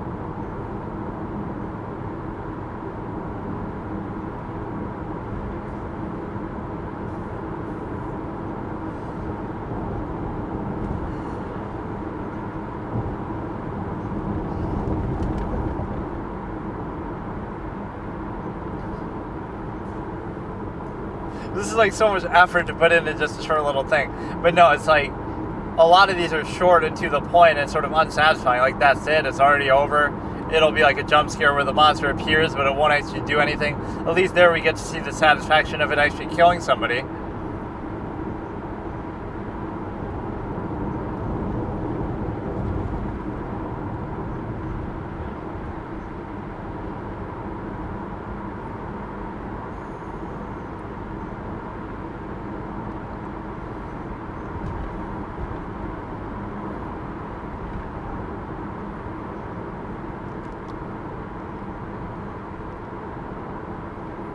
It's like their afterthoughts are longer than the reaction itself.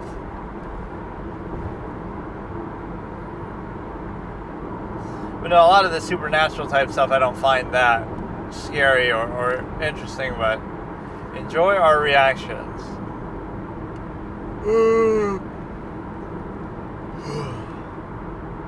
Okay, we'll move to the next one. This is just to find a good playlist of horror stuff to react to, I guess, in general. Which I guess I don't mind doing. Don't move.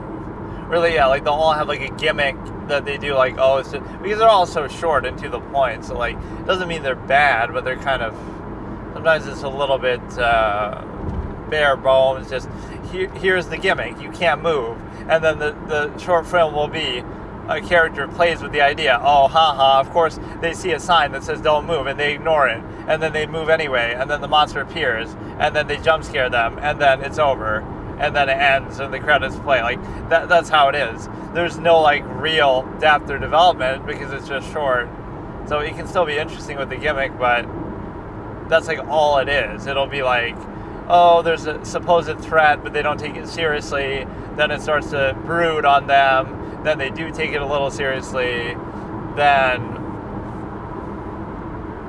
you know, it's just, so we're starting Don't Move short horror film reaction, Struggle Nation, starting in 3, 2, 1. Warning, this shit is extremely gory, no joke, this shit is crazy. Way to spoil it. Also, please excuse the audio issues towards the end of the video.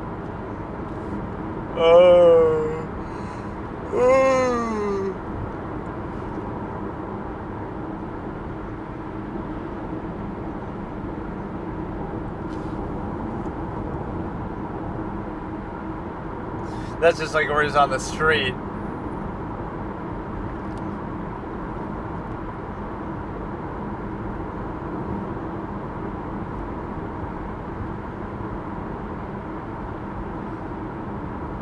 He was acting all tough in the last one.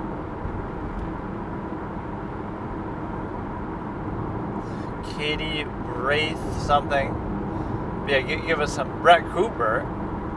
Is that the Brett Cooper from fucking the Ben Shapiro Brett Cooper? Probably not.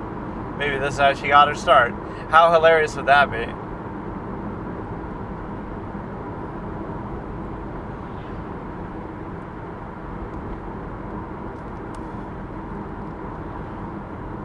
Supposedly it's very bloody.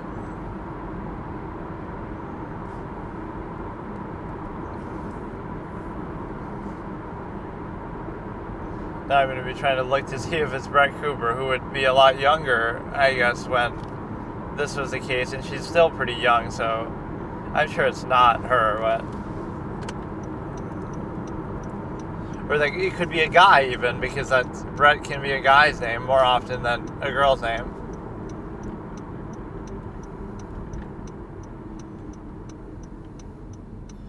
So if anybody moves, they die.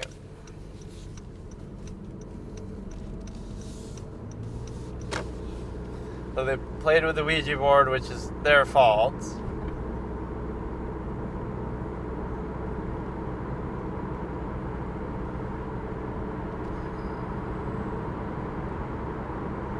But yeah, that can be a form of reaction. Just narrate exactly what's happening and just say,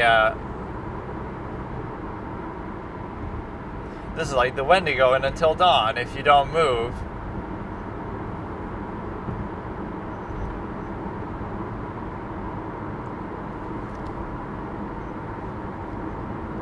But if they probably weren't standing out by choice.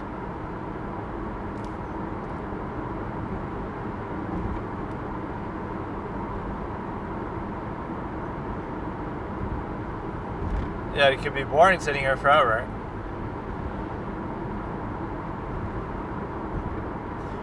Or maybe that'll distract.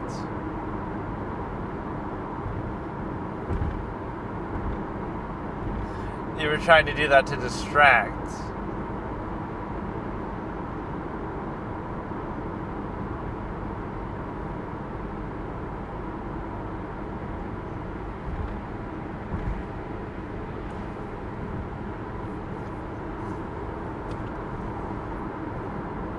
I mean, talking is a form of moving, even when you look at, like, screaming, moving your mouth, moving your eyes, blinking is technically moving.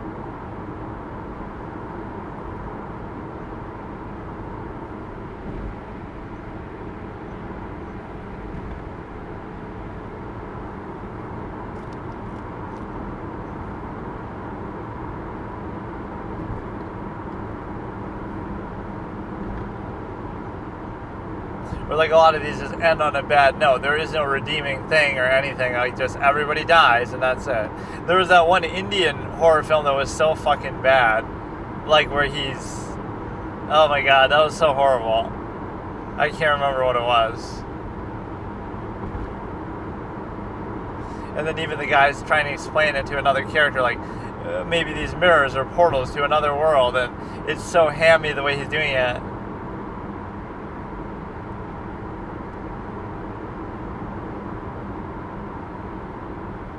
It's like nobody ever believes them that something is up in a supernatural way.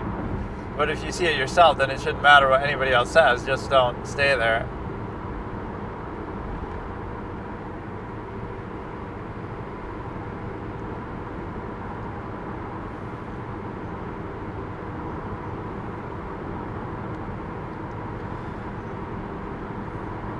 You should have been able to move when she was getting killed at least, so the thing's occupied.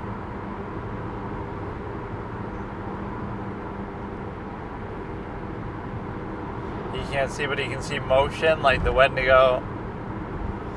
Until Dawn is a highly immersive, very well written game. Also, towards the end, the developers just say the Wendigo did it because they want to. I can't wait to see the reveal of the villain, because it has no sense of personality to it. Like, oh, it's a bunch of Wendigo, but like, so what? Like, I don't really care then.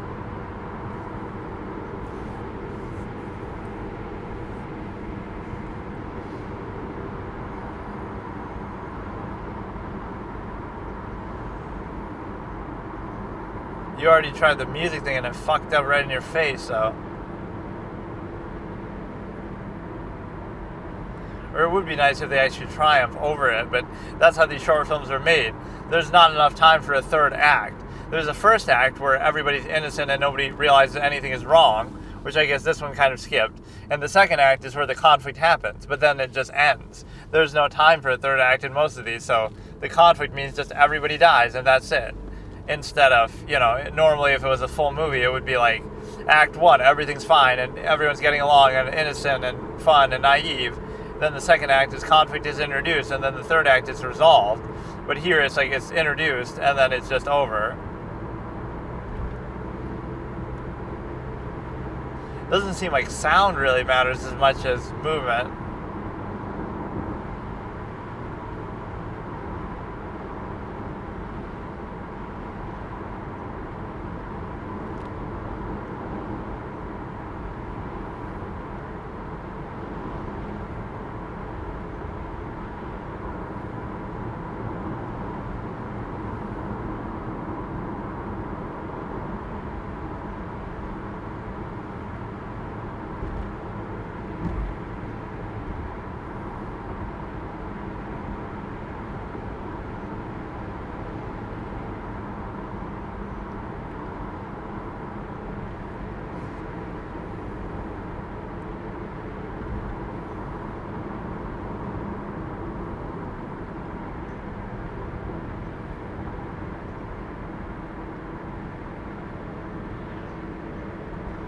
Plus one character point to her, like it was the right move to make. So, in this time, shouldn't you be able to run out and just jump out the window? Can this thing go outside? Like, why would you just sit there in that moment? That's when I would make a move. Oh, the way she fell there was kind of cool. So the phone sort of distracted him, which maybe you could keep calling it over and over and keep him there forever.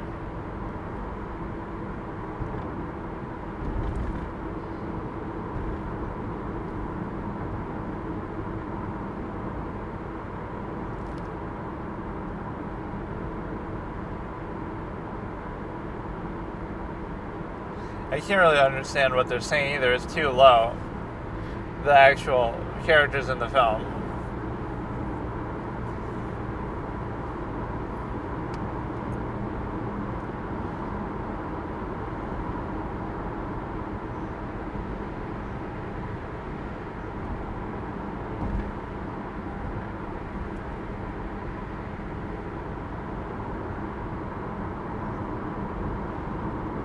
This one's going on a little bit long. It's a little bit tedious, as much as I'm saying there's no third act. Are they going to actually solve it? This one's a little more elaborate because they actually show the creature for a long period of time. and the effects are pretty good and sustained, whereas most of them are cheap and cop out by showing it like just once at the end. So horror films always have that trope of being low budget because you barely show the monster, so you can just do whatever you want.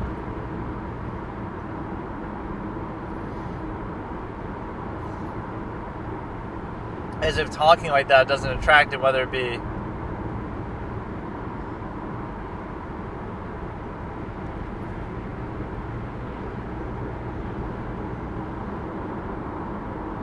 and what was the plan there? Because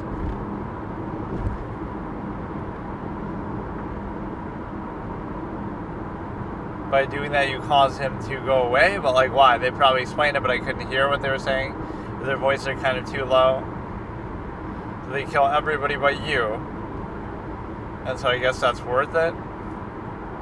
So by jumping on top of each other and going on the couch and letting him get killed, somehow you survive? Like, I don't get it. I guess there was a third act to this one. This one was kind of longer and elaborate.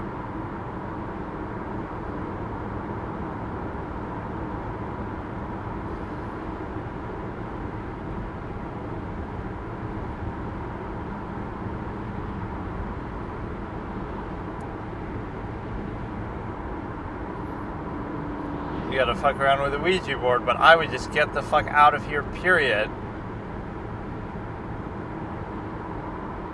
Right, like, what are you waiting for? Just get out. What are you lingering slowly? Jump out the fucking window.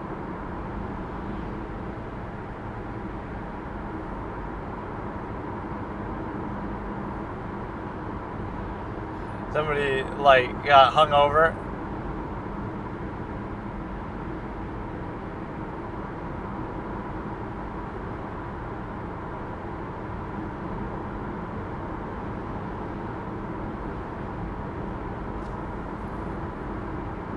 Why doesn't it get her? I don't get it. Like, she's somehow... I don't even understand what happened.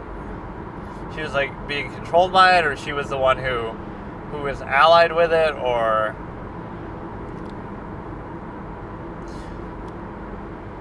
I don't really get it.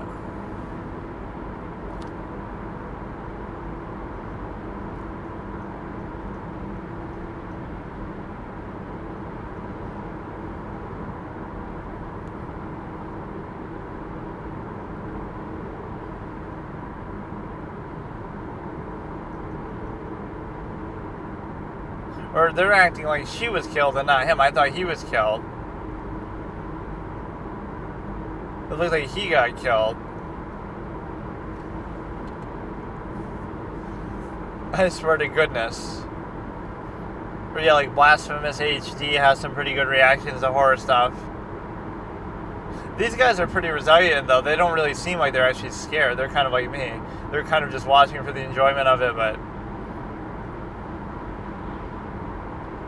Okay, enjoy our reactions. Let's go to the next one. For some reason, I just felt like doing this, but... Yeah, we'll watch a movie tomorrow, whatever it is. Then when we're done with that, we can watch Monk at some point. Episode 1 again, maybe, and segue into episode 2. That was a very, very good first episode. I'm very pleased with it. Masters of Fear. Rent Pippi. I can't really read exactly. It's got accents and stuff. Short horror film reaction starting in 3, 2, 1. Obviously, Struggle Nation for all of these. I don't know what the fuck this is. But the only question I got... Oh, he's got his bandana on.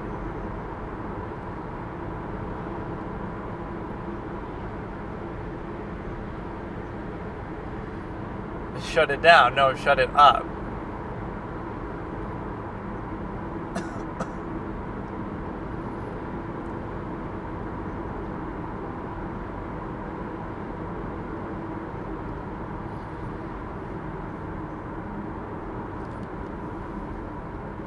You got like a turban going.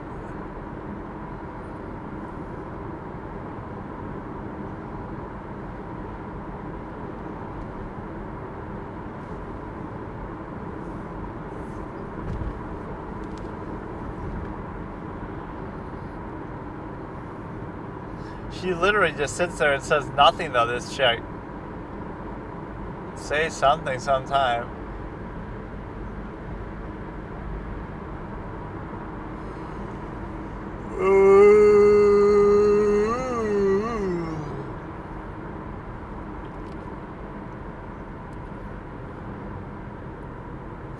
I appreciate this banner back and forth, but it shouldn't be longer than the video itself.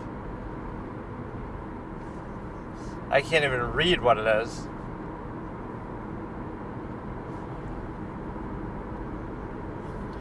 And them foreign guys be doing some crazy shit, and I quote.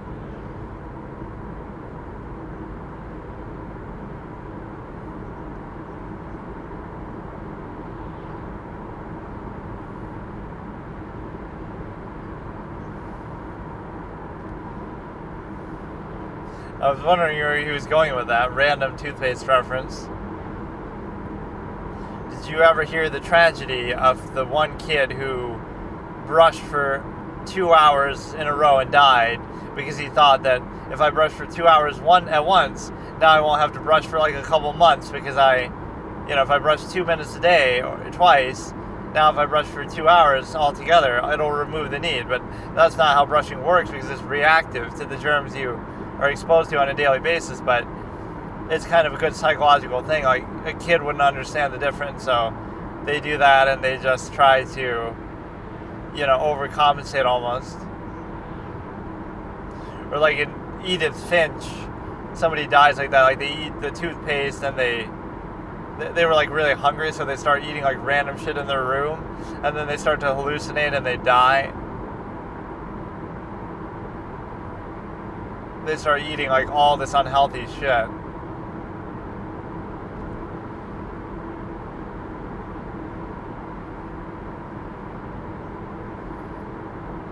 But no, I do like these sort of real video ones, but like a dash cam, even like Uber dash cam type stuff gone wrong. I don't like the ones that are super long, though, because if they're going to be, which this one doesn't seem to be, but if they're going to be super long, then they may as well be very, they can be very light on dialogue, they can be very light on story, they can be very light on effects and visuals, you just see it once at the end.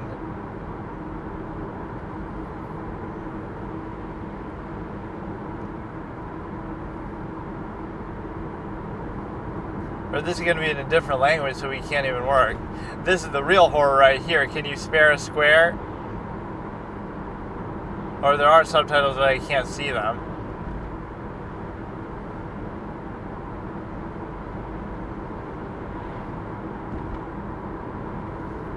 The old Elaine Bennis trick.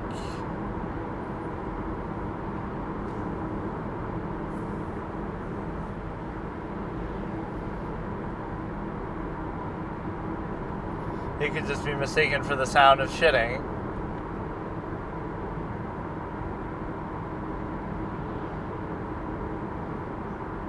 If only she had some toilet paper, you would have been fine. Wouldn't you get up now or do something?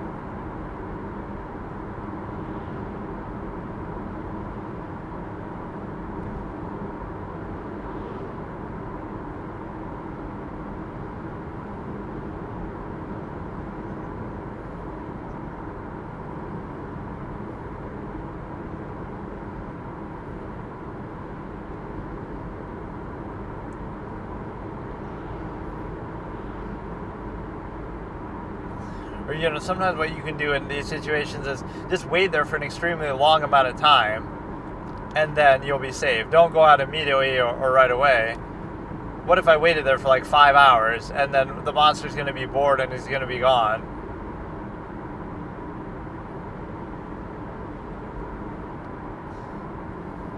He's going to be a good guy here, though? Or this is just like a person, though?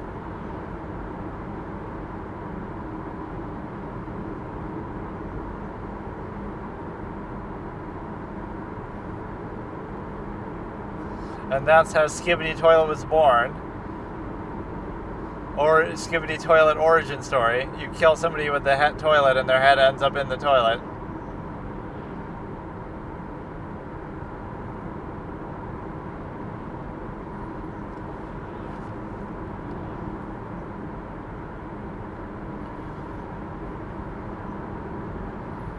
I don't even get what's happening either. Like, it's a human threat. It's not even supernatural. This dude just gets off on killing women in a bathroom stall. Like, I don't... You always have the advantage in a car. Not unlike against the crazy clowns, creepy clowns.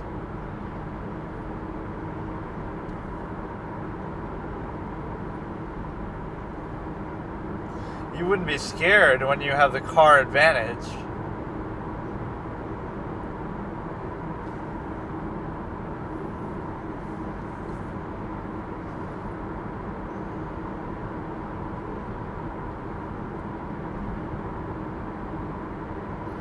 Your bad karma for stealing somebody's toilet paper.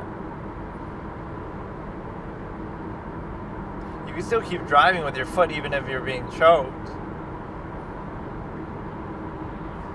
I have no idea what that one really was, but it wasn't necessarily bad production value. That's how a lot of these end, though. That's it. That's all we get.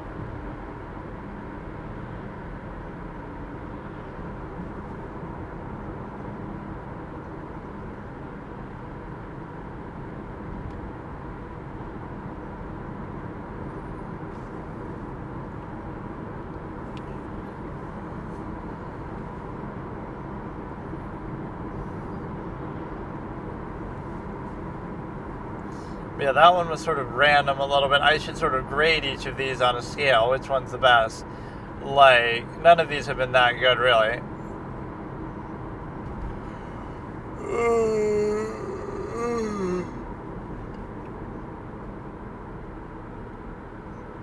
Sis gotta pull a Mario and escape through the toilet system, through the sewage.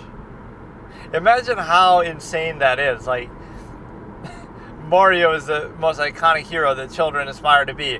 Also, he's an offensive Italian stereotype of a plumber who literally goes into the shit and fucking... Because isn't that what plumbers do in real life? They go inside the toilet into another fucking world and travel from toilet to toilet. One day we'll have technology like that, where you can just travel between toilets as like some sort of waypoint system in real life. Faster than plane travel. Like, it's just so fucking... It's so weird how, if you think about it literally. So this one, we're skipping to the next one. Pictured, short horror film reaction. A lot of these are gimmicks just on like a certain little piece of technology, like, let's take pictures with our phone and that'll unleash a monster, or let's take a selfie, let's take a thing, let's send a text. And it'll be like, oh, don't answer, don't leave on send or whatever, because then the monster will get you. Like, it's all these little gimmicks on basic everyday things. So, the Jodi Arias thing, don't take a picture or it'll unleash a demon that makes them stab you 27 times. Oh wait, that's just how a clown she is. And so what you have is the simple ability to consider that we have... Pictured short horror film reaction, Struggle Nation, starting in 3, 2, 1. And bro is holding a weight over there. I'm ready.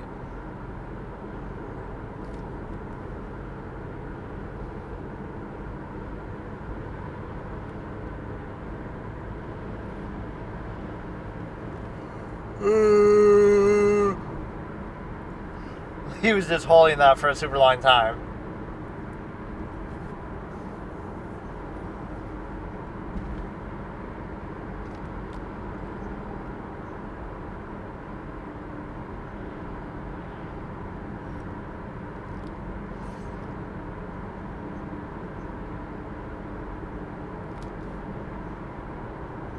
Like, do they record these all together, or because some of these seem like you're doing them at various times, but they're so short, it almost doesn't seem worth it. And it seems like they do them in one take. Like, it doesn't really seem cut up, especially when they're watching it.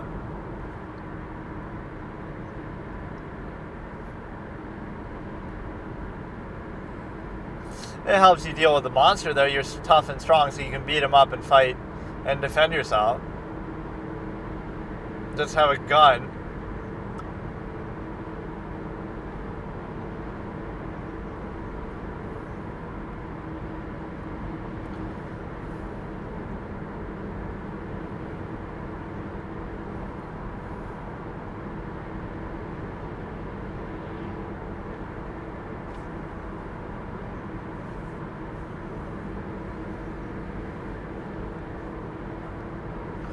He's getting fed up with his commentary. They're trying to be all funny and whatever, but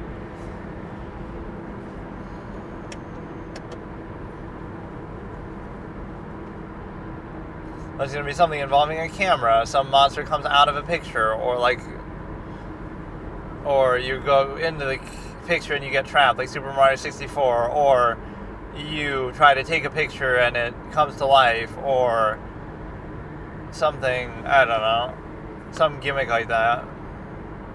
Something's going to come outside of a picture and haunt you.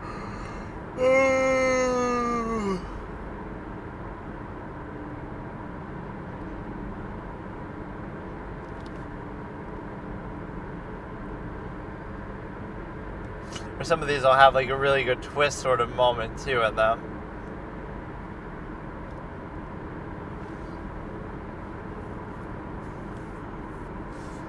Or this is the same actress as one of these earlier ones, like the selfie one or something.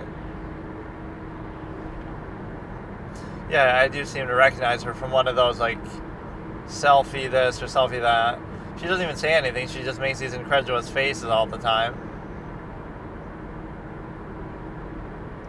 It's okay to talk over stuff like this, though, because you're not competing with any dialogue anyway.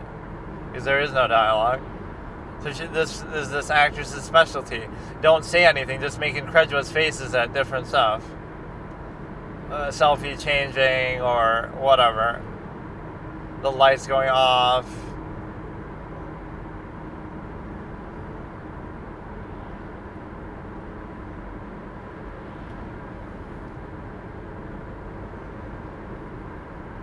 Or yeah, Mario and Luigi started off as carpenters, I guess, and then they became plumbers. But yeah, like, oh, it's an offensive Italian stereotype or something, you know. This is how people would, why isn't pizza power up or something like that instead of a mushroom? Make Italians seem like drug addicts or something more so than anything else. Teaching kids to eat random wild mushrooms that could be toxic and cause them to hallucinate. That's what the real Mario adventure is. It's just a bunch of random fuckers sitting around getting high on mushrooms and hallucinating all the adventures that they're having when they're really not doing anything at all. Why do people like play around with this shit though? Like, just get out of here, dude. Like, what do you think you're gonna accomplish by doing this? Just go away. Go get a hotel room or something. Wait, what?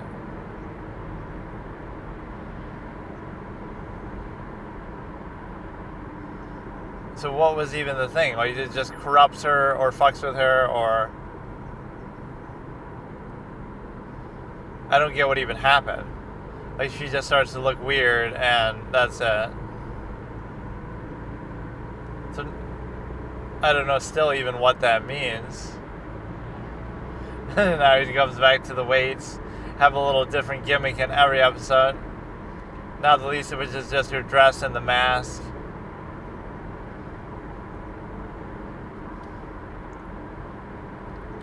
So what we have to figure out is a simple way to watch a couple more of these. But nothing even really happened. It just was a little jump scare that her face is all messed up.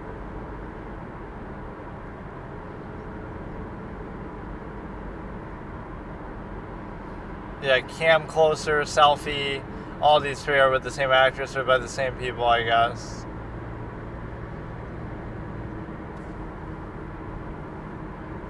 Bro has a nervous hiccup when he's scared. Okay, next video. Enjoy the reactions. Some of these are okay, but that one wasn't too good.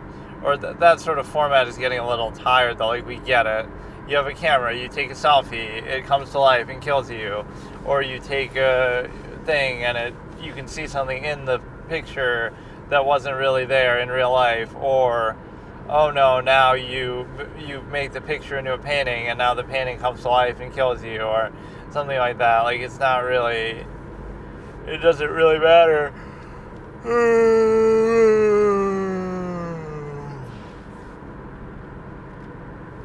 So what you have is the smiling man. Wait, we already seen this shit though. What do you mean? like in the same playlist. We've already passed it though. Why is it showing it again? Okay, we'll skip this shit there. But yeah, they're all like based around just like one simple gimmick or something of the sort. And if you can do that, then you'll realize the nature of it. And the reason why is because of the simple fact that you have something else here. I'm kind of tired now. My recorder's being a bit slow too, I don't know why. It's not even because it has too much space, because it's not even too bad with that. I had it lower on space earlier, but it's like just being slow with every function, which hopefully doesn't fuck around with the quality of the recording too much, but let's see what we can do here. We can basically do it in such a way that we're able to basically do the stairs. And so this is short horror film reaction starting in 3, 2, 1.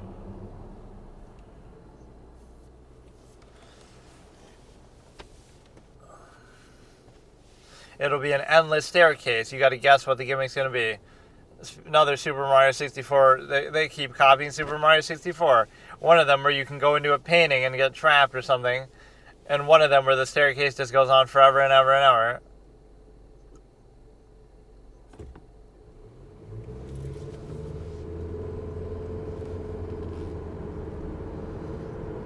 No, I prefer the Doors, the band from whatever, that the guy had a tragic young death.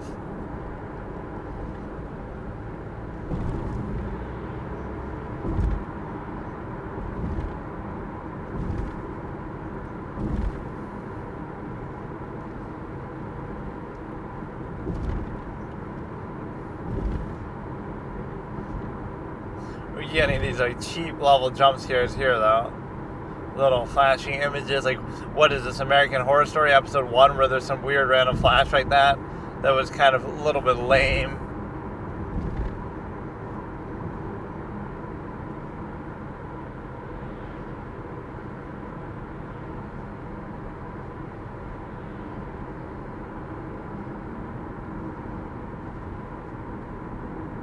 I mean, a lot of these won't show the monster at all, or it'll show it briefly just at the end, and it'll just end like that, without even giving it the satisfaction of a kill, or something like that. It'll just be very straightforward and to the point, because of the simple fact that you have a low budget, so you just show it, and oh my goodness, it's over. It'll just appear and flash, and then it's done.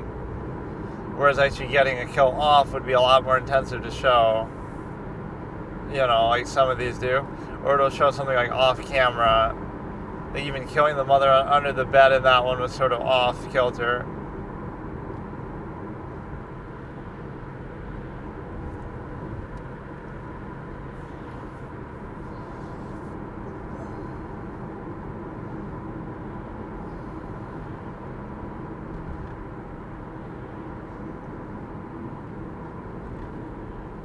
Most of this doesn't really scare me at all.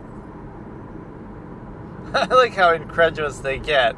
They get like sort of just offended or mad. Like, what is this, dude? What is this tomfoolery and madness? Or they ask it as if they get a logical, they expect a logical answer. What the fuck is that? It's a monster, supernatural creature. Like, what do you expect?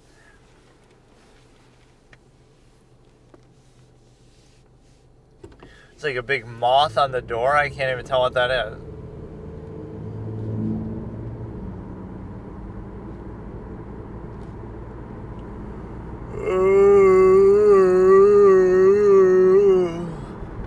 I like how random these sessions are too. So like even when I replay the video, I can't give it an adequate title because it's not just about one thing. I'll do that for part of it, but some of Trump's appointments, as I've been paying attention, are kind of bad, though. Like Christy Nome or whatever, and Marco Rubio. Some of these are not very good. You should have focused on Tulsi Gabbard, on RFK, on Elon Musk. Right, those are the first ones I would have done to show that, like, this is sort of the unity party, but you've already kind of messed up. Marco Rubio is a big no. They're asking for the rhyme and reason, too, like, what's going on, why? I have no idea what's actually going on myself, either.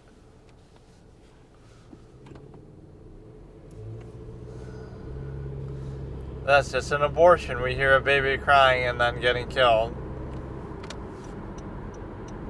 That's nothing scary. It's just you're a champion for women's rights all of a sudden. The stairs. I have no idea what even happened. I have no clue. What was that, dude? I couldn't even follow.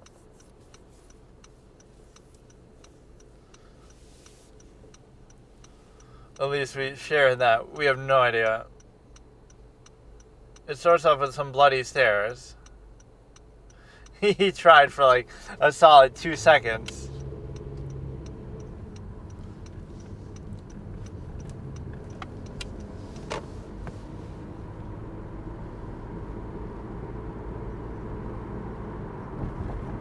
It was very unclear. That's one of those you'd have to see in full screen on 0.25 speed and watch it multiple times. And it's just avant-garde, way too artistically challenging to understand.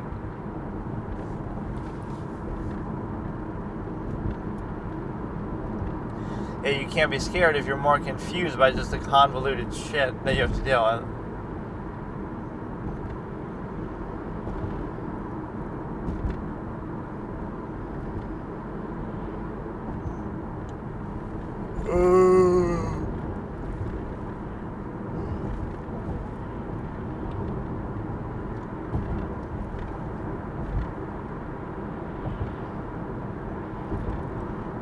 Like him. I'm good with translations. I'm normally good at figuring stuff out.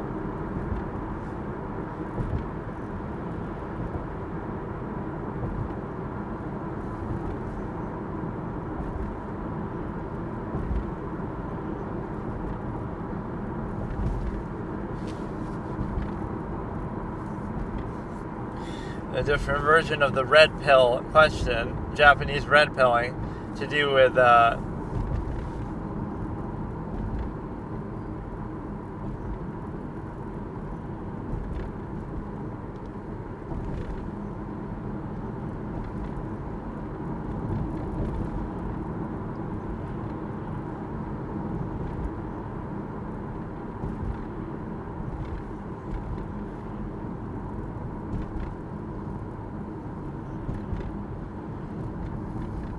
it's going to be red by the time I'm done with it anyway, so you won't know the difference.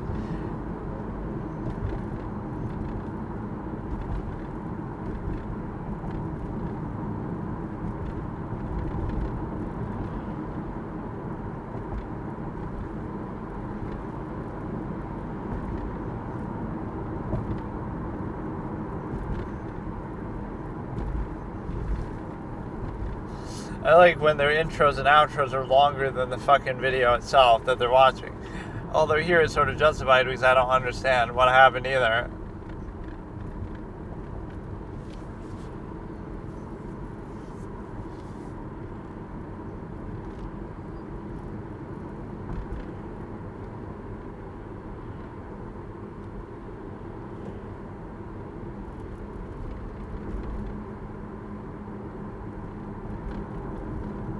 Alright, let's look at the next one down to here and see what happens. I don't know what the fuck that last one was. That was just weird. One of those avant-garde type of thing, maybe trying a bit too hard. So you have a situation where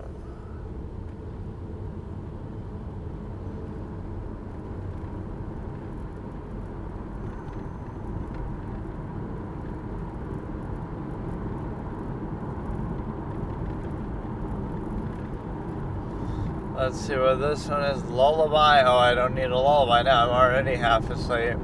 And if I fall asleep, I'm gonna fucking crash and die. Now that's real horror.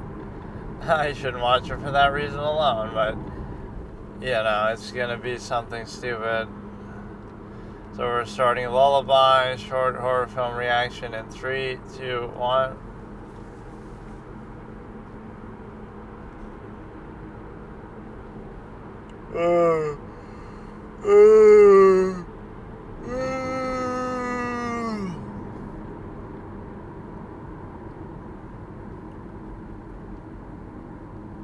Oh, we have the girl back there. She wasn't in the last one, or a couple of them, right? What are we looking at? A radio or some shit? That's like some sort of infomercial. Late night infomercial. So she's going to be playing the lullaby in the thing. Is her name Zelda? Because this would be a really iconic lullaby then. Only 3 notes. Getting a little stimuli acme action here. He's making this like a TV show or what?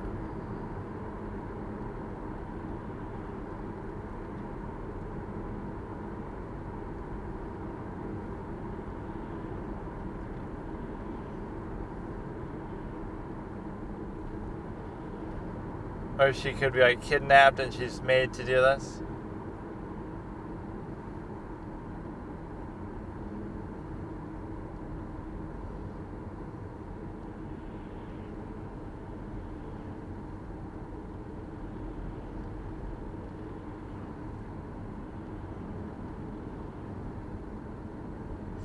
I have no idea what's happening. He ripped his tongue out.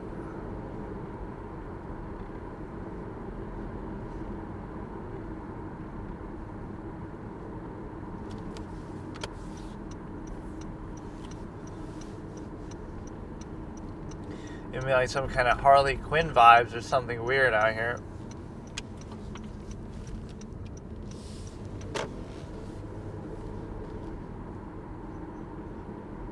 Misery. Misery, misery, misery. That's what you've chosen. I offered you a lullaby and you spat in my face.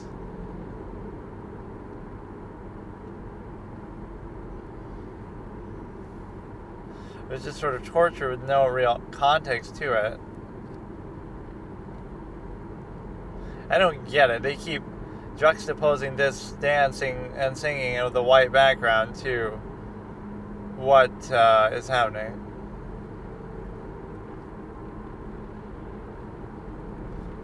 I don't get it. So, like, some of these are so random.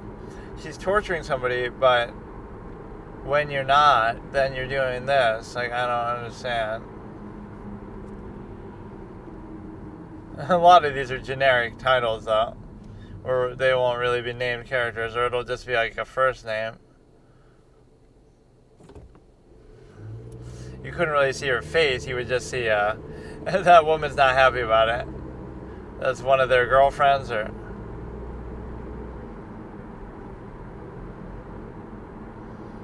but she was wearing a mask, so you don't know what her thing.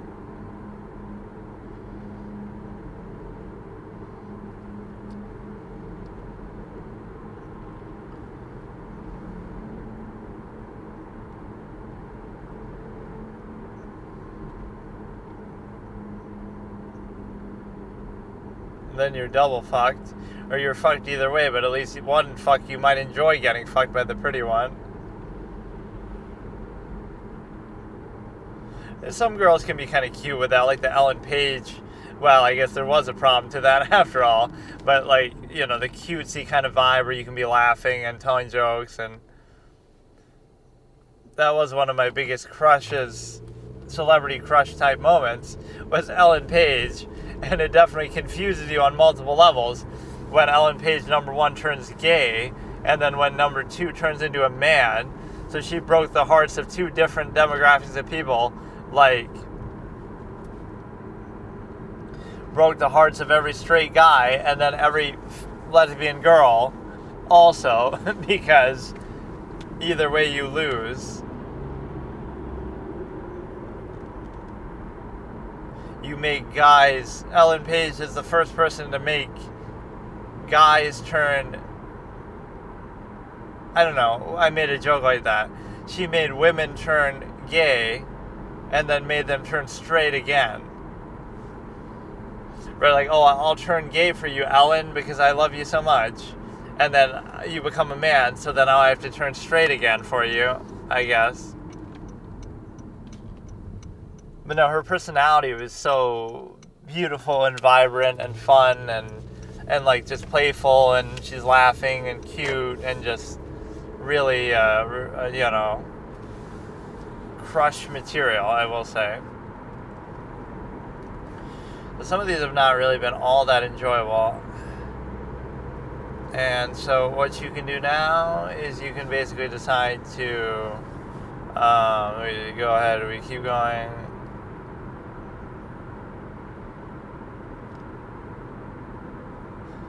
But no, this is a pretty good collection of horror stuff that they are reacting to. It's kind of just a good way to find. I guess I could just look up something that says short horror films, period, but The Grinning Man, oh god, is this going to be like The Smiling Man? Starting in 3, 2, 1, obviously, horror short film reaction by Struggle Nation again. It's just like a playlist of all their shit.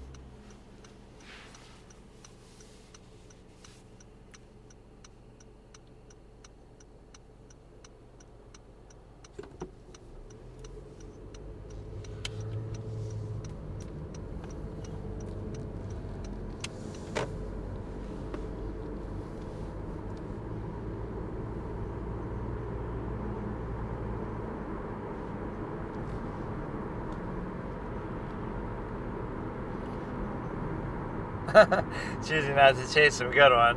But no, it's like, yeah, what if you don't really care? What if you're more like open relationships? Bro is an incel or is he a voluntary cell? That should be a term.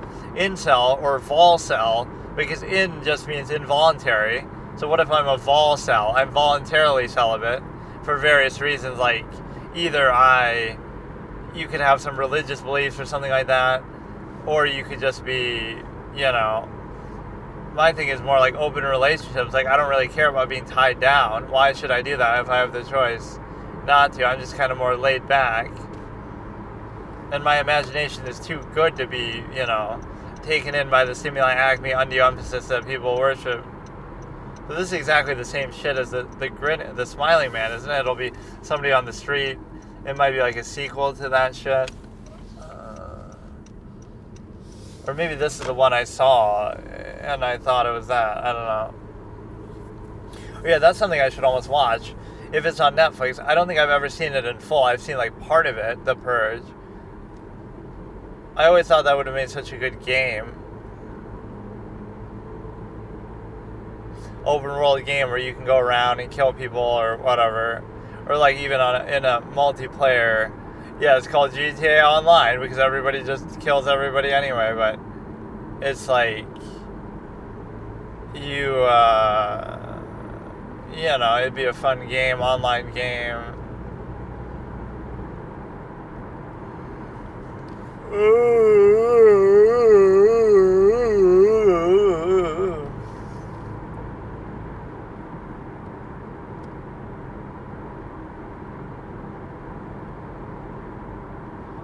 What did he say? Do you live here?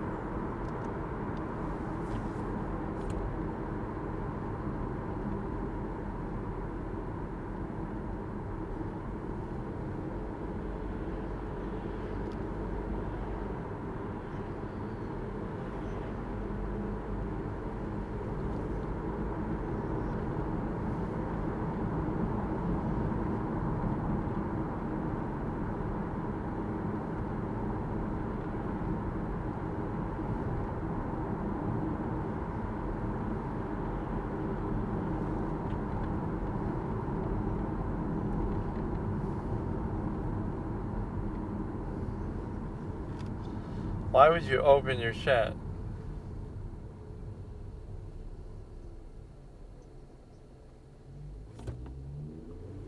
Why do people always have this instinct? Like, wouldn't the last thing you would do to be go outside, unless you have like a gun or something, why wouldn't you just never go outside? Even if there is nothing, like, why put yourself at risk like that?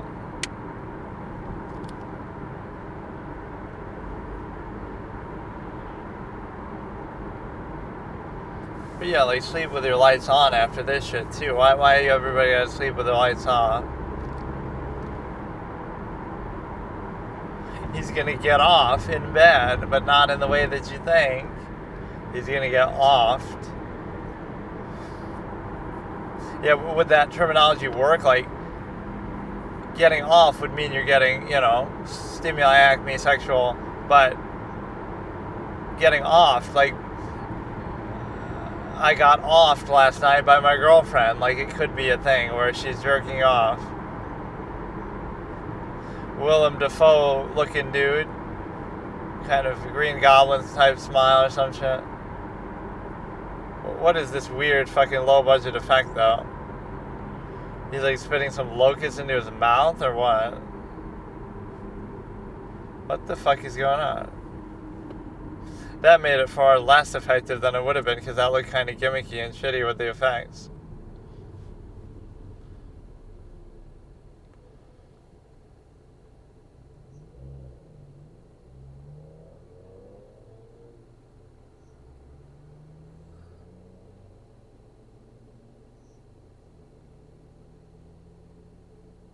So he became a grinning man too.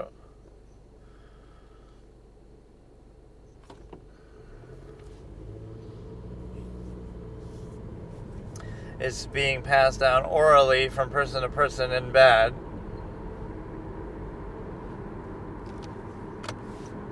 That effect was kind of underwhelming though, the mouth thing.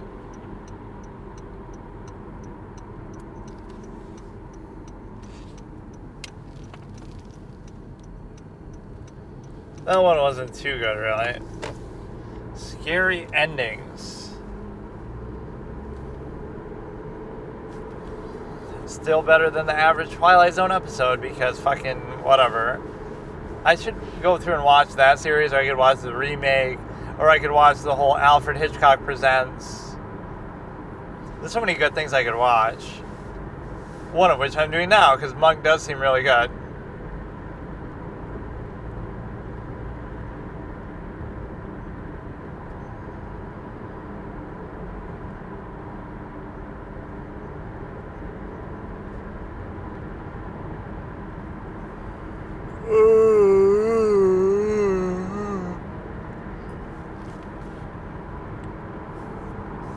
Don't go outside.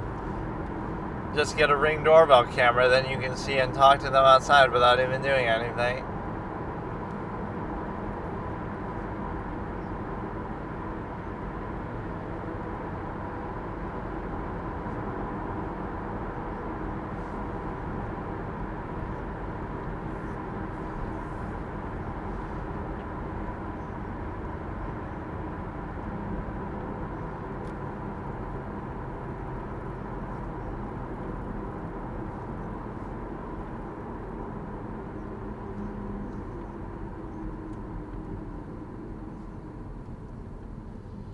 You can investigate, but don't put yourself at risk to investigate. Yeah, like look out a window or something.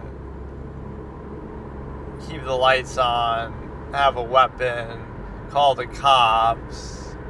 Have somebody else there.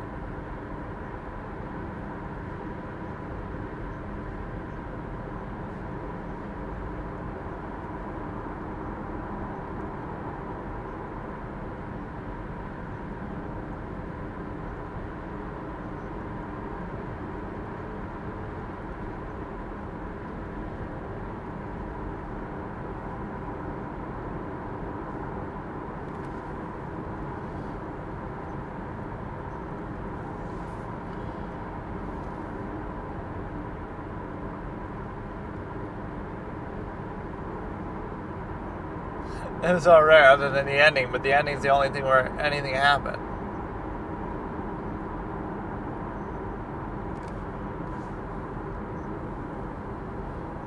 But the other guy didn't say his name. He asked if you're the name, like what your name was. He didn't announce his name the way that you did now. Referring to yourself by your full name is kind of weird. Or even referring to other people by their full name is weird, like Francisca von Karma style. She'll always say that Mr. Phoenix Wright, Mr. Miles Edgeworth.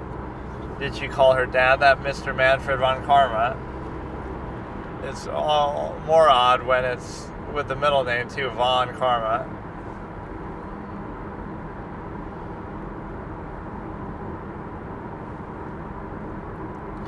Let's look at maybe one more of these, and we gotta figure a way to basically do something else here.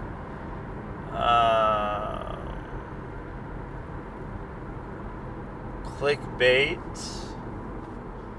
Short horror film reaction starting in 3, 2, 1. This is another one of those gimmick type things. I think I saw this one too, though.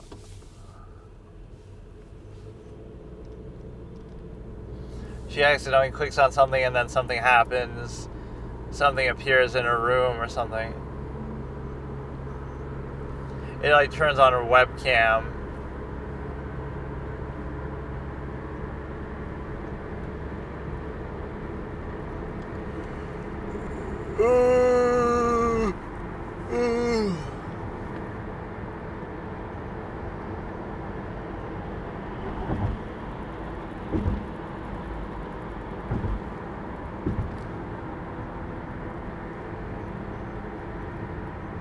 He's talking about articles, though, more so than videos.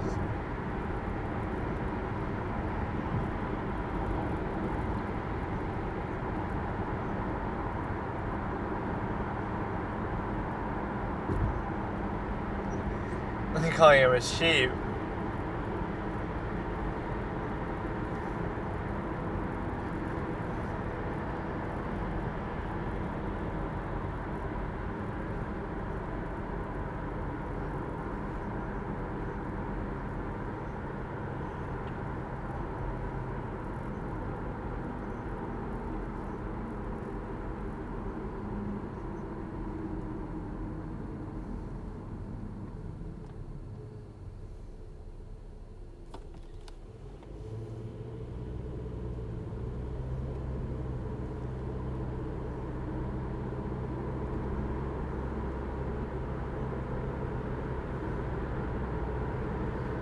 I like all the creepy clown stuff, clown sightings.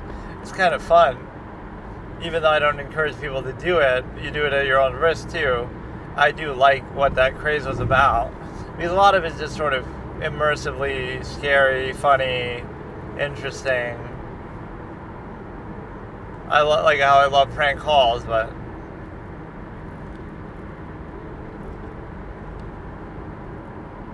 why do they have to be white?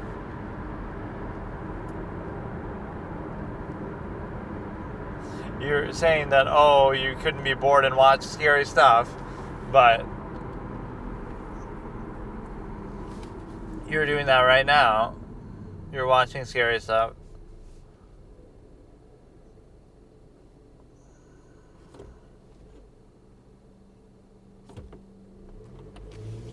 That's weird.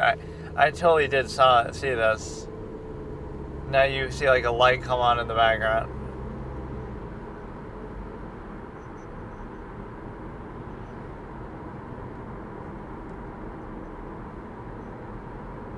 Why is everybody always in the darkness, though? Keep all the lights on, then you wouldn't be freaked out by it or something.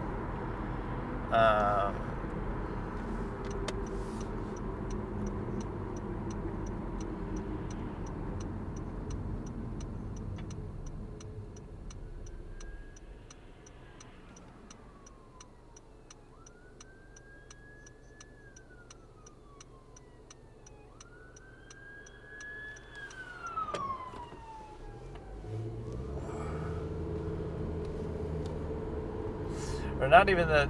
I want to see one of these where somebody's just like really well prepared, though. They have guns and they have cameras and they have all this kind of shit. Or you, in real life, you'd almost be excited by this, like, oh, I get to take advantage of the fact that it's only like 7 o'clock, but I'm fucking dead tired.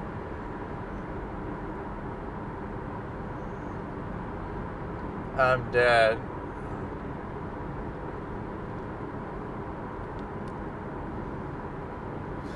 You'll see like a red flag moment, and then you won't do anything about it. She's mad about her computer, but you saw the light come on.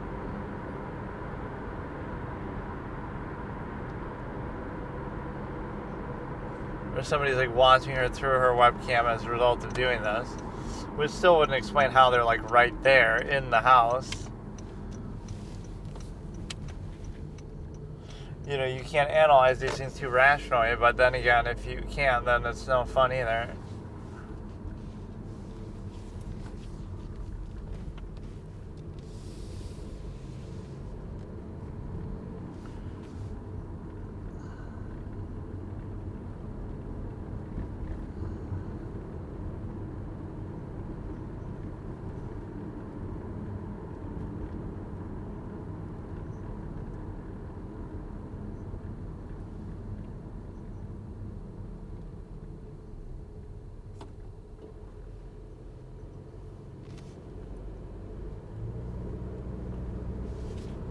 Alright, whatever. I've already seen the sunset. I don't really care.